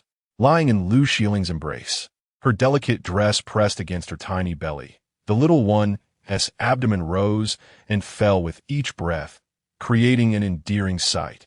Lu Xiling, along with Lu Shibu's family of 3 and Dong Song Song, found their hearts melting at the sight. The little one was simply too adorable. She was so well-behaved, falling asleep as soon as she was told. Lu Shibua thought it was entirely reasonable for the little one to be sleeping after staying awake all night. Cradling the little one, soft and warm, Lu Xiling's lingering doubts vanished in an instant. Now that the little one was asleep, he no longer felt awkward. However, unsure of how to hold a child and fearing he might drop her, he walked around stiffly, like a moving wooden post. Dong Song Song found it both amusing and concerning, worried that the little one might be uncomfortable and feeling it was quite dangerous. Xiling, let me hold her. The little one, sprawled across Lu Xiling's arms, seemed to find the position uncomfortable and treated his hands like a bed. She lifted her feet, wiggled her little bottom, and rolled over, tumbling right out of Lu Xiling's grasp. Alarmed, Lu Xiling hurriedly reached out to catch her. Dong Song Song gasped, her face paling in shock. Little one. The little one realized that her father, the King of Hell, had arrived. Her spirit momentarily left her body as she widened her eyes, searching frantically. Daddy, little one, be good, you are still small. Do not wander from your body. It is very dangerous. Just as she was about to open her eyes to see her father, she heard his admonition. Sleep now, do not frighten them. Daddy is leaving. Upon hearing that her father was leaving, the little one hurriedly reached out for his intangible hand, but he evaded her grasp. Daddy? The little one gazed forlornly at the faint black mist that was slowly dissipating. Daddy still has matters to attend to. I will come to see you next time. As the King of Hell's words faded, the mist vanished in an instant. The little one felt a sense of foreboding, suspecting something was amiss with her father. Startled, she sat up and lunged in the direction where her father had disappeared. Daddy! Just then, Huo Chan arrived with his 3 sons to pick up the little one. Hearing her cry for her father, he rushed forward without a thought for his usual demeanor, catching the little one in his arms. Little one, Daddy is here. As the little one prepared to cry, she heard a heavy, somewhat helpless sigh from her father in her mind. Sigh. The little one, ready to open her eyes in her father's embrace, tightly shut them instead. Daddy. The little one is obedient and good. I promise not to frighten Daddy and the others. Please don't leave, okay? The King of Hell's voice sounded a bit troubled. Why do you become so clingy? Does Daddy not have to go to work? The little one pouted, her eyes glistening. Yet she missed her father dearly. Feeling he was hurt, the King of Hell's voice rose, steady and powerful, yet filled with authority. Your father is the ruler of the underworld. Who could possibly harm him? The little one remained puzzled. But Daddy, your form. The King of Hell grew somewhat irate. It is precisely because I worry about you being uncomfortable in a mortal realm that I check on you from time to time. I have divided myself into multiple parts. How could I not feel weakened? The little one protested. Daddy, that is not fair. The King of Hell's tone turned serious. What? Have you been in a mortal world for a few days, and you no longer believe your father? The little one quickly denied it, her small voice filled with urgency. I believe you, I believe you. Daddy is the strongest. Good, sleep now. Daddy must go deal with the bad guys. Even though the little one was reluctant, she obediently replied, Okay, Daddy, the little one loves you. The little one continued to sleep soundly, though a smile crept onto her lips. Daddy came to see her. In Huo Chenling's arms, he watched as the little one fluctuated between wanting to cry and smiling sweetly, unable to resist smiling back. However, when he glanced at his younger brother, his expression turned stern and his gaze cooled. Have you not eaten? You can't even hold the little one properly and nearly dropped her? Lu Xiling, who had nearly dropped the little one several times, could not confess his inability to hold her. Chapter 145. The relationship between Huo Chenling and Hua and Dong Song Song instinctively took a step back upon seeing Huo Chenling, sensing that this imposing man was quite dangerous. Yet, feeling sympathetic towards Lu Xiling, she summoned her courage to speak. Sir, Xiling. Huo Chenling's expression remained indifferent as he looked over her. Dong Song Song felt frightened, but quickly explained. Shilling may not know how to hold a child, which is why he nearly dropped the little one. You have misunderstood him. It was true that he had nearly dropped his niece, leaving Lu Shilling feeling guilty and not inclined to argue. Since you are here, then you should hold the little one and go rest. Hua Chunling did not reply, and behind him, Hua Sijin, Hua Siju, and Hua Siqing stepped forward, surrounding him. Hey, what are you doing? Lu Shilling protested. Hua Siqing grabbed his leg, looking up at his newly minted uncle. We are here to pick up the little one and invite you to dinner. Hua Sijin politely nodded at Dong Song Song. Miss Dong can join us. Though Hua Sijin appeared much younger than the imposing Hua Chunling and was still a student, Dong Song Song felt a sense of inferiority due to their family backgrounds. No, I need to visit Uncle Lu. Shilling, you go ahead. Before Lu Shilling could respond, Dong Song Song smiled at Hua Sijin and quickly turned to leave. Hua Siju raised an eyebrow. Uncle, is she your girlfriend? Hearing Hua Siju's question, Dong Song Song paused in her hurried steps. Then, she heard Lu Shiling's hasty clarification. No, she's just our neighbor's younger sister. I'm a single dog. How could I have a girlfriend? Dong Song Song felt as if an invisible hand had tightly squeezed her heart, making her breath a bit labored. Fearing that her unease would be noticed, she quickened her pace. Unfortunately, no one noticed, despite LXL Eng's reluctance to meet the Hu family alone. The bonds of blood and the pressing matters concerning the D. Ing family loomed over them like an insurmountable mountain, rendering any concerns regarding her presence at the Hu residence trivial. Most importantly, the instigator, Hu Chanian, owed an apology to D. Ing S. NGS Ing. LXL Ing accompanied the Hu family of 5 to the hotel, where she would formally meet Hu Loiz and Hu Lot Tai. The elderly couple was not at all surprised by her arrival. Rather, they were taken aback by the sight of the slumbering infant cradled in Hu Sich in Eng's arms. Is the little one asleep? Has she had breakfast? Will she wake up? These were also Hu Ch in Eng's concerns. Unfortunately, as the family gathered for breakfast, no matter how the Hu family called out, the infant continued to sleep soundly, sprawled across the table. From Hu in IBS remarks, the other members of the Hu family grew worried about the infant's sleep patterns since her time at the orphanage and upon her arrival at the Hu estate. Would she be overly energetic this evening? Hu SCHN chuckled. Does that mean we will be sleeping on the floor again tonight? Hu SJU interjected, what floor? Can we even keep her entertained? Hu SJN suggested.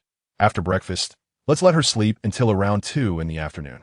When she wakes, we can take her out to play and tire her out so she'll sleep well tonight. If she doesn't wake up, let your little uncle entertain her. LXLing, seemingly startled like a frightened cat, felt her body tense. No, the rest of the Hu family turned to her simultaneously, while Hu SCHN looked on with curiosity.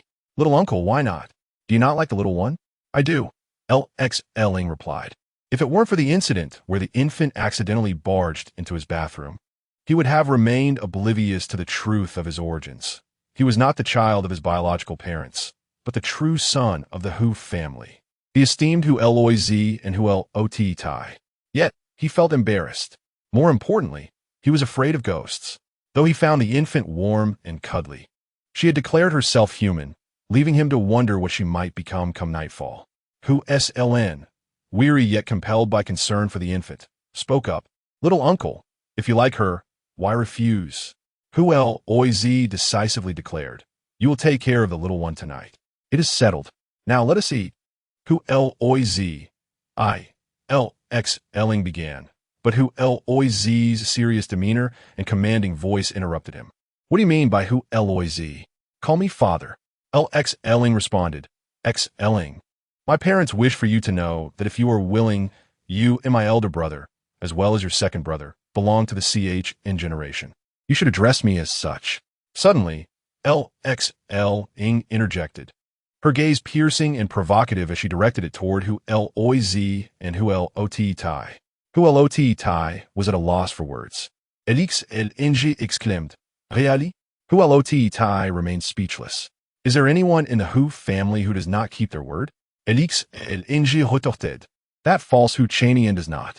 He is nothing but a degenerate scoundrel.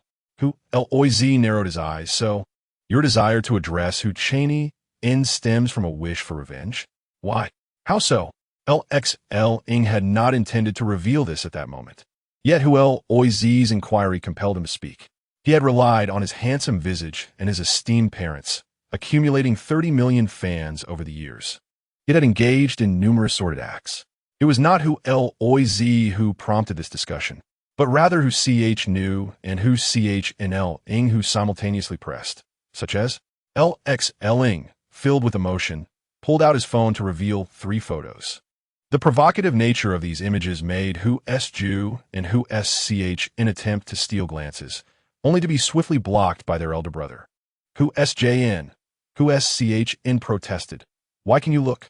Hu SJN replied coolly, because we are adults, while you are still children. Hu SCHN countered, but fundamentally, we are all men. Hu SJN chuckled. Not all of us are grown men. Suddenly, Hu CHNL Eng's phone rang, silencing the room. After answering, Hu CHNL Eng furrowed his brow, gently stroking the sleeping infant beside him as if to quell his rising anger. Dad, Hu Cheney In has been in contact with his biological parents all these years. Hu L Oiz frowned. Does he know he is not of the Hu lineage? Hu Indet Jing L N has uncovered the latest information. His biological parents deliberately swapped him at birth to ensure he would grow up in luxury. At this point, he turned to his elder brother, who CH knew. There's another piece of news. Who NN is related to him. Who CH New's complexion turned ashen. Weselin. Noticing the change in his father's expression and recalling the close interactions between him and NN's mother during their childhood, stiffened, his voice dry. Uncle, you cannot mean that NN is actually his child? The atmosphere in the room shifted dramatically. Not only was Hu CH New pale, but even Hu LOZ and Hu LOT Tai appeared unsteady. The sleeping infant seemed to sense the tension, raising her little hand sleepily while rubbing her eyes. She murmured, Daddy, what is wrong? Upon realizing the infant had awakened, Hu CH and L quickly cradled her in his arms. The little one is awake. Yet he did not forget the gravity of the moment. While holding the infant and preparing her food, he shook his head. No, not only did Hu CH New breathe a sigh of relief, but so did the other members of the Hu family, especially Hu SLN, who could not accept the notion of his mother being unfaithful to his uncle. Even if that uncle was not a true uncle, it was still profoundly unsettling. Thank goodness it is not. The infant, yawning and struggling to keep her eyes open, found it difficult to eat. The tension in the atmosphere remained palpable as she managed to lift her eyelids to glance at her visibly anxious uncle and older brother. Daddy, what else is there? Hu CHNL had intended to elaborate, but was caught off guard by the infant's keen interest.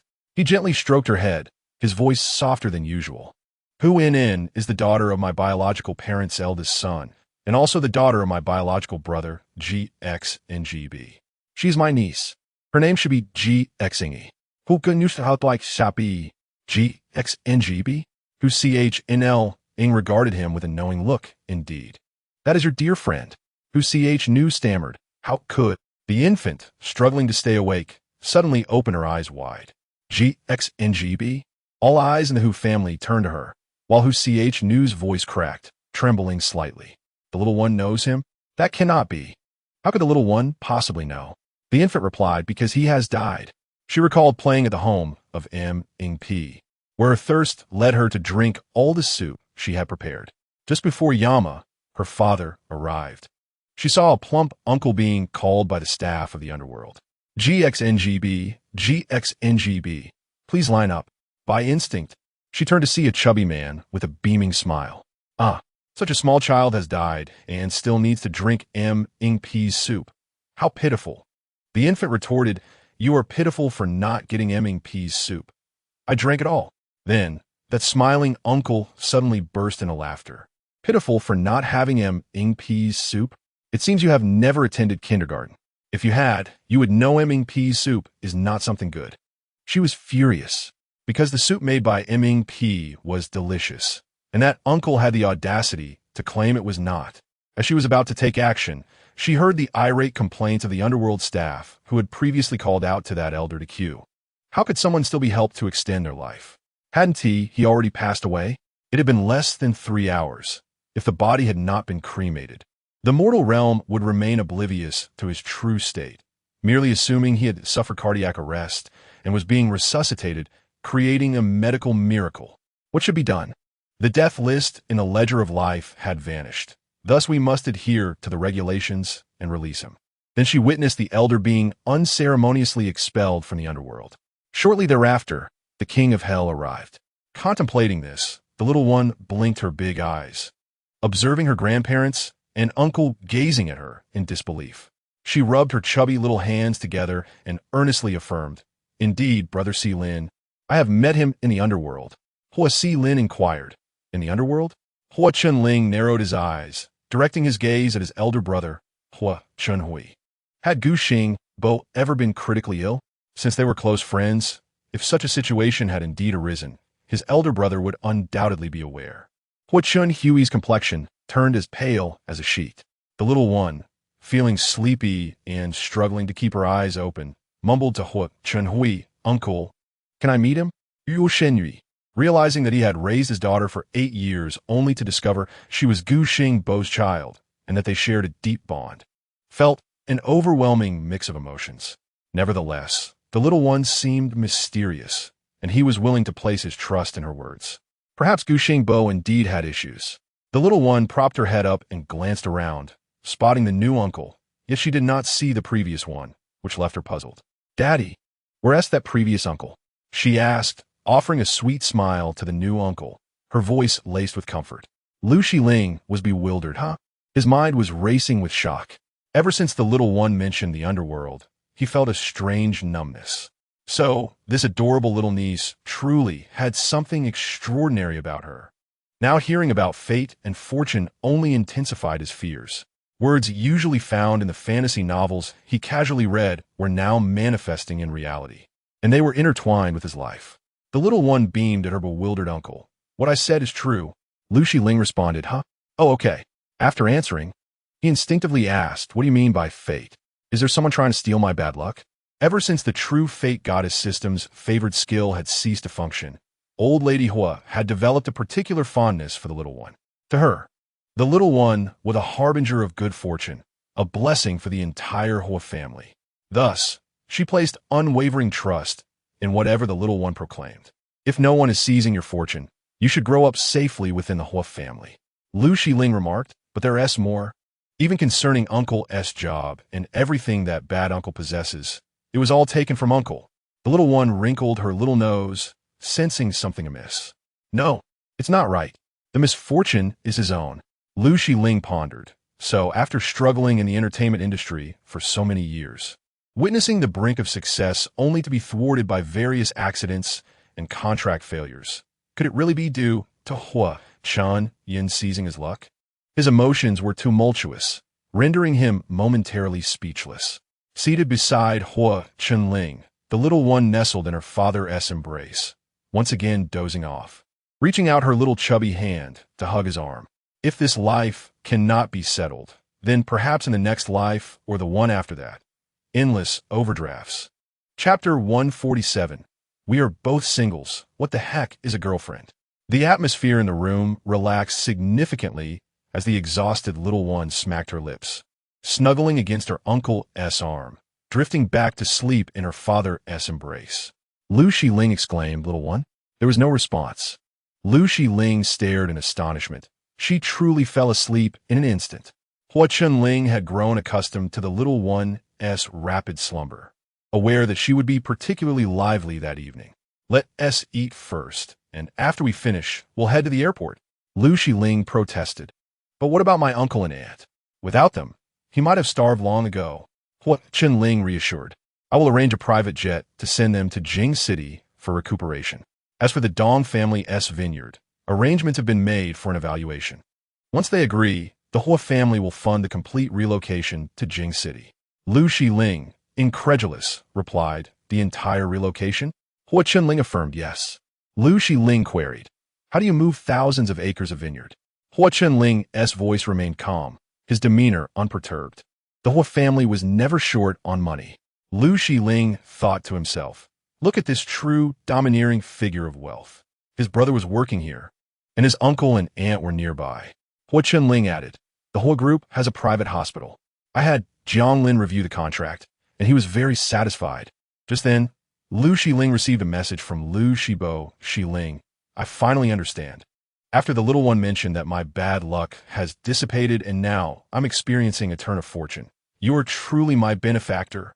I can go to the Huakong Hospital in Jing City, the most renowned, affluent, and capable private hospital in the nation. Thank you, brother. I've convinced my parents to accompany me to Jing City. They were initially reluctant, but I told them my girlfriend is in Jing City. And if I'm not there, she'll break up with me. We are both single dogs. Who needs a girlfriend? Just having you as my brother is enough. I hope for our rise to greatness. Lu Xiling replied, Brother, we will always be brothers. The gratitude of raising me and the bond of brotherhood have long been etched into my very bones. The Hua family, as the foremost clan in Huagua, appeared to be more accessible than he had anticipated. It was worth a try. After all, they were his biological parents, far better than being an orphan. Even though he was now an adult, he still yearned for the days when family would be united. Deep down, he cherished family ties. After breakfast, the Hua family departed without delay, until they boarded the plane to Jing City, gazing out at the pale, wispy clouds. Lu Xiling felt as though he were in a dream. Looking down at the little one peacefully sleeping in his arms, he was simultaneously amused and exasperated. If it weren't for the little one barging into his bathroom, he would likely remain oblivious to the fact that he was not the child of his deceased parents. His biological parents had also been deceived by the false Hua Chinyan. Little one, Lu Xiling suppressed his underlying fear of her and gently stroked her head. The tiny creature was fair and plump, with a delightful softness. When awake, her smile was sweet and naturally endearing. Now, in slumber, she appeared even more obedient, seemingly content with her position in his embrace, occasionally parting her lips to make little sounds that made him chuckle. Hua Chenling, seated beside him, cast a cold glance in his direction. Lu Xiling thought to himself, what is going on? I haven't done anything to the little one. Hua Chenling narrowed his eyes, his gaze sharp and cold. Lu Xiling felt a chill run down his spine, but for some inexplicable reason, he retorted. What do you mean? Hua Chenling replied. You are holding my daughter. Lu Xiling countered, so? Hua Chenling pressed. When will you return her to me? Lu Xiling responded. I'd love to return her, but although she is small, her weight is quite charming, and she won't let go of my arm. Hua Chenling remarked. If it weren't for the little one clinging tightly to Lu Xiling's arm, would I have allowed him to hold her since after breakfast? Hua Chenling scanned the surroundings, his voice slightly elevated. Are you implying that my daughter has gained weight? Lu Xiling instinctively nodded. She is indeed a bit chubby. Before he could finish, he was met with glares from all directions. Lu Xiling stammered, but children are supposed to be chubby. It makes them cuter, and I like it. Hua Chenling scoffed, turning his gaze away. It's not that my daughter is fat. It's just that you are too weak. Lu Xiling felt the weight of old Master Hua's authoritative gaze as he furrowed his brow and spoke sternly. Hua Chenhui and Hua Chenling exclaimed in unison, Yes, Dad. Lu Xiling, with a lack of enthusiasm, cast a sympathetic glance at his uncle. Meanwhile, Hua Sijin and Hua Siju and Hua Siqing looked on, each wearing a smirk of schadenfreude. Hua Siqing puffed out his small chest, proclaiming, I could carry the little one and dash around effortlessly right now. Lu Xiling scoffed. Do you think I would believe that? Hua Siqing chuckled mischievously. All right then, uncle, let us arm wrestle. If you win, you can make any request, and I will grant it. If you lose, you must play with the little one if they don't sleep tonight. The elder whose lips twitched slightly. Hua Tai turned her head, pretending she hadn't heard a thing. Her foolish son needed proper guidance. After all, they were family, and nothing serious would come of it. Lu Xiling looked at the sturdy little boy, feeling his dignity challenged. He decided to quell the little boy's arrogance. All right, if you lose, you must wash my socks for a year. It must be by hand. Hua Siqing laughed heartily. No problem, uncle, let us begin. Hua Xiling, feeling a sense of reluctance, lowered his voice to warn Lu Xiling. Uncle, don't compete with him. He possesses immense strength. Lu Xiling scoffed at the warning, convinced that Hua Xiling merely wished to avoid seeing Hua Siqing washing socks for a year. He nonchalantly retorted, Nonsense. I was born with great strength. Hua Xiling was taken aback. Really? Lu Xiling nodded confidently, of course. Now let us get started. Hua Siqing eagerly grasped his uncle's hand.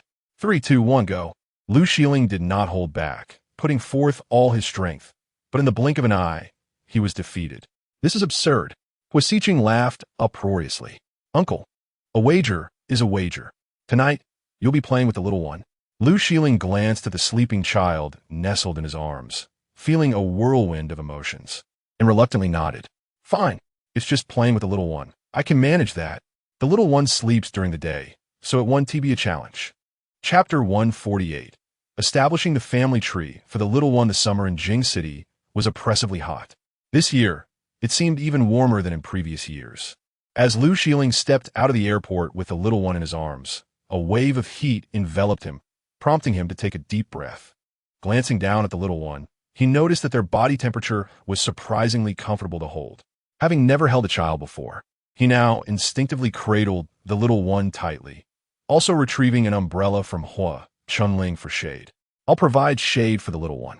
Hua Naiba smiled faintly, responding, Thank you for your efforts. Lu Shieling widened his eyes in surprise, observing Hua Chunling, who was already stepping outside. Wow, this aloof and domineering figure can actually express gratitude? Hua Xiqing approached, grinning as he explained, Uncle, my dad rarely says thank you. If he does, he genuinely means it.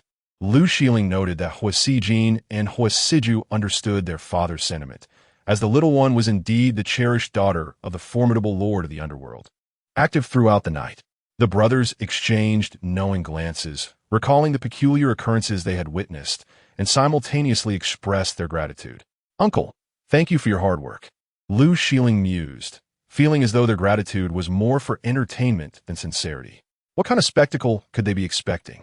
If there were to be a performance, wouldn't it be more thrilling to see the eldest brother betrayed by his best friend while raising another's daughter for 8 years?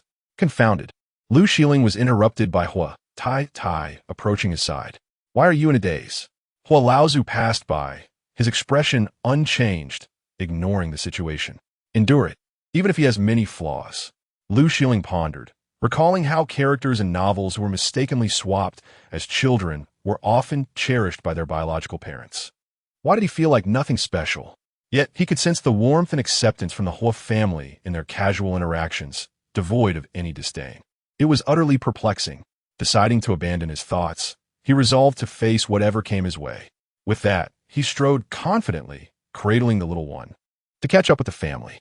Upon returning to the Hua family estate, it was already 4 in the afternoon. Hua Laozu and Hua Tai formally introduced themselves to Lu Shieling, presenting the family tree to inscribe his name and brief history. Regarding Gu Xingyu's exploits in the entertainment industry through the years, the Hua family planned to hold a press conference under the Hua Group's name, clarifying matters for their youngest son, not only to vindicate him, but also to expose Gu Xingyu's nefarious actions, ensuring he faced the consequences of his deeds. Hua Tai asserted, we must also add the little one's name. Hua Laozu, maintaining his demeanor, turned the pages of the family tree. Understood. As he began to write the characters for the little one's name, he found each stroke increasingly laborious. After writing just 4 strokes of the character Ming, he was already drenched in sweat. Hua Tai observed in exasperation.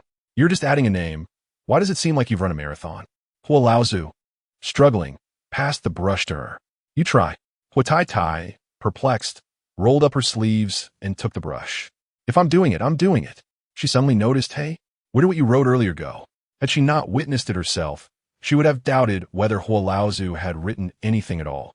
Hua Laozu nodded in disbelief, realizing that the 4 strokes he had written had vanished. This was truly astonishing. He frowned. You write it. Hua Tai took the brush. But as she began to write, she felt an inexplicable resistance, as if the brush refused to land where she intended. How could she fill in the name under such circumstances? After several attempts, she still faced the same issue. Hua Chenhui, Hua Chunling, and the true Hua Qinyun, Lu Shieling, stood slightly behind, unable to see what was transpiring. Hua Chenhui, noticing their father's struggle, suggested that their mother take over. But she appeared equally perplexed and concerned. Mom, what's wrong? Hua Tai gritted her teeth, beads of sweat forming on her forehead, and finally wrote the character Ming in one fluid motion. By the time she finished, her wrist trembled. To their astonishment, Both Huo Laozu and Huo Tai Tai watched as the once clear character Ming vanished from the family tree in an instant. They exchanged incredulous glances and, in unison, stepped back, turning to their second son. Chunling, you write it. Despite his confusion, Huo Chunling, typically aloof and cold, showed no change in expression, simply nodding as he stepped forward. The moment he grasped the brush, he felt a faint resistance. He furrowed his brow, instinctively glancing around. The study was pristine, outside. The summer lotus blossoms danced gracefully in the breeze, their vibrant pink and white petals contrasting beautifully with the lush green leaves. It was serene, devoid of any disturbances. Yet, the resistance persisted, intensifying as he leaned closer. Suddenly, he understood why his parents appeared to be sweating. It was due to this inexplicable force. Huo Chunling furrowed his brow tightly, exerting all his strength to write. His strokes were swift, and he aimed for efficiency, completing the characters for Ming in one go. Both he and Huo Laozu and Huo Tai Tai were momentarily stunned. Although he had finished writing the little one's name, the characters left the paper even more rapidly than those they had penned before. As the characters were inscribing the second character Z-I, the first character began to fade, and the character M-ing had completely vanished. A suspicion arose within Hu Ch in Ling's mind. It was likely due to the disapproval of the child's biological father. After all, the biological father was still present. How could he allow the child to be included in the Hu family genealogy? It was precisely because the biological father was alive that a name change was impossible. Furrowing his brows, Hu Ch Ing pursed his lips and offered a subtle explanation. It seemed that the child bore the surname Ing rather than Hu. The elder whose expression turned grave, his eyes scrutinizing. Although it was rare for a person of a different surname to be included in a family genealogy, there were instances of foreign kings in ancient times. However, if an entry was made in the genealogy, why would it subsequently vanish? Ch Ing, do you find this scientific? Behind him, the true Hu Ch New York N L X L Ing appeared somewhat unsettled. So, the little one is indeed peculiar. Can I still enjoy a delightful evening with her tonight? Hu Ch Ing wished to avoid alarming the elders and chose to downplay the matter. It might simply be an issue with the ink. Speaking of which, Huo Tai recalled something. I remember last time Sch In came to the study, he poured water into this. In the third-floor bedroom, Hu Sch In, who was playing games while keeping an eye on the sleeping child, suddenly sneezed heavily. Achoo! He rubbed his nose and caught a whiff of a rich aroma of braised pig's trotters. Hu Sch In swallowed his saliva and hastily called out to the still soundly sleeping child. Zi, we're having pig's trotters. Wake up. The child remained asleep when a knock on the door interrupted. Hu Sju, wearing a somewhat anxious expression, opened the door and called out to him. Sfa in. Grandpa and Grandma want you to come to the study. Did they put the pig's trotters in the study? All right, I'll be right there. As Hu Sju observed his brother dashing out while drooling, he couldn't help but remind him. Second brother, call for the little one. She loves the pig trotters made by Grandma. I'll go down and let them cool. Hu Sju, unable to warn his foolish younger brother, thought, this is just asking for trouble. Chapter 149. A close call. The little one slept soundly until 9 in the evening, awakening with bright, watery eyes, still dazed from slumber. Hu Sj and Hu Sju stood by her side, unable to resist pinching her chubby cheeks. Zzes awake. The child blinked her large eyes, rubbed them, and then promptly rolled into the embrace of her elder brother. Big brother, second brother. She glanced around, not spotting her father or third brother, and turned her gaze back to her elder brother. Big brother, where are daddy and third brother? Hu Sj In gently smiled, stroking the child's head, his heart swelling with tenderness. Daddy took your third brother to study. They won't be back for a while. The child pouted, but it's summer vacation. Isn't it? Hu Sju chuckled and explained, your third brother isn't doing well in his studies, so he occasionally needs extra lessons. The child looked from her elder brother to her second brother, her large eyes blinking in understanding, and then she grew worried. Big brother, second brother. If Ziz I doesn't do well in school, will daddy also give Ziz I extra lessons during summer vacation? She could recognize characters in the underworld, but her father, the king of the underworld, had said that as long as she could distinguish between more and less, and many and few, it was sufficient. For instance, a row of underworld soldiers versus a single ghost, that was many and few. She had been quite troubled by this, unable to sleep for 10 days and nights. And when the king of the underworld learned of it, he had been exasperated. He told her that, as his daughter, it was fine if she couldn't count. If the citizens of the underworld couldn't count, they would simply have the underworld staff tally them instead. She was a little princess of the underworld, not a worker. As for the ruffians, or those who couldn't be accounted for in the depths of the underworld, she would just swallow them up to the quantities she found manageable. With her father's words, she cheerfully focused on reading and recognizing characters, her counting skills woefully lacking. Thus, she was now quite anxious. Huo's Jin and Huo's Ju simultaneously burst into laughter. Huo's Ju heartily scooped the child into his arms. ZZ. It doesn't matter if you can't count. Your big brother and second brother can teach you. You don't need daddy and your third brother. Having to teach your third brother is already quite exhausting. After all, the third brother had to help conceal the child's identity. Any hint of doubt from the grandparents regarding the child's identity would mean the third brother would have to take the blame. Just as they spoke, LXLing, who had officially changed his name to Huo New York Inn, arrived at the door, hesitating momentarily. ESZ's awake. Upon seeing his uncle, the child greeted him eagerly. Good evening, uncle. The little one was warm and enthusiastic. Huo New York Inn, observing her seemingly normal demeanor, smiled as he entered. Good evening. ZZ. Are you hungry? Grandma left plenty of delicious food for you. Shall I carry you down for dinner?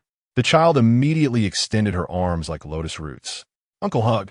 Huo New York Inn steeled himself and lifted the child into his arms. Huo's Jin and Huo's Ju couldn't help but chuckle at their uncle's almost heroic expression. Once Huo New York Inn had left with the child, Huo's Ju teased his elder brother. It seems like uncle was not taking ZIZI for dinner, but rather into a perilous situation. Huo's Jin laughed but shifted the topic, asking another question. Can you still see those things? Huo's Jin shook his head. No. So, there are indeed still those things around us. We just cannot see them. Huo's Ju glanced around the master bedroom, which remained adorned as it had been during their mother's lifetime. Luxurious, yet understated, with heavy curtains of a cold texture favored by their father. Suddenly, Huo's Ju sprang up and stepped out onto the balcony, clicking his tongue. Big brother, where's uncle taking ZIZI? Following his brother's lead onto the balcony, Huo's Jin spotted Huo New York Inn carrying the child toward a new car their grandfather had just given to him, swiftly driving towards the villa's entrance. The two brothers hurried to the entrance and soon reached the underground garage, where they watched the car leave. Inside the vehicle, Huo New York Inn felt a pang of guilt. ZZEM Soru. Uncle didn't mean to take you out at night. I truly have an urgent matter. The child clutched a large basin, nearly 3 times her head size, filled with rich braised pig trotters and another piece that was larger than her face. Listening to her uncle, I munched on a piece of braised pork knuckle, her mouth dripping with oil. While slurping the soup, she cheerfully conversed with Huo New York Inn. It's okay, I loves coming out to play at night. Huo New York Inn couldn't bear to deceive her. ZZ. Uncle Iacin taking you out to play. There are serious matters to attend to. Yet, he didn't wish for the Hu family to intervene at that moment. There was no one else in the living room. Having lost a bet, he couldn't back down, and thus, he hurriedly took the child out. I remained blissfully content, devouring the pork knuckle. Although the knuckle was larger than her little face stayed clean, and any oil that touched her mouth was quickly licked away by her tongue, leaving Huo New York Inn momentarily stunned, internally marveling at how well-behaved she was. Of course, he also carried with him some prepared items, like talismans for warding off spirits. After all, having been frightened before, he had become cautious. I glanced at her uncle driving and then at a tall building in the distance. Is uncle going to that building ahead? Huo New York Inn wasn't sure. He looked at the location his counterpart had sent, then at the building I pointed out, somewhat astonished. How does I know? The child almost let slip that it was because she sensed the building surrounded by an ominous aura, but she swallowed the words. Uncle was easily frightened. She couldn't scare him. Lowering her head, she continued munching on the pork knuckle, her soft voice mumbling, I is just guessing. The tension in his nerves palpable. Huo Clan, who had previously gripped the steering wheel with both hands, now released one, delving into his pocket to retrieve a talisman. However, skepticism lingered in his heart, prompting him to cough discreetly, avoiding the gaze of the little girl with sparkling, watery eyes. Kai, could you hold this for your uncle? Upon uttering these words, Huo Clan presented the talisman to her. Without needing to inspect it, the girl recognized it instantly. Its faint golden glow indicated it had been consecrated. Absolutely not. Hua Clan pressed the accelerator, and the vehicle surged forward, approaching a crossroads where a young woman was crossing from a side street. The little girl swiftly clasped her uncle's outstretched hand, forming a fist. Kai doesn't need this, but uncle does. Hua Clan felt cold sweat trickling down his forehead as he exhaled a sigh of relief. That was close. The little girl nodded in agreement. Indeed, it was almost disastrous for the body we painstakingly assembled. What? Hua Clan inquired, only to find the girl covering her mouth with her tiny hand, her dark eyes spinning with urgency. Well, Kai mentioned that at such speed, a collision could lead to severe consequences. She had observed that the young woman seemed to have been targeted by a malevolent force, clearly manipulated into colliding with Hua Clan's vehicle. This sinister entity was cautious, merely exerting transient control. Thus the woman bore no lasting mark. If they could evade this peril, safety would follow. Closing her eyes, the little girl envisioned a scenario where her uncle failed to grasp the talisman. A vision of calamity unfolded, the car wrecked, and lives lost. Slowly opening her eyes, she gazed at the towering buildings ahead, munching on a piece of meat, her head tilted in delight as she savored the moment. Nighttime was her favorite. It offered both play and treats. In a distant office atop a skyscraper, a middle-aged man clad in a Taoist robe furrowed his brow at the sudden collapse of a straw figure. Nearby, a stylishly dressed young man, previously known as Hua Clan, but now identified as Gu Xingyu, could no longer remain seated upon witnessing the fall. He approached the Taoist priest. Hi Dao. What's going on? Hai Dao stroked his sparse beard, inspecting the fallen figure before shaking his head. It failed. Gu Xingyu was taken aback. Failed? Your skills are profound. How could this happen? The Taoist's expression darkened, his voice chilling. The adversary was cautious, and I employed the simplest puppet technique from a distance. The effect was subpar. Then let us draw closer and try again. Gu Xingyu insisted, aware that even a minor scandal involving the Hua family could tarnish their reputation. The Taoist scrutinized the impatient Gu Xingyu. Tell me honestly, how did they discover your identity? Your elder brother has maintained secrecy for years. Why did you venture to Yunqing and lose your status as the Hua family's third master? Gu Xingyu's expression shifted, his gaze averted. It was the little girl, the one adopted by Hua Chenling, whose fortuitous intrusion into Hua Chenyun's room had led to their encounter with the elder Hua and his wife. Hai Zhaosha Deep and Bei, seemingly unable to comprehend. According to the agreement with your parents, your fortune should have been entirely claimed by you this September, leading to his untimely demise. Gu Xingyu's pupils dilated, a hint of anxiety creeping into his voice. So, his fortune has changed? The Taoist fixed a penetrating gaze upon him. What can you tell me about this little girl? How old is she? What does she look like? Do you have a photograph? Images of the girl flashed through Gu Xingyu's mind, distorted by his disdain. She is terribly unattractive, plump and dark, resembling a starving ghost. Just looking at her is repulsive. The Taoist recalled a photo of a different child sent by his master, realizing that the girl Gu Xingyu encountered was not the same. As long as they avoided the true malevolent spirit, they had little to fear. Upon hearing this, Gu Xingyu's eyes lit up. Thank you, Hai Dao. The Taoist nodded coolly, cautioning him, stay low-key for a while. He lowered his voice. Things are unsettled below. Curiosity mixed with trepidation, Gu Xingyu inquired, what is happening underground?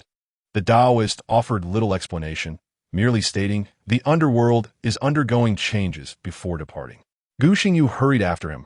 Hai Dao, are you leaving just like that? I'll set up formations on the first floor. You remain here and don't leave this office. Otherwise, that girl you harmed yesterday will soon come looking for you. Gu Xingyu stood frozen. She is dead. Shouldn't she be going below? Tom was still on their side. The little girl beheld the bustling city center, illuminated and alive. As they approached a parking lot, after devouring every morsel from a large bowl, the girl was caught in the act by Huo Clan as he opened the passenger door, witnessing her head practically submerged in the bowl. What a sight! The bowl was so large it enveloped her small head, nearly covering her entire body. Were it not for her tiny feet playfully swinging and her chubby hands clutching the bowl, he might have thought it was the bowl itself that was airborne. Hearing the door open, the little girl raised her head, her fluffy hair barely peeking out from the oversized bowl, her bright eyes shining. Huo Clan was instantly smitten, capturing the moment with his phone as he snapped numerous pictures. Curious, the little girl placed the bowl on the seat and, with a delightful little wiggle, slid down from her perch. The vehicle, an off-road SUV gifted by the elder, was high, and she struggled to climb aboard, her feet unable to reach the ground. Huo Clan watched as she attempted to maneuver herself into the passenger seat, her little backside jiggling adorably. Just as he was about to assist her, the little girl gave a joyful shout and, with a burst of energy, jumped from the vehicle. Her enthusiasm led to a miscalculation, sending her tumbling into a nearby landscaped area, headfirst and legs in the air. Huo Clan was startled, hastily stowing his phone and rushing to her aid. From a distance, Hai Dao observed the commotion, noting a child suddenly diving into the greenery while her parents seemed preoccupied with photography, possessing countless lives on his conscience. He felt no sorrow for the child, yet his relentless search for the true malevolent spirit compelled him to investigate any child he encountered. He sprinted over, feigning righteous indignation as he confronted Huo Clan. What sort of parent are you? Your child has plunged into the bushes, and you're merely taking pictures? People nowadays have a point. As long as a father is alive, that's enough. How could you ensure your child's safety? Pushing past Huo Clan, who was bewildered by the tirade, Hai Dao reached for the girl. Huo Clan, confused but perceiving danger in the Taoist's demeanor, pushed back fiercely. Get away. Who gave you the right to touch my child, you crazy priest? Caught off guard, Hai Dao stumbled, losing his balance and tumbling into the very greenery he sought to rescue the girl from. His luck was rather unfortunate. In the center of the green belt lay a deep pit, filled with water after a torrential downpour the day before. A warning sign had been erected nearby. A heavy-set individual inadvertently broke through the thin covering above and fell with a splash into the water below. The muddy little one, covered in grime, was fished out by his uncle, who, upon hearing the commotion, wriggled free and rushed over to see. The individual in the pit, now covered in mud, looked at the little one with a mix of surprise and scrutiny. The child's face was a mess, plump yet utterly filthy, bearing no resemblance to the cherubic figure seen in photographs. Disgusted, he exclaimed, "Get away!" The little one, sensing the disdain, felt a surge of irritation towards the long-haired man, who was now soiled with mud. Scanning the ground for something to assist, she found nothing. Suddenly, Huo Clan inexplicably understood her intent and rushed to lift the car block. However, the weight proved too much for him to handle. The little one circled around him, declaring, "Uncle, I can do it." Just as Huo Clan was about to argue that if he couldn't he lift it, how could she? He watched in astonishment as the child bent down, grasped the car block with both hands, and then switched it to one hand, placing her other hand on her pudgy waist. "Uncle, check if there are any cameras nearby." Huo Clan, still dazed by her feet, stammered, "Huh? Oh, sure." In Chapter 151, as the little one grew taller before her uncle, the individual trapped in the pit hastily took out his phone, ready to call for help, having tested his injured foot and realized he could not climb out alone. Just as he retrieved his phone, he noticed the filthy child reappearing, one hand still holding the car block. The man was momentarily taken aback before breaking into a smile. "Quickly, little one, drop that stone, and I can use it to climb up." The child turned to her uncle, glancing at him with evident disdain, and without a word, hurled the car block to the side. With a loud crash, mud splattered everywhere. The man, feeling the lack of courtesy from the child, despite her assistance, could not muster any fondness for her. The mud splattered all over him as he cursed aloud. "You little brat, couldn't you have warned me?" The little one grabbed another car block, her expression firm as she declared, "Move aside." Before the man could react, she hurled the stone again, creating another splash. "What are you doing, you little rascal? Are you trying to crush me?" In response to his exclamation, yet another stone was sent flying down. The parking lot had a total of 8 car blocks, and the child eventually sent them all crashing down. The man, now drenched in mud, jumped around the pit, trying to avoid being hit, resembling a mud-covered loach in distress. He continued to curse, "You little brat. Just wait until I get out of here." Hua Chinyan, witnessing the scene of the little one lifting the car block single-handedly, felt a sudden chill run down his spine. He rushed to the edge of the pit, hands on his hips, glaring at the man who was now cursing in frustration. "You dare threaten my niece? Before you climb up, I'll make sure to deal with you myself. You look like a scoundrel dressed like that at night, thinking you can come near my niece? You are the one who deserves to be punished." The man had seen strong children before, so he was not surprised by the little one's strength. However, he was not about to let this humiliation slide. He decided to bide his time. Once out of the pit, he would ensure this uncle-nephew duo faced dire consequences. With his face caked in mud, he continuously wiped at it, but in the dim light, he failed to recognize Hua Chinyan, fueled by his vindictiveness. He quickly cast a spell, stealthily placing a misfortune talisman and a puppet talisman on Hua Chinyan's back. Then he commanded, "Help me up." The little one looked closely. A puppet talisman. She raised her chubby hand and slapped her uncle on the backside. Under the influence of the puppet talisman, Hua Chinyan momentarily froze, turning to look at her in confusion. The little one chuckled awkwardly. "Uncle, I tapped the wrong place." Still dazed, Hua Chinyan replied, "Oh," and continued walking forward. Gazing up at her uncle's towering height, the child pondered her own stature, then mustered her strength to leap up, her small hand landing on the talismans on his back. The man in the pit, feeling the sudden sharp pain in his chest, staggered as if struck by a massive weight, and coughed up blood, collapsing unconscious. Hua Chinyan, regaining his senses, stared at the unconscious figure sprawled at the pit's edge. Bewildered. Kai. The little one, not even glancing back, tiptoed but still couldn't reach her uncle's hand. With a heavy sigh, she said, "Uncle, you're too tall." The ground was muddy, surrounded by greenery, and Hua Chinyan, oblivious to the blood, simply assumed the man had fainted. As he bent down to scoop up the little one, he fished out his phone to call for help. "There's a man down here who has fainted. The address is Tianmin Road." Once he received a confirmation, he hung up and recalled the little one's earlier words. Guy, it's not that I'm too tall, you're just too short." The little one argued, "But uncle, I'm only 3.5.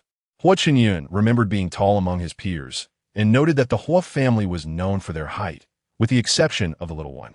"Though you're 3.5, you're still quite a pudgy little thing," he remarked, observing her height and weight. Kai, uncle still thinks you're too short."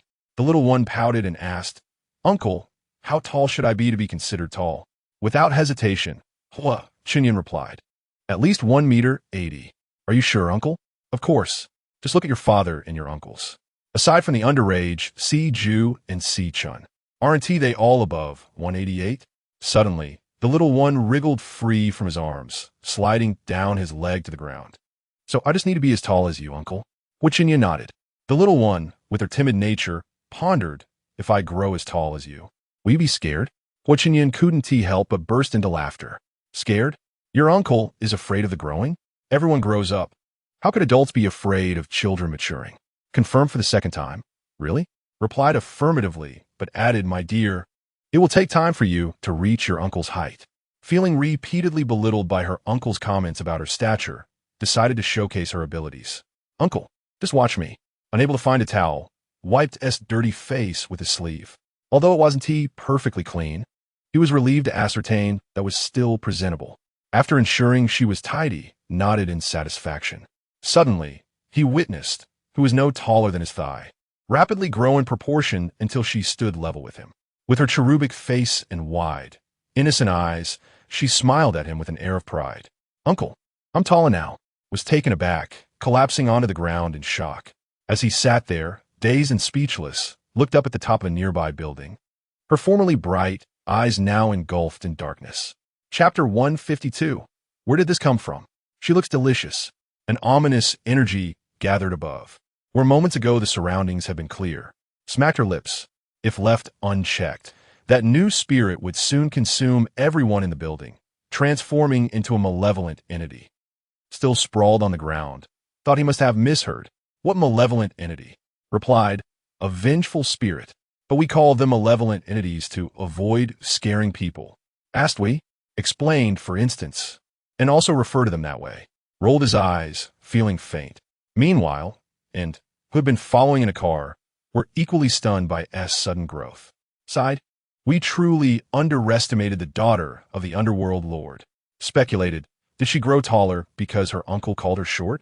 Replied, well, that is self-inflicted. As their vehicle approached and parked, they quickly exited.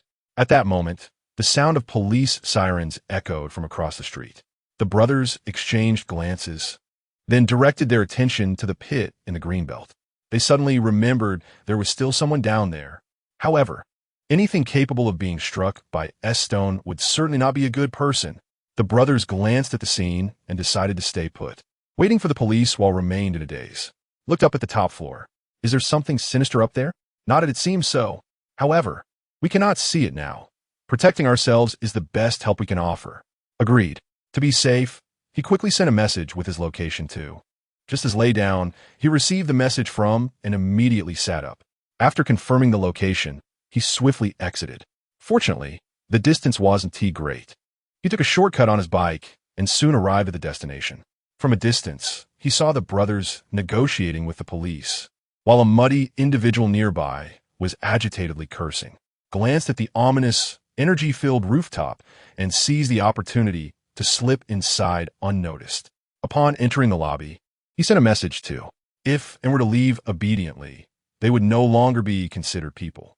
Even if they could do nothing, they must maintain an imposing presence. However, he refrained from informing to spare him unnecessary worry.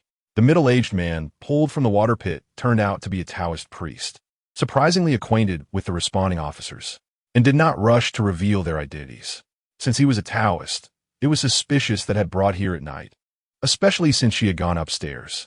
The police station may have acquaintances, but so did they. Glanced at his brother, who was already on the phone.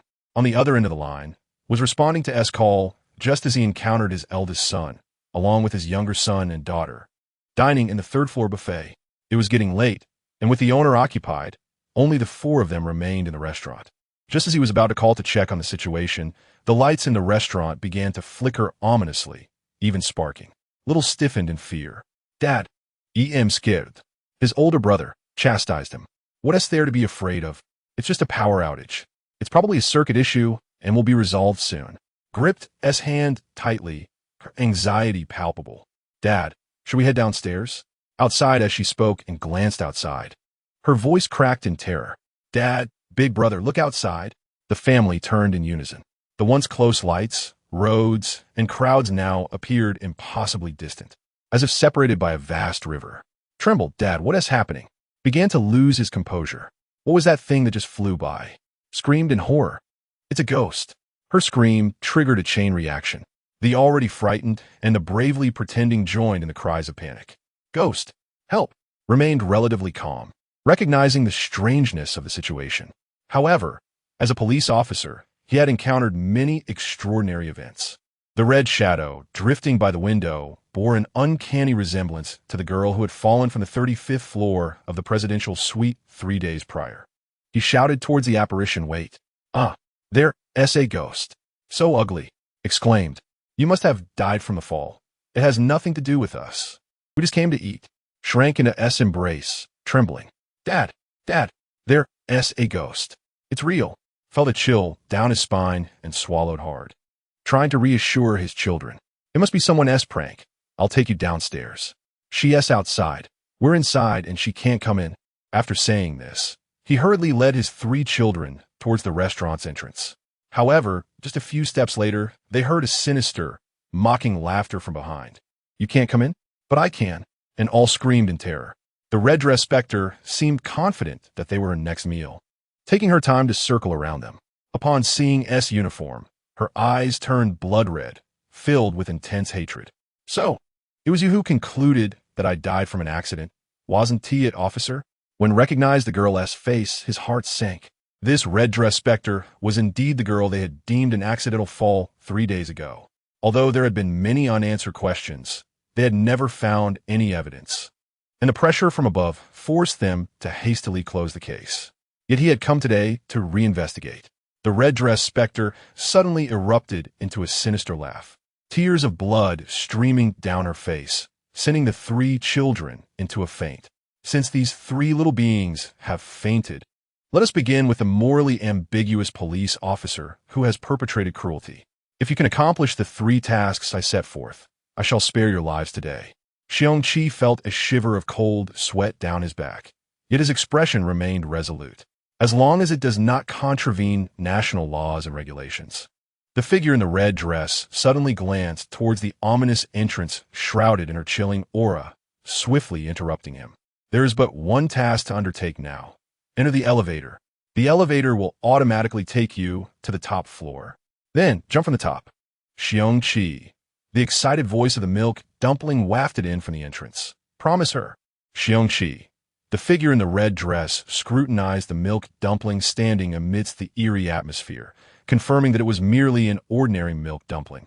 And her lips curled into a smile. What an amusing little dumpling. It looks utterly delectable. Slurp, slurp. Chapter 153. Attempting to communicate between realms. The milk dumpling also slurped. Having not tasted the aura of the deceased in quite some time, her craving was insatiable. So intense was her longing that drool trickled from the corners of her rosy mouth. The figure in the red dress. Is that milk dumpling drooling at her? Surely she must be mistaken. She pressed her lips together, and the entire restaurant fell into an unusual silence.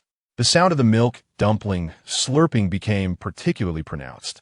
The figure in the red dress, Xiongqi, upon seeing a delicate milk dumpling emerge slowly from the entrance.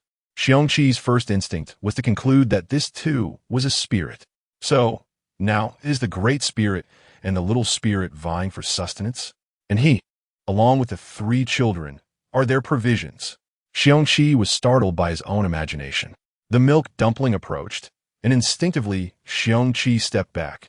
Police uncle, quickly take the older siblings. The milk dumpling looked down at the unconscious older siblings and suddenly recognized one of the brothers. Xiao Junge. Xiongqi's throat tightened. His voice hoarse. Do you know Xiao Jun? Xiongqi quickly reviewed in his mind all the recent cases of children who had died in the city, but none matched the exquisitely crafted milk dumpling before him. The milk dumpling grinned and nodded. Of course, this is Xiao Junge. I also know Kuku Jie who was with him, as well as Mu Yangge and Xing Yangge. Xiongqi, if his memory served him correctly.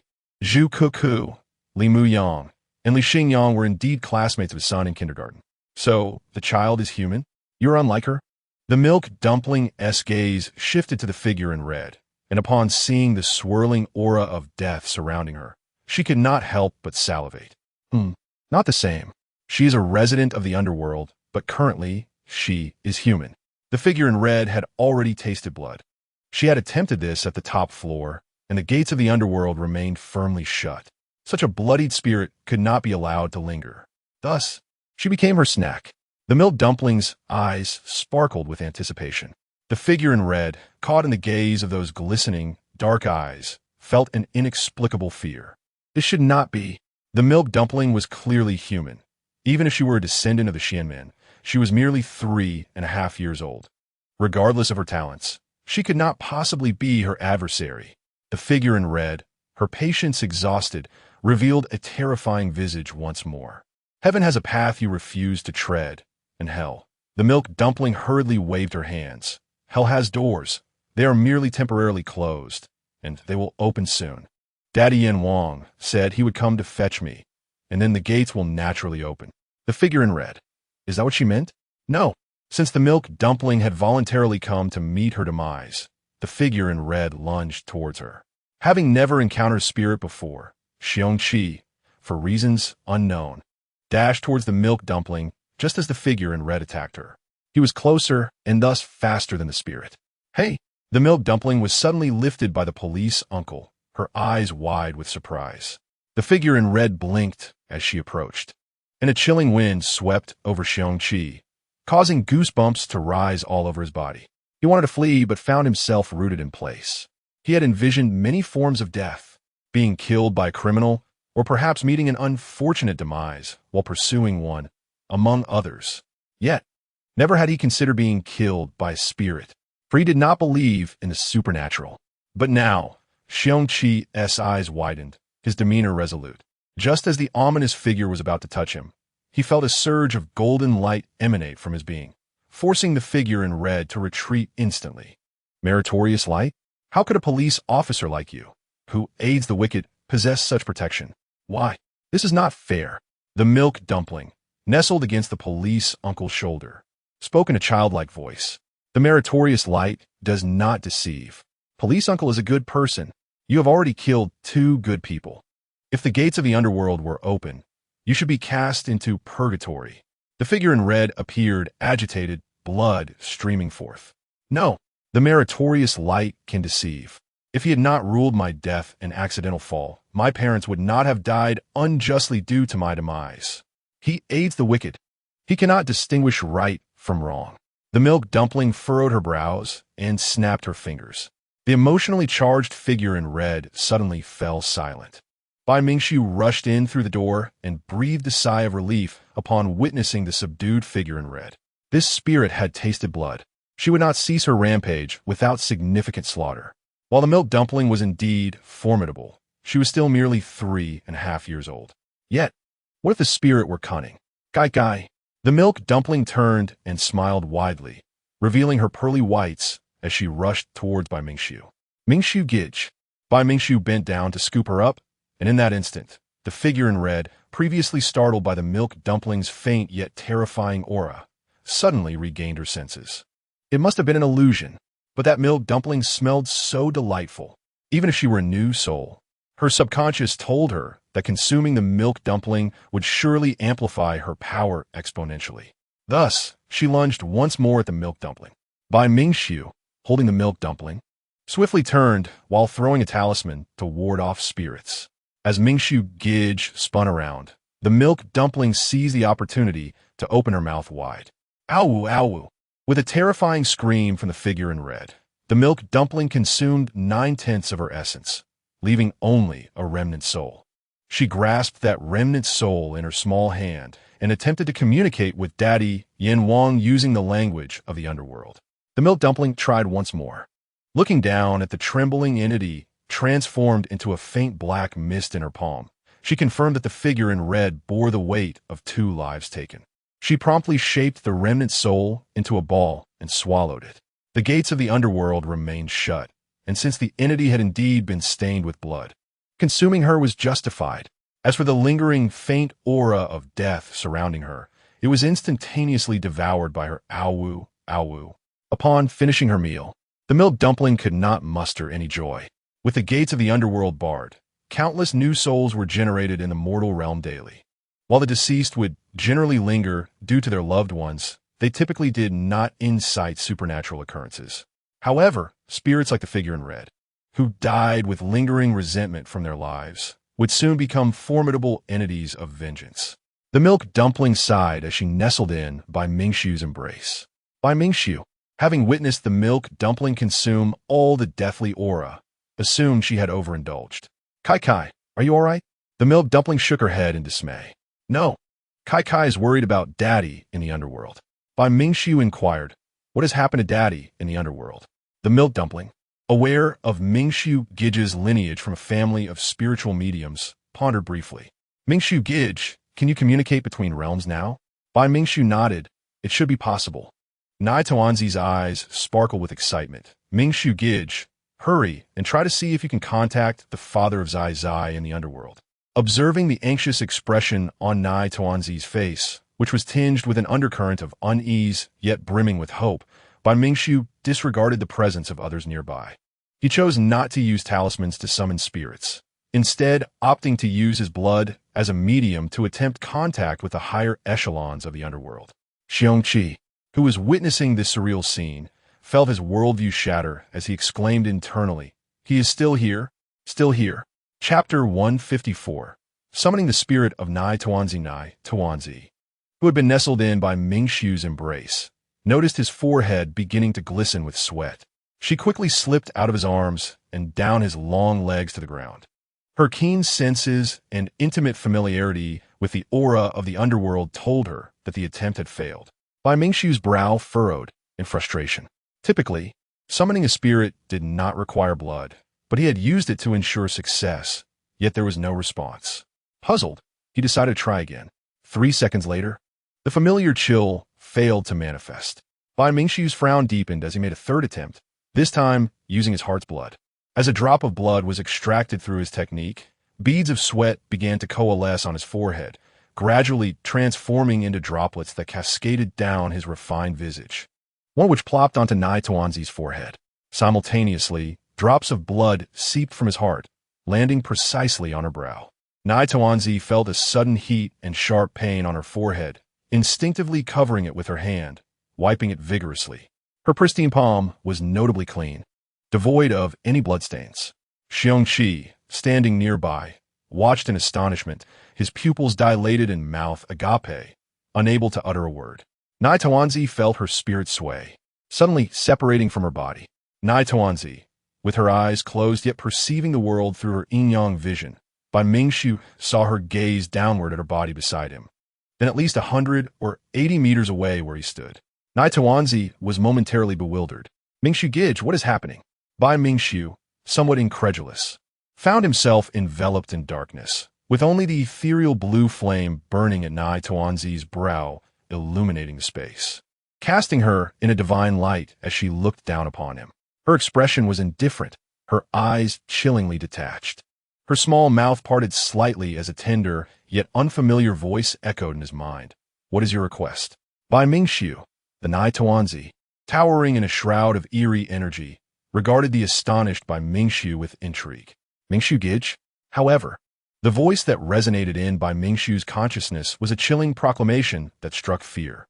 Do you dare to mock me? Bai Mingxiu instinctively shook his head. No, Zai Zai. I do not. Observing his growing anxiety, Nai Tuanzi, with urgency, called out, Mingxiu Gij, what is wrong? Yet, the words that reached Bai Mingxiu's ears were commanding. If there is nothing, retreat. The oppressive voice bore an icy authority that matched Nai Tuanzi's presence, overwhelming him with a fierce pressure. Bai Mingxiu felt a flash of white light in his mind and instinctively opened his eyes. Upon doing so, he immediately sought out Nai Tuanzi, who was still beside him. Zai Zai. Nai Tuanzi remained unresponsive, her breathing steady and complexion normal. Bai Mingxiu checked her pulse, which also appeared normal. Bai Mingxiu. Xiongqi was utterly bewildered by the unfolding events. The young man suddenly bit his fingertip, scribbling in the air while muttering incantations. Nai Tuanzi had slipped from his embrace and gazed up at him, eventually drifting off to sleep. Yes, she had indeed fallen asleep. He even heard her soft breaths and gentle snores. How extraordinary! No one else had entered besides them, and it seemed as if Nai Tuanzi had simply gazed at him before succumbing to slumber. Bai Mingxiu felt a jolt of realization. Could it be that the spirit he had summoned was indeed Zai Zai?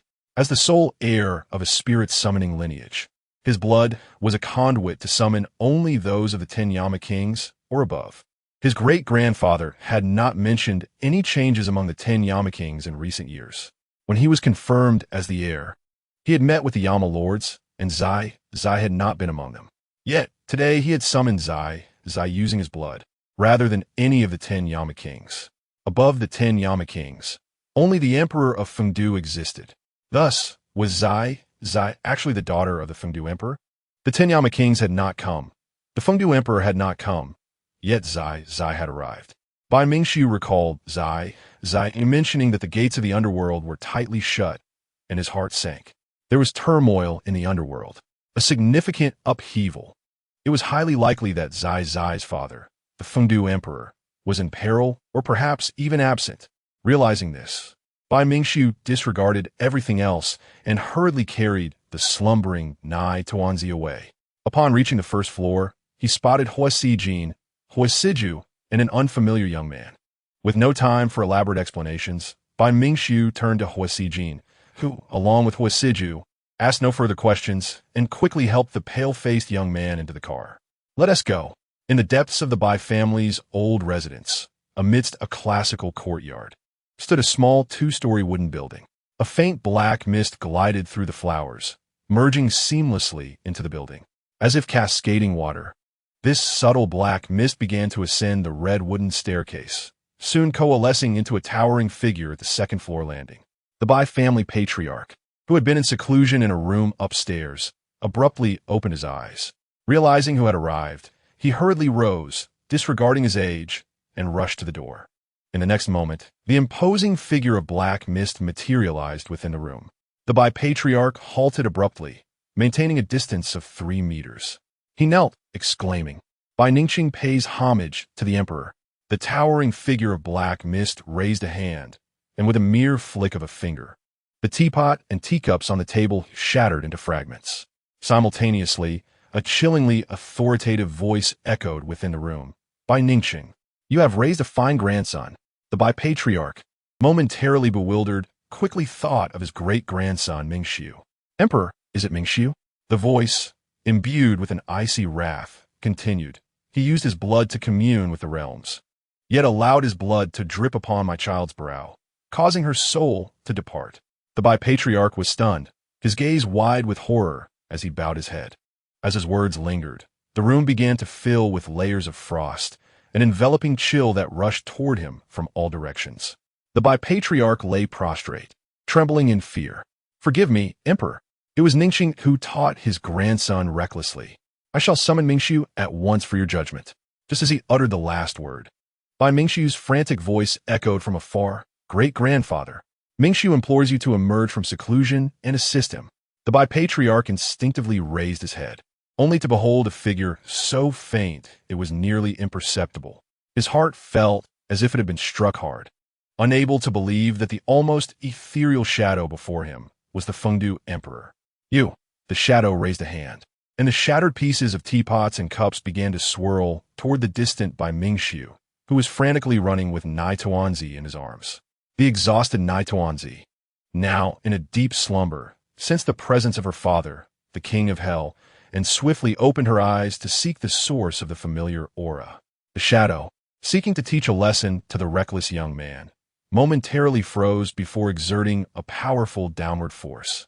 Shards of glass, resembling flying blades, momentarily hovered in the air before swiftly altering direction and embedding themselves into the adjacent lawn. Chapter 155, The Protective Uncle. The shadow vanished the instant the child turned to look, a voice of undeniable authority resonating in the ears of the elder Ba. "The child will be unharmed. You must not intervene. Furthermore, do not disclose my visit to my son." Elder Ba, summoning his courage, ventured another question. What if the little princess inquires? Perhaps it was merely an illusion, but he faintly perceived the towering shadow, already faint to the point of invisibility, sway slightly, the once imposing voice suddenly softening. "She is weary. Any inquiry will be brushed aside with, 'I am quite busy.' She is well-behaved and understands me." A wave of melancholy washed over Elder Ba. Indeed, he wished to inquire of the emperor regarding the current situation, yet the surroundings had become pristine and untainted, indicating that the other party had clearly departed. Several dozen meters away, the exceedingly fatigued child gazed wide-eyed at the distant wooden cottage, her little nose wrinkling as it bore no trace of her father, the king of the underworld. The child stared vacantly in that direction. "Father?" Bom Mingxiu, who was sprinting while cradling her, halted abruptly upon hearing her soft voice. Behind him, Hua Qinyun, accompanied by his 2 nephews, also arrived. Hua Sijin and Hua Siju, noticing Bom Mingxiu's sudden stop, followed suit. Only Hua Qinyun, unable to halt his momentum in time, feared colliding with Bom Mingxiu, swiftly turned. He stumbled over something, losing his balance and tumbling into the nearby grass. Hua Sijin and Hua Siju glanced over, spotting the shimmering reflection of light in the grass beneath the dim street lamp, instinctively sensing something amiss. Hua Sijin rushed over to assist, while Hua Siju was a moment too late, quickly reaching for his uncle's other hand. "Ouch! Who is the heartless wretch that buried shards of glass in the lawn? Who are they attempting to assassinate?" From afar, Elder Ba raised his gaze to the heavens, relieved that it was not him. The malevolent individual had long since departed, and yet he was not permitted to voice his grievances. Let his son bear the blame. As for the child, having lost her mother at birth, and with the emperor preoccupied with the construction of the new underworld, she had always been separated from her father. Shortly thereafter, Elder Ba hurried over, as the child, unaware, snuggled closer into Ba Mingshu's arms. To soothe her brother's worries, she murmured sleepily, "Brother Mingshu, I'm so tired. So very tired, I want to sleep. Do not disturb my slumber." Ba Mingshu pondered how he might convey to the child that perhaps something had transpired with the Underworld's leader. However, he reasoned that if the Underworld's leader were indeed in grave peril, the child, being the daughter of the Underworld's chief, would undoubtedly sense it deeply. "Very well, sleep, little one. Brother Mingshu shall not disturb your slumber, nor allow others to do so." The child's chubby face nestled against his chest, gradually producing soft, snoring sounds. It seemed she was utterly exhausted, her snores resonating louder and longer than usual, akin to a person collapsing in a slumber after extreme fatigue. Ba Mingshu speculated that this might be connected to his summoning of spirits, tightening his embrace around the child. Just then, Elder Ba rushed in, coincidentally overhearing Huo Qinyun's complaints. "Heartless wretch, this will ruin my reputation. Although I possess strength and background, one still desires a handsome visage." Elder Ba observed the marks of blood on his nephew's cheek, discreetly averting his gaze to call him Elder Ba. It seemed the elder was aware of the unfolding events, but had no intention of intervening. His lack of intervention indicated that the situation had not escalated to warrant his involvement. Elder Ba had just learned through Elder Hua of the incident involving the youngest son of the Hua family being mistakenly exchanged, and upon seeing the young man with 3 bloody scratches on his face, he began to shoulder the blame. "This must be Qinyun. My sincerest apologies. The lawn was just renovated a few days ago, and we have yet to inspect it. I shall promptly summon a private doctor to tend to your wounds." He spoke while assessing the true Hua Qinyun. Though both were in the entertainment industry, the authentic Hua Qinyun exuded a much more favorable aura than the previous impersonator, displaying a clear and bright demeanor. Elder Ba smiled more warmly. "This is a true member of the Hua family." Hua Qinyun, still grumbling, received Hua Sijin's suppressed laughter as he introduced him. "Uncle, this is the current head of the Bai family. They're a family of spirit mediums and have long-standing ties with our Hua family." Upon hearing the term spirit medium, Hua Qinyun appeared utterly bewildered. Are they truly spirit mediums? Elder Ba perceived in him a resemblance to Hua Sijin. Observing the mixture of fear and curiosity as he scanned his surroundings, if Hua Sijin were present, he would undoubtedly mirror this expression. Elder Ba nodded with a smile.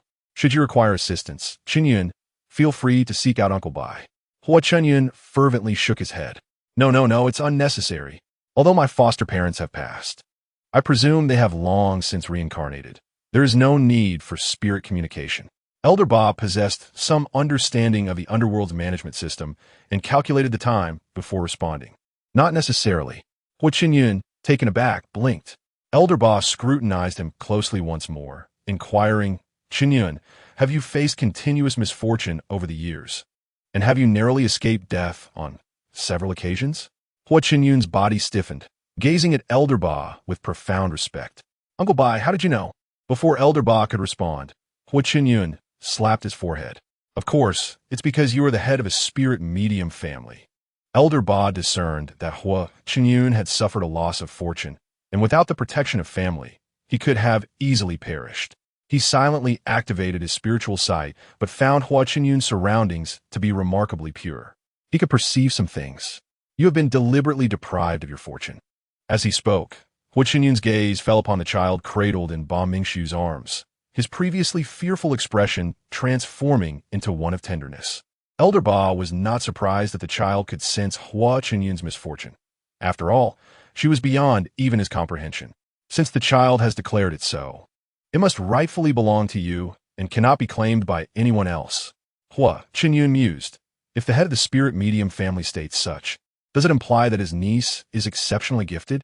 The steward soon arrived with the doctor. However, when the physician prepared to examine Hua Qinyun's wounds, he hurriedly shook his head. "I'm fine. It's merely superficial. I will recover in a few days. Please check on my niece." Realizing that Ba Mingshu had recognized the child as simple fatigue, he gestured to the doctor. "Please examine Hua Qinyun. The child is merely tired. I failed to check properly earlier. She is simply asleep." Hua Qinyun's eyes widened. "You mistook sleeping for a life-threatening situation?" Hua Sijin and Hua Siju shared his disbelief. Such an error was uncharacteristic of Ba Mingxiu. Was there something he had not disclosed? At that moment, Elder Ba interjected, Mingxiu, since the child is resting, you should take her to a place to recuperate. Allow me to hold her. Uncle Bai, I shall visit you again soon. Without waiting for Ba Mingxiu or Elder Ba to respond, Huo Clan strode away, cradling the child. Even as he walked, the wound on his knee throbbed painfully, yet he pressed on without pause. What nonsense! My own niece should not be left asleep in the arms of a Bai family member. Chapter 156. Is this Hua family a place from which he can never return? As Hua Qinyun departed with the child, Hua Sijin and Hua Siju exchanged farewells with Elder Ba and Ba Mingxiu before hastily following. Upon entering the vehicle, due to Hua Qinyun cradling the little one, Hua Sijin was driving while Hua Siju occupied the back seat, eager to inquire why his uncle had suddenly ventured out with the child this evening. Uncle, did you have some urgent matter that required taking the little one to the central tower? By the time they arrived, their uncle had already fainted. The little one entered the building, and they remained outside, safeguarding their uncle, still unaware of the reason for his visit. Hua Qinyun lowered his head with a sigh. That Hua Qinggu has arranged to meet me at the top floor. Hua Siju, incredulous, exclaimed, he invited you to meet at 9 or 10 at night. His intentions cannot be good. Hua Qinyun, well aware of this, nodded in agreement. I recognize his ulterior motives, but he threatened me using Song Song and her parents. I am currently in the capital. He has extensive connections and could easily act against the Dong family in Yunqing with just a phone call. Hua Siju retorted, why not simply inform us? His connections cannot surpass my father's or your second uncle's. Hua Chunyun was momentarily at a loss for words. He coughed lightly, his gaze wandering. I thought I would go check it out first. If necessary, I would seek your father. However, unexpectedly, I encountered an unreasonable Taoist priest who fainted upon seeing the suddenly towering little one due to a conversation regarding her height. Hua Qinyun held the little one with one arm while covering his face with the other. I still find it hard to accept that our family is comprised of ghostly beings. Hua Siju responded with confusion. Hua Sijin, the driver, cleared his throat, stating, Uncle, we are all human, not ghostly beings. Hua Siju then connected the dots and couldn't help but burst into laughter. Uncle, do you harbor some misunderstanding about our family? Hua Qinyun countered, if the little one suddenly grew to my height, what else could it be? Hua Siju realized that his uncle was even more timid than his foolish younger brother, deciding to temporarily conceal the little one's true identity. Why couldn't she be a little fairy? Hua Qinyun perked up at the mention of a little fairy. So, is the little one actually a little fairy? Hua Siju, without a hint of shame, continued to tease. Otherwise, how could an ordinary person lift a car stone and suddenly grow by a meter? Hua Qinyun conceded, fine. A little fairy is certainly preferable to a darling from the underworld. Hua Sijin probed cautiously, Uncle, if the little one were not a little fairy but a little princess from the underworld, would you still acknowledge her as your niece? Hua Qinyun straightened in his seat. How could that be? Although I fear such things, the little one is too adorable. Even if she were that, she would still be the cutest. I'm not afraid. Hua Siju, with a smile that didn't quite reach his eyes, reminded him, but uncle, by the time we arrived tonight, you had already fainted. Hua Qinyun retorted, I just need to get used to it. It will be fine after a few more times. Hua Siju threw his head back in laughter, teasing, it's quite all right. You will indeed become accustomed to it after being frightened a few times. Who has been startled by the little one? Just envision the scene of you facing various adorable beings with missing limbs or headpieces. Hua Qinyun appeared bewildered, glancing at Hua Sijin. What is he laughing about? Hua Sijin responded nonchalantly, just amusing himself. Nothing to concern yourself with, uncle. Hua Qinyun conceded, all right, everyone has their moments of youthful folly. Upon their arrival at the old residence, the lights were surprisingly bright. Just as Hua Qinyun was about to call out, Hua Chunling, seated on the sofa, shot him a look that silenced him. Shifting his gaze to the sofa, he spotted Gu Xingyu sitting opposite him. The smile on Hua Qinyun's face vanished instantaneously. Upon seeing Hua Qinyun, Gu Xingyu's eyes flashed with astonishment, quickly replaced by a cold and ruthless demeanor. No wonder the Taoist priest had vanished without a trace. It appears he had met with misfortune. Gu Xingyu's mood was exceptionally poor, yet he maintained a calm facade, regarding Hua Qinyun with an amiable expression. What brings you here? Gu Xingyu feigned helplessness, I did not intend to disturb your father, old Master Hua, and old Madam Hua so late at night. But I was unable to reach you at the company, which compelled me to make this trip. Hua Qinyun glared at Gu Xingyu with ill intent. Unable to reach me?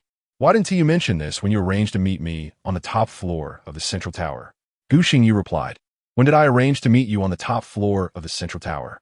Hua Qinyun pulled out his phone, scouring through the call history. Yet there was nothing. He searched again, still nothing. You must have meddled. Gu Xingyu appeared more exasperated, but gazed at him with a tolerant expression. Hua Siju plopped down onto the leather sofa, lazily humming. Then why bother coming at all? Gu Xingyu explained. After all, among old Master Hua's 3 sons, Hua Chunling is in the middle. At that time, Hua Chenhui and he were the eldest and youngest sons, respectively, leaving Hua Chunling as the overlooked one. Eventually, when Hua Chunling recklessly contended with Hua Chenhui for control of the Hua group, Old Master and Old Madam Hua began to express their discontent, gradually distancing themselves, to the extent of not inviting their second family to the old residence for reunion dinners during the new year. He had struck Hua Chenling's son, but with the protection of the Old Master and Old Madam, it was all in vain. Suddenly, Gu Xingyu recalled that when he arrived here around 2 in the morning, during the hour he waited for Hua Qinyun, although the Old Master and Old Madam spoke little with Hua Chunling. The Old Madam had personally instructed the maid to prepare ginseng soup and fruits for him. In contrast, she remained indifferent towards Gu Xingyu, who had once been favored over Hua Chenhui. A sense of foreboding gripped Gu Xingyu. Chapter 157. A plague of ghosts. Gu Xingyu's visit was indeed to summon someone. But more importantly, he sought to ascertain whether the real Hua Qinyun was truly dead. The outcome was disappointing. Aside from a few bruises, he appeared relatively unscathed, entirely capable of continuing his life in the entertainment industry. Returning to the Hua family, the resources he once enjoyed could now potentially belong to Hua Qinyun, which he could not accept. To eradicate this matter once and for all, the permanent disappearance of Hua Qinyun would be the most effective solution, suppressing his simmering anger. Gu Xingyu smiled at the increasingly brash Hua Siju. Hua Siju's words grew bolder. Gu Xingyu instinctively shook his head, only to hear Hua Qinyun's heavy agreement. Hua Qinyun warned him, do not make any further moves against the Dong family, or you will deeply regret it. Hua Sijin interjected, Uncle, he wouldn't dare act against the Dong family. The Dong family is currently under the Hua family's protection, unless he has grown weary of his comfortable life. Gu Xingyu replied, Excellent. The children of the Hua family's second branch, including Hua Chunling, who has not uttered a word nor glanced at me since my arrival, are all individuals I wish to eliminate. He took note of this. Gu Xingyu, fueled by anger, left with a smile that was on the verge of breaking. Exiting the gates of the Hua family residence, he headed straight to the hospital where the Taoist priest was located. The Taoist priest's injuries were significant but not grave. He had sprained his ankle and, due to the little one throwing a car stone, he had to dodge and ended up with a fractured calf. He also suffered numerous abrasions. When the police arrived, he revealed his identity and, fortunately, recognized some acquaintances. In excruciating pain, he had properly examined the situation, thus failing to identify that the little one was precisely the spirit child he sought. He went straight to the hospital for examination and treatment. Upon seeing Gu Xingyu, the Taoist priest frowned. You're not dead? Gu Xingyu was momentarily taken aback. I'm not actually Hua Qinyun. How could I possibly be dead? The Taoist priest suspected that when he departed the previous night, the entire building had been enveloped in a dense, sinister aura. Surmising that Gu Xingyu had disobeyed his warnings and left the room, provoking the spirits. You stayed in your room, didn't you? Gu Xingyu awkwardly stated. I managed to escape, but I ran fast, and that thing couldn't catch up with me. Hai Dao Zhang, skeptical, replied, a ghost unable to catch a human? Surely, that is rather foolish. However, he was indifferent to how Gu Xingyu had managed to flee. Surviving was what mattered most, especially since the Gu family had always been generous to him. Was it true that Hua Qinyun had died? Hai Dao Zhang could not possibly inform Gu Xingyu that a master of his caliber had, in fact, been outwitted by a young father and daughter duo. For the sake of the Gu family's wealth, Hai Dao Zhang refrained from confronting the disobedient Gu Xingyu. There was a minor incident last night. I shall return once I have healed, he remarked, suddenly turning to Gu Xingyu. A typical person would likely have turned pale upon hearing such words. Yet Gu Xingyu, who bore more than one life on his hands, remained unfazed in the presence of Hai Daozhong, showing no fear of the supernatural. No problem. As long as we can eliminate Hua Qinyun immediately, I will deliver as many lives as you require. A cold glint flickered in Hai Daozhang's eyes. Those in their profession were, after all, wary of karmic retribution, fearing the consequences that awaited them in the afterlife. Thus, he usually avoided matters that involved lives. We must not attract the attention of the police. It would be best if the death appeared natural, like that girl before. Do you still have the talisman I gave you? Remember to apply it before the life fades away. And then bring the person to the place you took them last time. Gu Xingyu promptly agreed. No problem. After their discussion, the door to the hospital room swung open, and Gu Xingbua, the corpulent eldest son of the Gu family, entered, laden with various supplements. Hai Daozhong, thank you for your trouble. Hai Daozhong smiled. It was nothing. I simply wasn't successful, disappointing the second young master. Gu Xingbua cast a discontented glance at Gu Xingyu. Xingyu, did you not heed Hai Daozhang's words? Fortunately, their encounters over the years had been few, allowing for relative peace. Observing Gu Xingyu's expression, Hai Daozhong attempted to smooth over the tension. There is no need for anger. Mr. Gu, it was merely one failure. The Hua family likely remains unaware that Huo Qinyun's fortune has been stolen. As long as they are oblivious to this fact, and as long as the second young master remains healthy, the Hua family will eventually belong to you. Gu Xingwu chuckled at that time. I shall surely build a golden statue in honor of Hai Daozhong. The atmosphere in the hospital room quickly became jovial. Meanwhile, Master Hai, having hurried from Yin City, circled the central building, deep in thought as he calculated something.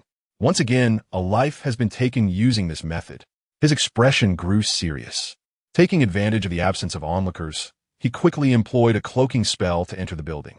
Inside, it was pristine, devoid of any lingering malevolent energy. Recently, the gates of the underworld had closed, and countless new souls roamed the realm. Along his path, he encountered many naive souls, but more sought to confirm whether the true Huo Qinyun had indeed perished. The results were disappointing, apart from some minor injuries. He appeared to be in good shape and was not hindered from continuing his career in the entertainment industry. Returning to the Hua family, the resources he once enjoyed could now be claimed by Huo Qinyun, a reality he could not accept. For a permanent solution, the best course of action was for Huo Qinyun to vanish entirely. Suppressing his inner fury, Gu Xingyu smiled at Hua Siju, who had spoken rudely to him. Siju's words grew increasingly aggressive. Gu Xingyu instinctively shook his head, only to hear Huo Qinyun's heavy affirmation. Gu Xingyu warned him, do not interfere with the Dong family again, or you shall regret it. Hua Sijin coolly replied, Uncle, he would not dare to touch the Dong family. They are now under the protection of the Hua family, unless he finds his current situation too comfortable. Gu Xingyu responded, very well. The children of the Hua family's second branch, including the previously silent Hua Shiling, who had not even glanced at him, all incited his desire to eliminate them. He would remember this. Seething with anger, Gu Xingyu left with a strained smile. Exiting the gates of the Hua family estate, he made his way directly to the hospital where Hai Daozhong was located. Hai Daozhong had sustained significant injuries, though not life-threatening. He had twisted his ankle and suffered additional injuries from a rock that had been thrown at him. Upon the police's arrival, he revealed his identity and, fortuitously, encountered acquaintances. In his pain, he had not taken note of the fact that the child he sought was indeed the very one he had been looking for, leading him directly to the hospital for care. Seeing Gu Xingyu approach, Hai Daozhong frowned. You survived? Gu Xingyu stammered, I am not truly Huo Qinyun. How could I possibly die? Hai Daozhong had felt that when he left the previous night, the building was engulfed in a thick, ominous energy. Suspecting that Gu Xingyu had disobeyed him, provoking the supernatural entity, he did not leave the room. Gu Xingyu awkwardly confessed, I did, but I ran quickly, and that thing could not catch me. Hai Daozhong retorted, a ghost unable to catch a human? Surely, that is absurd. Nevertheless, he was unconcerned with how Gu Xingyu had managed to escape. Surviving was paramount, especially since the Gu family had always treated him generously. Was Huo Qinyun truly dead? Hai Daozhong pondered. He certainly could not reveal to Gu Xingyu that a master of his stature had been outsmarted by a young father and daughter. For the sake of the Gu family's fortune, he refrained from confronting the disobedient Gu Xingyu. There was a minor incident last night. I shall return once I have healed, he noted, casting a glance at Gu Xingyu. A typical person would likely have turned pale at such a revelation. Yet, with multiple lives on his conscience and Hai Daozhong present, Gu Xingyu showed no fear of the supernatural. No problem. As long as we can eliminate Hua Qinyun at once, I will bring as many lives as you desire. A cold glimmer passed through Hai Daozhang's eyes. Those in their profession were, after all, wary of karmic debts, fearing the reckoning that awaited them in the afterlife. Thus, he typically avoided matters that involved lives. We must not attract the attention of the police. It would be best if the death appeared natural, like the girl before. Do you still have a talisman I provided? Remember to apply it before the life fades. And then take the body to the place you last visited. Gu Xingyu promptly agreed. No problem.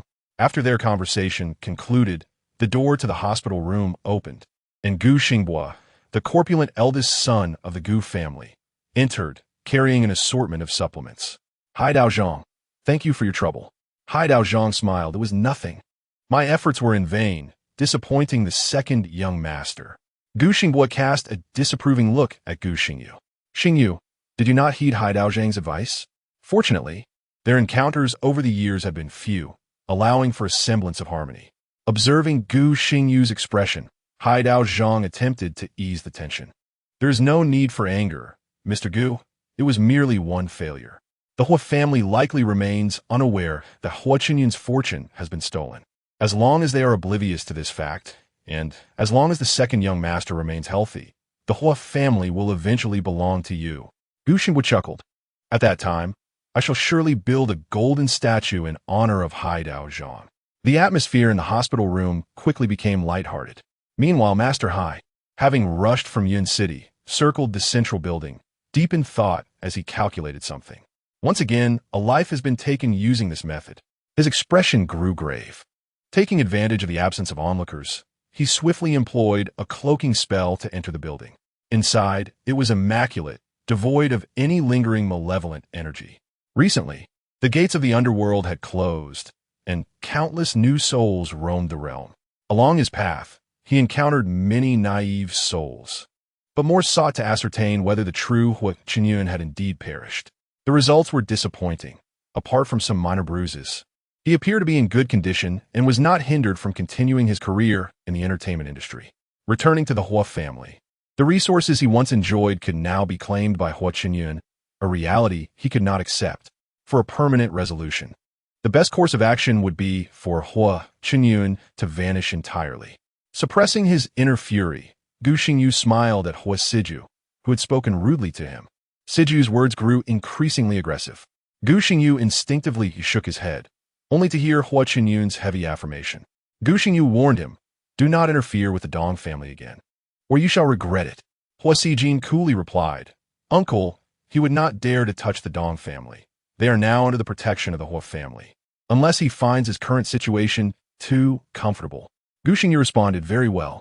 The children of the Hua family's second branch, including the previously silent Hua Shiling, who had not even glanced at him, all incited his desire to eliminate them. He would remember this.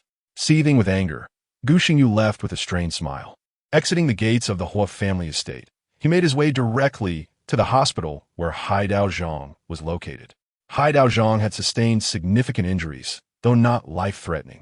He had twisted his ankle and suffered additional injuries from a rock that had been thrown at him. Upon the police's arrival, he revealed his identity and, fortuitously, encountered acquaintances. In his pain, he had not taken note of the fact that the child he sought was indeed the very one he had been looking for, leading him directly to the hospital for care. Seeing Gu Xingyu approach, Hai Daozhang frowned. You survived? Gu Xingyu stammered, I am not truly Hua Qinyun. How could I possibly die? Hai Daozhang had felt that when he left the previous night, the building was engulfed in a thick, ominous energy. Suspecting that Gu Xingyu had disobeyed him, provoking the supernatural entity. You did not leave the room? Gu Xingyu awkwardly confessed. I did, but I ran quickly, and that thing could not catch me. Hai Daozhang retorted. A ghost unable to catch a human? Surely that is absurd. Nevertheless, He was unconcerned with how Gu Xingyu had managed to escape. Surviving was paramount, especially since the Gu family had always treated him generously. Was Huo Qinyan truly dead? Hai Dao Zhang pondered. He certainly could not reveal to Gu Xingyu that a master of his stature had been outsmarted by a young father and daughter. For the sake of the Gu family's fortune, he refrained from confronting the disobedient Gu Xingyu. There was a minor incident last night. I shall return once I have healed, he noted, casting a glance at Gu Xingyu. A typical person would likely have turned pale at such a revelation. Yet, with multiple lives on his conscience and Hai Dao Zhang present, Gu Xingyu showed no fear of the supernatural. No problem. As long as we can eliminate Hua Qinyan at once, I will bring as many lives as you desire. A cold glimmer passed through Hai Dao Zhang's eyes. Those in their profession were, after all, wary of karmic debts, fearing the reckoning that awaited them in the afterlife. Thus, he typically avoided matters that involved lives. We must not attract the attention of the police. It would be best if the death appeared natural, like the girl before. Do you still have a talisman I provided? Remember to apply it before the life fades. And then take the body to the place you last visited. Gu Xingyu promptly agreed. No problem. I yearn to perform a rite of passage. Yet despite my fasting and daily recitations of scriptures, the gates of the underworld remain firmly shut. I am utterly at a loss, unable to establish any form of contact. My anxiety is mounting to an unbearable extent. Hai Ming furrowed his brows deeper. Take me to see. The two proceeded to the rear courtyard, where a multitude of monks were engrossed in their chants. Within an invisible barrier, unseen by ordinary eyes, new souls, victims of natural death, illness, accidents, or drowning, drifted aimlessly. Some were dismembered, others decomposed. The majority were in a state of confusion, filling the skies above Mingjue Temple with a dark, oppressive presence that was truly chilling to behold. Master Huiji raised his hands in exasperation. If we cease our recitations, those unjustly deceased souls will awaken swiftly. Currently, there are over 10,000 new souls, including several particularly malevolent spirits. We have truly done our utmost. As Master Huiji spoke, Chun Jiantao, who was suppressing the malevolent spirits, approached with 3 team members. Master Huiji, what news from the Bai family? Is communication still impossible? Master Huiji exhaled heavily. It is impossible. The human realm is now overrun with spirits. Hai Ming recalled the pristine building at Zhongxin Plaza, a sudden inspiration striking him. Captain Chun, could you assist in reviewing the surveillance footage from the past 12 hours at the Zhongxin Plaza? Perhaps someone can assist these new souls. Meanwhile, far away in the city center, Nai Tuanzi, deep in slumber at the Hua family residence, abruptly sneezed, slowly rousing from her profound sleep. She rubbed her eyes and instinctively glanced in the direction of Mingjue Temple. Despite the distance, she felt an unfamiliar yet potent aura of negativity. Nai Tuanzi's drowsy eyes gradually sparkled with awareness. There are snacks.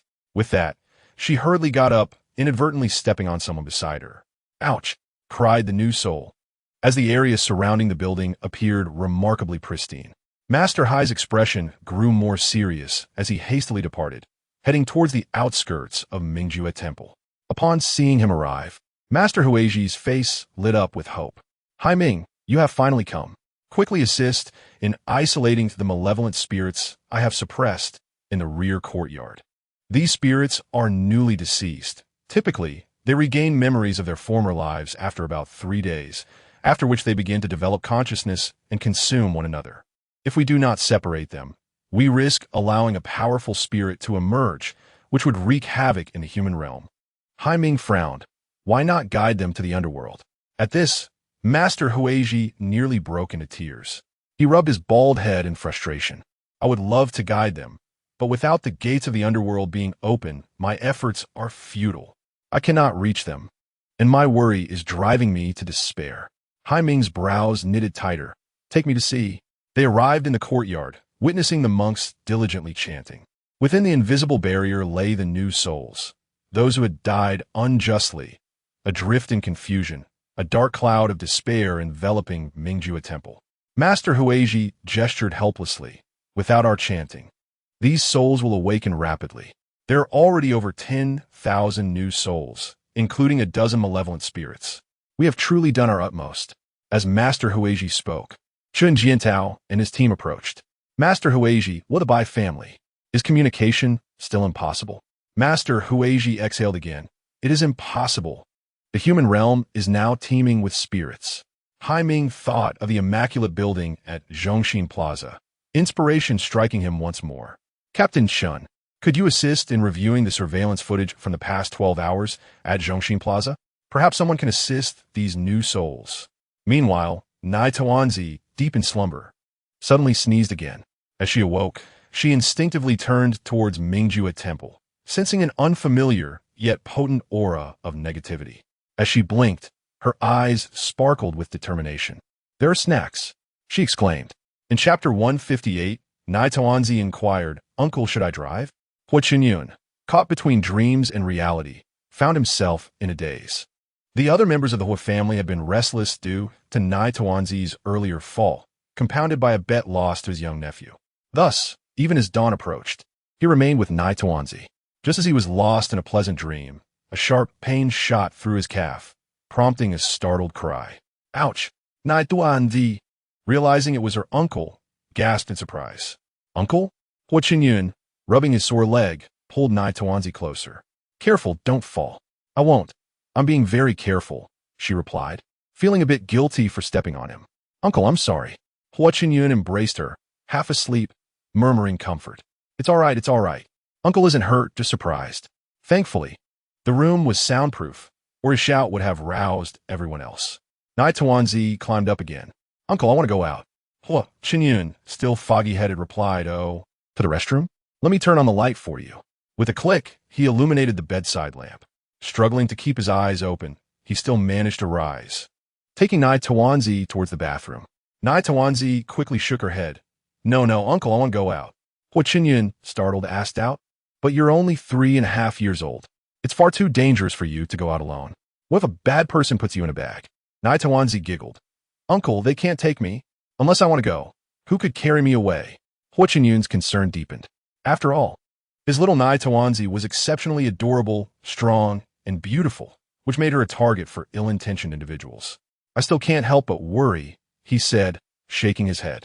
Nai Tawanzi glanced towards Mingjue Temple and then at her uncle's furrowed brows. Will Uncle come with me? Hua Qinyun checked the time. It was 4:30 in the morning. How about we wait 2 more hours? At 6:30, Uncle can wake you up for breakfast, and then we can go play. Nai Tawanzi pointed towards Mingjue Temple with her chubby hand, her big round eyes filled with determination. Uncle, I want to go there for breakfast. I want to eat breakfast there. Hua Qinyun sighed. Is every little girl like this? All right then. He relented, knowing that his only niece was precious to him, capable of staying up late and waking early, and was simply too endearing to resist. Hua Qinyun lifted Nai Tawanzi in his arms. Shall we tidy up a bit before heading to the place you mentioned for breakfast? Nai Tawanzi gleefully replied, Thank you, Uncle. You're the best. I really like Uncle. Hua Qinyun felt elated by her praise, his lips curving into a smile, completely oblivious to Nai Tawanzi's sudden growth spurt. After washing up, Hua Qinyun quietly carried Nai Tawanzi downstairs, slipping out of the Hua family residence under the cover of night. As the car sped along the road, Hua Qinyun occasionally glanced at Nai Tawanzi in the back seat, securely fastened in her seatbelt. So well behaved. After they awoke, he planned to call his cousin to inquire if his uncle and aunt had arrived in the capital, intending to take Nai Tawanzi to visit them at the hospital. Perfect. At that moment, Hua Qinyun was completely unaware of the extraordinary nature of the little girl in his car. As they drove further from the city center, he realized the time and felt a sense of bewilderment. Kai, could you please tell me the location of that breakfast shop? Why haven't we arrived yet? The little one, with chubby fingers, pointed towards the windshield, seemingly indicating the distance beyond. Uncle, it's still ahead. Hua Qinyun replied, but Kai, we have already left the city. The little one was oblivious to the concept of city limits, only aware that they had yet to reach their destination. But Uncle, we haven't arrived yet. Hua Qinyun pursed his lips. All right then, since we are already out, a little longer won't matter. Let's keep going. Hua Qinyun pressed on. It was expected that dawn would be breaking, yet the sky appeared increasingly dim. The little one chimed in innocently, It's because there are too many snacks over there. Hua Qinyun inquired, What? The little one quickly adjusted her words, recalling the breakfast Uncle had mentioned. There are too many breakfasts over there. Hua Qingyun was puzzled. Too many breakfasts? The little one, with a cute nod, replied, yes, there are many, but upon closer inspection, there aren't that many that I like. Hua Qingyun found it hard to comprehend, choosing to ponder the little one's words instead. He tentatively asked, so, do you mean to say that there are many breakfast vendors at our destination, but not many that you enjoy? The little one's gaze pierced through the transparent windshield at the ominous sky, where the golden light was increasingly overshadowed by dark clouds. Furrowing her brow, she explained, Uncle, Kai is not picky. Hua Qingyun couldn't help but chuckle. Then what did you mean when you said there aren't many you can eat? The little one was focused on the swirling darkness in the distance. Because they haven't made any mistakes. Hua Qingyun replied. Food needs to make mistakes before it can be eaten? Is it the world you live in? He found it hard to grasp. Yet it did not dampen his good spirits. Before bed, he had sent a message to Dong Song, reassuring himself that nothing untoward had happened to the Dong family, which put his mind at ease. As for the earlier incident involving Gu Xingyu trying to arrange a meeting with him through Dong Song, he dismissed it as mere folly, deeming Gu Xingyu to be a lunatic just seeking to toy with him. As the vehicle continued forward, Hua Qingyun could faintly hear the sound of bells ringing. He pressed the brake and turned to the little one in the back seat. Kai, do you hear any sound? The little one replied. What kind of sound does Uncle mean? Hua Qingyun instinctively replied, like the sound of temple bells. The little one adorably nodded. I hear it. It's coming from the direction of breakfast. Uncle, we are almost there. After we turn the bend ahead, we should be able to see it. Hua Qingyun thought to himself how eager the little one must be for breakfast. So much so that she couldn't even be bothered to say the full phrase and simply refer to it as breakfast. While he was lost in thought, the little one had already crawled from the back seat through the space between the driver's seat and the passenger seat. Uncle, are you tired of driving? Let me take over. Hua Qingyun jolted back to reality. Huh? The little one pointed at her chubby legs. I can make them longer. Hua Qingyun replied. How about this? Guy, Uncle will drive. I'm not tired at all. I'm full of energy. After saying this, he raised his thick eyebrows, his starry eyes shining brightly. The little one looked a bit disappointed. All right then, Uncle can drive, but the road up ahead might be bumpy, so hold on to the steering wheel tightly. Hua Qingyun glanced ahead, seeing the road was smooth, save for a few curves and not a single pothole in sight. He assumed the little one was teasing him, so he smiled and reassured her, no worries, Uncle is an excellent driver. Not only can I handle a smooth road, but I could also navigate through the roughest of terrains with ease. After all, I am the third-ranked racer in the world, the only one whose identity remains undisclosed. The little one gazed at the distant horizon where the golden light was fading, suddenly calling out to Hua Qingyun, Uncle, can we go faster? Kai's breakfast is going to run away. Hua Qingyun was taken aback, chuckling, can breakfast really run away? The little one nodded earnestly, her little brows furrowing. There were too many ominous entities within the light circle, and the faint aura of merit was becoming increasingly overwhelmed, with new souls continuously being born around them. The circle was at risk of bursting at any moment. If that happened, all the snacks would escape. Seeing Uncle accelerate the car, the little one furrowed her brow even tighter as the speed was still insufficient. She bit her finger and gently tapped the corner of Uncle's mouth. Huh? Hua Qingyun, unaware of her small gesture, felt a strange sensation at the corner of his mouth. Kai, what's wrong? The little one shook her head, her gaze fixed on the precarious golden light. Uncle, drive slowly. Kai will run ahead. By the time you arrive, I shall already be full. With that, the little one flung open the car door and performed a swift exit, akin to a 3.5-year-old whirlwind leaping out at 90 miles per hour. Hua Qingyun's heart nearly stopped from fright. Kai. The response was the heavy slam of the passenger door, accompanied by her protective barrier. Hua Qingyun hit the brakes again, attempting to open the door, but it wouldn't budge. He pushed harder. Still no movement. Had he accidentally locked it? Glancing at the button, he saw it was not locked. Yet it remained stuck. Panic surged through him as he feared the little one had been swept beneath the car. Kai, Uncle, Kai is right here. Upon hearing her voice, Hua Qingyun looked up to see the chubby little one racing ahead, leaving a blur in her wake. The clouds were rolling in from the distance, casting an even darker hue over the sky. The road that had been clearly visible was now shrouded in a faint mist, making it hard to discern. He thought it might be the internal air pressure, so he switched to outside circulation, yet the fog only thickened. The little one's voice was fading from his sight. Huo Chan, not daring to hesitate any longer, slammed on the gas, racing towards the little one. Guy, wait for uncle. The little one, having dashed out, initially intended to use her swift movement, but was distracted by the rich aroma of sandalwood wafting through the air, triggering a series of sneezes. Achoo! Achoo! Achoo! She hesitated to move quickly, fearing she might end up in the most fragrant spot by mistake, which would be quite unfortunate. Fortunately, despite the cracks appearing around the light circle, repairs were underway. This only served to enrage the malevolent spirits that prowled nearby. Seeing the clear path ahead only to be blocked at the last moment was intolerable for anyone, especially for the spirits filled with rage. The little one slowed her pace, opening her mouth wide to consume the bloodied entities lingering outside the circle while sprinting at full speed. Huo Chan shouted as he accelerated. However, the little one seemed oblivious to his calls. He had no choice but to increase his speed, going from 90 to 120. Then from 120 to 140. From 140, he surged to 180. Navigating sharp turns, he drifted expertly. Yet it felt as though he was falling further behind, almost only able to catch a glimpse of her blurry figure. What on earth is happening? He lamented while again pushing the accelerator. The speedometer hit 220. The car sped down the road like a bolt of lightning. Outside Mingjue Temple, the newly born spirits looked on in astonishment, utterly dumbfounded. Or rush. That individual seems to have reached the pinnacle of performance. An electrifying journey. I am indeed a racing enthusiast. In life, I was impoverished, yearning to witness a race in person, yet I was perpetually short of funds. To my astonishment, in death, I have finally seen it, and it is free. How worthwhile my demise has been. Oh my, what is that young man doing speeding? Is he chasing after that petite figure ahead? Goodness, is he still half asleep? Can a mere mortal catch up with our ghostly companions? It is simply impossible. But look at that little figure ahead. She could effortlessly soar into the air and leave that young man behind. Yet she chooses not to.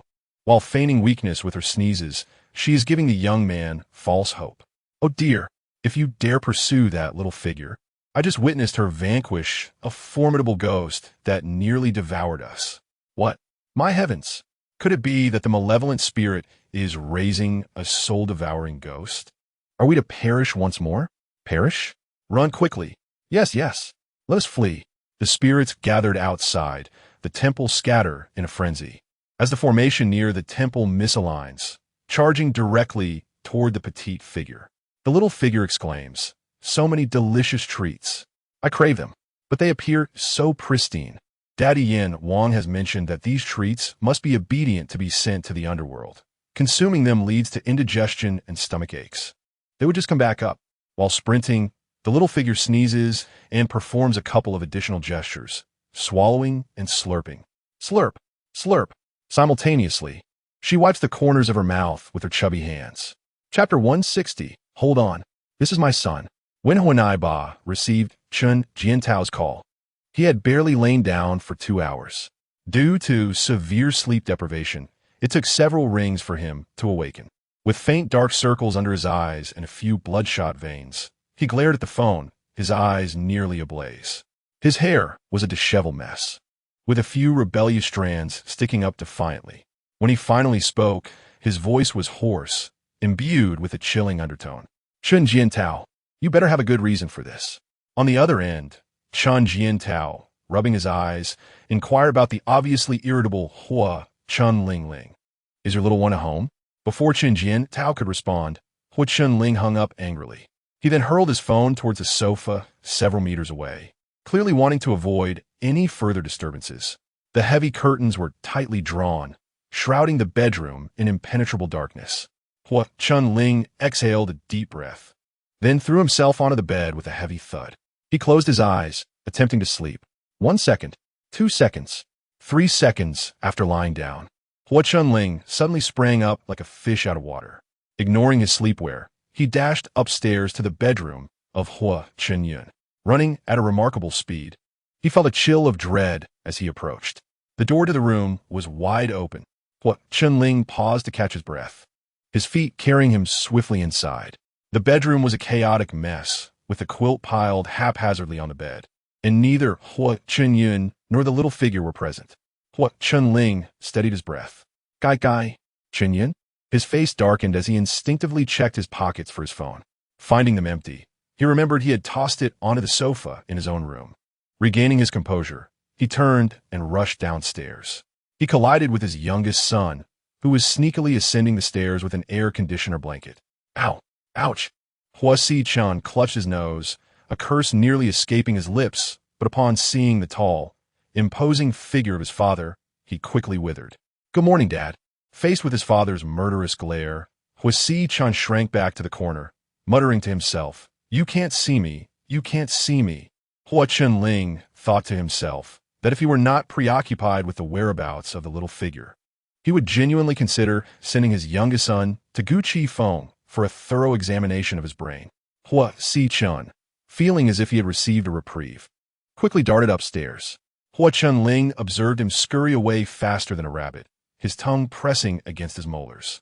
With a sense of urgency, he retrieved his phone from the sofa and attempted to call Chun Jiantao again, but it remained unanswered. Huo Naiba Ingan deeply, Saling Hivi Li. With hands on his hips, he gazed toward the ceiling, then decisively stepped out, heading straight for the parking lot in the backyard. He selected a supercar, fast and efficient. As he opened the car door and settled into the driver's seat, a cheerful voice suddenly called from the passenger side. Dad, I've been waiting for you for a long time. The eager tone was unmistakably filled with excitement. Hua Chunling, acting more swiftly than his thoughts, raised his hand to deliver a slap in response. Upon realizing it was his son, he felt an acute pain in his chest from the earlier collision. As his hand was about to connect with his son's face, he abruptly pulled back, losing his balance and tumbling into the driver's seat. Hua Si-chan, startled, shot up, bumping his forehead against the car door. With a cry of pain, he exclaimed. Huanai Ba closed his eyes, inhaled, then opened them again. He saw his son, clutching his forehead, looking both furious and pitiful. Taking a deep breath, he composed himself, just as Hua Si-chan was about to speak. Huanai Ba felt an ache in his chest and warned his son with a fierce gaze. Do not utter a word, otherwise I shall deal with you. The last part of his warning remained unspoken, as he feared that verbalizing it might lead to action. Hua Si-chan's eyes were brimming with tears. Why am I to blame? Confused, Hua Si-chan thought, while Huanai Ba had already settled into the driver's seat, casting a sidelong glance at him. Buckle up. Immediately, Hua Si-chan forgot his grievances and hurriedly fastened his seatbelt, his little mouth chattering away. Dad, I ran to Uncle's room and saw that neither Uncle nor Kai were there. I knew you must have known they left. It's still dark, and you definitely wouldn't trust Uncle to take Kai out to play at this hour. You would surely drive to find them. So I came to wait for you in the car. And I guess you would choose this supercar because it's the fastest and coolest.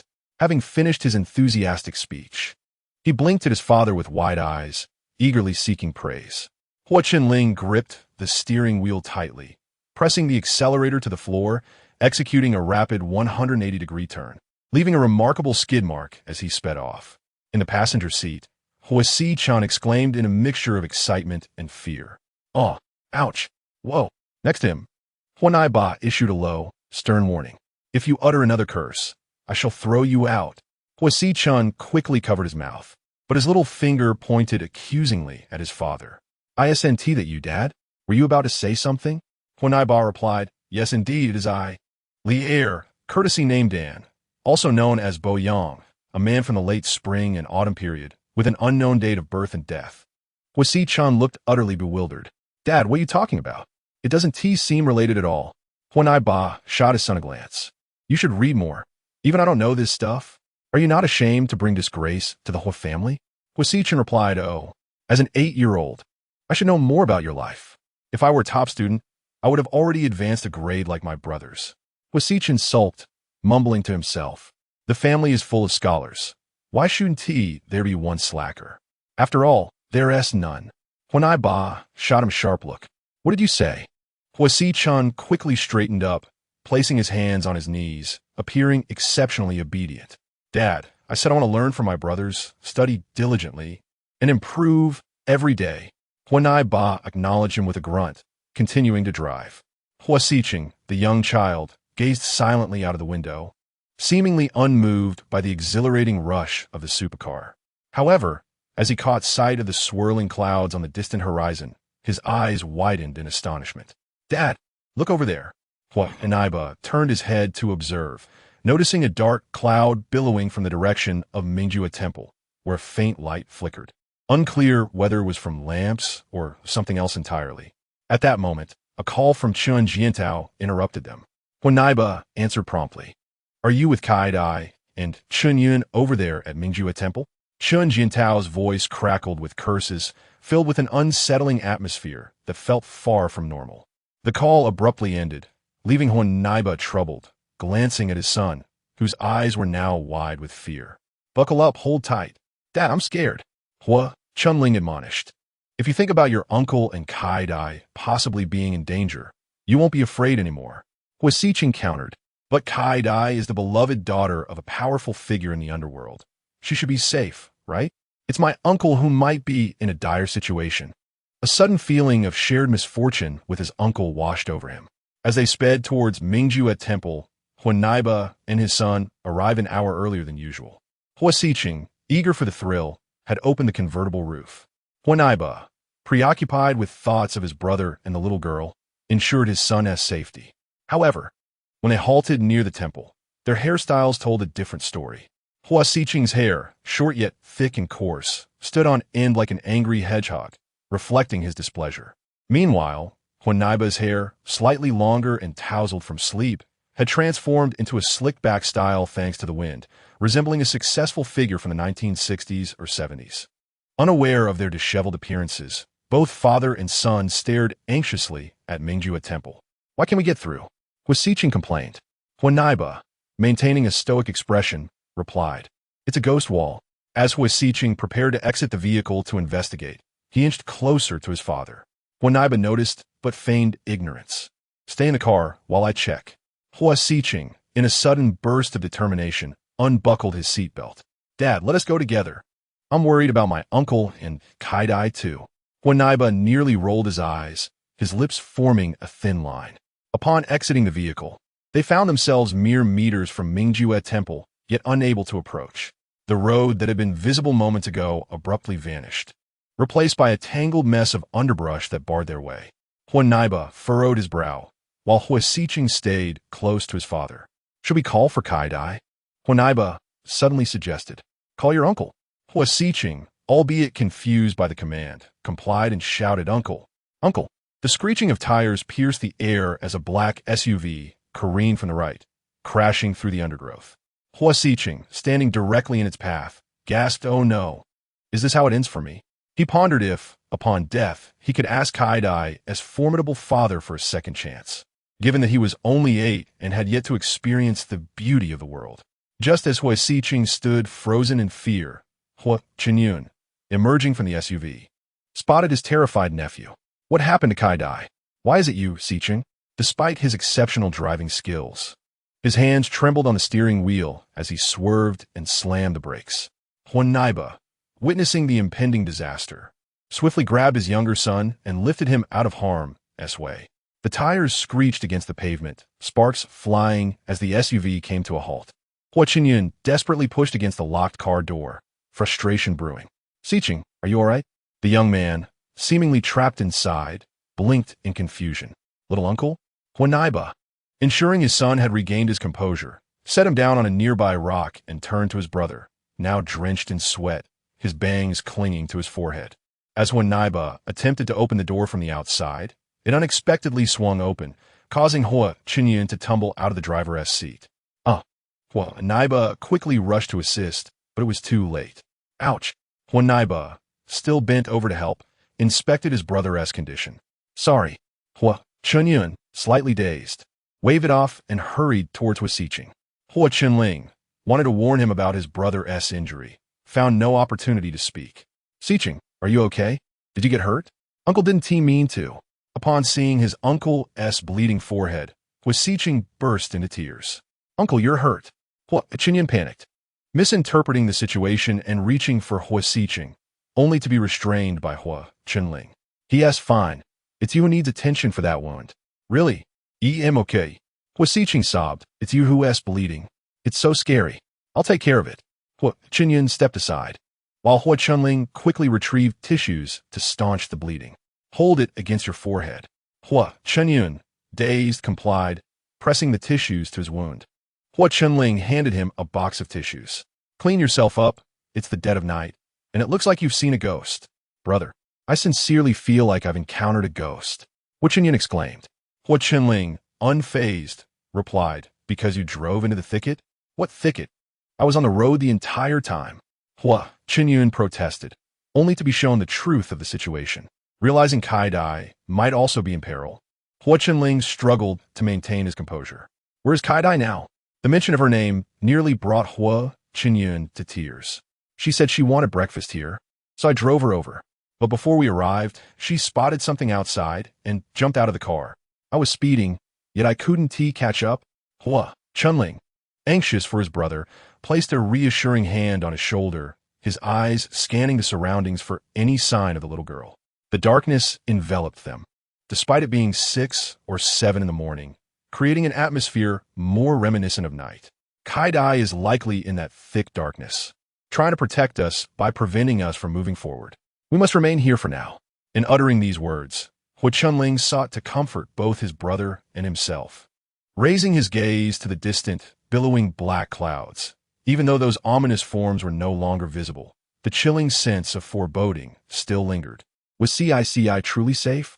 Hu Chnl's brow furrowed in concern as he attempted to reach Sich and GNT once more. Chapter 162. The little one who made everyone cry beneath the swirling clouds. Inside Ju Temple, the plump little one sneezed, her tears streaming down her cheeks. Achoo! Achoo! Achoo!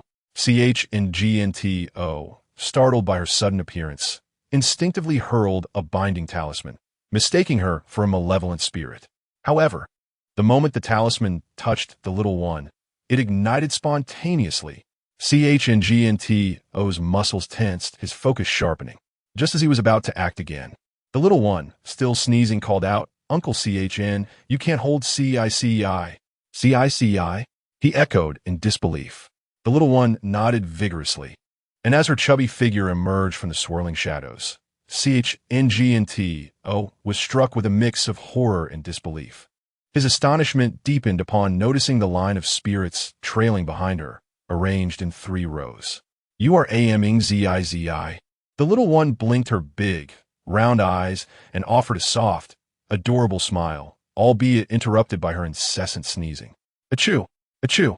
Recognizing her as the genuine CICI, CHNGNTO rushed over to scoop her up, but she waved her hands insistently. Uncle CHN, no need to carry CICI.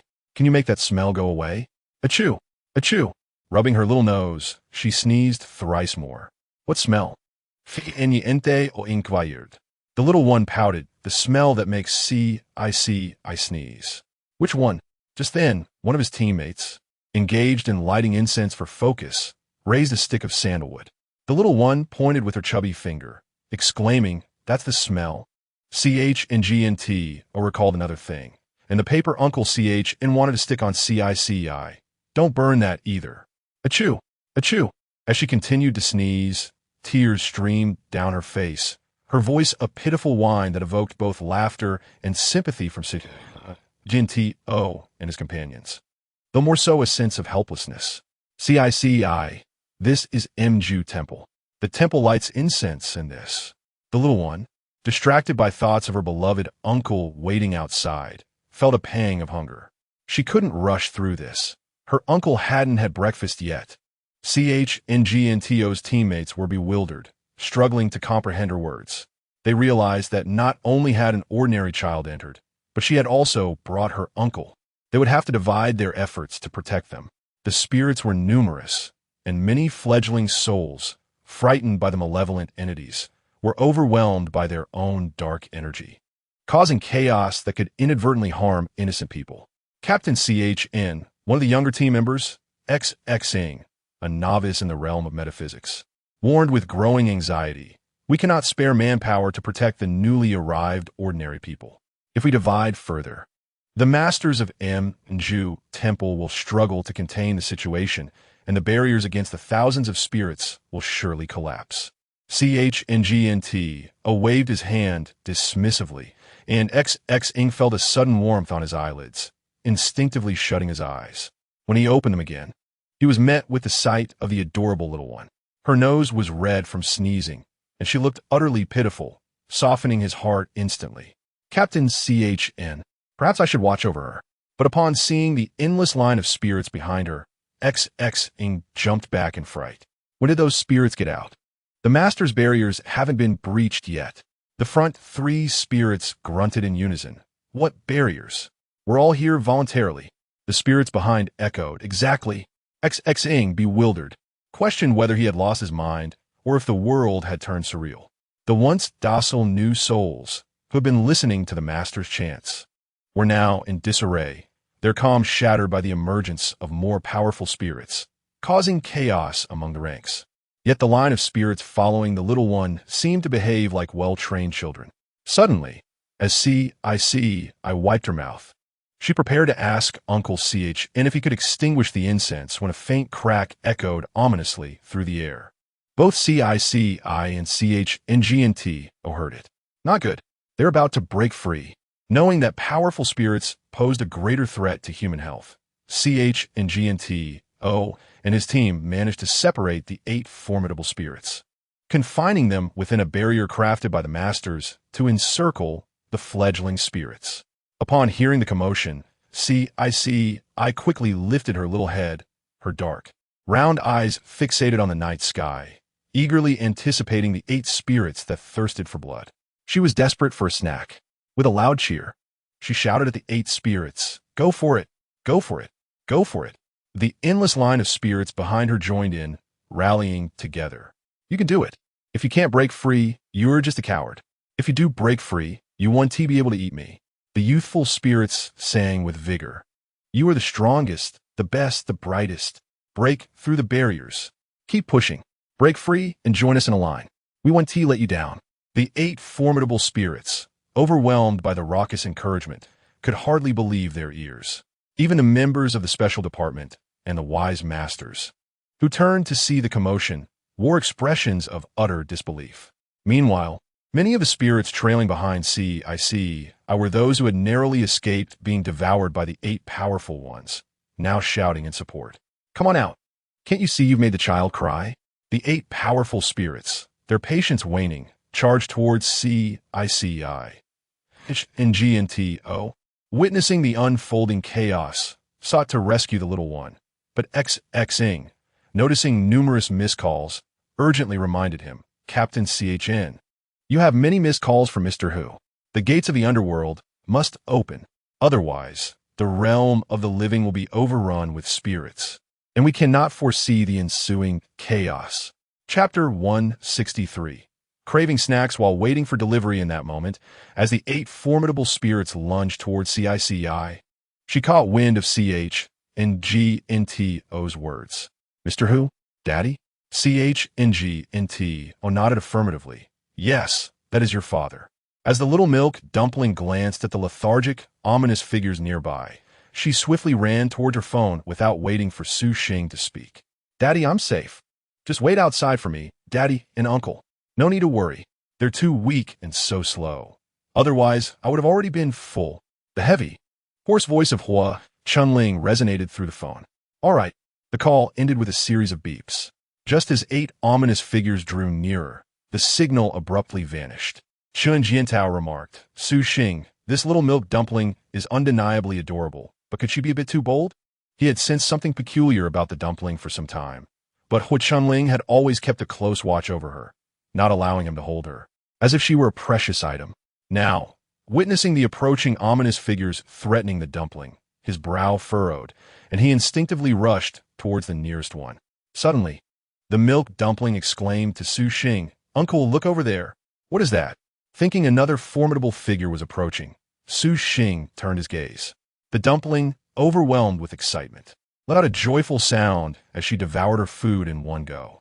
At that moment, Chun Jiantao felt a chilling wind rush past him as the figure transformed into a dense cloud of black mist, surging past him and heading towards the rear.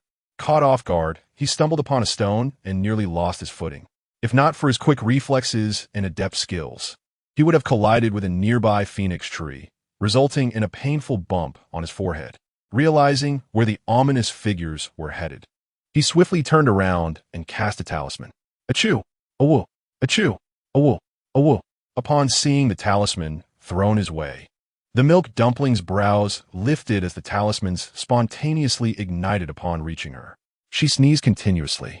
However, her insatiable appetite for delicious food remained unaffected. While Su Xing turned back toward the dumpling, he realized that the 8 ominous figures had vanished entirely.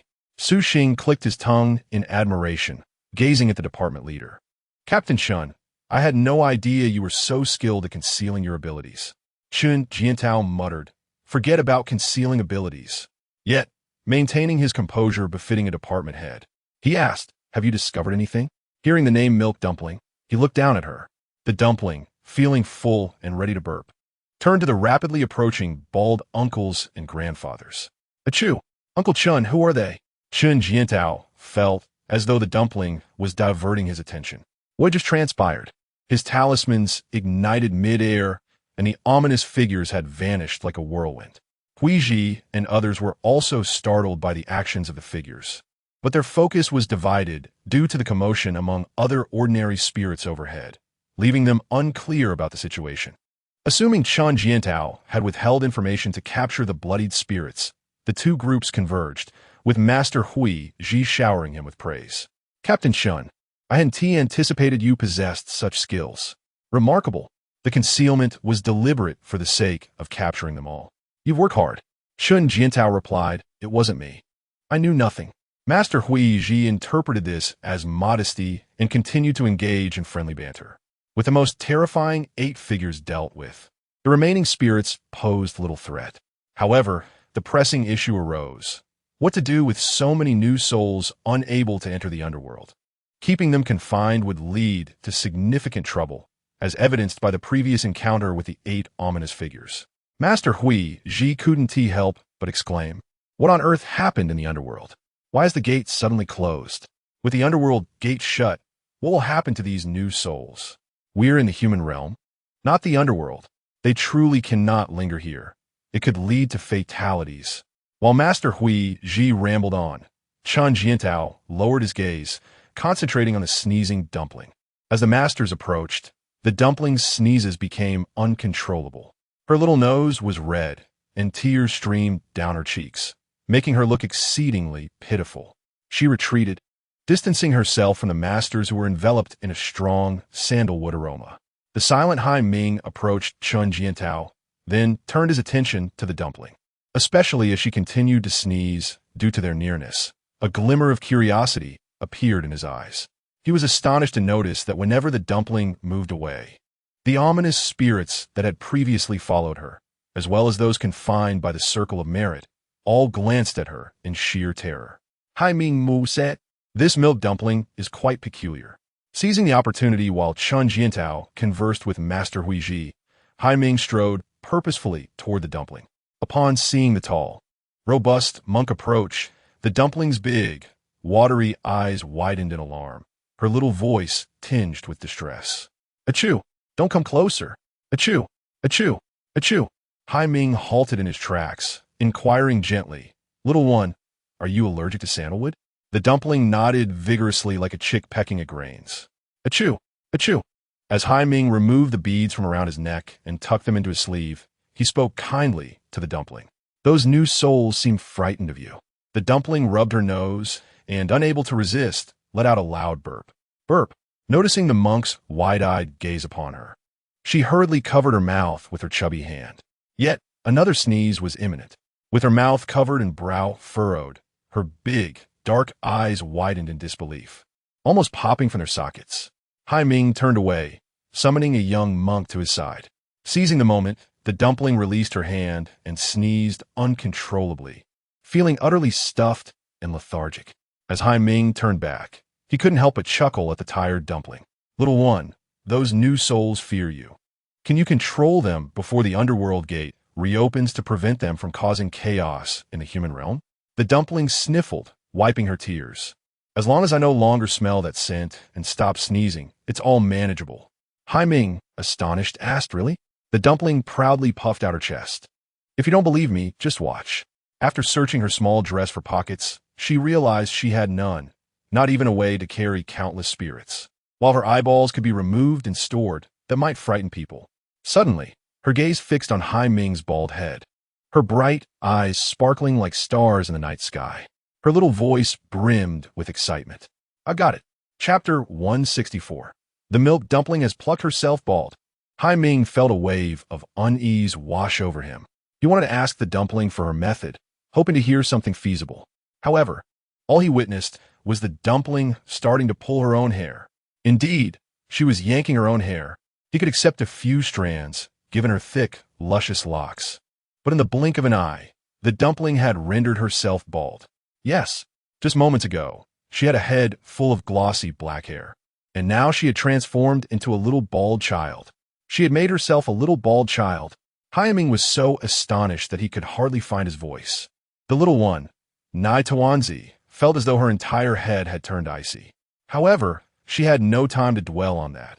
In an effort to stop her sneezing, she swiftly gathered the hair she had pulled out, fashioning it into a compact, solid black ball, empowered by the strength of the Netherworld's little princess. If one had not witnessed it firsthand, even Hai Ming would likely struggle to recognize that the black sphere in Nai Tawanzi's hands was made from her own hair. Once the ball was complete, it was hollow inside. Nai Tawanzi snapped her fingers, and all the ghostly entities she had previously summoned, as well as those that could not fit in the courtyard of Mingjue Temple, surged towards her. In the distance, the wise master Hui Ji and the other monks of the temple were discussing how to accommodate the temporarily harmless ghostly beings. Just as they noticed all the entities vanish in an instant, Chun Jiantao swallowed hard and instinctively called out Zai Zai. Upon hearing Uncle Chin's voice, Nai Tawanzi, clutching the small ball containing thousands of ghostly entities, bounced towards him.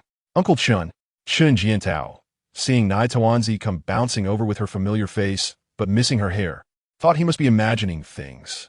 He couldn't care less about the missing ghostly beings. It was most likely Hai Ming's doing, but Zai Zai's hair absolutely could not be lost. Chun Jiantao was so agitated he was nearly at a breaking point. Zai Zai, where's your hair? Nai Tawanzi lifted the pearl-sized black ball, showing it to him. It's all right here. Chun Jiantao exclaimed, is that a ball? Realizing Uncle Chun might not recognize it immediately, Nai Tawanzi hurriedly placed the ball in his hands and sweetly reminded him, Uncle Chun, feel it. Isn't it incredibly soft and delicate? If you examine it closely, you'll see it's made of individual strands.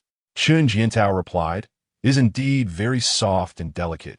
But the fact remains that Zai has turned into a little bald child. If Huo Chenling finds out, he might just skin Hai Ming alive. After all, being with Nai Tawanzi means he has not taken good care of her, with no trace of ghostly presence around. He guessed that Hai Ming must have used some method to temporarily suppress them all. Yes, Hai Ming. Chun Jiantao recalled that just moments ago, while Master Huiji had been discussing the fate of the ghostly beings with him, Hai Ming had gone to find Nai Tawanzi. Hai Ming was a monk, with a completely bald head. He must have noticed something unusual about Nai Tawanzi and used the quickest method to persuade her to embrace Buddhism, resulting in her sudden transformation into a little bald child.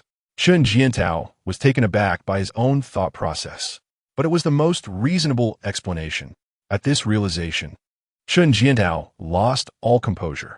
Breathing heavily, he stormed towards the distracted Hai Ming. Hai Ming, you bald monk, have you lost your mind? You actually encouraged Nai Tawanzi to shave her head? Does she even understand what that means at just 3.5 years old? With a furious heart, he charged forward, cursing under his breath. Nai Tawanzi, still caught up in her own world, inadvertently kicked Hai Ming into the nearby drainage ditch. Ow! What the heck, Chun Jiantao? Hai Ming exclaimed, bewildered. Chun Jiantao leapt in after him, continuing the chase. What do you mean, what the heck? I'm going to teach you a lesson for your lack of morals. Well, have I ever lacked morals? Hai Ming retorted, warning him to stop or he would retaliate. Oh, please. I'm afraid of your retaliation. Go ahead and hit me. If you don't retaliate, I will look down on you. Hey, Chun Jiantao, are you going to bite me too? Nai Tawanzi, with her little legs, rushed over, pleading beside the drainage ditch. Uncle Master, please don't fight. It's wrong to fight. Stop. But her cries fell on deaf ears. Chun Jiantao, fueled by rage, was determined to teach Haiming a lesson. After all, if he didn't seriously injure Haiming, Huo Chunling would likely send him to be cremated. What others said, or what Nai Tawanzi pleaded, was of no consequence. Nai Tawanzi could not be without her hair. As for Haiming, he was utterly confused, having no idea what he had done that was so immoral. Yet, being a monk accustomed to compassion, he always held back, even as he claimed he would retaliate. Each time he tried to inquire about the situation, he was met with Chun Jintao's fists. Both were robust individuals, and while the drainage ditch was not particularly wide, it was quite deep. Once they fell in, they found themselves unable to ascend or descend, appearing to be locked in a fierce struggle. Master Huiji, accompanied by his disciples, and Su Xing from Special Department, rushed over. Su Xing was the first to scoop up Nai Tawanzi, who was trying to help. Oh dear, this is adult business. Nai Tawanzi, stay out of it. With their physiques, if you fall in, you might get hurt by one of their punches. Nai Tawanzi hastily explained. Uncle, no, Zai just wants to tell them. But Su Xing had already stepped back, worried about her safety. Nai Tawanzi, this is adult business. Children should not interfere. Besides, the big ones are tough, and the other side is a well-known monk. They won't get hurt. Su Xing retreated with Nai Tawanzi in his arms, instinctively reaching out to gently pat her head. Then he froze. The adorable, chubby Nai Tawanzi had transformed into a bald little girl.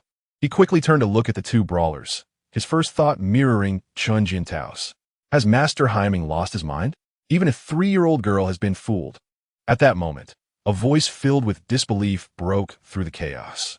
Zai. Su Xing was startled and stepped back 3 paces, holding Nai Tawanzi closer. Who are you?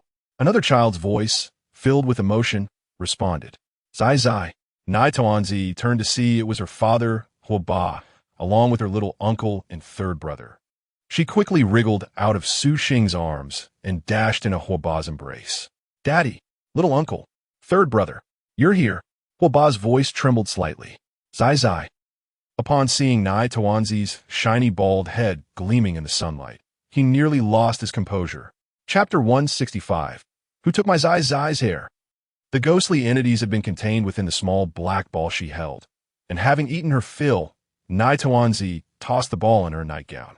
The ball split into 2 strands of hair that wrapped around her delicate little neck, transforming the size of the black ball from that of a watermelon to that of a pearl, resembling a dark gemstone necklace adorning her neck. Nai Tawanzi snuggled against her father's neck, pouting. Daddy Zai is so sleepy, Achu. Huo Ba's mind was consumed with the image of his once beautiful, adorable little daughter suddenly becoming a bald child, and he hadn't heard a word of what Nai Tawanzi had done or said. However, as a father, when she nestled against him, he instinctively began to gently pat her back. Nai Tawanzi, who had been able to resist sleep, felt too comfortable, and her eyelids began to droop, but she did not forget to warn her father about the danger.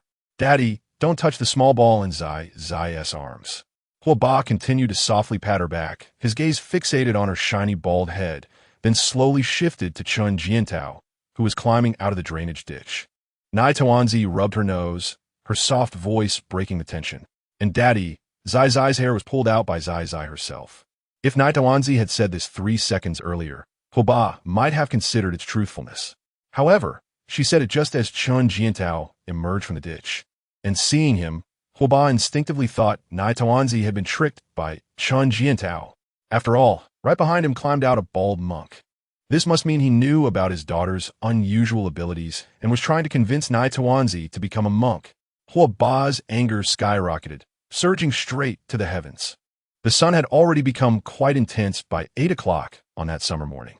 After a night of tireless activity, the little milk bun, now completely bald, nestled in his father's embrace and swiftly drifted into slumber. Chun Jiantao instinctively called out, Kai, upon witnessing the milk bun occasionally sneezing in her dreams. Huo Chunyun furrowed his brows tightly. Second brother, is Kai unwell? The sight of the milk bun's bald head triggered a recollection in Huo Dad. It seemed that the milk bun had an allergy to sandalwood fragrance. Without hesitation, he cradled the milk bun and turned to leave, realizing the situation. Huo Chunyun finally regained his composure. He dashed in the opposite direction of Huo Shunling, unleashing a furious roar. Which scoundrel coaxed my little niece into shaving her head? Who was it? My little Kai is a girl. This is a temple, and just because there are no girls, you cannot trick her into a haircut. Woe is me. My little Kai had such beautiful hair, and you deceived her into this. I detest you all. Hua Qinyan rolled up his sleeves, demanding, speak up. Which rascal is responsible? Step forward before I unleash my wrath. Amidst Hua Xiqing's uproar, he suddenly caught sight of the bruised and battered Chun Jiantao and remembered something. His father had spoken with Uncle Chun over the phone earlier. So, Uncle Chun had been with Kai all this time? Hua Xiqing rushed over. Uncle Chun, which villain misled my sister into shaving her head? You must tell me. Chun Jiantao pointed directly at the approaching Grandmaster Hyaming. Him. Hua Xiqing inhaled deeply and charged at the newly arrived Hyaming like a stout little bull. Ah, wicked monk. Return my sister's hair. Hyaming protested. This benefactor, you. Though Hua Xiqing was not as strong as the milk bun, he possessed a considerable amount of strength for a child. With a loud thud, Hyaming found himself lying in a drainage ditch, gazing up at the rising sun, his head buzzing. He was wronged. Hyaming had previously tried to explain to Chun Jiantao that the milk bun had pulled her own hair out, and now he sought to clarify matters with Hua Xiqing. But how could Hua Xiqing believe such nonsense? What utter nonsense! My sister has been with us for so long, without a thought of shaving her head. How could she suddenly become bald upon seeing you? You must have tricked her. You wicked monk. Hua Xiqing leaped down into the drainage ditch, launching a furious assault on Grandmaster Hyaming. The stunned young monks, witnessing their master jump in, felt compelled to assist and quickly joined in, resulting in a crowded and chaotic drainage ditch. Hua Qinyun and his nephew Hua Xiqing, seeing the bald heads, were incensed and unleashed a wave of indiscriminate attacks, filling the rear courtyard with anguished cries. From a distance, Su Xing observed, Captain Chun, this is madness. If I join this chaos, won't I just be asking for a beating? A dead comrade is better than a living priest. Amiba. 3 hours later, at the Hua family estate, Hua Shunling carried the perfectly balanced milk bun upstairs to the master bedroom for rest, calling upon Hua Qinyun and Hua Xiqing to guard her, just in case. He then quickly made his way downstairs, heading straight for the living room sofa. Meanwhile, Jiang Lin led Chun Jiantao, Master Huiji, and Master Hyaming into the room. Upon seeing the three with bruised faces, Hua Shunling's expression remained impassive, revealing no sign of concern. The three bore visible injuries, particularly Master Hyaming, whose face was a comical sight, adorned with dark bruises and torn robes, looking as though he had encountered a fierce foe. Sir, Captain Chun, Master Huiji from Mingjua Temple and Master Hyaming from Hanyan Temple have arrived, Hua Shunling announced, his lips curling into a cryptic smile. Chun Jiantao felt a chill run down his spine, more unsettling than facing an insistent ghost. Master Huiji and Master Hyaming clasped their hands in greeting. Greetings, Benefactor Shunling. Hua Shunling cut to the chase, who shaved Kai's hair. Master Huiji glanced at Chun Jiantao and Master Hyaming in confusion. Master Hyaming, feeling both wronged and helpless, confessed. To be candid, Benefactor Shunling, Kai pulled her own hair out. Hua Shunling scoffed. Master Hyaming, do you expect me to believe that? I know you don't. Master Hyaming replied. If Benefactor Shunling is skeptical, wait until Kai awakens. Outside, Butler Luo's stern voice echoed. Ms. Wang, you cannot enter without Sir's consent. Wang Yuling scoffed dismissively. I am not here to see Hua Shunling. I wish to see Master Huiji and Master Hyaming. Step aside. Just as Butler Luo was about to call for security to escort her away, a deep, cold voice resonated from the living room. Let her in. Upon hearing Hua Shunling's voice, Wang Yuling felt a twinge of apprehension. Nevertheless, recalling that she was not here for Hua Shunling, she straightened her posture, feeling emboldened. For the sake of the Hua family's reputation, or rather, to safeguard Hua Shunhui's name, Hua Shunling would likely not agree to a divorce. Even if Hua Shunhui were not the head of the Hua group, as the eldest son, his divorce would undoubtedly affect the family's shares. Furthermore, she had met 2 individuals on the airplane who could be of use if necessary. A confident smile graced Wang Yuling's lips as she felt the weight of something wrapped tightly in her bag and strode in with her high heels clicking. Upon entering the living room, she froze at the sight of the assembled figures. Master Hyaming? Master Huiji? Had it not been for the two monks' distinctive robes and similar physiques, she might not have recognized them. Master Huaji remarked, "The reputation of Mingjue Temple has surely been tarnished." Master Haiming's eyes widened in astonishment upon seeing Wang Yuling. Benefactor Wang. Upon hearing that deep voice, Wang Yuling connected the bruised yet upright figure of the monk before her with Master Haiming. "Master Haiming, what happened to you?" Master Haiming attempted to smile and shake his head, indicating he was fine, but the movement caused his swollen lips to throb painfully. He quickly adjusted his expression, his profound and wise eyes meeting Wang Yuling's worried gaze. "I tripped. It's nothing serious." Wang Yuling countered, "For someone of your stature, how could a mere trip leave you so battered and bruised?" Master Haiming replied, "Benefactor Wang." Master Huaji interjected, "As always, Benefactor Wang, your words are sharp and piercing." Chun Jiantao wanted to laugh, but suppressed it, fearing pain would ensue. Hua Shenling's voice cut through the air coldly. "Since you're here, Ms. Wang, Jianglin, show her the contract." Wang Yuling felt a jolt of apprehension. She had no desire to see whatever contract Hua Shenling was presenting, anticipating nothing good would come of it. Thus, she turned to Master Haiming, urgently imploring, "Master Haiming, you must help my family. We have ghosts." Master Haiming raised an eyebrow. To claim in front of the head of the Hua family that they're ghosts? Previously, he had helped Wang Yuling and her daughter out of pity, considering the plight of a mere 8-year-old child targeted by malevolent spirits. However, he had been in dire financial straits at the time, compelled to dispatch his most formidable puppet, nearly jeopardizing himself in the process. Now, witnessing Wang Yuling completely disregard the authority of the Hua family's head, Master Haiming discerned that something was amiss. Indeed possesses an air of ominousness. However, the lingering chill dissipated entirely upon their arrival, leaving one to ponder its whereabouts. In contrast, the figure of Wang Yuling caught his eye, revealing a faint aura of gloom surrounding her. Wang Yuling, feeling his gaze upon her, grew somewhat uneasy but steadied herself, reminded of the potent item concealed within her bag.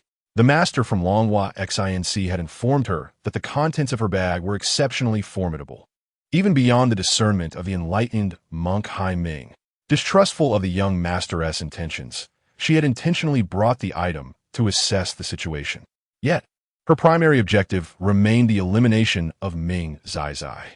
Hai Ming's expression turned stern as he regarded Wang Yuling. "Do you possess any evidence, Benefactor Wang?" Of course, Wang Yuling did. Her eyes swept across the hall, but she did not spot Ming Zai. "Master Hai, the evidence should be upstairs. It pertains to the daughter adopted by Shenling, named Ming Zai. She is a spectral entity." Hai Ming and Master Chun Jiantao simultaneously retorted, "Impossible. If Ming Zai were indeed a ghostly being, we would have discerned it. Especially with so many spirits present this morning, she would have undoubtedly revealed herself. Moreover, her aura would have leaked somewhat due to the surrounding environment. Yet we detected no trace of malevolence from that adorable little dumpling." On the way here, Chun Jiantao had already begun to accept Hai Ming's assertions.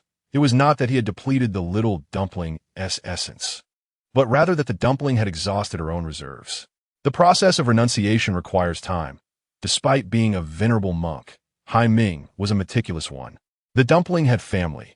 After years of monastic life, Hai Ming, a renowned monk in the Buddhist community, would not hastily engage in the act of shaving her head. While he comprehended the situation, he would never side with Hai Ming, especially given Shenling's ominously dark demeanor that sent shivers down his spine. Wang Yuling interjected, "You all." Hai Ming frowned, letting out a pained hiss. "I have encountered Miss Ming. She is a remarkably charming child. Charm in my foot. She is a ghostly being. If we do not subdue her, we shall all perish." Shenling raised his hand, clapping thrice. The hall fell into an eerie silence, and Wang Yuling's heart raced. Pounding erratically, Shenling spoke coldly. "Jianglin, summon the legal department staff at once." Jianglin nodded, "Yes, sir." Wang Yuling protested. "Aye." Shenling addressed Masters Chun Jiantao and Hai Ming. "If you do not mind, I can have Butler Luo escort you to freshen up." The trio, battered and bruised, replied, "We do not mind. Thank you." Wang Yuling pressed her lips together, her eyes filled with venomous intent. "Shenling, you are forcing my hand." Once Hai Ming and the others departed, Wang Yuling feigned searching through her bag for her phone, subtly opening a small box inside. A chilling, spectral energy surged forth, racing out into the living room. The little dumpling, sleeping soundly upstairs, stirred her tiny nose, while Ho Qinyun and Ho Siqing sprawled beside her, snoring loudly. The dumpling, too, let out soft snores, her little belly rising and falling, resembling a breathing winter melon. Suddenly, a blood-red eye appeared outside the balcony window, enormous and menacing, fixated coldly upon the slumbering dumpling, creating an especially terrifying sight.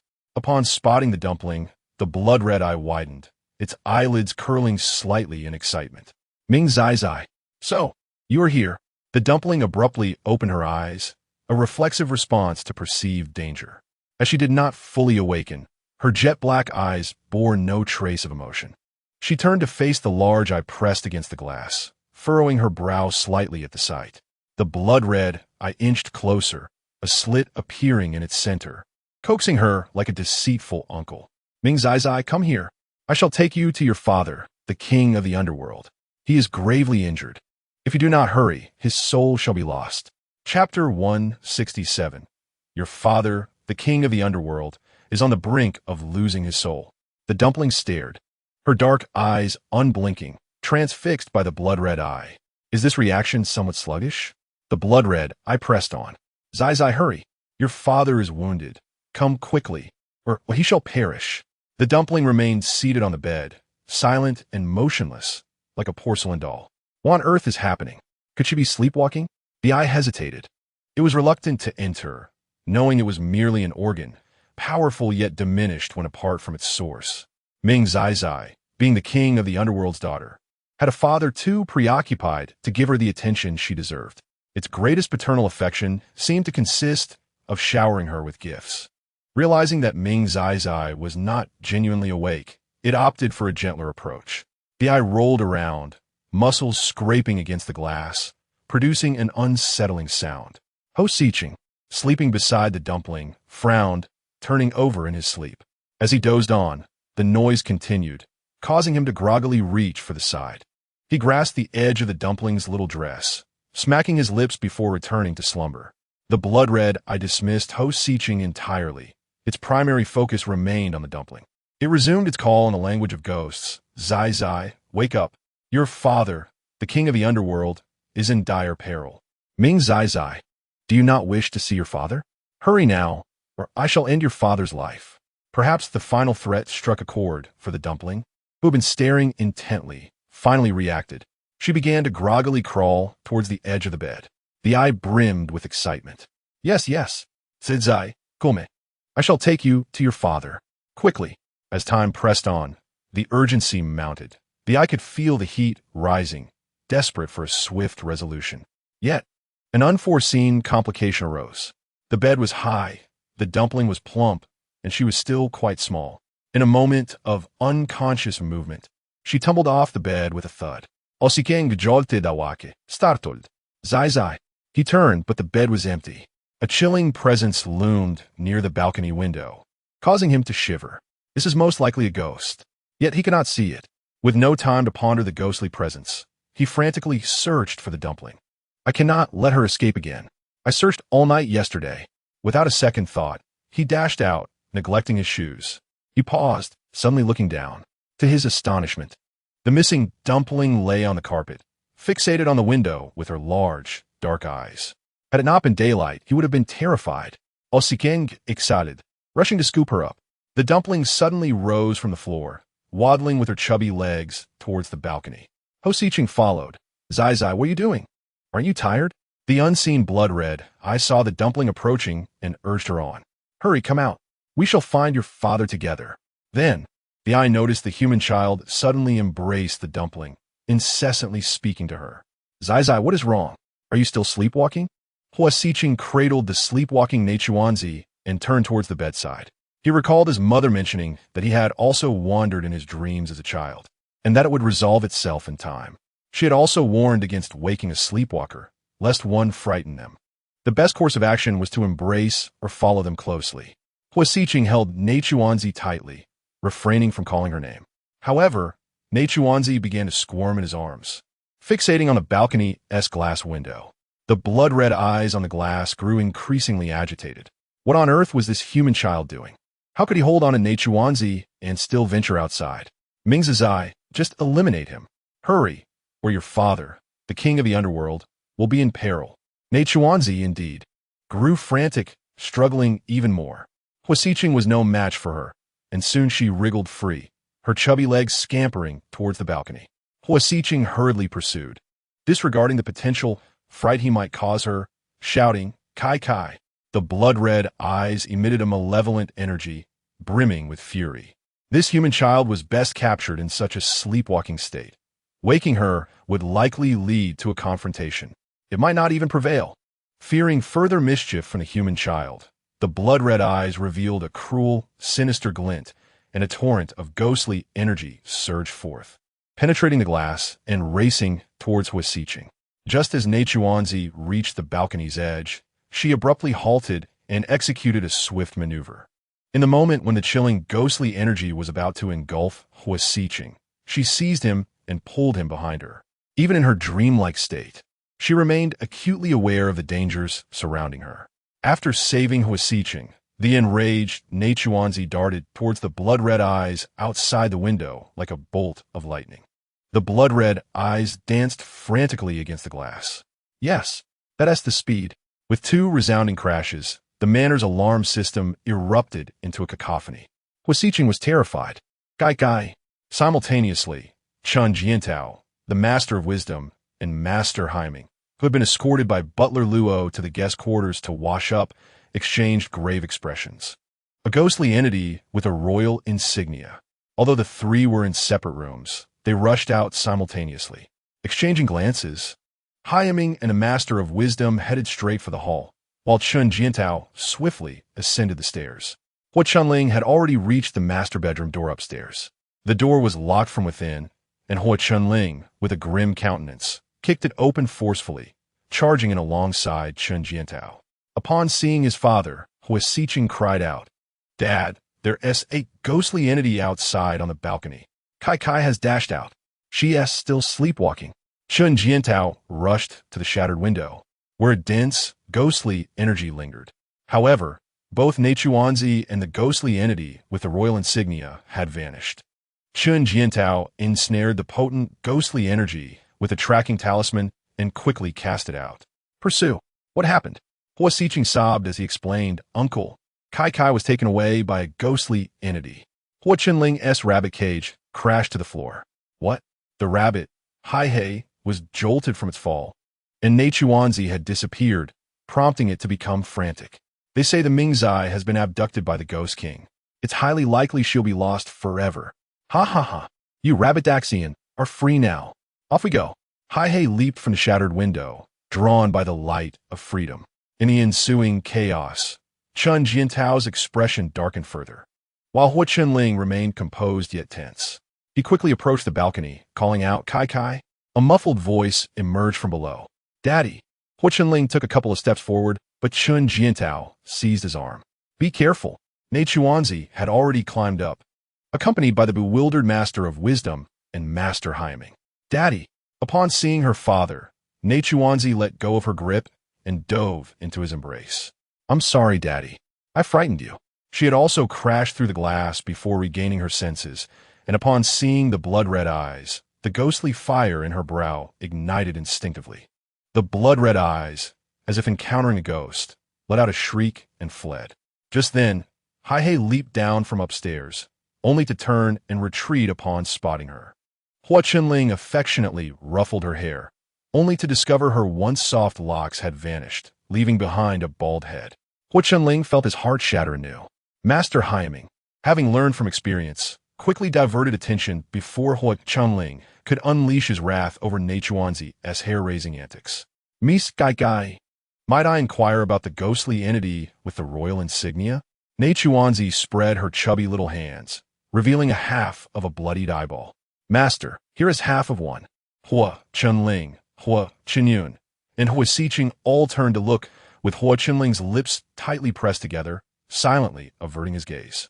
Huo felt a wave of nausea wash over him, but, upon closer inspection, found it oddly familiar. Kai, is this half an eyeball? Neichuanzi giggled and nodded, rubbing the bloody mass between her small hands until it formed a small round ball without any blood oozing out. Third brother, here's a glass marble for you. Hua Xiqing recalled the time Neichuanzi had pulled out a handful of eyeballs from her pocket, and he felt unwell. With a loud thud, Hua Qinyun collapsed. Hai thought, Rabbit Daxian is nearly crushed, but he dares not complain. Huo Xiqing et gleam, Kai. Neichuanzi gasped. Oh no, Daddy, I scared Uncle. She had been so focused on presenting the round ball to her third brother that she forgot her uncle was timid. Hua Chunling observed the eager gazes of Chun Jiantao. The Master of Wisdom and Master Haiming fixed on Neichuanzi and decisively spoke up. Captain Chun, Master of Wisdom, Master Haiming, there are matters to attend to at home. I will have Butler Luo escort you out. Butler Luo, arriving just outside the door, overheard his master's words and promptly entered. Captain Chun, Master of Wisdom, Master Haiming. Please. The trio protested. This isn't how it's done. Neichuanzi had too many secrets. They wanted to have a proper discussion. The ghostly entity with the royal insignia had even taken half an eyeball. How could they not accomplish such a feat in a mere moment? Mr. Hua. Hua Chinling suddenly chuckled. The Manor-S alarm has sounded. Would you like to meet the Manor-S bodyguards? The trio promptly agreed. Let us go. They seized the moment, while Hua Chunling and Ti yet remembered to account for Neichuanzi's baldness. As they followed Butler Luo downstairs, they passed through the living room, where they encountered Wang Yuling, pale and surrounded by an even denser aura of gloom, and decided to bring her along. This woman posed significant issues. A thorough investigation was necessary. Neichuanzi felt exceedingly tired, ready to take a good nap. Once her father and brothers were asleep, she planned to seek out that ghostly entity and interrogate it about her father, the king of the Underworld's whereabouts. She simply could not believe what the entity had claimed. If her father were truly in danger, he would not neglect to find his only little treasure. Although she and Tibin fully conscious at the time, the words related to her father's fate were still vividly etched in her mind. Neichuanzi huffed, secretly plotting to confront that ghostly entity tonight and eliminate it. After handing the eyeball over to her third brother, Neichuanzi nestled into her father's arms and fell into a deep slumber. Hua Chinling, taking the half eyeball from Hua Xiqing, casually tossed it into a small box nearby, casting a sidelong glance at his youngest son. What a disappointment. Hua Xiqing thought to himself that he was certainly no less accomplished than his uncle, who lay sprawled on the ground. Hua Chunling gently laid Neichuanzi on the large bed, covering her with a small air-conditioning blanket, then hoisted the sprawled Hua Qinyun and carried him to the adjacent bedroom. After completing these tasks, he sent a message to Jianglin, stating he was not to be disturbed due to company troubles, then powered off his phone and embraced Neichuanzi as he fell asleep. This evening, the situation with Neichuanzi is bound to be lively. As a father to 4 children, he must rest. Otherwise, he will be unable to keep up with their energy. Upon receiving the news, Jianglin remarked, it's not a total collapse, but there are numerous documents requiring the master's signature. Thus, the beleaguered Jianglin found himself stationed in the grand hall of the Hua family estate, surrounded by a mountain of contracts. At 10:30 in the evening, Neichuanzi awoke. Hua Baobao was still engrossed in the paperwork Jianglin had brought over, while joyful giggles echoed from the living room, emanating from his youngest son. Kai, you're awake. Neichuanzi beamed at his 3 older brothers seated on the sofa, his cherubic smile lighting up his face as he called out in a sweet, childish voice. Elder brother, second brother, third brother, good evening. Kai, where's your hair? Neichuanzi chuckled and tugged at a necklace around his neck, which resembled a black gemstone. It's all right here. Hua Xijin, Hua Siju, and Hua Xiqing exchanged glances, realizing that Neichuanzi had plucked his own hair to fashion a necklace for himself. Hua Siju, hiding his face in his hands, stood up abruptly. Kai, wait a moment. The brothers shared a knowing look, understanding that they must indulge Neichuanzi with gifts, ensuring that luxury items were delivered overnight. Hua Xiqing observed his departing brothers, and then glanced at the bewildered Neichuanzi. Despite being one of the first to know about his baldness, seemed to be coping quite well. Kai, who took all your hair? Neichuanzi responded with an adorably sweet tone, his voice tinged with pride. Kai did it himself. Third brother, Doesn't my head look particularly shiny and smooth now? Huo exclaimed. Master Hai, I apologize, he is mistaken. Neichuanzi had yet to notice Huo Bao as he busily stuffed treats from the coffee table into his mouth. Within minutes, he had filled his little belly sufficiently and stood up to ascend the stairs. Huo watched in astonishment. Kai, aren't you going to play anymore? Neichuanzi waved his hand, adopting a little adult posture with a chubby waist as he climbed. No, Kai is so sleepy. He just wants to sleep. Huo, still young, didn't he think much of it and nodded in bewilderment. Oh, he had already resolved to stay awake. If you don't sleep, I'll want to sleep. We'll stay up together as little bald treasures. Huo was oblivious to the fact that, after Neichuanzi went upstairs, he swiftly vanished into the night. Huo Bao, having finished his paperwork, was preparing to check on Neichuanzi when he caught a glimpse of a familiar figure flashing outside the window. His heart sank, and without a moment's hesitation, he dashed out. Chapter 169. As a king, I am the highest of the underworld. Neichuanzi, following the ghostly scent he had memorized during the day, eventually stopped in a narrow alley not far from a bar. The air here was thick with mixed aromas, and the ghostly presence had dissipated significantly, making it difficult for her to pinpoint the villain's exact location. After glancing at a sign, Neichuanzi, feeling frustrated, rubbed her bald head. She had become a little illiterate. Never mind that. Chasing down the villain was the most important thing. Neichuanzi, a small, plump bundle, took advantage of the doorman's conversation with a guest to slip inside. One of the doormen rubbed his eyes and remarked, Hey, didn't something just run in? The other doorman shook his head. Impossible. We've been guarding the entrance. How can we not know if someone entered? The first doorman lowered his voice conspiratorially. That doesn't necessarily mean it was a person. The second doorman felt a chill run down his spine. Don't talk nonsense. Something happened at the bar a few days ago. Although the owner paid a hefty sum to suppress it, people have been saying they've seen shadows running around inside. I encountered something strange during my shift the other night, and it still unnerves me. Upon seeing the first doorman's expression, he burst into laughter. Come on, you really took that seriously? I was just messing with you. The other doorman shot him a glare, but felt a shiver of unease. The bar had 4 floors, 2 above ground and 2 below, with the second basement level closed to the public, reserved for elite clients. Neichuanzi, lacking a sense of direction, found the interior dim and chaotic, the noise overwhelming her senses, leaving her dizzy and disoriented. A tall, slender man noticed the dazed Neichuanzi and quickly scanned the surroundings. After ensuring she was alone, a glint of excitement flashed in his eyes as he swiftly approached her, scooping her up and heading toward the back. Neichuanzi, surprised, scrutinized the man holding her. He exuded a faint aura of malevolence, and despite the bar's flickering lights, her keen eyes, sensitive to such energies, discerned a disheveled ghost lurking in the corner, glaring at the man with a resentful chill. Neichuanzi blinked her big, bright eyes. Uncle, are you a bad person? The ghost was a new soul, but its heavy resentment had allowed it to grow rapidly, almost reaching the level of a more powerful spirit. While the man holding her was unlikely to survive the night, the slender man dismissed Neichuanzi's words, interpreting her inquiry as a request to be set down. Dream on.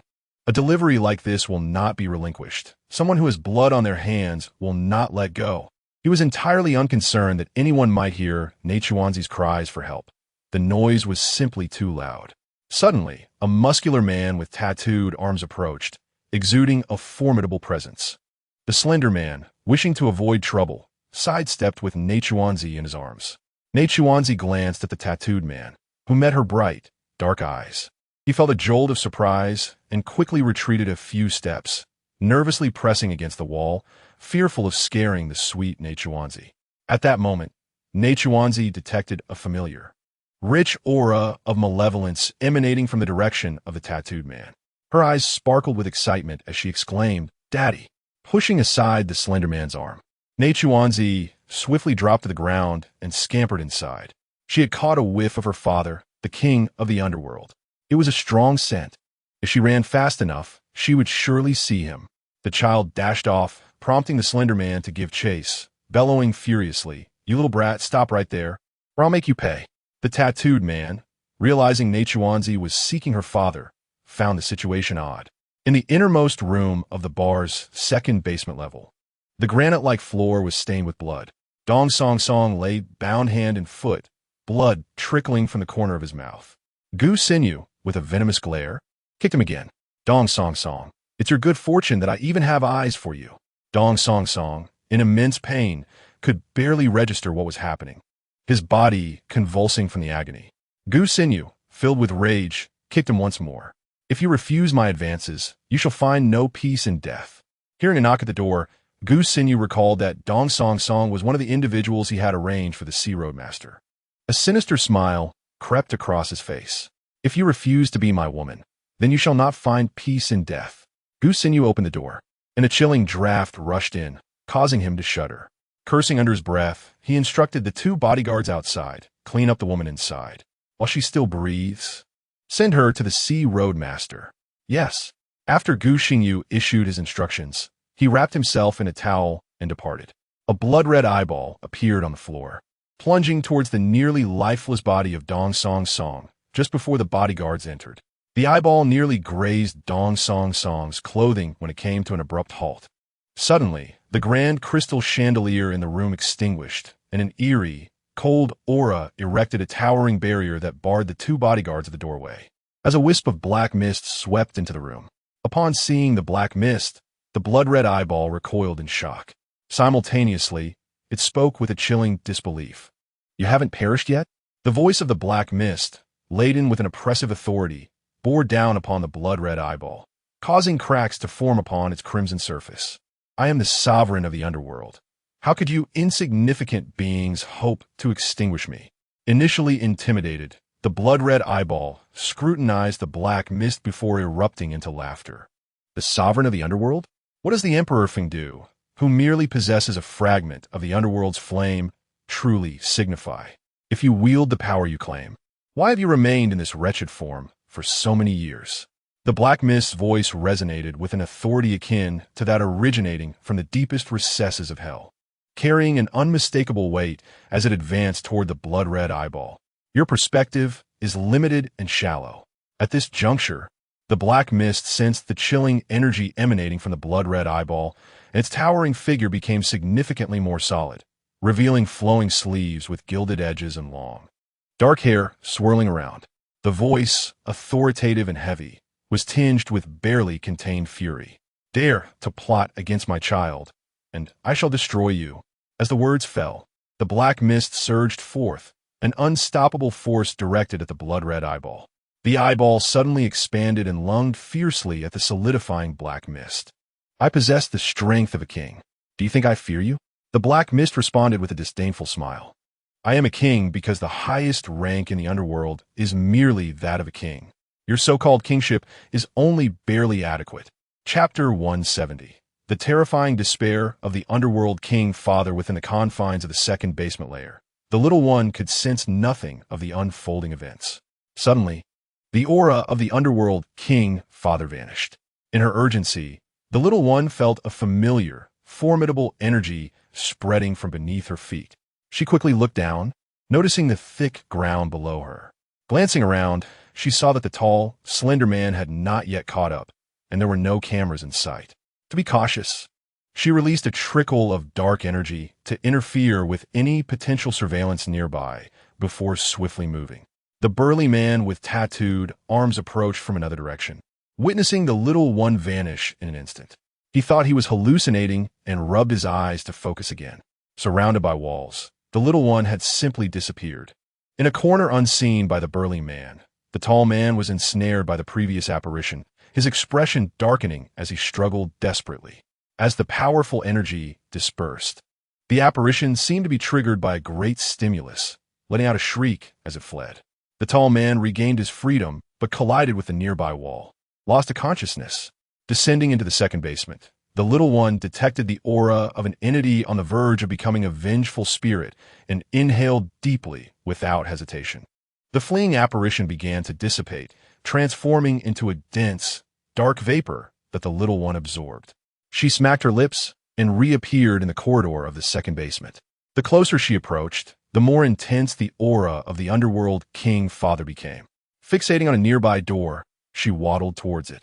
Concerned about disturbing the Underworld King father, she restrained the impulse to call out for him, knowing he might be preoccupied with work and should not be interrupted. The barrier within the room shook violently, and the little one focused intently on it, recognizing it as the power of the Underworld King father, albeit weakened significantly. The barrier of the Underworld King father should not be so feeble. Something must have happened to him. Without a second thought, the little one charged forward like a small bull. As the barrier faltered and began to dissipate, the two bodyguards stationed at the door finally regained their senses. Go! Dispose of the woman inside and take her to the outskirts. Understood. The little one dashed in front of them, sensing the chilling, sinister energy within. You cannot enter.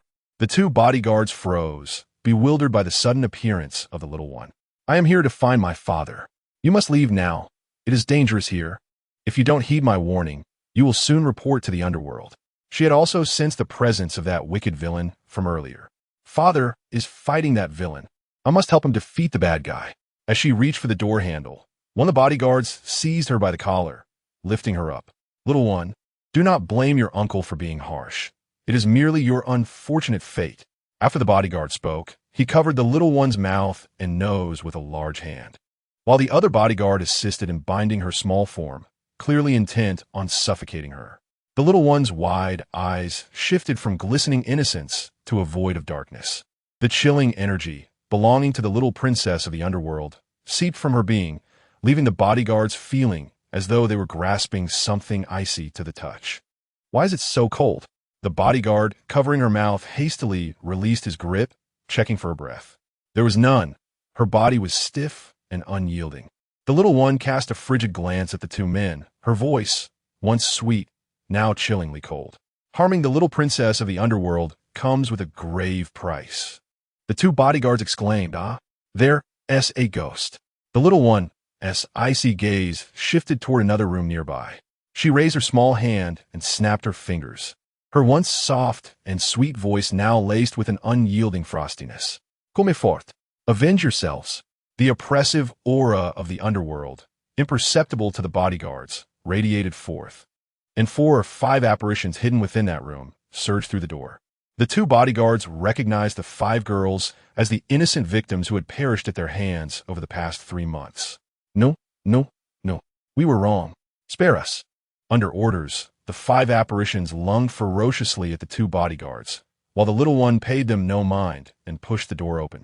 Her gaze instantly fell upon the Underworld King father, his gilded sleeves rustling ominously with the dark energy and the blood-red eyeball, now half-formed and precariously close to disintegration. Upon sensing her presence, the blood-red eyeball erupted into a sinister cackle. Little one, you truly have come. The Underworld King, with his back turned to the little one, commanded with authority, Little one, step outside. I will deal with this and come find you immediately.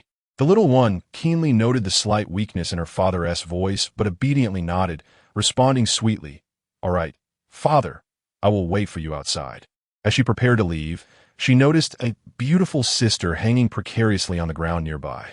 Father, can I take that sister with me? The Underworld King nodded. With urgency, the little one rushed over and lifted the beautiful sister. The blood-red eyeball, battered to the brink of disintegration by the Underworld King, cackled more ominously. Emperor Fengdu, you cannot kill me. As the words left its mouth, the blood-red eyeball suddenly transformed into a tide of ink-green liquid, surging toward the little one who was carrying Dong Song Song. That is the weak water. Even one as powerful as the sovereign of the underworld would not dare to touch it lightly. Both the little one and the Underworld King cautioned one another. Be careful. Little one, father, be careful. In an instant, the tall figure of the Underworld King morphed into a swirling black mist, interposing himself between the tide of weak water and the little one. Nai Tuanzi moved with remarkable speed, sensing that her father, the Ming Wang, was gravely injured. Without hesitation, she swiftly exchanged positions with him. As the weak water made contact with Nai Tuanzi's fair, delicate skin, it emitted a sizzling sound of searing heat. With one hand still holding the unconscious, beautiful sister, she opened her mouth towards the weak water. The sound of her bites echoed. Awu awu zila zila. The Ming Wang, frightened, could barely maintain his human form, urgently cried out, "Kai Kai, you must not eat that. Spit it out." Nai Tawanzi waved her chubby little hand, enduring the intense burning pain from her mouth to her abdomen, yet her expression remained one of satisfaction. A rich aroma of roasted meat wafted from her open mouth. "But, Daddy, it smells so good. Like roasted meat. Kai Kai lovetto eat." Unbeknownst to her, the dark mist around them began to dissipate, becoming so faint it was nearly invisible, yet it still struggled to solidify. Nai Tawanzi devoured all the weak water in just a few bites, leaving one of her blood-red eyes completely vacant. Although her heart burned, Nai Tawanzi took a moment to assess her condition and found that aside from the burning sensation, she felt no other ailments. Having vanquished the great evil, even if it was merely a fragment, Nai Tawanzi could not help but break into a blissful smile. Seeing her father, the Ming Wang, coalesce into a fist-sized dark mass, she quickly reached out to grasp it. The Ming Wang, fearing that his daughter might perish from consuming too much weak water, instinctively recoiled just as he was about to exert force to expel what she had ingested. Nai Tuanzi, wanting to see the extent of her father's injuries, reached for him, causing the Ming Wang to evade again, inadvertently colliding with the unconscious body of Dong Song Song, which was supported by Nai Tawanzi's other hand. Nai Tawanzi, in her eagerness, accidentally pulled out the soul of the unconscious Dong Song Song. The Ming Wang, who had been attempting to crawl out, found his soul instantly reintegrated with his body. Nai Tawanzi gazed at the lovely sister's face, her large, dark, glistening eyes blinking in curiosity. "Daddy?" Chapter 171. The Ming Wang descends to the mortal realm. The Ming Wang was already exceedingly weak. This was not his true form, but merely a fragment of his soul. His spirit was damaged, and had it been earlier, preserving the life of a human girl would have been a trivial matter. But now it was different. His weakened spirit felt hazy. He struggled to control Dong Song Song's body to stand. But the instability of their spiritual connection and the frailty of the human form caused him to stumble and fall onto the nearby sofa. Shaking his head weakly, he found himself at a loss for words. Nai Tawanzi anxiously explained, "Daddy, Kai Kai can alter the book of life and death. The beautiful sister won't die."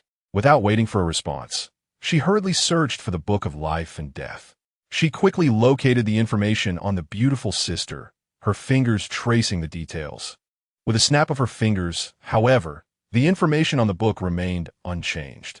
Nai Tawanzi gasped in surprise, her big watery eyes now fixed on her father. "Daddy, why can't Kai Kai change the book of life and death?"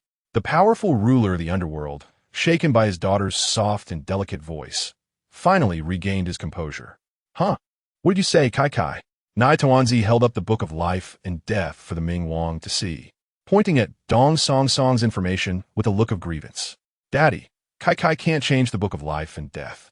The Ming Wang, slightly taken aback, wished to reach out and pat his precious daughter's head to understand what the issue was. However, upon looking closely, he froze in shock. The Ming Wang's voice, previously calm, erupted in a frustrated growl. "Kai Kai, where's your hair?" Nai Tawanzi chuckled. "Even if Daddy has a new body, he is still my Ming Wang daddy." Listen to that familiar, angry voice. She affectionately hugged her father's waist, explaining sweetly. Kai Kai pulled out her hair to make a ball as a container for the new souls. The Ming Wang, feeling a mix of shame and irritation, stroked his daughter's bald head, gritting his teeth in discontent. "Who suggested you do that?" Nai Tawanzi, with sparkling eyes and a soft, proud voice, replied. "Kai Kai saw that the monk uncle was bald, and I thought of it myself." She then looked up at the Ming Wang with hopeful eyes. "Daddy, am I particularly clever?" The Ming Wang chuckled. "Clever? Absolutely brilliant. So brilliant you went bald. No wonder you said you couldn't fix the book of life and death. My dear daughter is the only living child of the underworld, neither human nor ghost, transcending the 6 realms and beyond the 5 elements. Yet, the rules of the underworld impose constraints on such a special daughter, bound by ancient regulations from the human realm. Our physical bodies and hair are gifts from our parents. If they're damaged, our power naturally wanes. It was no surprise that Nai Tawanzi had made an error while attempting to retrieve his soul. Urgency was one factor, but the loss of power was critical. Meeting his daughter's bright, expectant gaze, the Ming Wang suppressed his irritation, striving to appear accepting. My daughter is indeed the most intelligent in the 6 realms. Tawanzi beamed, eager to assist her father. Yet, the issue with the Book of Life and Death remained. Daddy, what is wrong with the Book of Life and Death? The Ming Wang sighed, because you are too clever. The book feels unworthy of having its text altered by you, so it has temporarily shut itself off. Naituan diet kalim, ah. The Book of Life and Death seemed to respond, ha ha ha. If it weren't for knowing the truth, it would have believed it. Tawanzi fretted, Daddy. How can Kai Kai become a little less clever? The Ming Wang replied softly, perhaps in the future. Avoid pulling out your own hair or using your eyeballs as containers for ghostly things. He smiled indulgently. Feel free, but I wonder how long it will take to finish. To modify the Book of Life and Death, not a single strand of hair could be missing from her head. Come on, let's do it together. He had truly had enough of this weak body, especially since looking down revealed features that did not belong to him as a man.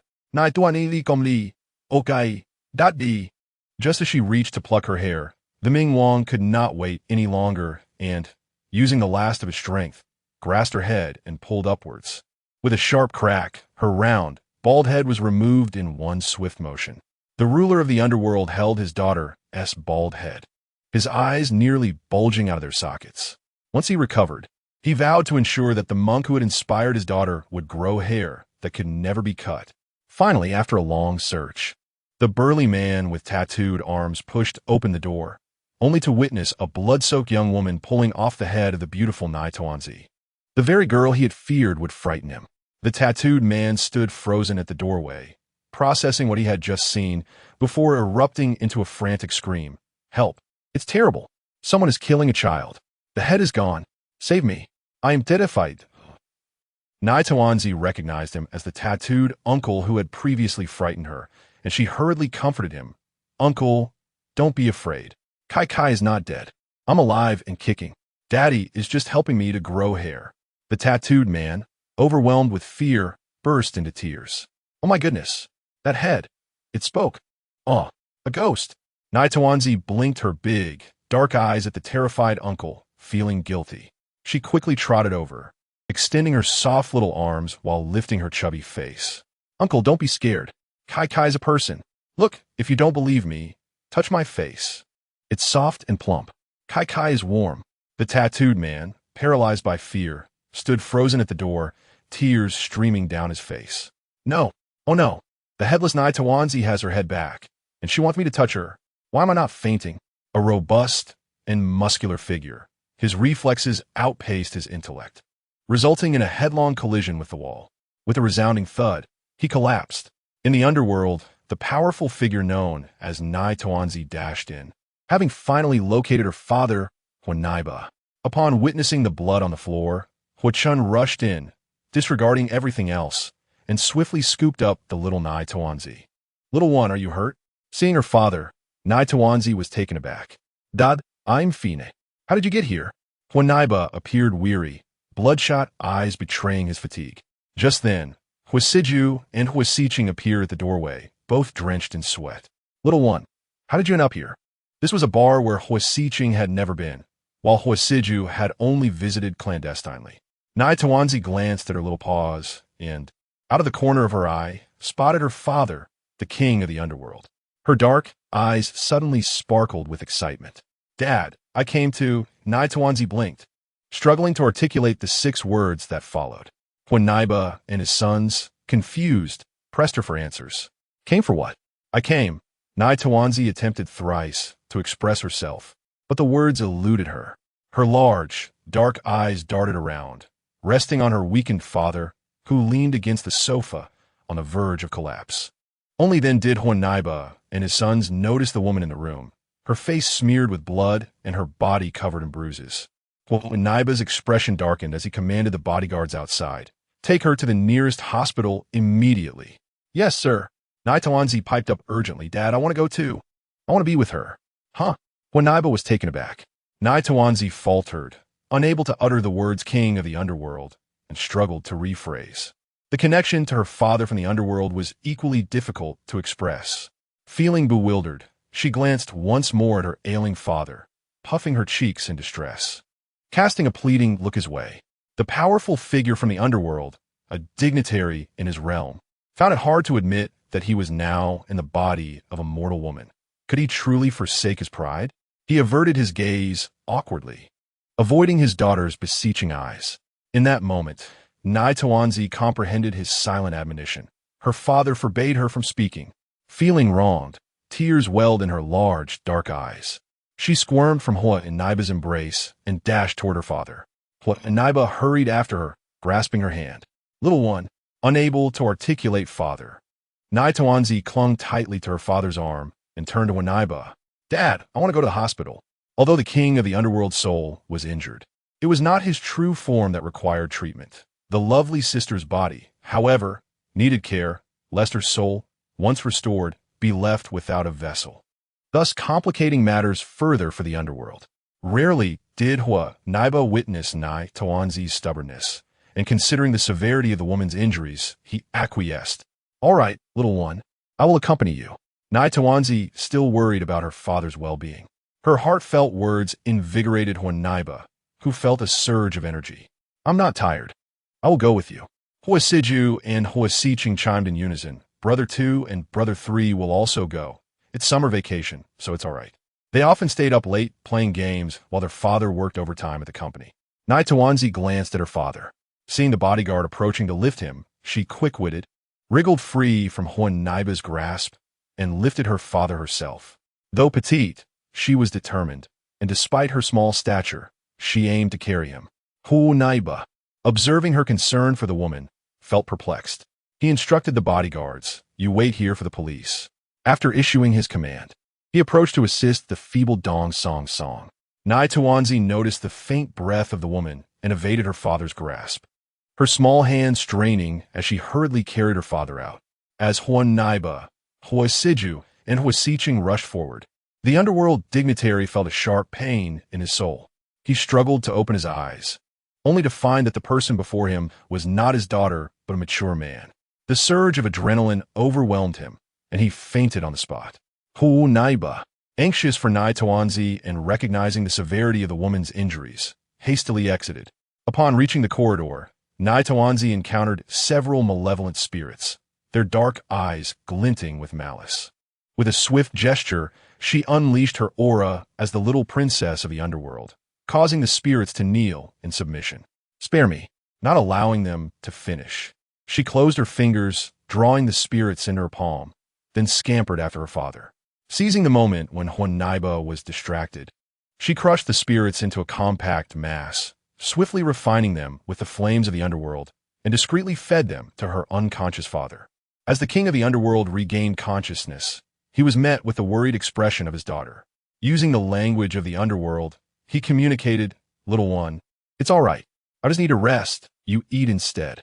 Nai Tawanzi remained silent, gazing at her father with tearful eyes. "Fine, if you insist." He relented, recognizing that he must comply to avoid her tears. The thought of her crying from hunger or loneliness was enough to prompt him to swallow. In an instant, Nai Tawanzi's eyes sparkled with joy. As the group departed the bar, they found it surrounded by police. Many were apprehended, including Gu Xingyu. Upon spotting the Hua family, Gu Xingyu, looking disheveled, called out, "Second brother, please vouch for me. I was only here with friends. You were here too. Please explain. I haven't done anything illegal." Reporters soon recognized the tall man, carrying the bloodied woman as the head of the Hua Corporation, and flocked to him. Instinctively, Hua Siju lifted Nai Tawanzi, pulling his brother behind him to shield them from the cameras. Amidst the crowd, someone nodded at Gu Xingyu and discreetly lit an incense stick in a secluded corner. In the subsequent chapter, Hua Naiba encountered unforeseen troubles, not just for himself, but also for Hua Siju and Hua Siqing, who had come to search for Nai Tawanzi. Upon entering the bar, an unsettling chill enveloped them, signaling the presence of malevolent entities. The sounds of a scuffle and distant cries for help echoed ominously, a chorus of desperate pleas and angry shouts resonating through the air. Hua Chun, sensing the urgency, dialed for help, only to be met with a heart-wrenching cry emanating from a nearby room, and, without a moment's hesitation, rushed forward, closely followed by. Upon entering the room, a sudden haze clouded his mind. He seemed to have glimpsed and instinctively moved to embrace her. However, when clarity returned. He found himself and his two sons surrounded by a throng of journalists. They were in a private room, the floor stained with blood, and his brother-in-law, along with his son, lay motionless in a pool of crimson, their fates uncertain. His expression darkened, realizing they had been ensnared. Opened his mouth to explain, but gently coughed, prompting to swiftly cover his brother's mouth, signaling him to remain silent. As lowered his gaze, he noticed his elder brother's hands smeared with blood. He soon discovered that his own hands were similarly stained. Having observed this, placed a reassuring hand on the shoulders of both his sons. Though no words were exchanged, the profound silence compelled even the 8-year-old to quickly regain his composure. They must not panic. There was no need for fear. They had done nothing wrong. So why should they be afraid? Initially, and who had been paling at the sight of blood, found their nerves steeling almost instantaneously, slowly straightening their spines and raising their heads to face the reporters encircling them. Even Young sensed the peculiarity of the situation. Why were there so many journalists in a bar? And coincidentally, the incident involved his uncle and cousin, with memories of the Zhang family's previous transgressions against them, and fixed their gaze on the unresponsive figures of And. Just then, suddenly looked up to see, making his way through the throng of reporters. Caught sight of him and flashed a sudden smile, mouthing a few words before sauntering away with a grin. Adept at reading lips. Understood the implications of those words. You are doomed. Initially disappointed by his absence, found unexpected delight in his arrival with his two sons. The prospect of eliminating paled in comparison to the opportunity presented by capturing such a significant target as. Unable to contain his amusement, he erupted into laughter as he exited the bar. The renowned master of the underworld truly lived up to his reputation, leaving no detail unaccounted for. Reflecting on the grave condition of and his son, hummed a tune as he disappeared into the night. Shortly thereafter, and his team arrived at the scene, swiftly dispersing the journalists and securing the area, and, those still breathing, were quickly transported by ambulance. Recognized, though the latter was unfamiliar with him. This did not prevent from harboring suspicions, given the family's esteemed status. It seemed implausible they would intentionally commit murder in such a public venue with his sons in tow. Mister, I am the captain of this response team. He introduced himself, nodded in acknowledgement, scrutinized, and his brow furrowing deeply. His instincts, honed from years of investigation, warned him that this case was riddled with uncertainties. Throughout the proceedings, remained cooperative until, just as they were about to board the vehicle, the urgent voice of called from behind. Daddy, second brother, third brother, had informed her father, the king of hell, and then hastily sought out needle and thread, requesting him to stitch her up with remarkable swiftness. However, the king of hell's sewing skills left much to be desired, resulting in a rather disheveled appearance beneath S long-sleeved shirt. This was a secret known only to the king of hell and herself. Recognizing her father's weakened state, insisted that he rest momentarily while she hurried after him. Upon spotting, she greeted him cheerfully. Instantly, sensed the residual malevolent energy lingering on her father and brothers, her large eyes darkening with concern. Daddy, second brother, third brother, you have been set up. As began to speak, interjected with a calm but firm voice. Let us discuss this at the police station. This is a bar filled with onlookers. With present, even if someone had employed dark sorcery against them, they had no reason to fear, yet cast a lingering gaze at his brow, furrowing slightly. Kai, what has happened to your face? Appeared to have a rather peculiar expression. Her once plump cheeks had taken on an unusual shape due to her recent mishap, resembling a cone, although still adorably chubby. Sensed something was amiss. Feeling a bit guilty, touched her cheeks and hurriedly explained, Daddy, Kai is fine. I want to accompany you, second brother, and third brother to the police station. A young officer nearby reprimanded her sternly. No, this is a homicide case, not a game. You cannot bring a child of 3 or 4 years. Turned his icy gaze towards the officer, who flinched under his intensity, awkwardly averting his eyes. That is exactly right. Sensing the tension, pouted her lips, her large eyes shimmering with tears as she covered her face and began to wail. I want my daddy. I want my daddy. I want my brothers. I don't want to be separated from my daddy and brothers. I don't have a mother anymore. I cannot lose my daddy. was about to nod in agreement when the young officer leaned closer, lowering his voice to caution. Captain, consider your position. The family is the foremost clan. However, they are not your direct superior. Narrowed his eyes, giving the officer a scrutinizing look. Initially inclined to extend some courtesy, given the officer's familial connections, he felt the weight of the threat in the young man's words and promptly scooped up. Little one, I will take you to the police station, and we will wait for your family to come for you. As led his family away, the young officer seized the opportunity to send a secretly taken photo of to his superior. Uncle, is this the child you are looking for? The resemblance is striking. Find a way to bring her over by any means necessary. Chapter 174. The King of Hell arrives upon arriving at the police station, suddenly sneezed twice. Proceeded to give his statement, while an illegal team from arrived, insisting that due to Ant's status as minors, they should be accompanied by company attorneys during the process. For bodyguards stood vigil outside the hallway, while sat in a chair, swinging her chubby legs playfully as she awaited her father and brothers. Just then, exited to take a phone call, and upon finishing, he noticed sneezing. He raised an eyebrow, glancing at who was dressed in a long-sleeved shirt that was clearly too large for her. Kai, do you have a cold? What is with that outfit? Quickly adjusted her clothing, trying to hide the uneven stitches beneath. The King of Hell had suffered severe injuries, and although he survived, he had lost some of his strength. Had he not enveloped in his protective aura at the time, she would have been left searching for her own flesh in disarray. Reflecting on this made feel a bit disheartened. With her power diminished, she could not restore her form instantaneously. Clicked her tongue, turning her head from side to side as she surveyed her surroundings. If only there were some wicked spirits around. If she could consume more, her strength would recover swiftly. Then, she could ask Uncle Gu to assist in identifying the areas that needed attention. Considering the violent explosion had left some of her flesh too small for even the King of Hell to discern, resulting in a chaotic mess.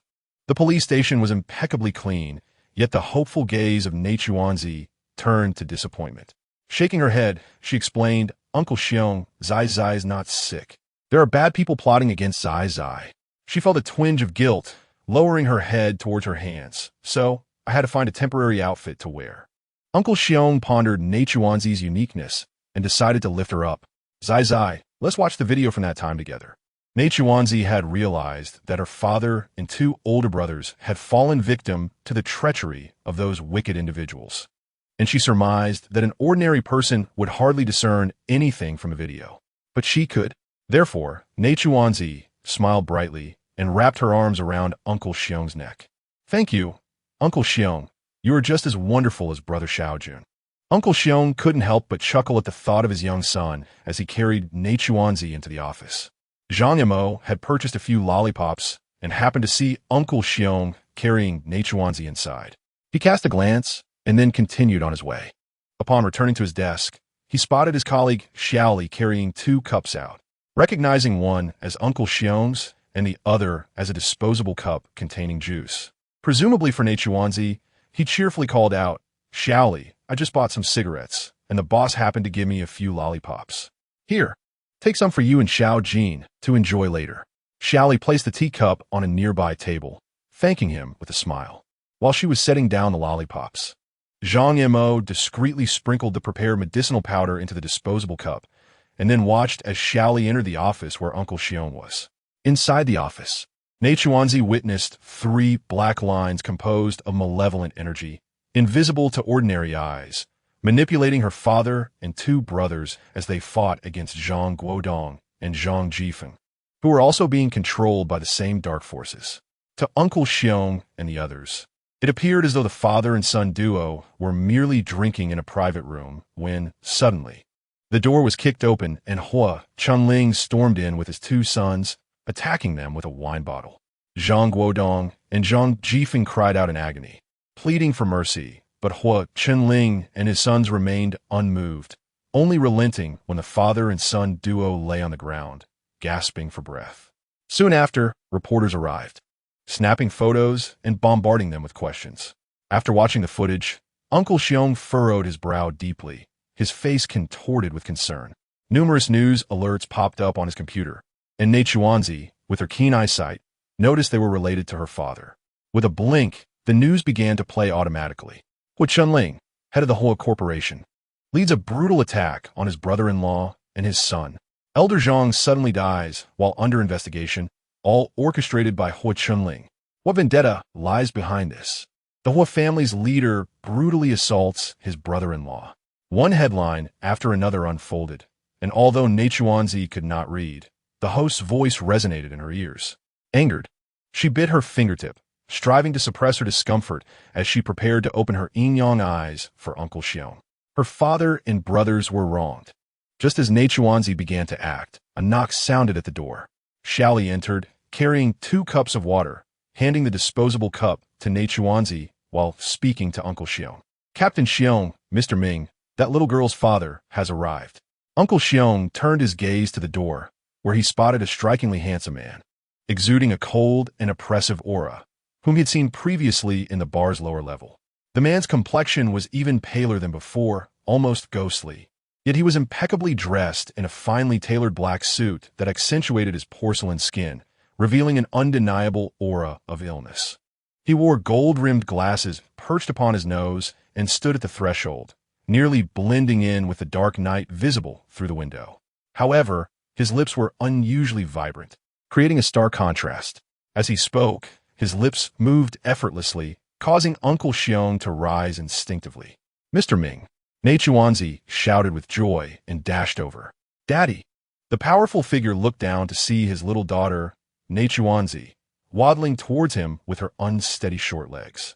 Realizing the potential for disaster if she stumbled, he swiftly bent down and scooped her into his arms. Just as he was about to speak with her, his gaze fell upon the cup of water on the table where she had been seated. Raising an eyebrow, a chilling glint appeared in his eyes. Zai Zai, is that your water?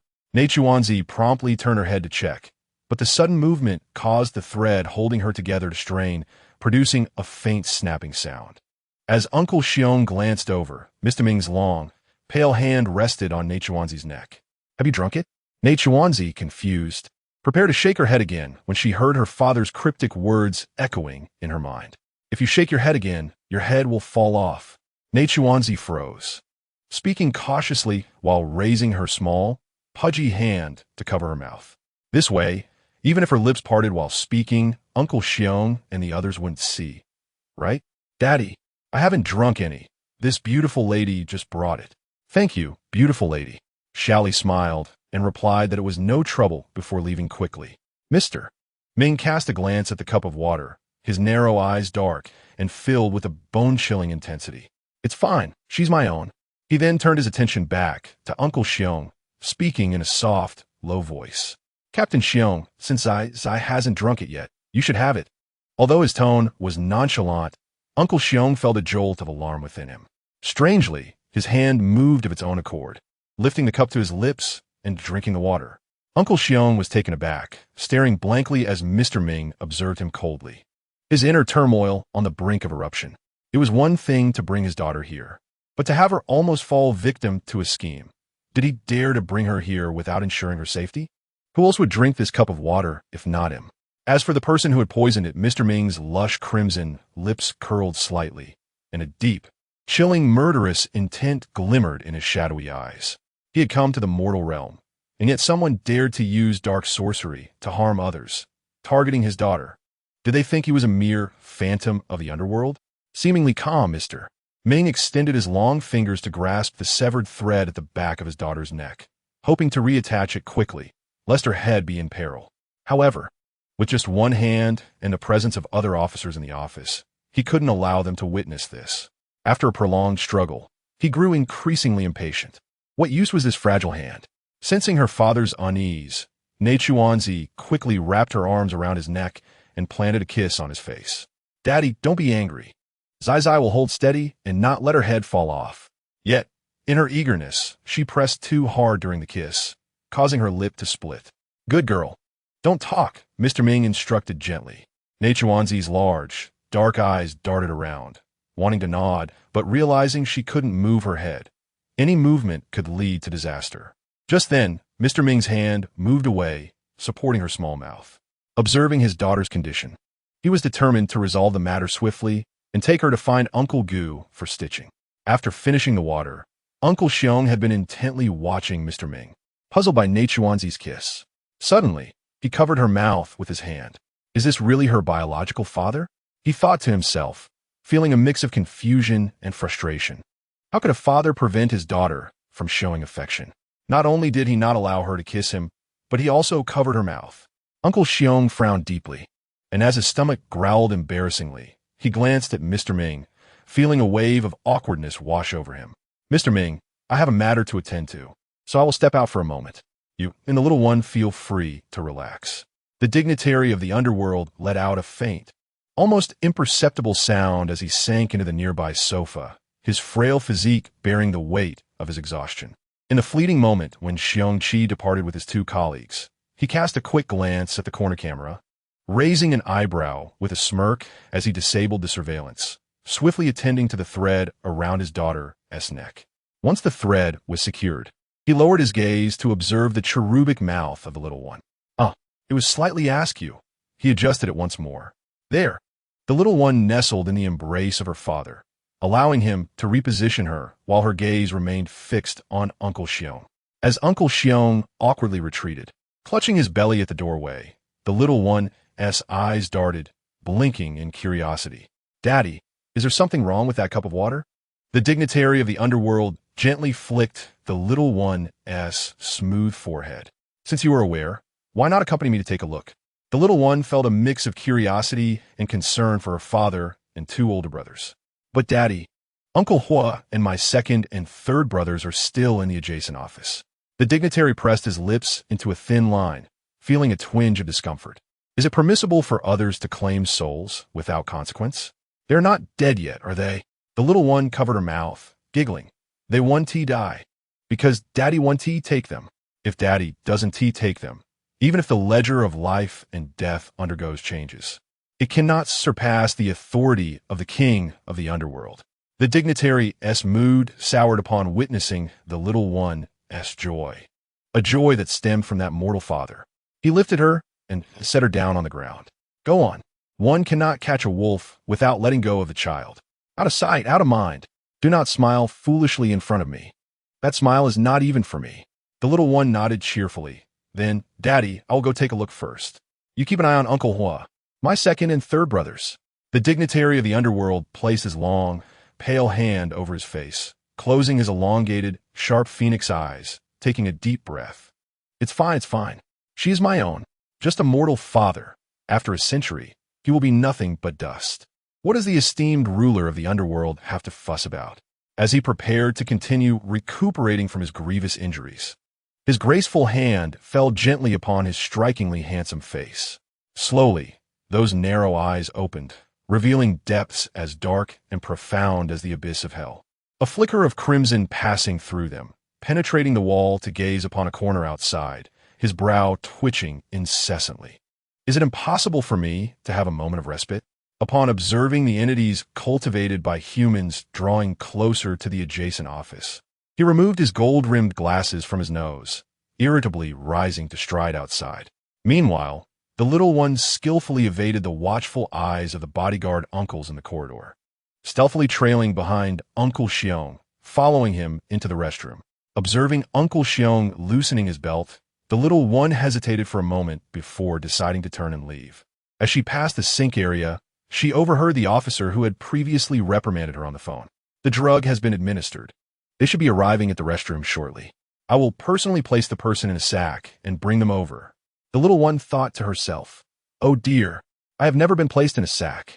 I wonder what color it is and if it's pretty. I want that wicked uncle to take me away in a sack. I want to see which big bad guy is plotting against me. The little one pretended to exit, then lifted her concealment, mimicking Uncle Xiong by clutching her little belly and waddling in with a comically constipated expression. The officer, Zhang Mo, turned his head. She is here. I'll hang up. He pocketed his phone, and as soon as the little one entered, he emerged from behind her, placing a heavily drugged cloth over her mouth and nose, disregarding her struggles as he swiftly carried her away. The little one was thoroughly displeased. What about the promised sack? None in sight. And cover my mouth. My little mouth is broken again.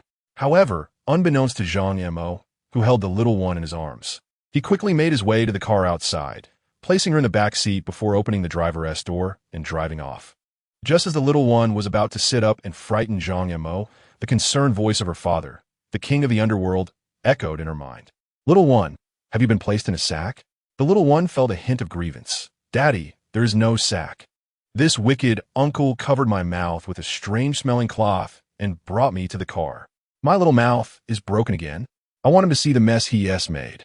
The dignitary of the underworld seemed to be in good spirits. Be good, little one. Once we arrive at our destination, we will frighten them together. It's just a sack. Next time, I will buy a whole room full of sacks for you to choose from, and you can play with them.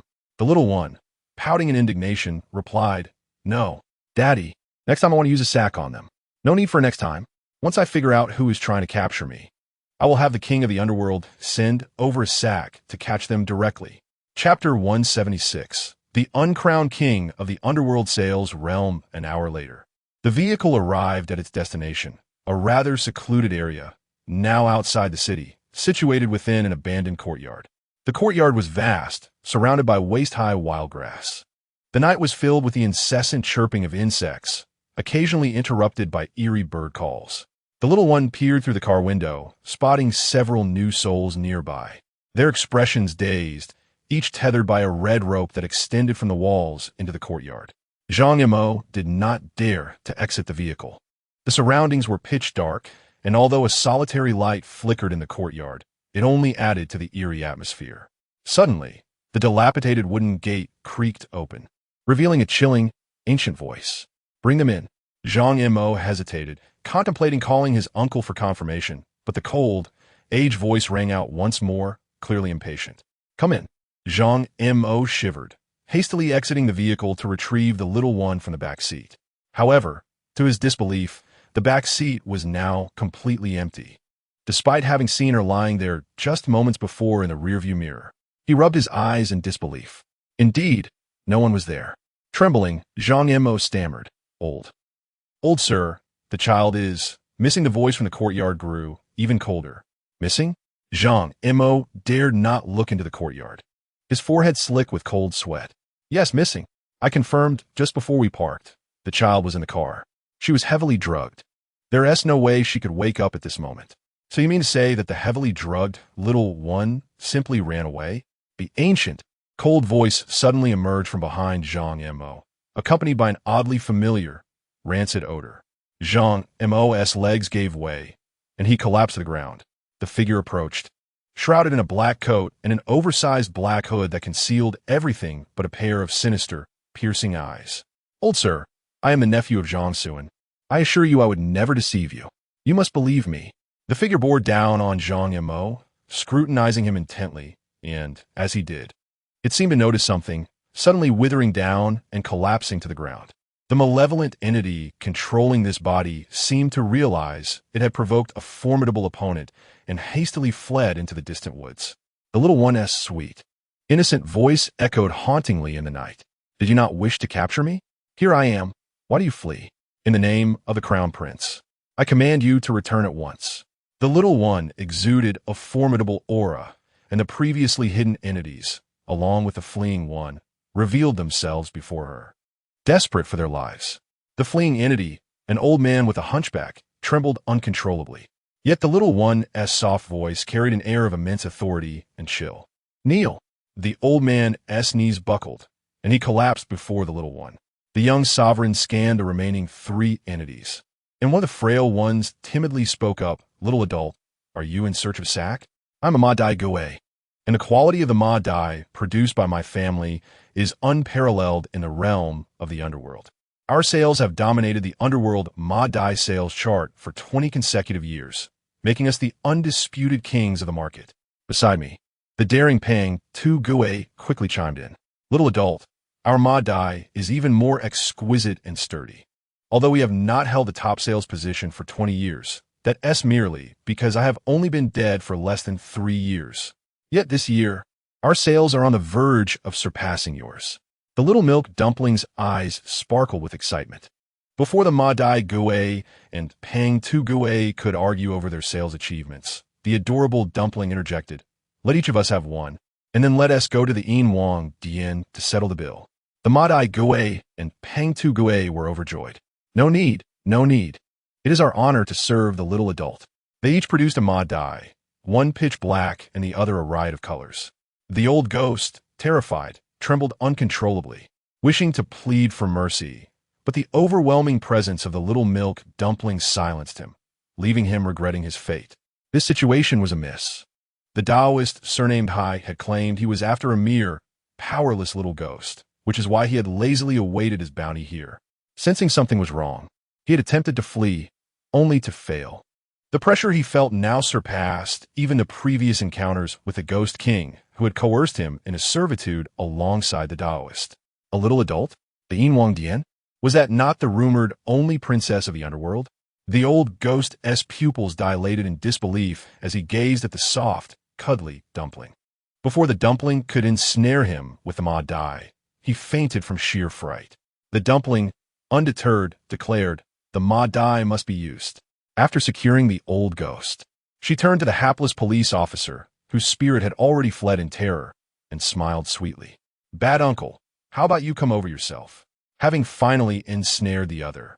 The dumpling was elated and extended her little chubby hand, offering the pitch-black ma dai. Her cheerful voice rang out, bright and lively, as she beamed here. A cold wind swept through, and a piercing scream shattered the night. Zhang Mo sprinted away, shouting, "Ghost! Help me! There's a ghost!" The ma dai Gue inquired. Little adult, is that human-s mind unhinged? His reactions are far too slow. He must be slow. Pang Tu Gue sighed. Back when I just died and encountered a ghost, even the quick-witted ones barely recognized me and thought they had the wrong person. Both the dumpling and the ma dai Gue were intrigued. Which ghost was that? Did he run away, setting a Guinness World Record?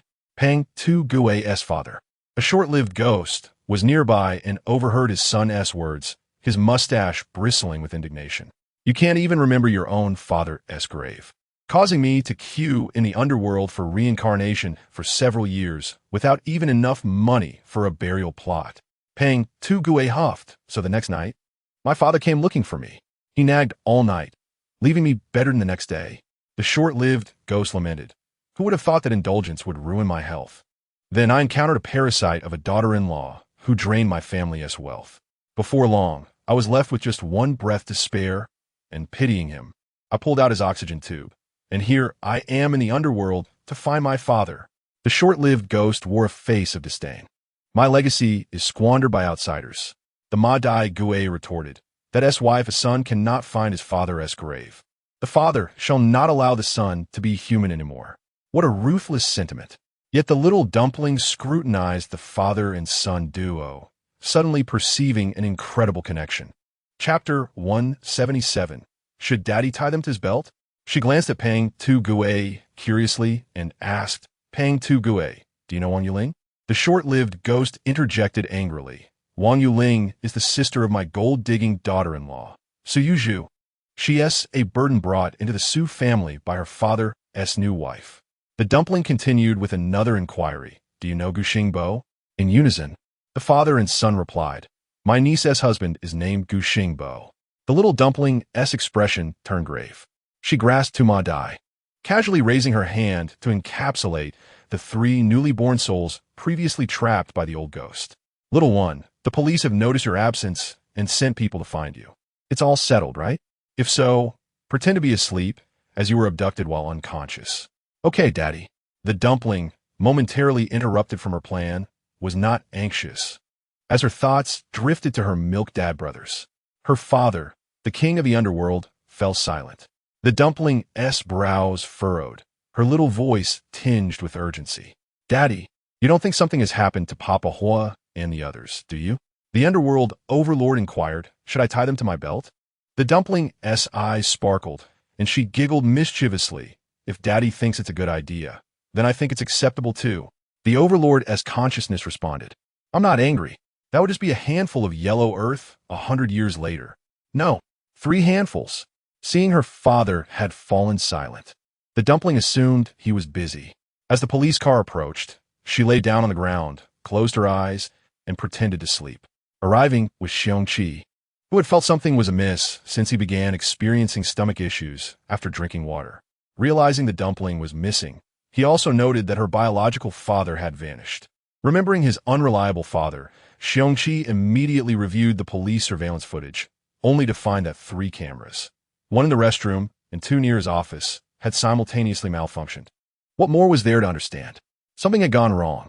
He soon found himself in an abandoned suburban area, long untouched. Spotting Zhang Mo's vehicle not far away, Xiongqi quickly made his way over with 2 officers.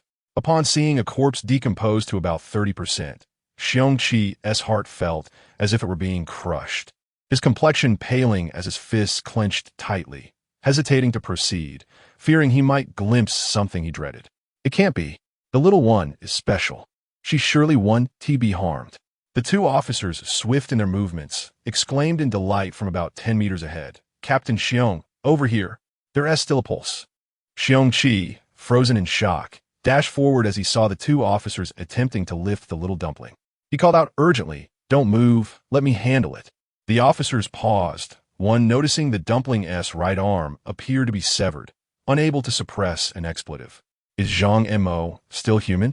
How could he harm such a small, adorable child? The other officer, suppressing his fury, continued searching the vicinity, soon discovering 3 Ma Dai. Captain Xiong, Zhang Mo is over here. Xiongqi intended to approach, but upon glimpsing the dumpling's severed arm, his pupils widened in shock, his body trembling with rage as he nearly shouted, "No." He hurriedly scooped up the unconscious dumpling, only to feel something was amiss. Why did it seem as if the dumpling's body was fragmented? Holding his breath, he cautiously lifted the dumpling's oversized clothing. The dumpling suddenly realized a troubling fact. Her small form had exploded previously, while her limbs seemed intact upon closer inspection. Being held would surely reveal the truth. Before Xiongqi's hand could touch her clothing, the dumpling opened her eyes. "Uncle Xiong." Seeing her injured arm, Xiongqi hugged her tightly. "Little one, I'm so sorry. It's Uncle Xiong's fault for not protecting you. I'll take you to the hospital right away. You'll be fine." Xiongqi disregarded everything else, hastily unbuttoning his shirt to wrap the dumpling, his movements swift yet cautious, fearful that any sudden motion might extinguish her fragile breath. Noticing Uncle Xiong's anxiety, the dumpling quickly reassured him, "Uncle Xiong, I'm all right, don't worry. I won't die." Xiongqi believed that the little one, Nai Tuanzi, was remarkably sensible. Despite having a broken arm and various severe fractures throughout her body, she still bravely comforted him. A man in his 50s, who had witnessed countless tragedies, was momentarily at a loss, shedding tears as he held Nai Tuanzi while getting into the car. "Do not fear, my dear child," Xiong Bo reassured her. "We are heading to the hospital immediately. You'll be just fine." Nai Tuanzi exclaimed, "Xiong Bo, there's been a misunderstanding. I'm perfectly fine. The one in trouble is that wicked uncle and the old ghost she caught." Remembering this, she quickly gestured with her finger, and while the other 2 police officers carried the unconscious wicked uncle, she stealthily dropped the sack containing the old ghost onto the roof of the car. Zhang Mo was left in the trunk, while 1 officer drove and another sat in the passenger seat. Sensing something was amiss as he saw Xiongqi's tear-streaked face, 1 officer hastily accelerated towards the hospital. Nai Tuanzi gently tugged at Xiong Bo's finger, her small voice barely above a whisper. "Xiong Bo, I truly will not die." Her faint words only heightened Xiongqi's concern. In the dim light of the car, Xiongqi feared she was on the brink of death, and guilt consumed him, causing his tears to flow more freely. The imposing figure of a man, over 6 feet tall, wept like a child. The 2 officers in the front exchanged glances, their eyes also beginning to glisten with tears. With her arm broken and seemingly seeing stitches around her neck, the atmosphere in the car was thick with despair. Nai Tuanzi's small face contorted with worry as she listened to Xiongqi's suppressed sobs. Forgetting her own pain, she quickly lifted her oversized shirt to reveal her disheveled body beneath. In a low, secretive voice, she said, "Xiong Bo, look, I am truly fine. This cannot kill me. It just needs to be stitched up." Before Xiongqi could respond, Nai Tuanzi pulled aside her chest, exposing her small, fist-sized heart, and placed Xiongqi's large hand upon it. "Xiong Bo, feel it. My heart is still beating strongly." As they arrived at Hua Clan Hospital, Xiongqi woke just in time to see the officers preparing to take Nai Tuanzi from his arms into the emergency room. His face turned pale as he stared wide-eyed at the officers' actions. Nai Tawanzi sweetly called out, Xiong Bo Bo, are you going to see the doctor? You look so pale. The officers, realizing that the little girl was not only speaking but also quite aware, attempted to take her. Xiong Qi, we have arrived at the hospital. This little friend has a broken right arm. We need to act swiftly. Xiong Qi, his body tense and face ashen, slowly lowered his gaze to meet the large, glistening eyes of Nai Tawanzi. Not wanting others to notice her condition, she quickly poked Xiong Qi. Xiong Bo Bo, do you need to touch it again to feel reassured? Instinctively, Xiong Qi refused, no need. He then stiffly carried Nai Tawanzi out of the car and into the emergency room. Nai Tawanzi lowered her voice, reminding him, Xiong Bo Bo, my body is split open now. Other doctors probably won't be able to help. Can you ask Gu Shu Shu to help stitch me up? Of course. Thankfully, Huakong Hospital was close to the first hospital. Xiong Qi clarified Gu Shu Shu's name and mechanically dialed the director's office. The two officers were nearly frantic. Xiong Qi, that child's hand needs to be stitched immediately. If not, she could be disabled. Gu Qi Feng arrived swiftly, surprised to see the little one in Xiong Qi's arms. Child, what happened to you? Without waiting for a response, Gu Qi Feng took her from Xiong Qi. Why is your face so pale? It was then that he noticed something was terribly wrong with Nai Tawanzi's body. Nai Tawanzi looked at the pale Xiong Qi and suggested, Gu Shu Shu, perhaps you should check on Xiong Bo Bo first. He seems frightened. Gu Qi Feng, recalling Nai Tawanzi's ability to see the supernatural, felt an inexplicable sympathy. All right. Xiong Qi, regaining his senses, quickly shook his head. No, I'm fine. Just a bit overwhelmed. I can still feel Nai Tawanzi's heart beating steadily. He glanced around and asked Gu Qi Feng in a hushed tone, Dr. Gu, if someone opens their body and removes their heart, can they still live? Gu Qi Feng replied, that should be impossible. Xiong Qi's gaze fell upon Nai Tawanzi, who smiled sweetly at him. Xiong Bo Bo, don't overthink. I'm quite special, so I'm still alive. Gu Qi Feng, incredulous, asked, Child, did you remove your heart? Before Nai Tawanzi could answer, Gu Qi Feng rushed her into the emergency room, sending all the nurses outside. I'll handle this. The nurses murmured in disbelief at the authority of the first hospital's director. Inside the emergency room, Gu Qi Feng placed Nai Tawanzi on the operating table and turned to gather sutures and surgical supplies. Her small body was marred with various stitches. Some were broken, some extended long, and others were simply tangled. Worse still, a grotesque array of what seemed like human tissue lay scattered across her abdomen. Gu Qi Feng felt faint, collapsing beside the operating table. Nai Tawanzi quickly sat up, jumping down from the high table to catch the limp Gu Shu Shu. Don't worry, Gu Shu Shu. My body just has some tissues split open, but my father is inside me, so as long as we stitch it up, I'll be fine. As she jumped down, the sutures on her already weak little legs snapped, causing her to tumble beside Gu Qi Feng, who watched in horror as the small girl shrank significantly. Nai Tawanzi frantically gathered her legs, her vigorous movements causing more stitches to break. Gu Qi Feng, covering his face with one hand and bracing himself against the floor with the other to avoid collapsing, exclaimed, Child, are you even human? Nai Tawanzi ziplit sweetly. Gu Shu Shu, I am a person. To reassure him, she pointed to the location of her heart, saying, Look, if I weren't human, my heart couldn't beat.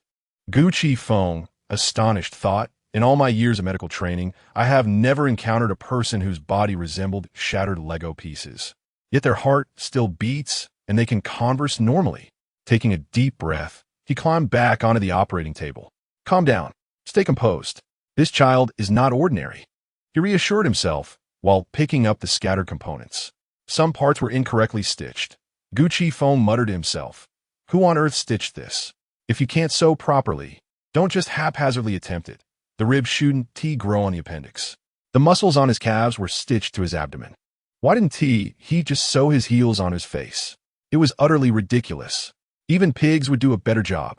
A low, cold voice, infused with a chilling aura, emerged from behind him. Thus pigs indeed sew. Gu Qi Feng was startled by the sudden voice, causing the needle to prick his hand, eliciting a sharp intake of breath.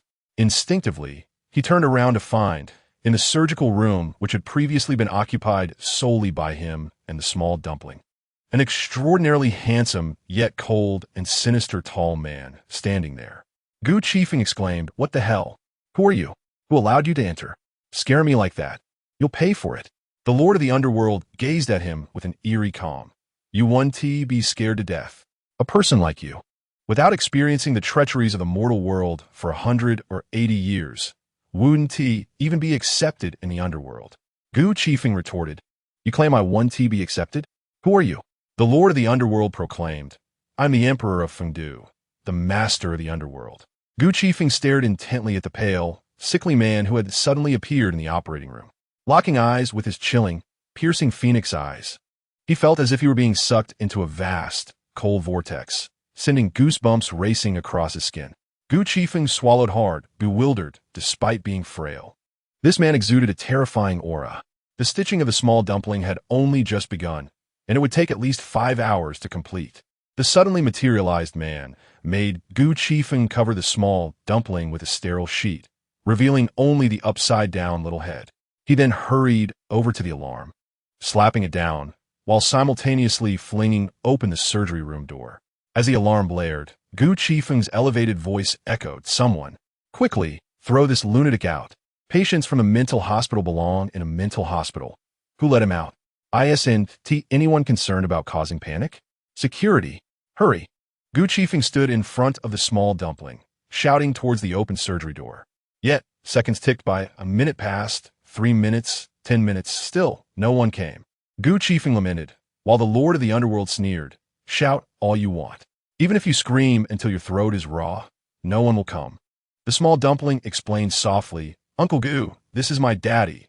He set up a barrier so that no one outside can hear us or see us.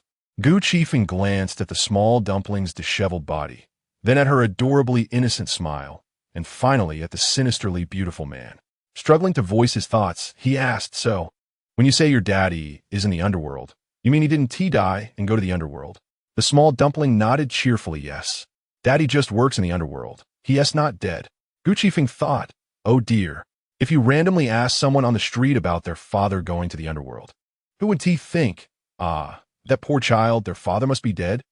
Who would ever suspect that the small dumpling's father was merely working in the underworld, and was, in fact, a lord there?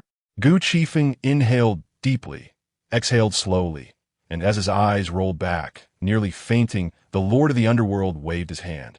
And Gu Qifeng suddenly felt invigorated. The Lord of the Underworld spoke with slight irritation. With such poor mental fortitude, what kind of doctor do you think you are? Hurry up and stitch. Once you're done, you can faint for as long as you wish. Gu Qifeng replied, Is this really how you approach someone for help? If this man weren't the small dumpling's father, Gu Qifeng would have seriously considered walking out. Yet here he was, dealing with the Emperor of Fengdu, the Master of the Underworld. Even Huo Chen wouldn't have spoken to him in such a manner. The small dumpling tugged at Gu Qifeng's sleeve, her innocent voice chiming in, Uncle Gu, Daddy is just worried that I'm too loose and might scare people, so he is a bit anxious. Don't be mad at him, the Lord of the Underworld remarked, as if I would care about him. Gu Qifeng thought, unless he is immortal. The Lord of the Underworld asserted, Is that even possible? Gu Qifeng felt blood rush to his head. The small dumpling quickly looked up at her father, who was smirking, her tiny voice filled with concern. Daddy, do you not want my body to be stitched up? Is Uncle Gu going to be angry forever? The Lord of the Underworld swiftly approached the small dumpling, attempting to stroke her hair for comfort, only to find himself touching her smooth little bald head, causing his eyes to darken. However, seeing the small dumpling's pitiful expression, he softened his voice. I'm sorry, dear. Daddy was just frustrated with how slow he was working. I wanted to give him a push. Then you should do it faster, the Lord of the Underworld declared. If it weren't for my poor stitching skills, would I need a mortal like you to help? Gu Qifeng shouted, Please get him out of here. The small dumpling covered her face with her chubby hands, her voice deflated. Daddy, the Lord of the Underworld cleared his throat, his chilling phoenix eyes landing on the fuming Gu Qifeng. I apologize for the trouble. As a token of gratitude, I will reserve a plot of land for you in the underworld. You may report there at your convenience. Gu Qifeng thought, Welcome to report to the underworld? Is this a curse for him to die? Is this a curse to die? His head was buzzing. Finally, transforming his anger into fervor, he stitched with fervor. What was originally a 6 or 7 hour meticulous project was completed in less than 4 hours. The Lord of the Underworld gazed at the successfully stitched small dumpling, finally displaying a pleasant, doting smile. Your stitching skills are indeed commendable.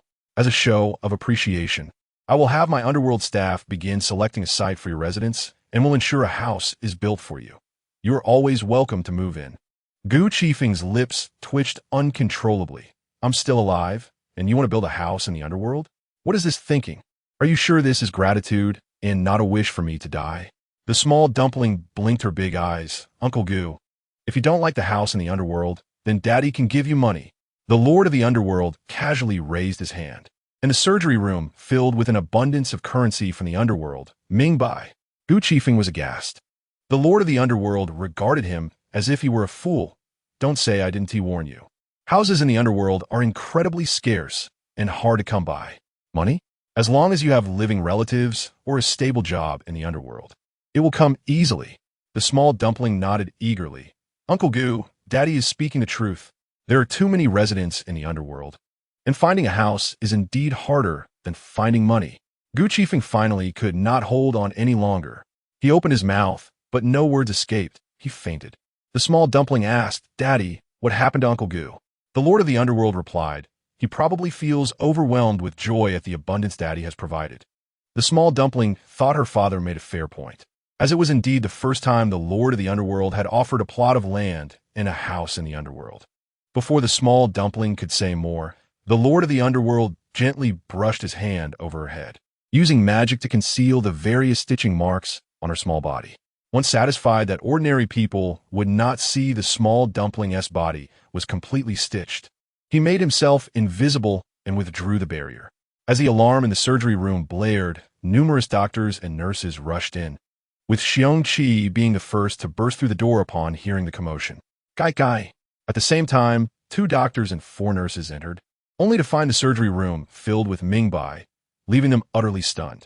The doctors, nurses, and other medical staff stared at the piles of paper money in astonishment, while Nai Tawanzi could not help but chuckle. Indeed, as her father, Wang Yi, had said, it was simply too much, leaving everyone in a state of shock. Seizing the moment of their bewilderment, Nai Tawanzi waddled out swiftly. Suddenly, Xiongqi snapped back to reality and grabbed Nai Tawanzi, who had just passed by him. Child? Nai Tawanzi zet ponde, Hu? Uncle Xiong. Xiongqi found himself overwhelmed with questions, but thought it best not to inquire further, as he would only end up agitating himself. Before Nai Tawanzi emerged, she had already placed Uncle Gu on the operating table. Upon hearing Xiongqi's words, she chirped innocently, Daddy gave too much. Uncle Gu fainted from happiness and just needs to sleep it off. Xiongqi instinctively gazed at the mountains of paper money filling the operating room and silently looked up at the ceiling. Receiving such a large sum of paper money without being scared to death was perhaps the last shred of resilience he had left.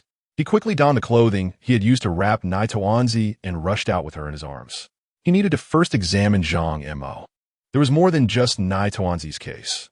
There was also a decaying corpse that was 30% decomposed. As Xiongqi stepped out of the hospital, he spotted the cold yet handsome man who had previously offered him water. Mr. Ming? Nai Tawanzi, seeing her father, hurriedly slipped down from Xiongqi's embrace. The Lord of the Underworld bent down and scooped her up, holding her casually in his arms. All stitched up? Nai Tawanzi grinned. Yes, Daddy. Uncle Goose stitched it perfectly. Everything is back in its original place. The Lord of the Underworld nodded. That's good to hear. It was worth giving him so much paper money. Xiongqi pondered the peculiar relationship between father and daughter. Were they expressing gratitude for the paper money? Did it not seem like a curse upon the living? The Lord of the Underworld produced the little black ball that his daughter had thrown to him earlier and drew in 3 new souls that she had held in her palm. Daddy has matters to attend to, so you can play by yourself for now. Nai Tawanzi noticed that all the ghostly entities inside the little black ball had vanished. Was Daddy planning to send those new souls to the underworld? The Lord of the Underworld nodded, feeling somewhat irritable at the thought of returning the new souls to the underworld. His gaze fell upon Nai Tawanzi's bald head, a shadow of annoyance passing through his elongated phoenix eyes. With so many new souls, he had sustained injuries while in the underworld previously. Now, he could only manage a small opening while also guarding against any disturbances from malevolent spirits. So, my dear, you will play by yourself while Daddy finishes his work. Nai Tawanzi, puzzled, asked, Daddy, can I help you open the door? The Lord of the Underworld replied solemnly, Without hair, your strength is diminished. Even if we work together, we cannot open the gate to the underworld. Nai tuan di gapet, Hu. The Lord of the Underworld added, you also cannot fix the book of life and death. Nai Tawanzi was startled, Doubting his words, she summoned the book of life and death. With a glance at Uncle Xiong, she quickly found his information and attempted to amend the time of death. However, the book showed no change. Nai Tawanzi turned to Xiong Qi, who was staring at his own death age. So this bizarre father-daughter pair truly regard him as non-existent. Nai Tawanzi looked at her father with a pitiful expression. Daddy, why can't I fix the book of life and death? Why can't we open the gate to the underworld? The Lord of the Underworld explained. Because the body is a gift from your parents. You are different from ordinary people. Every strand of hair that falls from you is a part of your power. He acknowledged the reality that both he and his daughter had diminished strength, with countless hair follicles that would take ages to regrow.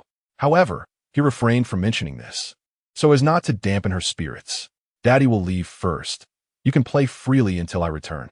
Before Nai Tawanzi could respond, the Lord of the Underworld placed her down and vanished from sight. Xiong Qi thought to himself, he lived to the ripe age of 89. So this is someone who knows how to frighten without fear of death. Unashamedly so? With this thought, he glanced down at Nai Tawanzi, who was looking up at him with a soft and adorable smile, her sweet voice resonating with innocence. With the Lord of the Underworld present, Nai Tawanzi was assured that her father was safe for the time being. She was still thinking about the chubby ghost father and son she had encountered in the suburbs and was eager to see her brothers.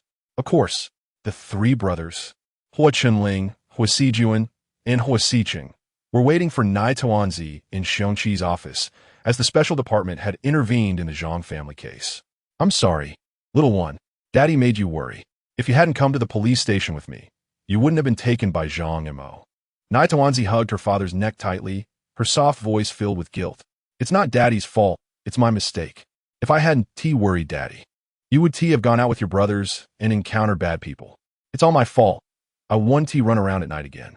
Hua Chunling, being the father of a daughter as tender as a glutinous rice ball, could never bring himself to blame her. Moreover, it was not the first time Gu Xingyu had plotted against them. It was merely unfortunate timing. It's not your fault. The bad people are to blame. If you want to go out at night, in the future, Daddy will accompany you. Hua Sijuan and Hua Siqing chimed in. When Daddy is busy, we will keep you company. Nai Tawanzi pouted her little lips and went to hug each of her brothers. She was a bit surprised to see her elder brother. Hua Sijuan had been there for over 10 minutes. He had just arrived, and upon confirming that Nai Tawanzi was fine, he left to attend to matters at the hospital as Miss Dong was still in critical condition.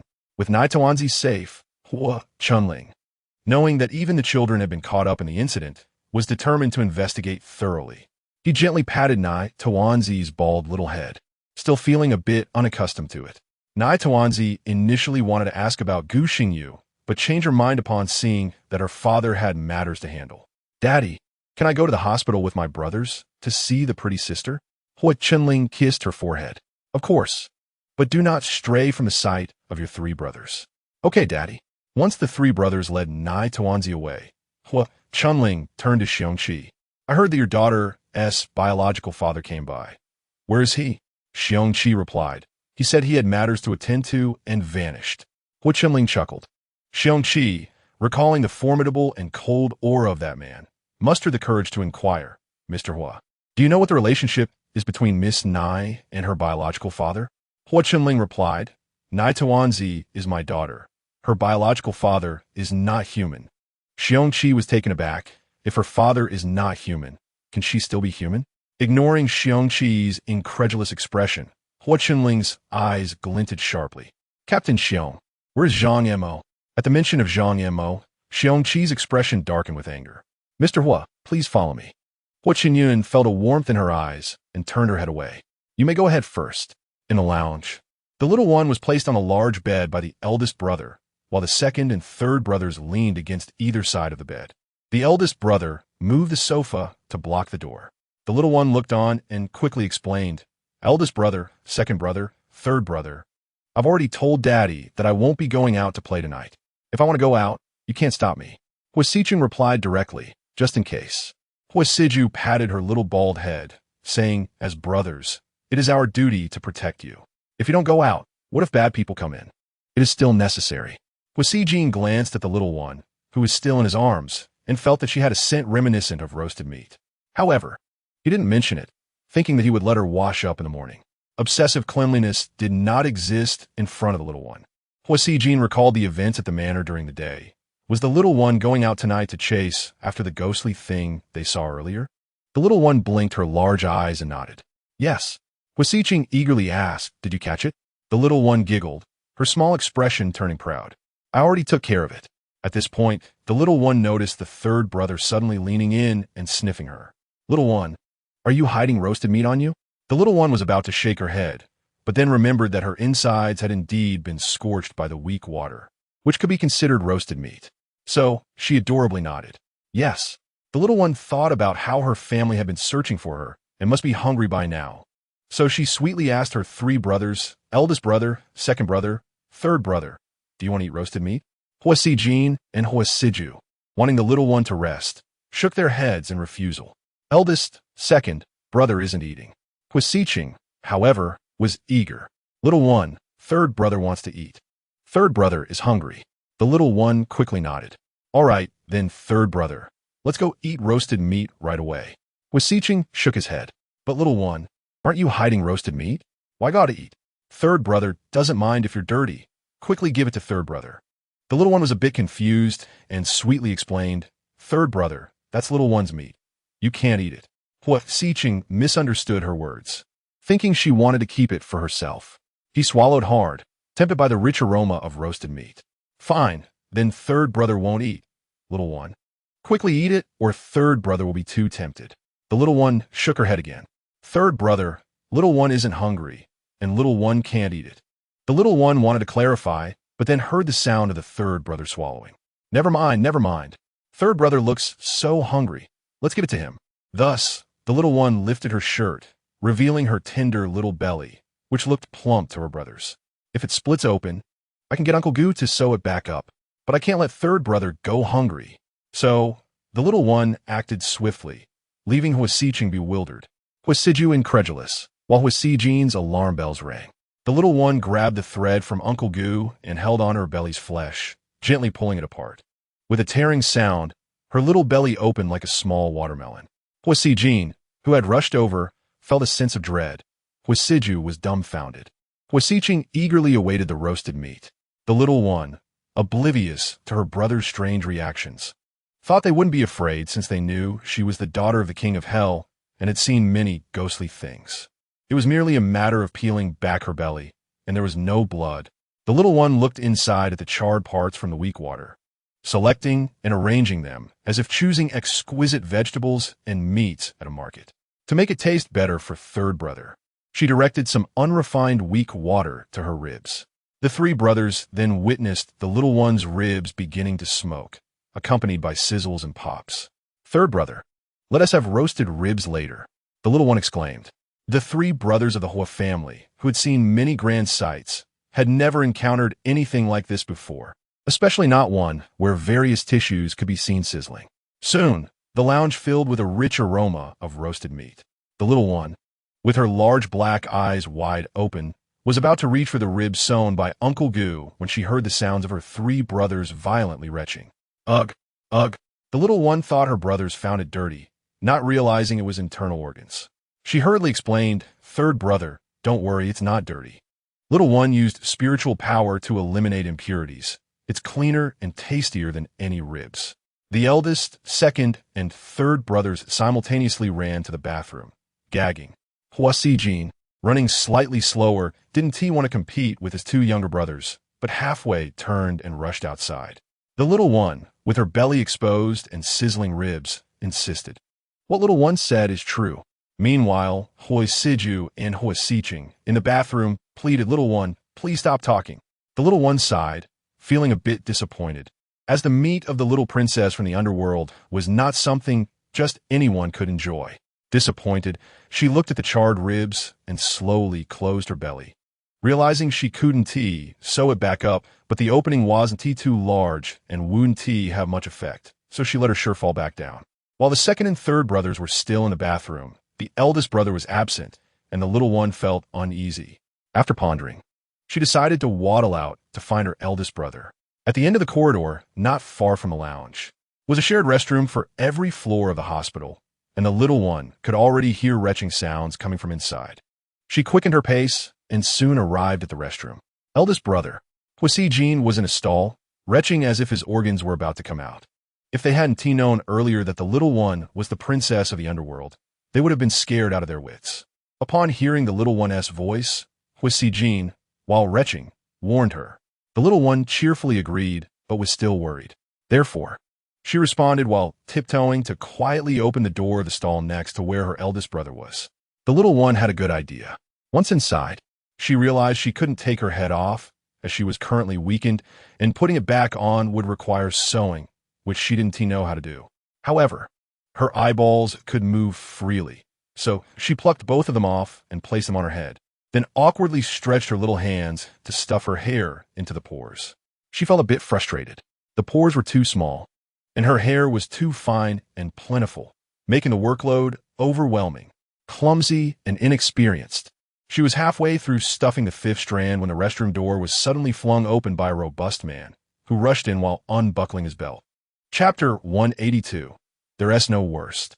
Only worse than newcomer was a heavily tattooed man who had rushed into the bar looking for the little one and accidentally bumped his head, fainting, and was then taken to the hospital by emergency services. He had only just regained consciousness. Upon entering, he saw the little one sitting on the toilet seat, her cute face framed by two dark eye sockets. Thinking he was seeing things, he rubbed his eyes. It was the little one who had suddenly vanished from the bar. But her eyeballs seemed to be missing. The heavily tattooed man, thinking the little one had been harmed, was about to ask when he suddenly noticed the two round, glistening balls on her bald head. He looked closely and was shocked to discover they were her eyeballs. The little one, startled by the sudden intrusion, dropped her eyeballs, which rolled down to the floor at the man's feet. Upon encountering an acquaintance, Tawanzi's eyes sparkled with joy, nearly bouncing off the floor. "Uncle," she exclaimed, addressing the burly man with tattooed arms. However, upon seeing the uncle's pale face, she realized she had frightened him. "I'm so sorry. I didn't mean to scare you, uncle. I'm leaving right away." With that, she dashed out like the wind. Midway through her escape, she suddenly remembered that her eyes were still on the floor. "Forgive me. I need to retrieve my eyes. Goodbye, uncle."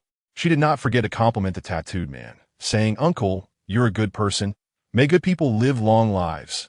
She attempted to erase his memory, but found it as ineffective as altering the book of life and death. "Uncle, please be strong.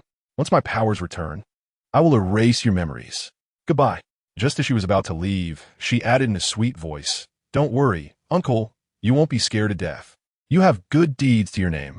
The burly man, clutching his pants to prevent them from falling, was already terrified to the point of nearly losing consciousness. Suddenly, with a loud thud, the imposing figure collapsed. Tawanzi swiftly caught him, sighing like a little adult. "I truly did not intend to scare you, uncle." At that moment, Huo Jin rushed out. Upon seeing Tawanzi holding a nearly 200-pound man, he steadied himself, though his peripheral vision involuntarily glanced at her little belly. Noticing that Tawanzi was unharmed and her oversized clothing was intact, Huo Jin felt a wave of relief wash over him. Kai, let the big brother help." Tawanzi, seeing Huo Jin's pale face, quickly shook her head. No, I can manage." Huo Jin would not allow Tawanzi to bear the weight of the burly man alone. He rushed over and lifted him. However, the immense weight caused him to stumble, and he quickly pressed himself against the wall to stabilize. With a loud bang, something collided with the wall. Huo Jin turned to see the burly man, who was groggy from the impact, slowly opening his eyes and locking gazes with him. "I'm sorry," Huo Jin awkwardly apologized. The burly man jolted awake, recalling the terrifying vision he had before losing consciousness. "Handsome guy, there's a ghost." Tawanzi chimed in, "Uncle, I'm a human, truly not a ghost." Huo Jin raised a hand and gently tapped the burly man on the back of his neck. Tawanzi, preparing to do the same, exclaimed in surprise. Huo Jin, feeling more composed, instructed Big Brother call the bodyguards to take him to the Huo family estate. Tawanzi agreed wholeheartedly. "Thank you, Big Brother." Huo Jin ruffled her smooth head, feeling a bit awkward. He noticed several strands of hair had mysteriously appeared, quite long, and inspected them closely. Tawanzi, tilting her head with a smile, explained, Big brother, I was planting hair next door, just 5 strands, when this uncle barged in. Planting hair? Hua Jean queried. Why open the gates of the underworld? Naitoanzi's little face fell. Because there are too many new souls each day in the human realm, and the gates of the underworld remain closed. If they can't enter, it will become very chaotic. Hua Jean imagined the scene and found it quite terrifying. Naitoanzi's eyes gleamed with excitement. Thank you, big brother. I love you. She lifted her shirt, revealing her tender belly, which bore a long scar, slightly exposing the flesh beneath. Hua Jean, Hua Siju, and Hua Hin, the 3 brothers, averted their gazes, unable to bear the sight. As Hua Jean turned his head, he inadvertently pulled down Naitoanzi's shirt. The delightful aroma of roasted meat wafted from her, a remnant of her earlier ordeal. At that moment, Hua Qinyun entered. He had checked on Dong Song, who was stable but still in danger, and now sought the 4 children. Upon entering, he caught a whiff of the enticing fragrance. Having searched all night, exhausted and hungry, it seemed to emanate from Naitoanzi. Seeing her, Hua Qinyun's emotions surged, a mixture of feelings flooding him. Yet, she was his only niece, and despite his timid nature, he swallowed hard and approached to embrace her. It smells so good. Did you know your uncle was coming and save some roasted meat for him? The 3 Hua brothers chimed in unison. Uncle, you can't eat that. If you're hungry, we'll go buy you something. Hua Qinyun was starving, and the aroma of the roasted meat was intoxicating, nearly making him drool. He teased Naitoanzi. Kai, let me see where you've hidden the roasted meat. Naitoanzi tightly covered her shirt, knowing her uncle was easily frightened and would surely be alarmed by the sight of her scar. Uncle, I haven't hidden any roasted meat. Mine is not for eating. Hua Qinyun assumed Naitoanzi was merely teasing him and had already adjusted to her peculiarities, so he played along, seeing her protectively clutching her clothes. Hua Qinyun playfully tapped her forehead. Kai, I'm your uncle. Why are you hiding your delicious food from me? I'm truly going to be sad. I've been looking for you all night. Naitoanzi hesitated, but the 3 Hua brothers exchanged glances and suddenly united in their endeavor. Kai, let your uncle have a look. Naitoanzi hesitated, but the Hua brothers insisted. No, but this is your uncle's choice.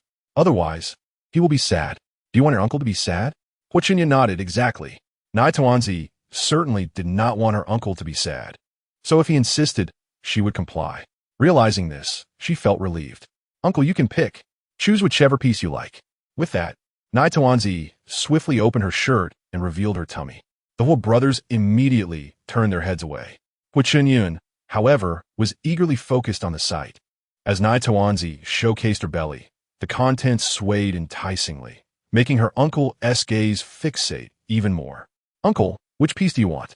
The ribs are ready to eat. The others need roasting. Hua Qinyun was rendered speechless, utterly perplexed. He felt he had witnessed the most bizarre and terrifying event, surpassing the initial shock of encountering Naitoanzi in the bathroom or the talking rabbit, Hai. Yet reality struck him hard, revealing that he had still seen too little and lacked perspective. The most outrageous revelation was that Naitoanzi could roast herself for him to eat. His pupils widened in shock, and he gasped, his spirit seemingly departing his body. With a loud thud, he collapsed to the ground, startling the 3 brothers, who hurriedly pulled him up. Uncle! In his out-of-body state, Hua Qinyun noticed his 3 nephews' alarmed expressions and their frantic calls, yet he remained oblivious to his own predicament, echoing their cries. Hey, I'm right here. But it seemed as though his nephews were deaf, hearing nothing. Naitoanzi, realizing the worst had occurred, promptly let go of her shirt and pressed her palm against her uncle's forehead, gently guiding his spirit back into his body with a soft utterance. Suddenly felt a forceful shove, propelling him forward and drawing him into a deep abyss. Upon opening his eyes, he was met with the anxious gazes of his 3 nephews. Hua Jean, Uncle, are you all right? Hua Siju, Uncle, should we take you to the emergency room? Hua Xiqing eagerly interjected. Uncle, although the little one is quite peculiar, they wouldn't harm you. Hua Xiqing nodded vigorously. Exactly. We are family. Realizing that he had likely experienced an out-of-body moment, Hua Qinyun took a while to regain his voice. You all can slice open your bellies, roast yourselves, and still smile while conversing with me? The Hua brothers chorused, no? Noticing the mirth in his nephew's eyes, Hua Qinyun belatedly understood he had been played. Why are you not afraid? He instinctively inquired. Hua Xiqing chuckled because we are brave, having already seen it. Hua Siju and Hua Xijin cover their faces, pondering how much more straightforward their silly brother could be. The pinnacle of deception is to ensnare the opponent while ensuring one's own safety. Hua Chunyan gritted his teeth. So you three brothers conspired against your dear uncle? Hua Xiqing laughed heartily, still aware that his uncle was conscious. Hua Xijin quickly intervened to prevent a possible backlash against his foolish brother. Uncle, we thought since we three have seen it, you, being family, should know as well. This way, there are no secrets and trust is established. Look at your uncle. Is he truly foolish? Hua Qinyan retorted. The little one observed her uncle's pale visage, then glanced at her three jubilant brothers, blinking her large eyes before sweetly advising, Uncle, you were so frightened that your soul nearly left your body. You need to rest well, or you might encounter something ghostly. Observing the towering and fearless Hua Qinyan, who was terrified of spirits, Hua Xijin felt a pang of shame. Uncle, I'm sorry. Upon hearing that he might encounter a ghost at any moment, Hua Qinyan's concerns regarding his nephew's collective prank dissipated. He clutched himself tightly, trembling. Someone stay vigilant. Let me sleep first. I truly lack the courage to see any ghostly apparitions. The little one chimed softly, Uncle, do not fear. Even if a ghost appears, with me around, they wouldn't dare bully you. Why is that? Hua Qinyan queried. Hua Xiqing puffed out his chest with pride, because the little one is the princess of the underworld, the daughter of a great underworld figure. Hua Qinyan's eyes widened in realization. Oh, now I comprehend. The true answer has arrived. That little fairy indeed. I see ghosts every day. My niece is the most formidable and treasured spirit of the underworld. Hua Qinyan rolled his eyes and fainted. Hua Siju quickly asked the little one, Little one, did Uncle faint again? The little one shook her head with a smile. No. I just helped Uncle stabilize his soul. He won't be scared to death temporarily. Hua Xijin and Hua Xiqing breathed a sigh of relief. They hoped he wouldn't genuinely perish from fright. The three brothers exchanged glances. From now on, they should refrain from startling their uncle. He was too fragile to endure such shocks. As the eldest, Hua Xijin took over watching over the comatose Hua Qinyan, while Hua Siju, Hua Xiqing, and the little one stayed with him in the lounge. As dawn broke, they were stirred awake by a piercing female voice. I had a wonderful daughter, and for him, Lu Xiling, oh no, for him, Hua Qinyan, I came to the capital. After just a few days, must she be lost? You must compensate me for my daughter. Hua Qinyan flipped over and sat up, observing the little one waking alongside him. In his anxious haste, he gently patted her back. Be good. Stay here with your second and third brothers. Uncle will go out to take a look. The little one, understanding that her older brothers were exhausted, nodded obediently. I understand, Uncle. Hua Chunyun hurriedly exited. Not wishing to disturb her brothers, the little one cast a barrier reminiscent of her former strength as she opened the door to peek outside. The lounge was adjacent to a luxurious hospital room. As she peered out, she witnessed a woman abruptly shoving her older brother aside and slapping Hua Chunyun across the face. Unable to contain herself, the little one slammed the door shut and rushed over, shouting, Bad Annie, you must not hit my uncle or push my big brother. Huang Yuxiang, seeing the advancing little one, scowled in disgust. Where did this little brat come from? Get lost. Don't hinder me, or I'll deal with you too. The bodyguards, initially called off by Hua Xijin, swiftly moved in as the woman aggressively pushed and struck. Huang Yuxiang, hands on her hips, sneered at them. What is this? The Hua family is bullying outsiders, is it? Chapter 184. A chance to force a marriage. As she scanned the area, noticing other hospital rooms opening, she quickly shifted tactics, collapsing onto the ground, covering her face, and wailing dramatically. Oh no, the illustrious Hua family is bullying newcomers in the capital. Everyone come judge. The Hua family is using their power to oppress me. How pitiful is my daughter. She was in love with the youngest Hua, yet now he has abandoned her upon regaining his identity. As if that weren't enough, he pushed her into the arms of another man, as if to ensure she remained heartbroken. My poor daughter. Despite the early hour, the hospital was bustling with patients and their accompanying relatives. Huang Yuxiang, though thin, projected a shrill voice that drew a crowd. The little one piped up, Bad Annie, are you the pretty lady's mother? Huang Yuxiang initially intended to glare at the little one, but, seeing the crowd's support, refrained from intimidating the child. Hua Chunyun, with one side of his face swollen from the unanticipated slap, knew full well that arranging for Dong Song Song to come to the capital was indeed his suggestion. After all, his uncle's family had a close relationship with the Dong family, and he worried about their adjustment to life in the capital. He understood Huang Yuxiang's character, so upon learning that Dong Song Song had been admitted to the emergency room, he refrained from informing her immediately, fearing a commotion. Standing before his eldest nephew, he addressed the weeping Huang Yuxiang. "Aunt, Song Song will be fine. Her condition is improving." Huang Yuxiang cried, "You say she is fine, then summon her to awaken. I've spoken to the doctor, who said she hasn't yet escaped danger. Who knows if she'll wake up?" Hua Chinyan replied, "As a young master of the Hua family, you should understand this, but you and Song Song have grown up together. How can you bear to treat her so harshly? What your conscience?" Hua Sijin interjected, "Miss Dong's incident was not orchestrated by Uncle. He had no part in this." The little one nodded in agreement, right? "It was that bad uncle before, not our current uncle." Huang Yuxiang, harboring her own calculations, refused to believe them. "I don't care. I only know my daughter came to the capital because of you, Hua Qinyun, and now she is in trouble here.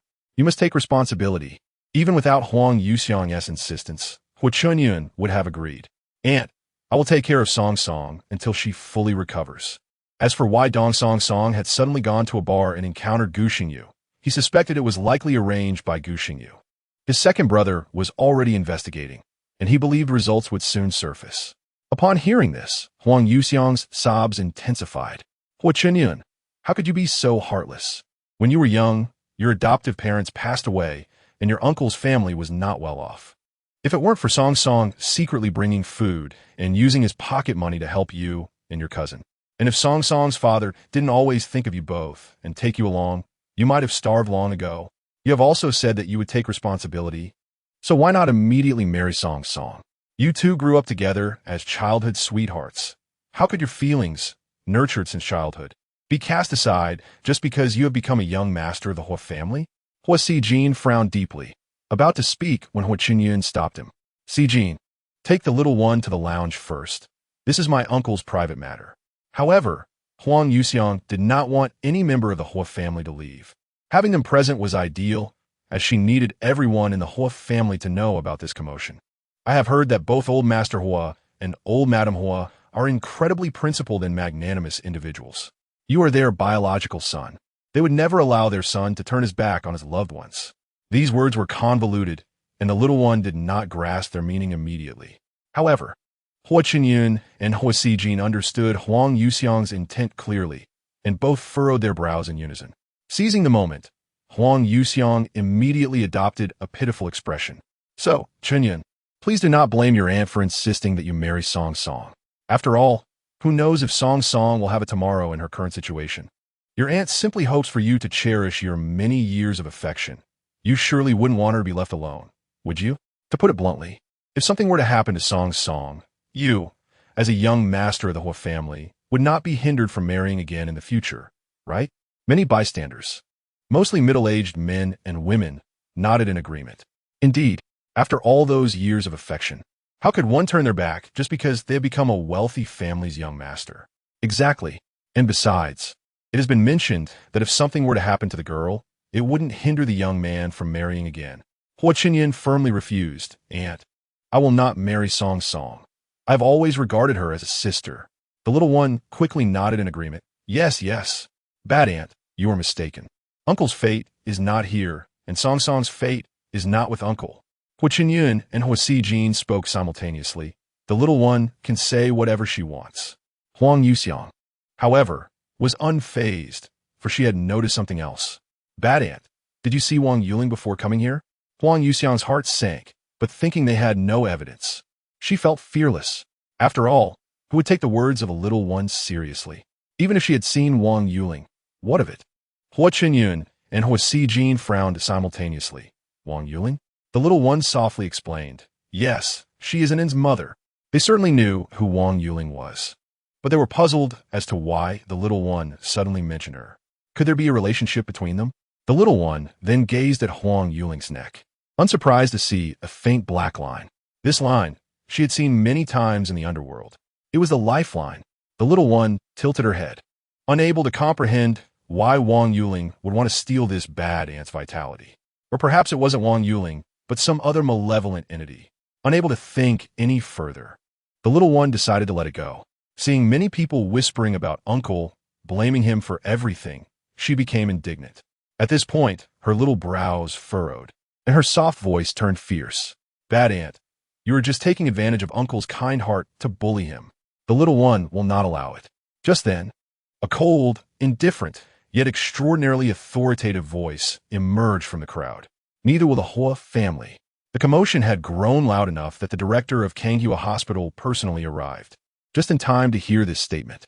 The surrounding family members of patients instinctively stepped aside to clear a path. Upon seeing the newcomer, those who recognized him gasped. It was Hua Shunling, the powerful figure of the Hua group. Who is that woman, daring to openly provoke the Hua family? I do not know. I certainly have not seen her in the upper echelons of the capital. The previously noisy crowd fell silent upon the appearance of Hua Shunling. Those who were unfamiliar with him, intimidated by his formidable presence, instinctively retreated further. Hua Qinyun, Hua Sijin, and the little one, who was being held, all called out in unison, "Second brother, Dad." Hua Shunling approached and took the little one from his eldest son's arms. A glance at Hua Qinyun lingered on the palm print on his right cheek for a second. Ms. Huang Yuxiang, I am Hua Shunling, Qinyun's second brother. Our parents and elder brother are alive and well. My brother Qinyun has a bright and generous disposition, is kind to others, and even if he is somewhat timid, it does not permit an outsider like you to lay a hand on him. Before Huang Yuxiang could respond, Hua Shunling's cold voice rang out once more. You have two choices now. First, immediately apologize sincerely for slapping my younger brother. Second, expect a legal letter from the Hua Group's legal department. Huang Yuxiang's complexion turned pale, intimidated by Hua Shunling's icy and formidable aura. Yet she thought about how her daughter had come to the capital because of Hua Qinyun and felt she was entirely in the right. Qin Xingqi quickly nodded. All right, mister. Hua, you decide how to handle this. Hua Shunling slightly nodded, acknowledging Qin Xingqi. Upon seeing this, Huang Yuxiang immediately became agitated, as expected of the first family of Huagua. Even the director of Kanghua Hospital must take a back seat. Am I to apologize, or will I face legal consequences and end up in jail? Hua Shunling gazed at her with indifference, then nodded at Jiang Lin, who had just arrived. Jiang Lin, receiving his cue, quickly called for the staff with the projector to come forward. They swiftly set up the projector, and he opened a laptop, promptly playing the video file that Mr. Hua had instructed him to retrieve in front of the gathered family members of patients. The video was crystal clear, showing the international airport exit hall in the capital. Huang Yuxiang and her husband, Dong Guocheng, had just disembarked from flight, alongside Wang Yuling, Hua Enin, and Su Yao, who were on the same flight. It seemed Hua Enin and Su Yao had temporarily left, leaving Wang Yuling and Huang Yuxiang engaged in conversation, right under the camera's lens, with the audio amplified for all to hear. Mrs. Dong, I hope we can become a family. Huang Yuxiang smiled broadly. Then let us take that as a good omen.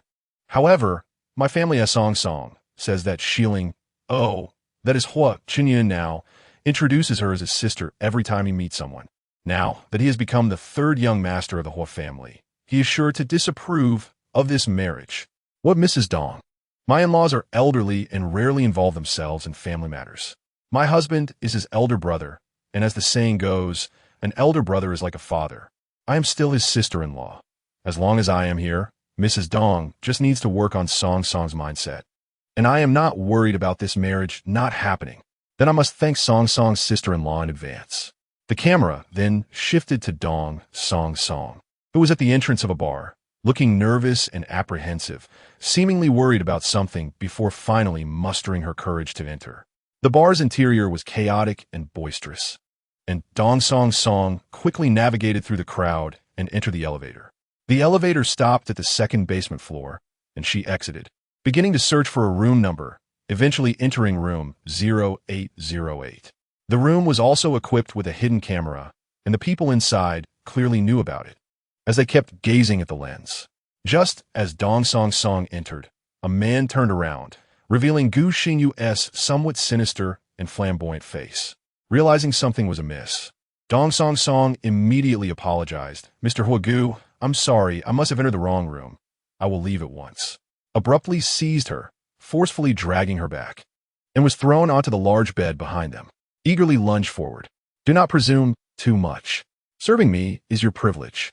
The subsequent scene was brutally violent and bloody, as struggled and cried for help, until she lay on the ground, bloodied and disheveled, her fate uncertain. The camera abruptly cut off, leaving in stunned silence. The surrounding onlookers sighed in disbelief. Clearly, this had nothing to do with the esteemed Mr. Indeed, shut down the computer and instructed the staff to pack away the projector, then respectfully positioned himself 3 steps behind. Upon noticing the child in his arms, his expression grew slightly awkward. The little one spotted and greeted him in a sweet, childish voice. Felt quite uncomfortable. After all, the child might not be human. Yet it appeared that the young masters were blissfully unaware. Unfortunately, recent events had unfolded one after another, leaving him with no opportunity to be alone with the child to gather evidence of her possibly non-human nature. Forced a stiff smile, the little one responded, "Your face looks strange." Replied, "Thank you for your concern. Perhaps my facial nerves are just a bit stiff, but we'll be fine in a couple of days." He was merely startled. The little one glanced at who had remained silent beside her. She heard her address him as likely the most important figure in the hospital. Then she'd asked to take a look. It's better to treat an illness early. If there is no illness, it would bring peace of mind. Replied, smiled kindly. Is correct. If is not busy, we can head to the examination room shortly. Unable to refuse, said, then I must trouble. He was perfectly healthy. He was in great shape, or he wouldn't be able to keep up with, dashing around the world. The onlookers chuckled at the little one's adorable and caring remarks. Such a thoughtful child, and she was so exquisitely cute. Oh, watching this makes me yearn for my own son and daughter-in-law to have a child. Wasn't it said that the head of the hat adopted a girl? Why then was he holding a boy now? And spoke in unison, is a girl. The crowd hurriedly apologized and showered compliments on the little one's beauty, expressing a desire to have a little daughter of their own. The little one lifted her chin defiantly. Does not believe your words. You just said you wanted a son. You cannot deceive. The onlookers felt a wave of awkwardness, many slinking away. They feared would take notice of them. Disregarded the crowd, his gaze settling on the still dazed. Will you choose option 1 or option 2? Chapter 186. Oh, how exciting. When posed his question, the crowd dispersed, not daring to linger. After all, this was a private matter concerning the family, and with evidence in hand, as attempts at manipulation would prove futile. They were curious about the spectacle, but it was essential to discern whose spectacle it was. As the crowd dispersed, only the family and remained in the corridor. Having been terrified by the brutal beating of her daughter, finally came to her senses and knelt down with a thud. I am sorry. I had no idea the truth was like this. I am sorry, oh my poor daughter. If only we hadn't come to. Prepared to step forward, but shot him a cold glance, signaling for his eldest son to take him away first. Receiving his father SQ, tugged at his younger uncle's sleeve. Do not worry. My father may appear aloof, but he is a family member, and we never act against the law or our conscience. Trusted his family implicitly, yet felt a twinge of hesitation due to his past assistance during his childhood, especially since had indeed helped his uncle's family significantly. Though it was unreasonable, she was also the wife of and the mother of. Hesitated I. The little one began to crawl from hers arms to her younger uncle's. Is so sleepy. Quickly caught the little one. The rich aroma of roasted meat wafted from her, bringing to mind previously unspeakable images, causing his lips to twitch slightly. Whether you believe it or not, I must say this once more. I have always regarded as my own sister. I am more furious and saddened by her misfortune than by my own. Until she recovers, I will continue to care for her. Please take care of yourself. Farewell. With that, turned away, clutching the little one, and hurried off. Glanced at his father, who nodded, prompting him to follow his younger uncle. At the lounge door, and emerged from the room. The little one, sensing the moment, dispelled the barrier, her sleepy gaze meeting the handsome faces of her second and third brothers. You're awake, and, startled by the sight of the little one upon waking, quickly calmed down upon realizing their older brother and uncle were absent. Has woken up so early? Are you sleepy? The little one, of course, was sleepy, but she was still preoccupied with hair planting. Is not sleepy. She wants to plant hair. The family uncles and nephews, was eager to meet and discuss today's events, so he had no objections. What about your father? And exchanged bewildered glances. Is Dad still at the police station? Hasn't he found any useful evidence yet? Is he so idle that Dad wanted to send him to Africa to mine? The little one sweetly explained, Daddy, and are at the hospital. While holding the little one, recounted the events that had transpired, and soon the five of them made their way downstairs and drove away. Once in the car, the little one attempted to contact her through telepathy. Busy. She quickly severed the connection. The little one thought, well, is injured, his powers diminished, and it's understandable that he is busier than ever. With that in mind, she eagerly anticipated hair planting. It wouldn't be possible in the car, as it would startle her uncle. Upon returning, took the little one upstairs to wash up while he went to the guest room to freshen up, and then he would call her down for breakfast. The maid had prepared a lavish breakfast, knowing the little one loved meat, so even for breakfast, there was plenty of it, and glanced at the assortment of meats with expressions that were hard to describe. Only the little one looked at it, salivating. Everything looks so delicious, smiled and encouraged her, eat more. The little one giggled, you all eat more too, with her chubby hands. She clumsily grabbed a sandwich piled high with meat, wobbling as she held it with both hands, one for each, and quickly handed the sandwich back to the little one. Can eat, we'll have a vegetable porridge.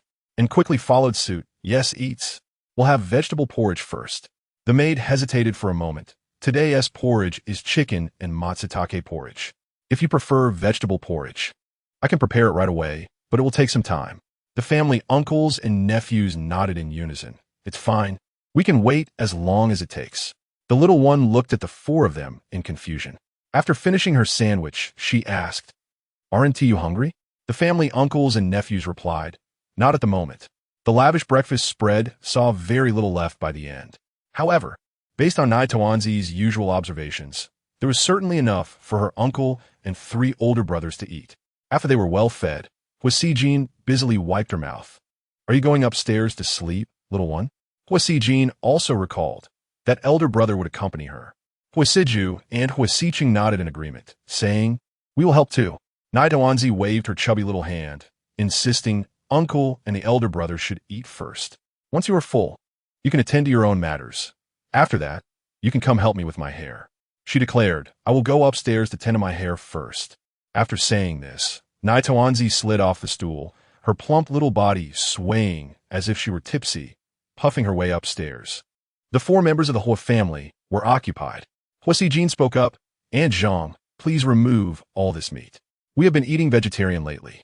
Hua Chenling's voice came from outside the dining room, clearly perplexed. Why eat vegetarian? Hua Ainen was not of the Hua lineage, aside from Naitawanzi. All the children of the Hua family were boys, and they thrived on meat. Suddenly switching to vegetarianism. What had transpired? With questions lingering in his mind, Hua Chenling entered the dining room. The four members of the Hua family quickly called for him, and Hua Qingyun explained, second brother, we just feel that we have been consuming too much meat lately. It has become rather monotonous, so we wish to enjoy some vegetarian fare. As he spoke, Hua Chengyun exchanged glances with his three nephews. Hua Sijin remained silent. Hua Siju wore a knowing smile, and Hua Siching seemed eager to join in. They were all family. If their father remained unfazed in the face of a calamity, what would happen if he fainted from fright? Oh, how delightful that would be. Seeing that there was entertainment to be had, Hua Chengyun smiled as he elaborated, actually, the main reason is that after eating grilled meat at little one's place, none of us have much appetite for other meats. We fear that if we indulge further, our precious one will be displeased and might retreat upstairs. Hua Chenling cast a glance at the four, slightly puzzled as to why Naitawanzi would hide grilled meat in her upstairs bedroom. However, upon hearing his brother's comment about the precious one being displeased, he felt a wave of understanding wash over him. Naitawanzi had saved some food for him. A smile crept onto his usually stoic face. I'll go check. Just as Hua Sijin was about to clear his throat to remind his father, he was simultaneously silenced by Hua Qingyun, Hua Siju, and Hua Siching in the brightly decorated, oversized bedroom upstairs. Naitawanzi had once again removed her eyeballs and suspended them in midair. With her chubby little hands raised above her head, she struggled to insert one thin strand of hair into a pore. As she worked, she sighed heavily, her little face reflecting a rare gloominess. After this one, there is still another. After that one, there's another one. She lamented, why does Nai have so much hair? Her eyes were practically going blind from staring. Each strand she planted was accompanied by a little sigh, her expression almost enough to break the hearts of those who beheld her. The soundproofing of the door was excellent. So Hua Chunling did not hear her sighs. He politely knocked on the door. Knock, knock, knock. Nai Tuanzi's two floating eyeballs, previously fixated on her bald head, swiveled towards the door. Who is it? She called out loudly, fearful that the person outside might not hear her. After all, following the fright she had given her uncle, she was now exceedingly cautious, especially not wanting to scare her timid little uncle again, which is why she had locked the door. Hua Chunling chuckled softly, it's Daddy. She hopped out of bed, her plump little feet pattering as she hurried to the door, stepping on a small stool that was behind it to reach the lock. Unlocking it, she chirped Daddy. Upon seeing his daughter, whose eyes were crinkled with laughter, Hua Chunling bent down to scoop her up, casually shutting the door as he moved to sit on the couch. Previously, his attention had been consumed by various chaotic matters.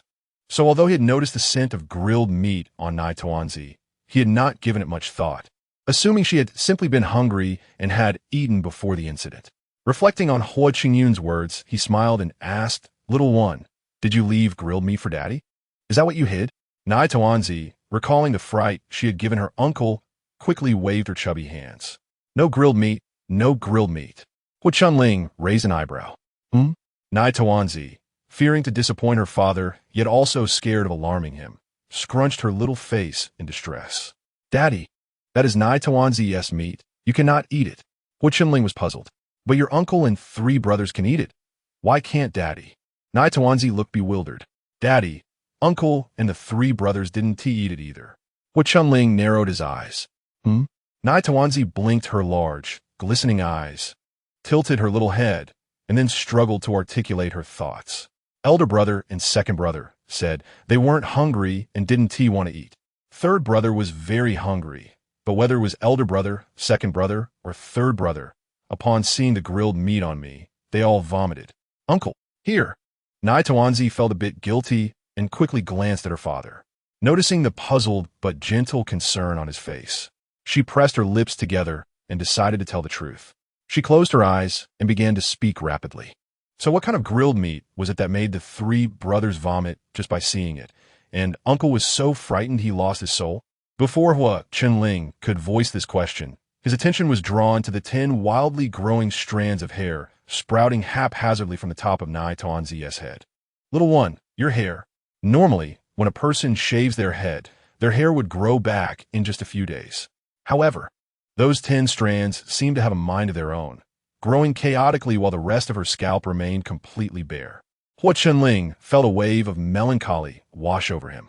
He momentarily set aside the grilled meat question, focusing instead on the wild and unruly strands of hair on Nai Tuanzi's head.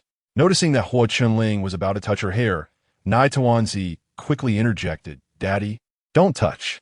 What if you mess it up? Then I will have planted it for nothing. Hua Chunling felt as if his brain had momentarily ceased functioning, unconsciously following her lead with his question. Plant? Nai Tuanzi not that vigo du sin. Yes, Daddy from the Underworld said my hair is also my strength. If all my hair is gone, my strength will be compromised. I can't even change the book of life and death or open the gates of the Underworld now. Hua Chunling exclaimed, oh, suddenly remembering that his daughter was indeed the cherished daughter of the Underworld's overlord, a little princess of the Underworld. The so-called grilled meat was likely an instance of her having grilled herself, a rather shocking sight that must have been quite jarring for the 3 brothers, hence their vomiting. As for Uncle, who fainted from fright, it was more accurately described as being scared to death. However, thanks to Nai Tuanzi's miraculous presence, he had come back to life. As for the hair planting she mentioned, especially since she had gone to the trouble of locking the door, it was undoubtedly no ordinary hair planting. Hua Chunling pressed his lips together. In the blind spot where Nai Tuanzi could not see, his dark eyes were brooding, unaware of what he was contemplating. Yet, upon seeing her anxious little expression, he hurriedly comforted her. It's all right. Daddy will help you with the planting. We will finish it quickly. Nai Tuanzi's big eyes lit up. Thank you, Daddy. Elder brother also said he would help me, but he hasn't eaten his fill yet and needs to rest. He should be able to help me next year. Hua Chunling thought of his 3 troublesome sons and couldn't help but smile. Then you can play here for now. Daddy will wash up and eat something, and I'll come help you shortly. Or perhaps let your brothers, who are already full, come help you first? Just as Nai Tawanzi was about to refuse, Hua Chunling had already made a firm decision. It's settled then, Nai Tawanzi exclaimed in surprise. Hua Chunling gently patted her smooth little head, carefully avoiding the 10 strands of hair she had planted, and then lightly kissed her forehead before quickly leaving. As soon as he stepped out, he encountered his 3 troublesome sons in the corridor. The eldest son, Hua Sijin, bore an expression tinged with concern, while his younger brothers, Hua Siju and Hua Siqing, were brimming with anticipation, their faces reflecting a desire to witness the spectacle of their father's dismay. Hua Chunling let out a soft sigh, lowering his gaze momentarily before raising it again, his countenance visibly pale, lips pressed tightly together as if suppressing something profound. Observing this, Hua Sijin, Hua Siju, and Hua Siqing noted the excitement of the latter two, who were about to speak when they noticed their father's forehead vein bulging. Gesturing towards the room of the little one and then to his own head before hastily departing. Hua Sijin grasped the implication immediately. Their father was subtly reminding him to assist the little one with her hair transplant. Hua Siju and Hua Siqing felt a tinge of disappointment. How could they not witness their father's dramatic reaction? Hua Sijin gently admonished his younger brothers to be content. Once their father regained his composure, a sumptuous meal of stir-fried bamboo shoots with pork would surely follow. Hua Siqing chuckled, declaring the prospect of that meal worthwhile. Hua Siju nodded in agreement, stroking his chin in contemplation, lamenting their late arrival. Hua Sijin shook his head helplessly, affirming his commitment to assist the little one and urging his brothers to rest. However, Hua Siju and Hua Siqing, filled with energy, had no inclination to sleep. "We're coming too," they exclaimed, feigning departure while lingering at the doorway. Hua Chunling, observing his 3 sons entering the little one's room, couldn't help but sigh again, muttering, "Just missing Hua Chinyin now." Chapter 188. The little one's diminished powers from upstairs came a chorus of piercing screams, causing Hua Chunling to smile as he retreated into the master bedroom, securing the door. Given that the little one was the princess of the underworld and her father a formidable figure, he had no fear of his 3 sons being traumatized. What was there to worry about? Indeed, there was nothing to fear as his 3 sons, once again startled, turned pale, nearly losing their composure. Anyone entering the room would be met with the sight of 2 distinctly colored eyes hovering in mid-air, fixated on a bald head, accompanied by chubby little hands tugging at hair from a small black orb. The situation was further exacerbated by Hua Siqing, who, ever the dramatist, shrieked at the sight, causing the usually composed Hua Sijin and the relatively steady Hua Siju to join in the cacophony. The little one was startled. Her eyes were still floating outside. Your eyes," she cried, rushing towards the rolling eyeballs that had plummeted from midair, urging her brothers to avoid stepping on them. Hua Siqing, though frightened, felt a sudden surge of accomplishment at his brothers' pale faces. He shouted, "Be careful, second brother. Those are huge eyes rolling towards you." Hua Siju and Hua Sijin were left bewildered, contemplating the absurdity of the situation. After a chaotic scene, it culminated in Hua Sijin and Hua Siju delivering playful kicks to their mischievous brother Hua Siqing, who had instigated the uproar. Once the initial shock wore off, Hua Sijin took a deep breath and decided to inquire, "Little one, do you possess any other skills?"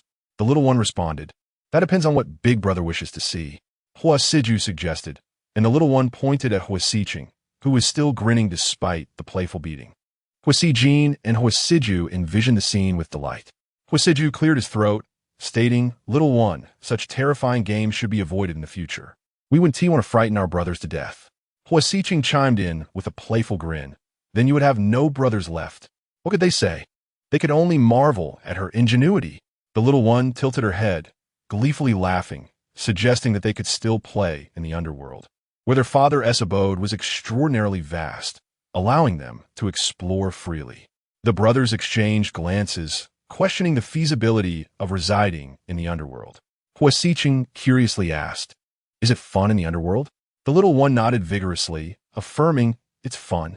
Hua Siqing, intrigued, inquired if she could take them for a visit. Before he could finish, he received a playful smack to the back of his head from his elder brothers, who simultaneously admonished, "Isn't it better to be alive?" The little one, quick to defend her brother, elucidated, "Big brother and second brother, you don't actually need to die. Just pretend to die. As long as your bodies remain well, you can come back to life. However, you must wait until my powers are restored. Otherwise, you would become permanent residents of the Underworld until reincarnation." The brothers were taken aback by her nonchalant mention of death. Just as the conversation reached this point, the little one suddenly became alert. "Big brother, second brother, third brother, something sinister is targeting Uncle." The expressions of Hua Sijin, Hua Siju, and Hua Siqing shifted in unison. "Little one, what do you mean?" The little one, uncertain herself, replied, "I don't know. I'll only find out once we locate Uncle." Hua Sijin scooped her up as they made their way outside, with Hua Siju and Hua Siqing following closely behind. The quartet arrived at a bustling, upscale neighborhood in the city center, where the little one pointed towards a building within. "Uncle is over there." Despite the diminishment of her powers, the little one had placed a protective seal on her uncle after witnessing a malevolent woman assault him earlier that morning. The seal was not powerful, yet it would alert her should any harm befall him. Hua Sijin nodded, knowing the Hua family owned property nearby, and without needing further negotiation, drove straight in. "Big brother, we've arrived." As soon as the car halted, the little one hurriedly exited, dashing towards the hallway a few meters away. Hua Sijin and the others quickly followed, with Hua Sijin reminding her, "Little one, you must use your card to access the building." The little one glanced at the numbers, realizing she didn't recognize any. With urgency in her demeanor, she urged, "Big brother, second brother, third brother, close your eyes. I'll take you up." Before the whole brothers could react, she blinked, disabling the surveillance camera, and with her chubby hands grasping her second and third brothers, she effortlessly lifted her eldest brother, propelling them into the elevator at an astonishing speed. With her single foot on the ground, her small legs extended seamlessly until they reached the 20th floor. For reasons unknown, none of the whole brothers had closed their eyes. As the little one prepared to set her brothers down, she realized they had not yet reached their destination. 2 floors remained. Understanding the cause of the delay was her diminished powers, she tilted her head at her bewildered brothers, clearing her throat to explain in a slightly embarrassed tone. "We're not high enough. We still need 2 more floors. Big brother, I'll send you up first, then I'll bring up second and third brothers. Please move aside when you reach the top, or second and third brothers might land on you." The whole brothers, utterly bewildered, shared a singular thought. If one brother ascended first, what would happen to the remaining 2? Would they be suspended in midair without any support? Seeing their confusion, the little one lifted her chubby leg and declared, "Big brother, let us go." And with that, Hua Sijin, rendered immobile by surprise, found himself propelled upwards by the little one. His face remained impassive as he executed a singular motion, which was to clasp his hands tightly over his mouth. Upon witnessing this, Zai Zai's eyes sparkled with realization. Yes, indeed, the elder brother must remain silent. Otherwise, the malevolent entities above may be frightened away. Second brother and third brother, you two should cover your mouths, just to be on the safe side. The 2 brothers, Ho Si Ju and Ho Si Chun, who were being held aloft, responded accordingly.